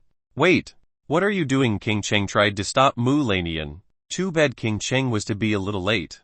Mu Lanian had removed the mask that covered Yi Chen's face. After the mask came off, Yi Chen's handsome face was seen. Seeing this face Mu Lanian's heart was very chaotic. If this was Yi Chen then what she experienced last night was reality, not a dream. Mu Lanian aimed her sword at Yi Chen's neck. She hated those who had stained her sacred possession. Seeing this, King Cheng immediately held Mu Lanian's hand. Stop. She tried to stop Mu Lanian from doing anything dangerous to Yi Chen. Why did you stop me? Quickly release me. Mu Lanian's tone was very cold. This was the first time King Cheng heard this tone from Mu Lanian. Of course I have to stop you. How can you want to kill the person who saved you? King Cheng tried to advise Mu Lanian. However, Yi Chen had saved them many times. If Yi Chen had not protected them both, surely they would now have died at the hands of the undead dragon. Mu Lanian's ice sword was currently on Yi Chen's neck. Just one move Mu Lanian could kill Yi Chen. Mu Lanian's heart found it very difficult to do this.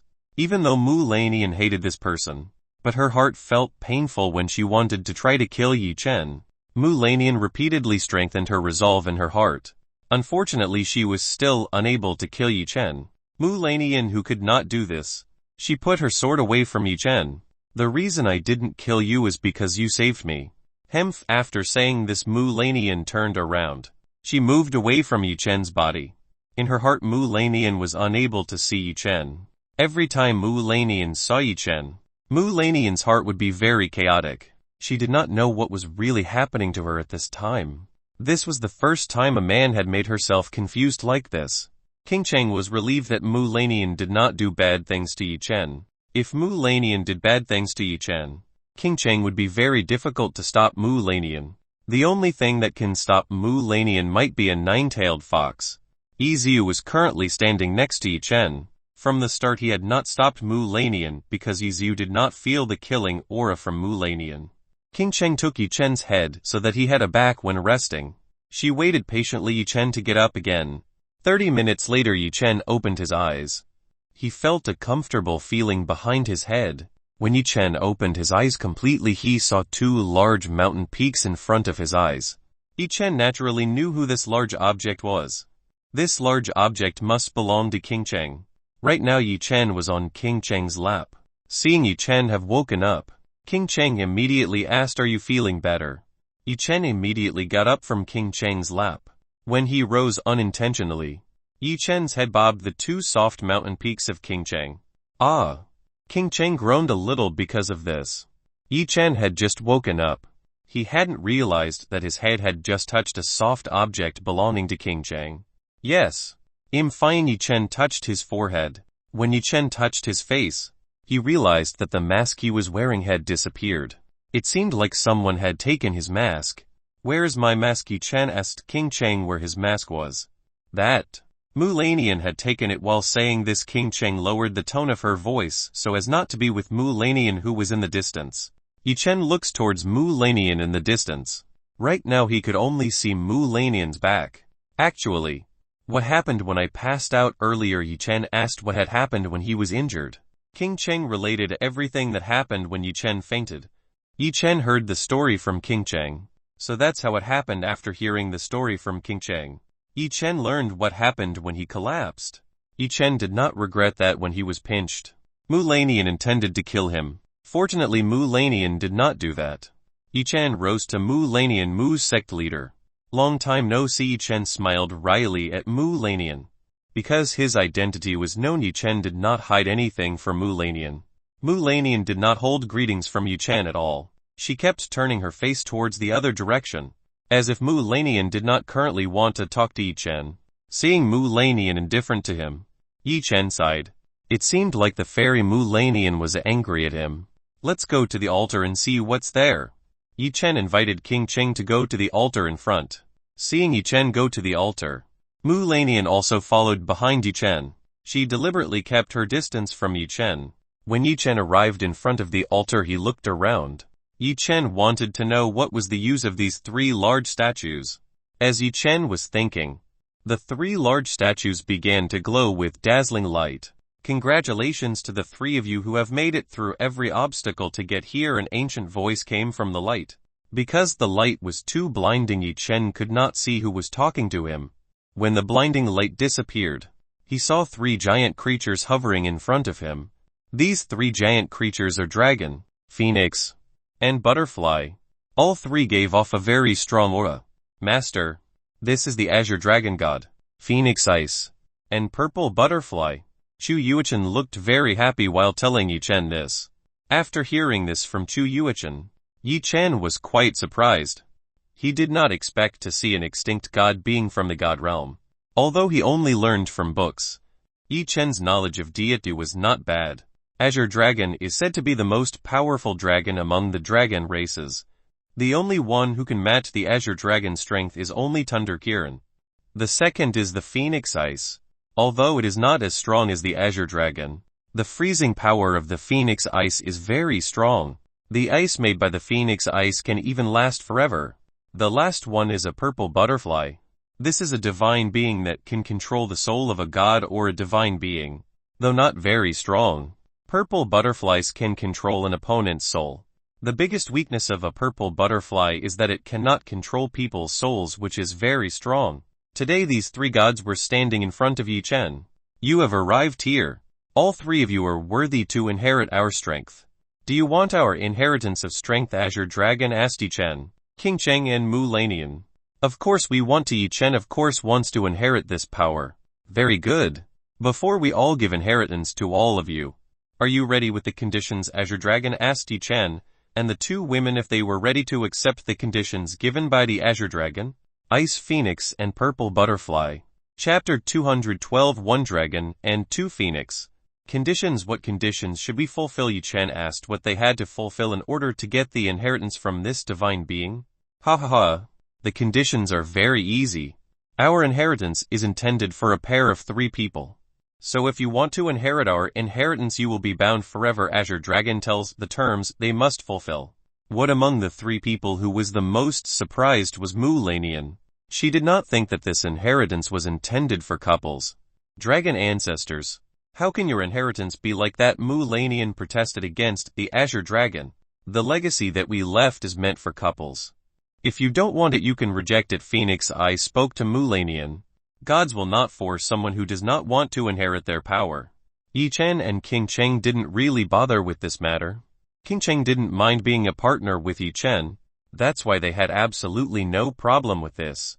Hearing Phoenix Ice's words, Mu Lanian couldn't say anything more.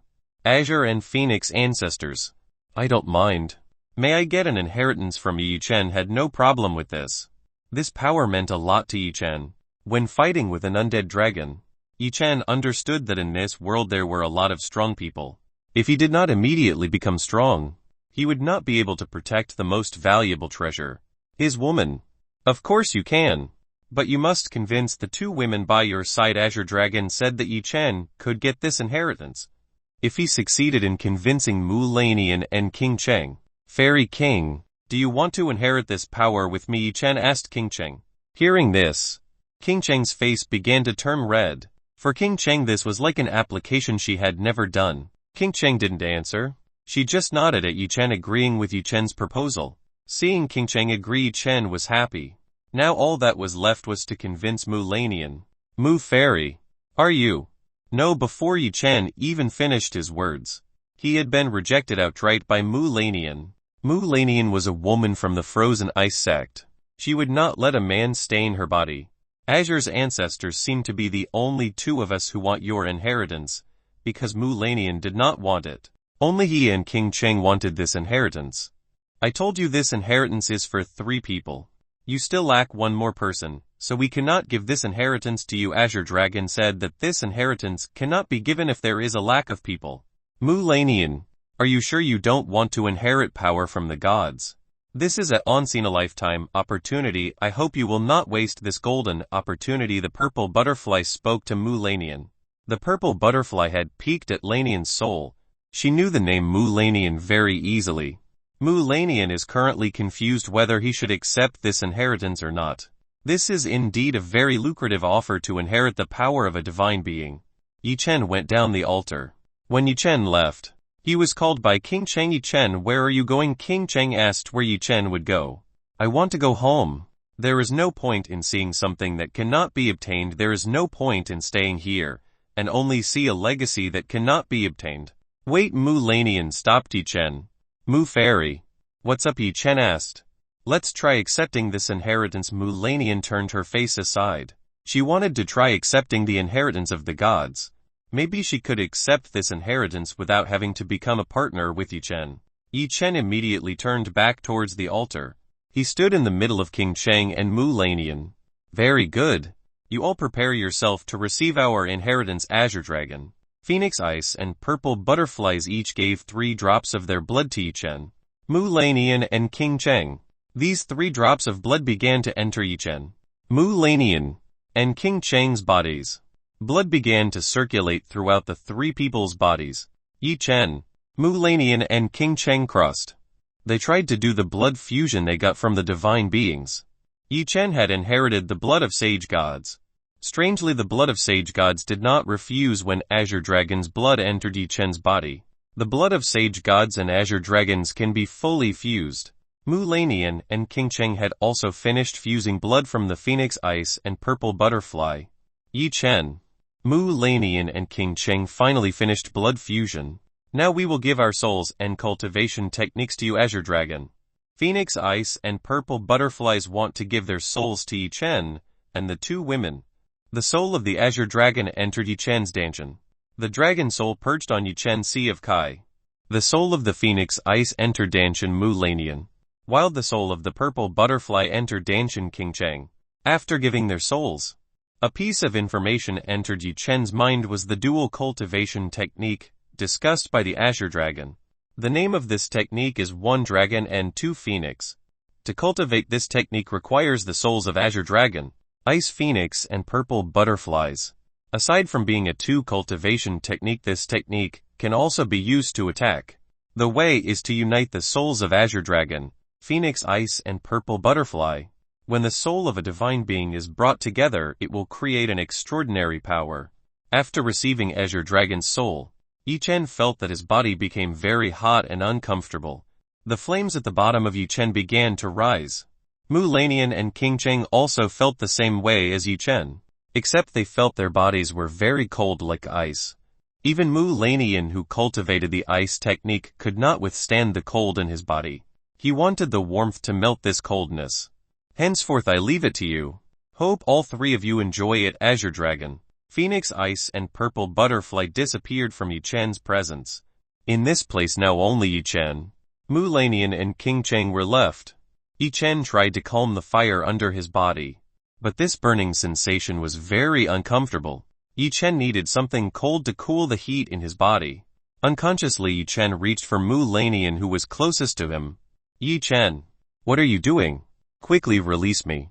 I feel very uncomfortable. Mu Lanian, who felt heat from Yi Chen's hand. Her body felt like it was melting because of this heat. Although this feeling was very comfortable, Mu Lanian would not let Yi Chen touch her body. Yi Chen was not too happy to see Mu Lanian rejecting him. Right now Yi Chen was very hot. He had to find a place to confide in. From behind, an arm hugging Yi Chen's neck. Yi Chen, I'm very uncomfortable. Please help me. King Cheng felt uncomfortable with the cold in her body. Right now she needed Yi Chen to melt the cold feeling inside her body. Yi Chen immediately hugged King Chen and rolled on the floor. Chapter 213. Enjoy the service of King Cheng. Yi Chen could not take it anymore. He immediately kissed King Cheng very greedily. King Cheng also began to welcome a kiss from Yi Chen. King Cheng's tongue very cleverly began to snare Yi Chen's tongue. This woman knew how to make Yi Chen happy. On the other hand, Mu Lanian saw how the 2 shameless people were kissing passionately. Seeing what Yi Chen and King Cheng were doing, making Mu Lanian's face blush. Mu Lanian was currently trying desperately to endure a very uncomfortable cold feeling in her body. After doing a passionate kiss, Yi Chen began to release the belt of King Cheng's shirt. King Cheng used ancient clothes. Yi Chen had to take off several layers of clothing worn by King Cheng. After all the clothes were taken off, King Cheng's well-developed body was presented in front of Yi Chen. King Cheng's body looks very perfect. 2 large-sized G-cup mountains look still tight and have a very perfect shape. The waist with the shape of a willow tree that is perfect for holding, plus a very sexy buttocks. King Cheng's entire body appealed to every man who saw it. King Cheng made a very seductive pose for Yi Chen. King Cheng raised a finger and told Yi Chen to commit herself. This woman is indeed the reincarnation of succubus. Every movement can make men become excited. Yi Chen, who was already very uncomfortable, immediately pounced towards King Cheng's seductive body. Yi Chen immediately stroked King Cheng's beautiful body like getting a favorite food in this world. Ah, ah, ah, ah. This is great. Every touch of Yi Chen made King Cheng feel like she was in heaven. For King Cheng, Yi Chen's skills were the most powerful in the world. Yi Chen began to squeeze King Cheng's two soft mountains. The texture of this thing was very soft. Yi Chen felt this was the softest thing he had touched. The size of King Cheng mountain is very large. Yi Chen's hands are incapable of holding these two big mountains. Ah, ah, ah. Yi Chen, don't be too strong when squeezing it. King Cheng could no longer hold back the pleasure that was underneath by Yi Chen's hands. Yi Chen buried his face in this soft object. It felt more comfortable than burrowing his head in a cotton swab. King Cheng's body odor was very fragrant like a flower. This made the man who breathed it addicted to the smell that was issued by King Cheng's body. Yi Chen not only buried his face in this soft object, he began to suck and bite King Cheng's pink cherries. Ah, naughty baby. How can you suck mine? King Cheng immediately hugged Yi Chen's head. She felt like hugging her favorite baby. Mu Lanian was currently closing her eyes to calm herself, but King Cheng's moan made her lose concentration. Mu Lanian felt that she needed the warmth from Yi Chen. Mu Lanian rejected this idea. Whatever happened, she had to go through all this. King Cheng did not want to remain silent enjoying Yi Chen's services. She had to take turns serving Yi Chen. King Cheng's hand began to descend towards Yi Chen's younger brother. She immediately grabbed Yi Chen's large object. When Qiu Cheng grabbed this large object, she was very surprised. The object in her hand was very large. King Cheng never knew that a man could have an object of this size. King Cheng broke away from Yi Chen. She leaned closer to Yi Chen's ear and whispered, Yi Chen, lie down. Let me serve you well. King Cheng told Yi Chen to lay on the floor. Yi Chen did what King Cheng said. He wanted to know what this succubus woman would do. This was the first time Yi Chen did dual cultivation with an experienced woman. He wanted to feel the techniques possessed by King Cheng. King Cheng knelt before Yi Chen. She began to take off the clothes and pants that Yi Chen was wearing. When the pants were opened, a large object bounced and hit King Cheng's face. King Cheng was surprised to see that Yi Chen's object was very big, very long and very large in diameter. Yi Chen was very proud that his object was praised by King Cheng. This thing must have been a dream for all the women in this world. King Cheng began to touch Yi Chen's large meat stick. One hand, King Cheng was unable to hold this large object. King Cheng needed her two hands to hold Yi Chen's large meat stick. King Cheng stuck out her tongue and began to lick the shaft of Yi Chen's large object. Qiu Cheng's tongue very skillfully began to dance on Yi Chen's shaft. Yi Chen tried to hold back the pleasure of King Cheng's tongue. The ability of King Cheng's tongue is very strong. This is very different from the skills of a virgin woman. King Cheng really liked this big object. The taste of licking this thing was really good. She couldn't take it anymore. She put Yi Chen's object in her mouth. Yi Chen felt his object enter a very warm, comfortable and very narrow place. When Yi Chen looked down, he saw almost all of his large objects being swallowed up by King Cheng. King Cheng was so great he was able to put all of Yi Chen's big objects in her throat. King Cheng herself felt her throat fill up when Yi Chen's large object entered. It was very tight and very comfortable for King Cheng. King Cheng began to move back and forth to serve Yi Chen's large object. King Cheng's tongue whirled around serving Yi Chen's large object. King Cheng's teeth scratched at Yi Chen's large object. When King Cheng's teeth scratched his, Yi Chen did not feel any uncomfortable feeling. Instead, he felt an incomparable pleasure from King Cheng's technique. Aim! Yi Chen roared. The extension of King Cheng's technique was indeed very great. For nearly 10 minutes King Cheng served Yi Chen's large meat stick with her mouth. Yi Chen was very strong, able to withstand her techniques. Husband, is my technique very rusty? I can't even get you out. King Cheng had not had sex for a long time. After becoming a leader of the King Cheng sect, no longer touched male and female relations. Your technique is amazing.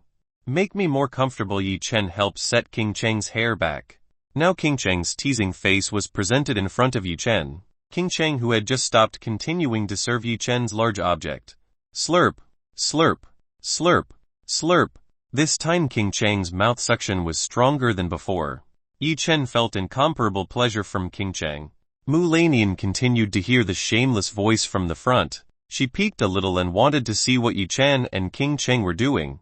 When Lanian opened her eyes, she was shocked by the sight presented in front of her.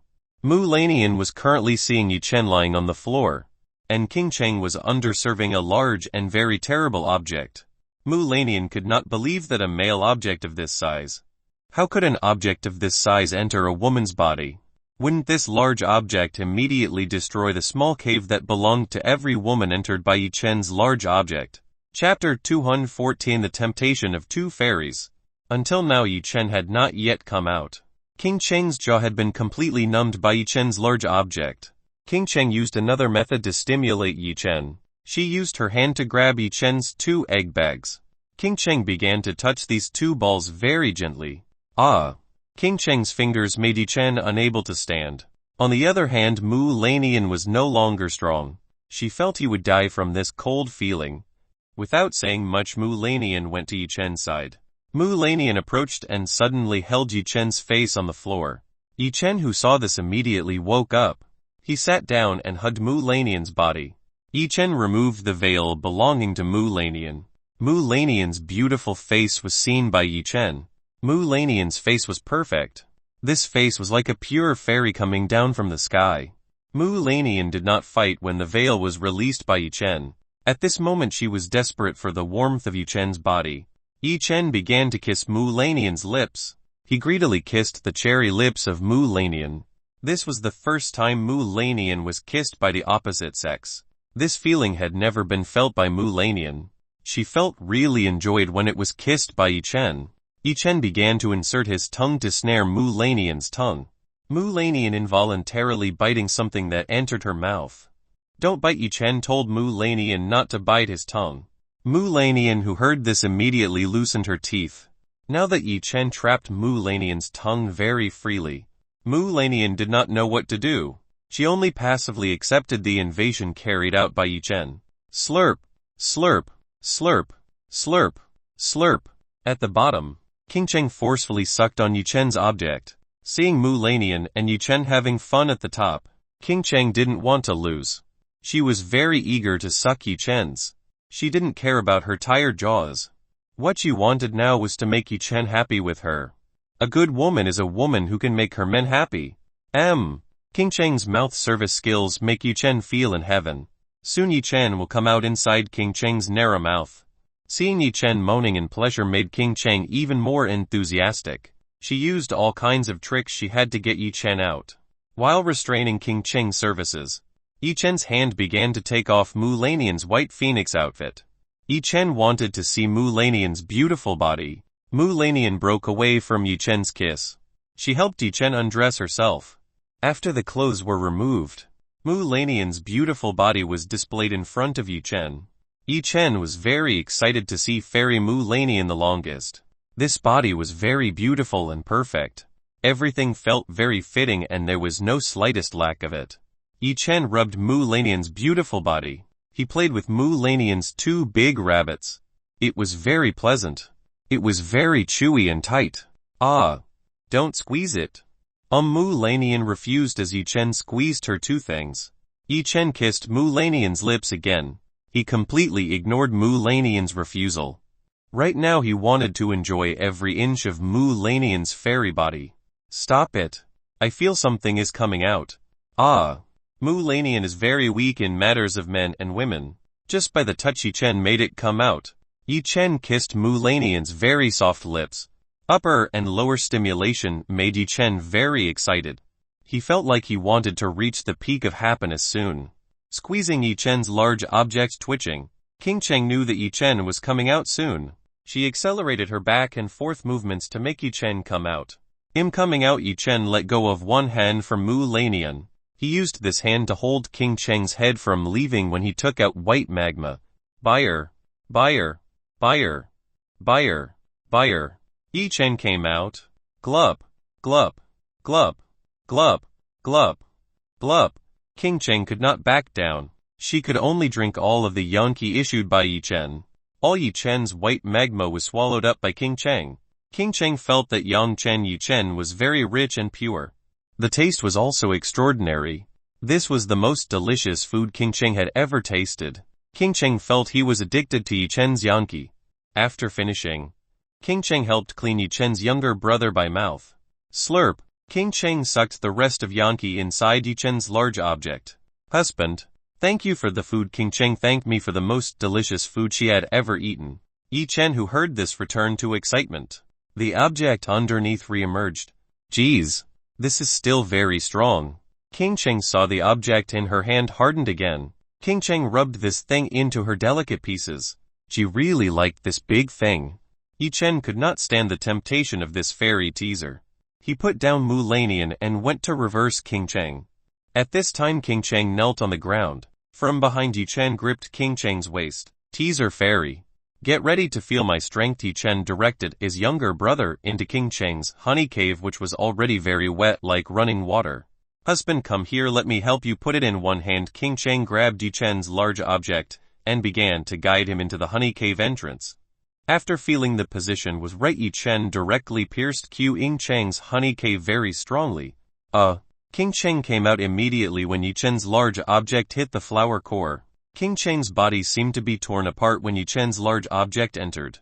It felt very full and bulging. Without waiting for King Cheng to get used to his size, Yi Chen started to piston in King Cheng's honey cave.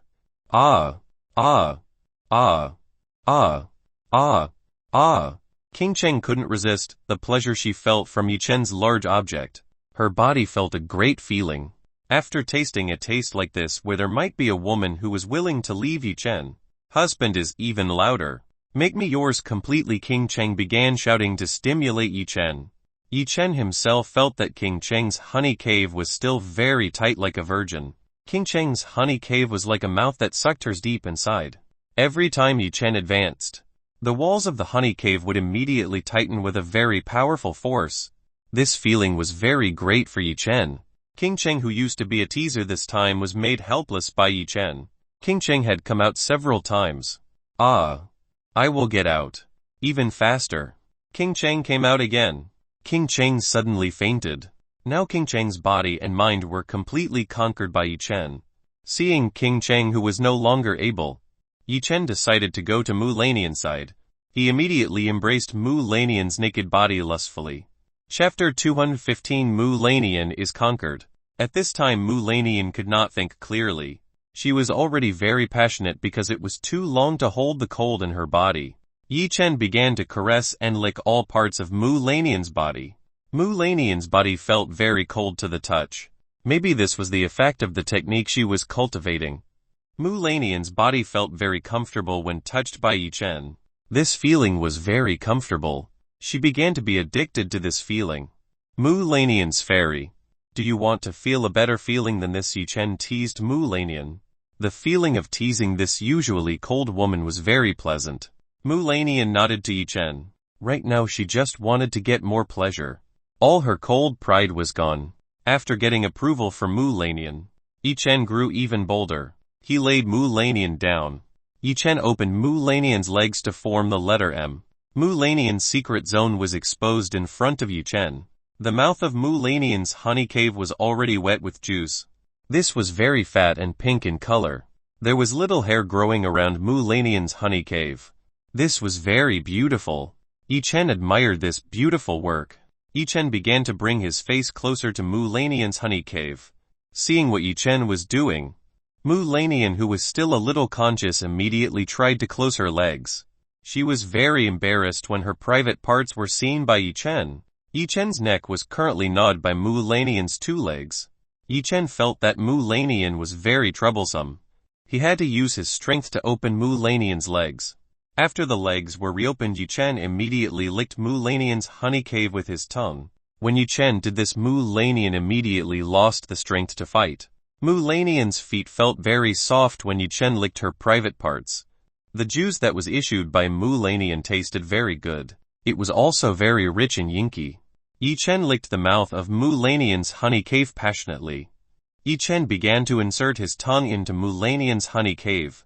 When Yi Chen did this, Mu Lanian's body trembled. Yi Chen, stop it. Don't put your tongue in. Mu Lanian protested as Yi Chen's tongue entered her honey cave. She tried to push Yi-Chen's head away from her.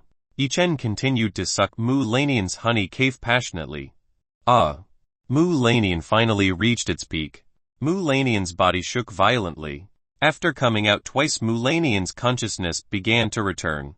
She could not believe she was doing something like this with Yi-Chen. She was very ashamed of her shameless self. Yi-Chen wrapped his arms around Mu Lanian's waist and lifted it up. Yi-Chen held Mu Lanian's lap. Yi-Chen's younger brother was ready to break into the gate that was still tightly closed. Yi-Chen couldn't wait to take away the beautiful and cold fairy Mu Lanian. Yi-Chen, stop it. We can't do something like this. Mu Lanian, who had begun to consciously try to resist the invasion of the large object. Yi-Chen, fairy, I really like you. Do you not want to be my woman? Yi-Chen said what was in his heart. He really liked Mu Lanian. After hearing Yi-Chen's confession, Mu Lanian's body stopped revolting. In her heart, Mu Lanian felt a very sweet feeling. In Mu Lanian's small heart, she accepted Yi-Chen as her husband. Forget. She has seen my real face. From now on she is my husband. Mu Lanian began to acknowledge Yi-Chen as her man. Mu Lanian shyly buried her face in Yi-Chen's chest. Yi-Chen, who saw Mu Lanian's shy behavior, was more excited. He had never seen the cold fairy Mu Lanian shameless like this. Yi-Chen aimed his large object at the mouth of Mu Lanian's honey cave. Mu Lanian, fairy, are you ready? Yi-Chen asked Mu Lanian if he was ready to accept the large object. Yi-Chen, don't call me the fairy Mu Lanian. You can just call me Lanian. Okay. Mu Lanian acted sassily at Yi-Chen. Yi-Chen was quite surprised to see the change in Mu Lanian that was 180 degrees from normal. The normally cold and indifferent nature now lost was replaced with a sassy nature. Lanian, I'm going in. Yi-Chen pushed his big object into Mu Lanian's honey cave. Mu Lanian groaned in pain as Yi-Chen's large object entered. Though Yi-Chen had already slightly reduced his large object so as not to hurt Mu Lanian, it turned out that this was still very large for Mu Lanian's small hole. Mu Lanian was moved to tears. The virgin she had kept for 7 decades was finally taken by Yi-Chen. Does it hurt? Yi-Chen asked Mu Lanian attentively. No. You can move. Mu Lanian told Yi-Chen to move. After knowing Mu Lanian was okay, Yi-Chen immediately made a piston motion inside Mu Lanian's honey cave. When Yi-Chen moved in and out, Mu Lanian felt a feeling that was not written by words. This feeling was extraordinary. Mu Lanian never knew that in this world there was this bad feeling. Yi-Chen also groaned a bit. Mu Lanian's hole was very narrow and felt very cold. Yi-Chen had never tried feelings like this before. Yi-Chen's body felt cold and hot. This truly was extraordinary. After several times pumping, Yi-Chen made his things return to their original size. As Yi-Chen's object enlarged, Mu Lanian felt that her body felt very full of Yi-Chen's objects. Yi-Chen, why is your object so big? I'm afraid. Mu Lanian was afraid when Yi-Chen's object was actually bigger. She felt her body could be torn apart by this large object. You don't need to worry. This thing will make you feel in heaven, Yi-Chen said to Mu Lanian. But, when Mu Lanian was about to speak, but Yi-Chen's object poked her flower core. This taste was extraordinary. Mu Lanian immediately reached the peak. With the king's heart technique and his large object, Yi-Chen could easily get women out. No matter if they were virgins or veterans in bed, under Yi-Chen's objects they could definitely be conquered. Yi-Chen continued pumping at a steady pace. Every time he poked the core of Mu Lanian's flower, Mu Lanian would definitely immediately moan with passion. Yi-Chen, faster. Make me even more comfortable. Mu Lanian began to drown by the pleasure given by Yi-Chen. She began to forget her identity, which was the leader of the frozen ice sect. Yi-Chen suddenly stopped moving. Call me a good husband. Yi-Chen wanted to hear Mu Lanian call him husband. Good husband. Please don't tease me anymore. I'm very uncomfortable. Mu Lanian obediently called a good husband. Hearing this, Yi-Chen was very happy. He was more eager to do Mu Lanian's honey cave. After 20 minutes, Yi-Chen finally began to feel that he was going to come out. Yi-Chen accelerated his movements and thrust his object into Mu Lanian's innermost part. Buyer. Yi-Chen is circulating his Yangi in the depths of the Mu Lanian flower core. Lanian's flat stomach immediately became bloated due to the abundance of Yanqi Yichen's liquid. Lanian almost looked like a pregnant woman. Yichen couldn't believe that he came out this much. Lanian made himself very happy. Lanian had collapsed at this time. She had reached the top many times and was very tired now. After coming out, Yichen's object was not at all soft, this was still hard as iron. Yichen was hugged by someone. From behind, Yichen was hugged by someone. The one who hugged Yichen's neck was King Cheng. Husband, do you still want more? King Cheng, who previously fainted, has regained consciousness. She wants to do dual cultivation with Yichen. King Cheng's body, which had been dry for a long time, she wanted to be moisturized by Yichen, who was very strong. She was very addicted to Yichen's ability in bed. Without saying much, Yichen pounced on King Cheng's body. A groan resounded in this room. Chapter 216, Azure Dragon's Bone Marrow. Yichen opened his eyes very heavily. After Yichen opened his eyes, he immediately looked around. Currently on both his arms lay Lanian and King Cheng, who were sleeping very soundly. Both of them looked very exhausted after a long fight with him. The battle between Yichen, Lanian and King Cheng continued for 3 days and 2 nights. The two women were carried out by Yichen until they did not have the strength to get up again. Lanian and King Cheng took turns serving Yichen. After being carried out by Yichen for 3 days, Lanian became a very obedient woman. He did whatever Yichen wanted. Even the cold elf Lanian wanted to serve Yichen's younger brother by mouth. At first Lanian did not like this.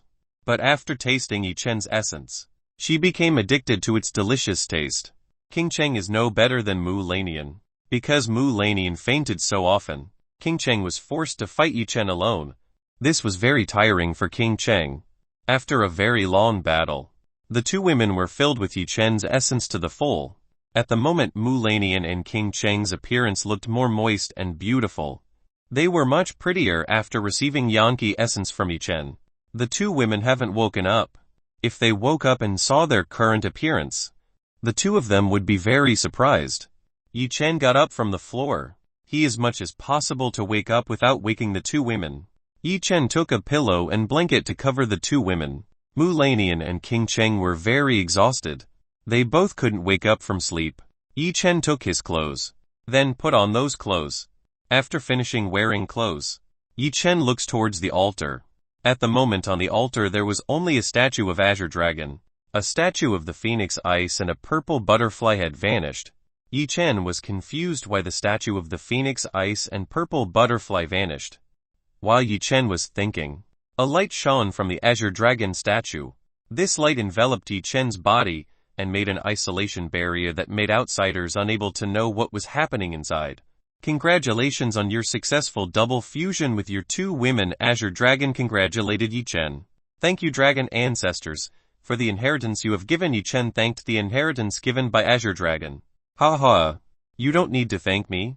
I should instead thank you for accepting my inheritance. In front of the inheritance of the sage gods that you have, my inheritance is nothing. Azure Dragon said that his inheritance was nothing compared to the inheritance of Yichen's sage god. Yichen was surprised that Azure Dragon knew that he had a legacy from the sage god.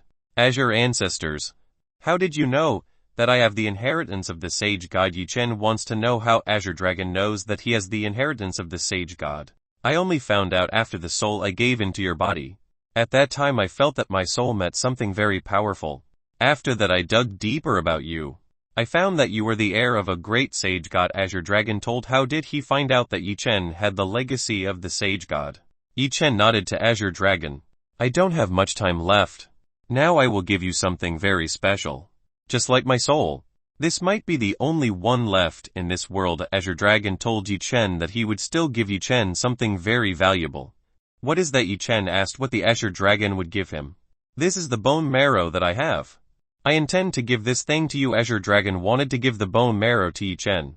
The bone marrow is something that is very valuable for the life of each individual creature. If this is found or damaged, the individual creature will become paralyzed. Azure's ancestors were very valuable to you. I am afraid that if you give me you will be harmed. Yichen said that he didn't really need the thing. Ha. You're a very good person. But you don't need to worry about me. I'm just a remnant of the soul. After I gave my soul to you, My existence will soon disappear from this world. Before I disappear, at least I will give what I have to my heir. Azure Dragon said to Yichen that he would soon disappear from this world. Just like phoenix ice and purple butterflies, Azure Dragon will also disappear from this world. Prepare yourself. This will be very painful. Azure Dragon prepared to put his bone marrow into Yichen's body. Yichen immediately prepared to receive the Azure Dragon's bone marrow. When Yichen's bone marrow was replaced by Azure Dragon's, Yichen felt the back of his property was very painful. This was even more painful than when Yichen received blood from the sage gods. Yichen tried to hold back his might. After 1 hour, finally the Azure Dragon bone marrow managed to fuse with Yichen's body. The process was terrible. It was the most terrible experience Yichen had ever experienced. All right, now your body has become a complete dragon body. I hope you use my inheritance very well. Under this altar there is a treasure warehouse. You can take all the treasures and objects that are below here. After the rest of my soul disappears, this place will collapse within 1x24 hours. Good luck. After saying the Azure Dragon soul's parting words disappear. Azure Dragon statue also disappeared from this place. After getting the Azure Dragon's bone marrow, Yichen felt his body become very strong. The effect of his strength could be clearly felt by Yichen. Yichen wanted to test his strength by hitting the stone floor in this place. Bam! A very loud sound rang out. The stone floor under Yichen cracked slightly after receiving the strongest blow Yi did. After seeing this, Yichen was very happy. This was a very great improvement. Before, with the desolate palms technique, Yichen was still unable to scratch the floor in this place. After getting the Azure Dragon inheritance, Yichen was finally able to scratch this floor. Right now Yichen's strength was in the 6th level of the Overlord realm. Although Yichen's realm didn't increase too much, but Yichen's strength rose very rapidly. Now he wasn't afraid even if he had to fight hundreds of undead dragons like before. What happened because of the loud noise Yichen had just made? Mu Lanian and King Cheng immediately woke up. Mu Lanian and King Cheng thought that someone was attacking them. You two are calm. Just now I'm just testing the strength. I have. Yichen immediately explained to the two women what had happened before. Husband, you frightened us both. King Cheng complained that Yichen frightened her while she was sleeping soundly. Chapter 217 Treasure Room. Mu Lanian and King Cheng were awake. They began to take their clothes. They immediately dressed in front of Yichen. Yichen did not blink when he saw this scene. Husband, what you saw? Didn't you see enough last night? King Cheng teased Yichen with her very passionate words. How could I possibly see the beauty of your fairy? Yichen approached and hugged the waist of the two women. Yichen's hands began to dishonestly touch the bodies of his two women. Mu Lanian immediately stopped Yichen's hands from acting even further. Yichen, don't be naughty. My body still hurts because you were too strong last night. Mu Lanian still felt pain in her lower body. At the moment Mu Lanian's gaze was no longer cold on Yichen. Now Mu Lanian's eyes looked softer when staring at Yichen. Last night Yichen was too strong when doing herself. So Mu Lanian still felt pain when walking. Fortunately Mu Lanian's cultivation level was quite high. If not possible at this time, she could not walk because the bottom was too swollen. If women used to do what Mu Lanian and King Cheng had just done, they would definitely be killed by the large object Yichen had. Both Mu Lanian and King Cheng knew that the two of them could not handle Yichen alone. It seemed like they both had to find several brothers to deal with Yichen. Strangely, both Mu Lanian and King Cheng felt that they could not leave Yichen anymore. Both of them felt very loving Yichen. Even a cold fairy like Mu Lanian could fall into Yichen's hands and become a very obedient woman. Mu Lanian had now broken through to the 6th level of the Emperor realm, whereas King Chen had broken through to the 4th level of the Emperor realm. The two women couldn't believe that they could break through this much after doing dual cultivation with Yichen. After the two women put on clothes, Yichen helped Mu Lanian comb through her long beautiful black hair. Mu Lanian made a mirror of ice. After receiving the inheritance of the blood and soul phoenix ice, Mu Lanian's ice aura became stronger than before. Mu Lanian looked at her face in the ice mirror she just made. When Mu Lanian looked in the mirror, she was surprised to see that she looked prettier than before. Mu Lanian in disbelief began to touch her beautiful face. Her skin now looked more moist and keel than before. King Cheng also saw herself in the mirror of ice made by Mu Lanian. She did not expect herself to be even more beautiful than before. The two women immediately looked towards Yi Chen. Seeing this, Yi Chen smiled wryly at the two women. After finishing changing clothes, it was time to look at the treasure room said by Azure Dragon. Let's go to the treasure room. Yi Chen invited the two women to go to the treasure room under the altar. The treasure room. Whereas the room, hearing the word treasure, King Cheng was very excited. She immediately asked Yi Chen where the treasure room was. Mu Lanian was also excited. But she was not like King Cheng, who expressed herself. It's under the altar. Let's look for where the entrance is to go down. Yi Chen, Mu Lanian and King Cheng began to search for the entrance around. Azure Dragon didn't mention where the entrance was. Yi Chen and the two women had to find the entrance by themselves. After searching for a while, Yi Chen found the entrance under the altar. I found it. Let's go in. The entrance was rather small. Yi Chen had to bend down to enter downwards. Mu Lanian and King Chen followed behind Yi Chen. Yi Chen used his fire as street lighting. After walking for several minutes, Yi Chen finally reached the bottom. What Azure Dragon said was true. In this place there were a lot of valuable treasures scattered about. There were pills, weapons, artifacts, medicinal plants, and divine rainbow crystals. Divine rainbow crystal is a crystal in which it stores very pure energy. This energy can be absorbed by a cultivator to accelerate the increase in cultivation level. Moreover, this crystal was the rarest type of crystal in the god realm. Even Guk Shuan was only that great, only possessing a few divine rainbow crystal ores. And right now in front of Yi Chen was a pile of divine rainbow crystals. This place was indeed worth mentioning as a treasure room. Yi Chen, Mu Lanian, and King Chen began to scatter and look for some valuable items. They all want to see if there is an artifact or a valuable object that is suitable for their use. Mu Lanian is currently looking for some swords for herself.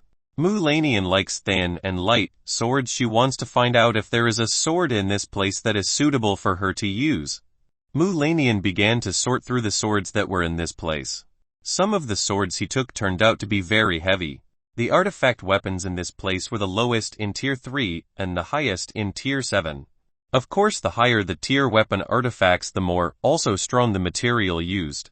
Mu Lanian kept trying one by one for every sword she saw. All of them were not right for her. All of these swords were indeed strong, but this was too heavy for Mu Lanian, who likes light type swords. Mu Lanian did not give up. She continued to search the pile of artifacts to find the weapon she wanted. After searching for a long time, finally Mu Lanian found a weapon that looks like an ice crystal. The handle of this sword was shaped like a very beautiful white lotus. Mu Lanian began to weigh the weight of the sword. This sword was very thin and very light. Mu Lanian felt like lifting a cotton ball. Seeing that this sword fulfilled the requirement that she was looking for, Mu Lanian immediately tried a few movements of her sword attack by using this sword. While holding this sword, Mu Lanian began her sword dance. After trying a lot of movements, Mu Lanian really liked this sword. This sword was very suitable for her. Mu Lanian saw the inscription carved on this scabbard. The name of this sword was the White Lotus Crystal Sword. This was the tier 6 sword artifact. This sword could strengthen the user's ice attack. This was the most suitable weapon to be used by Mu Lanian. Mu Lanian has decided to take the sword. King Cheng has now also found the artifacts she wanted. The requirements for the King Cheng artifacts were not too high, as long as it could be used for herself. King Cheng got a butterfly pattern shawl artifact with a rainbow-colored cloth. For King Cheng this was very beautiful. The name of this weapon is Rainbow Butterfly Shawl. This is a tier 6 artifact. After getting this shawl, King Cheng was very happy. This was the first time she had gotten an artifact with a very high tier.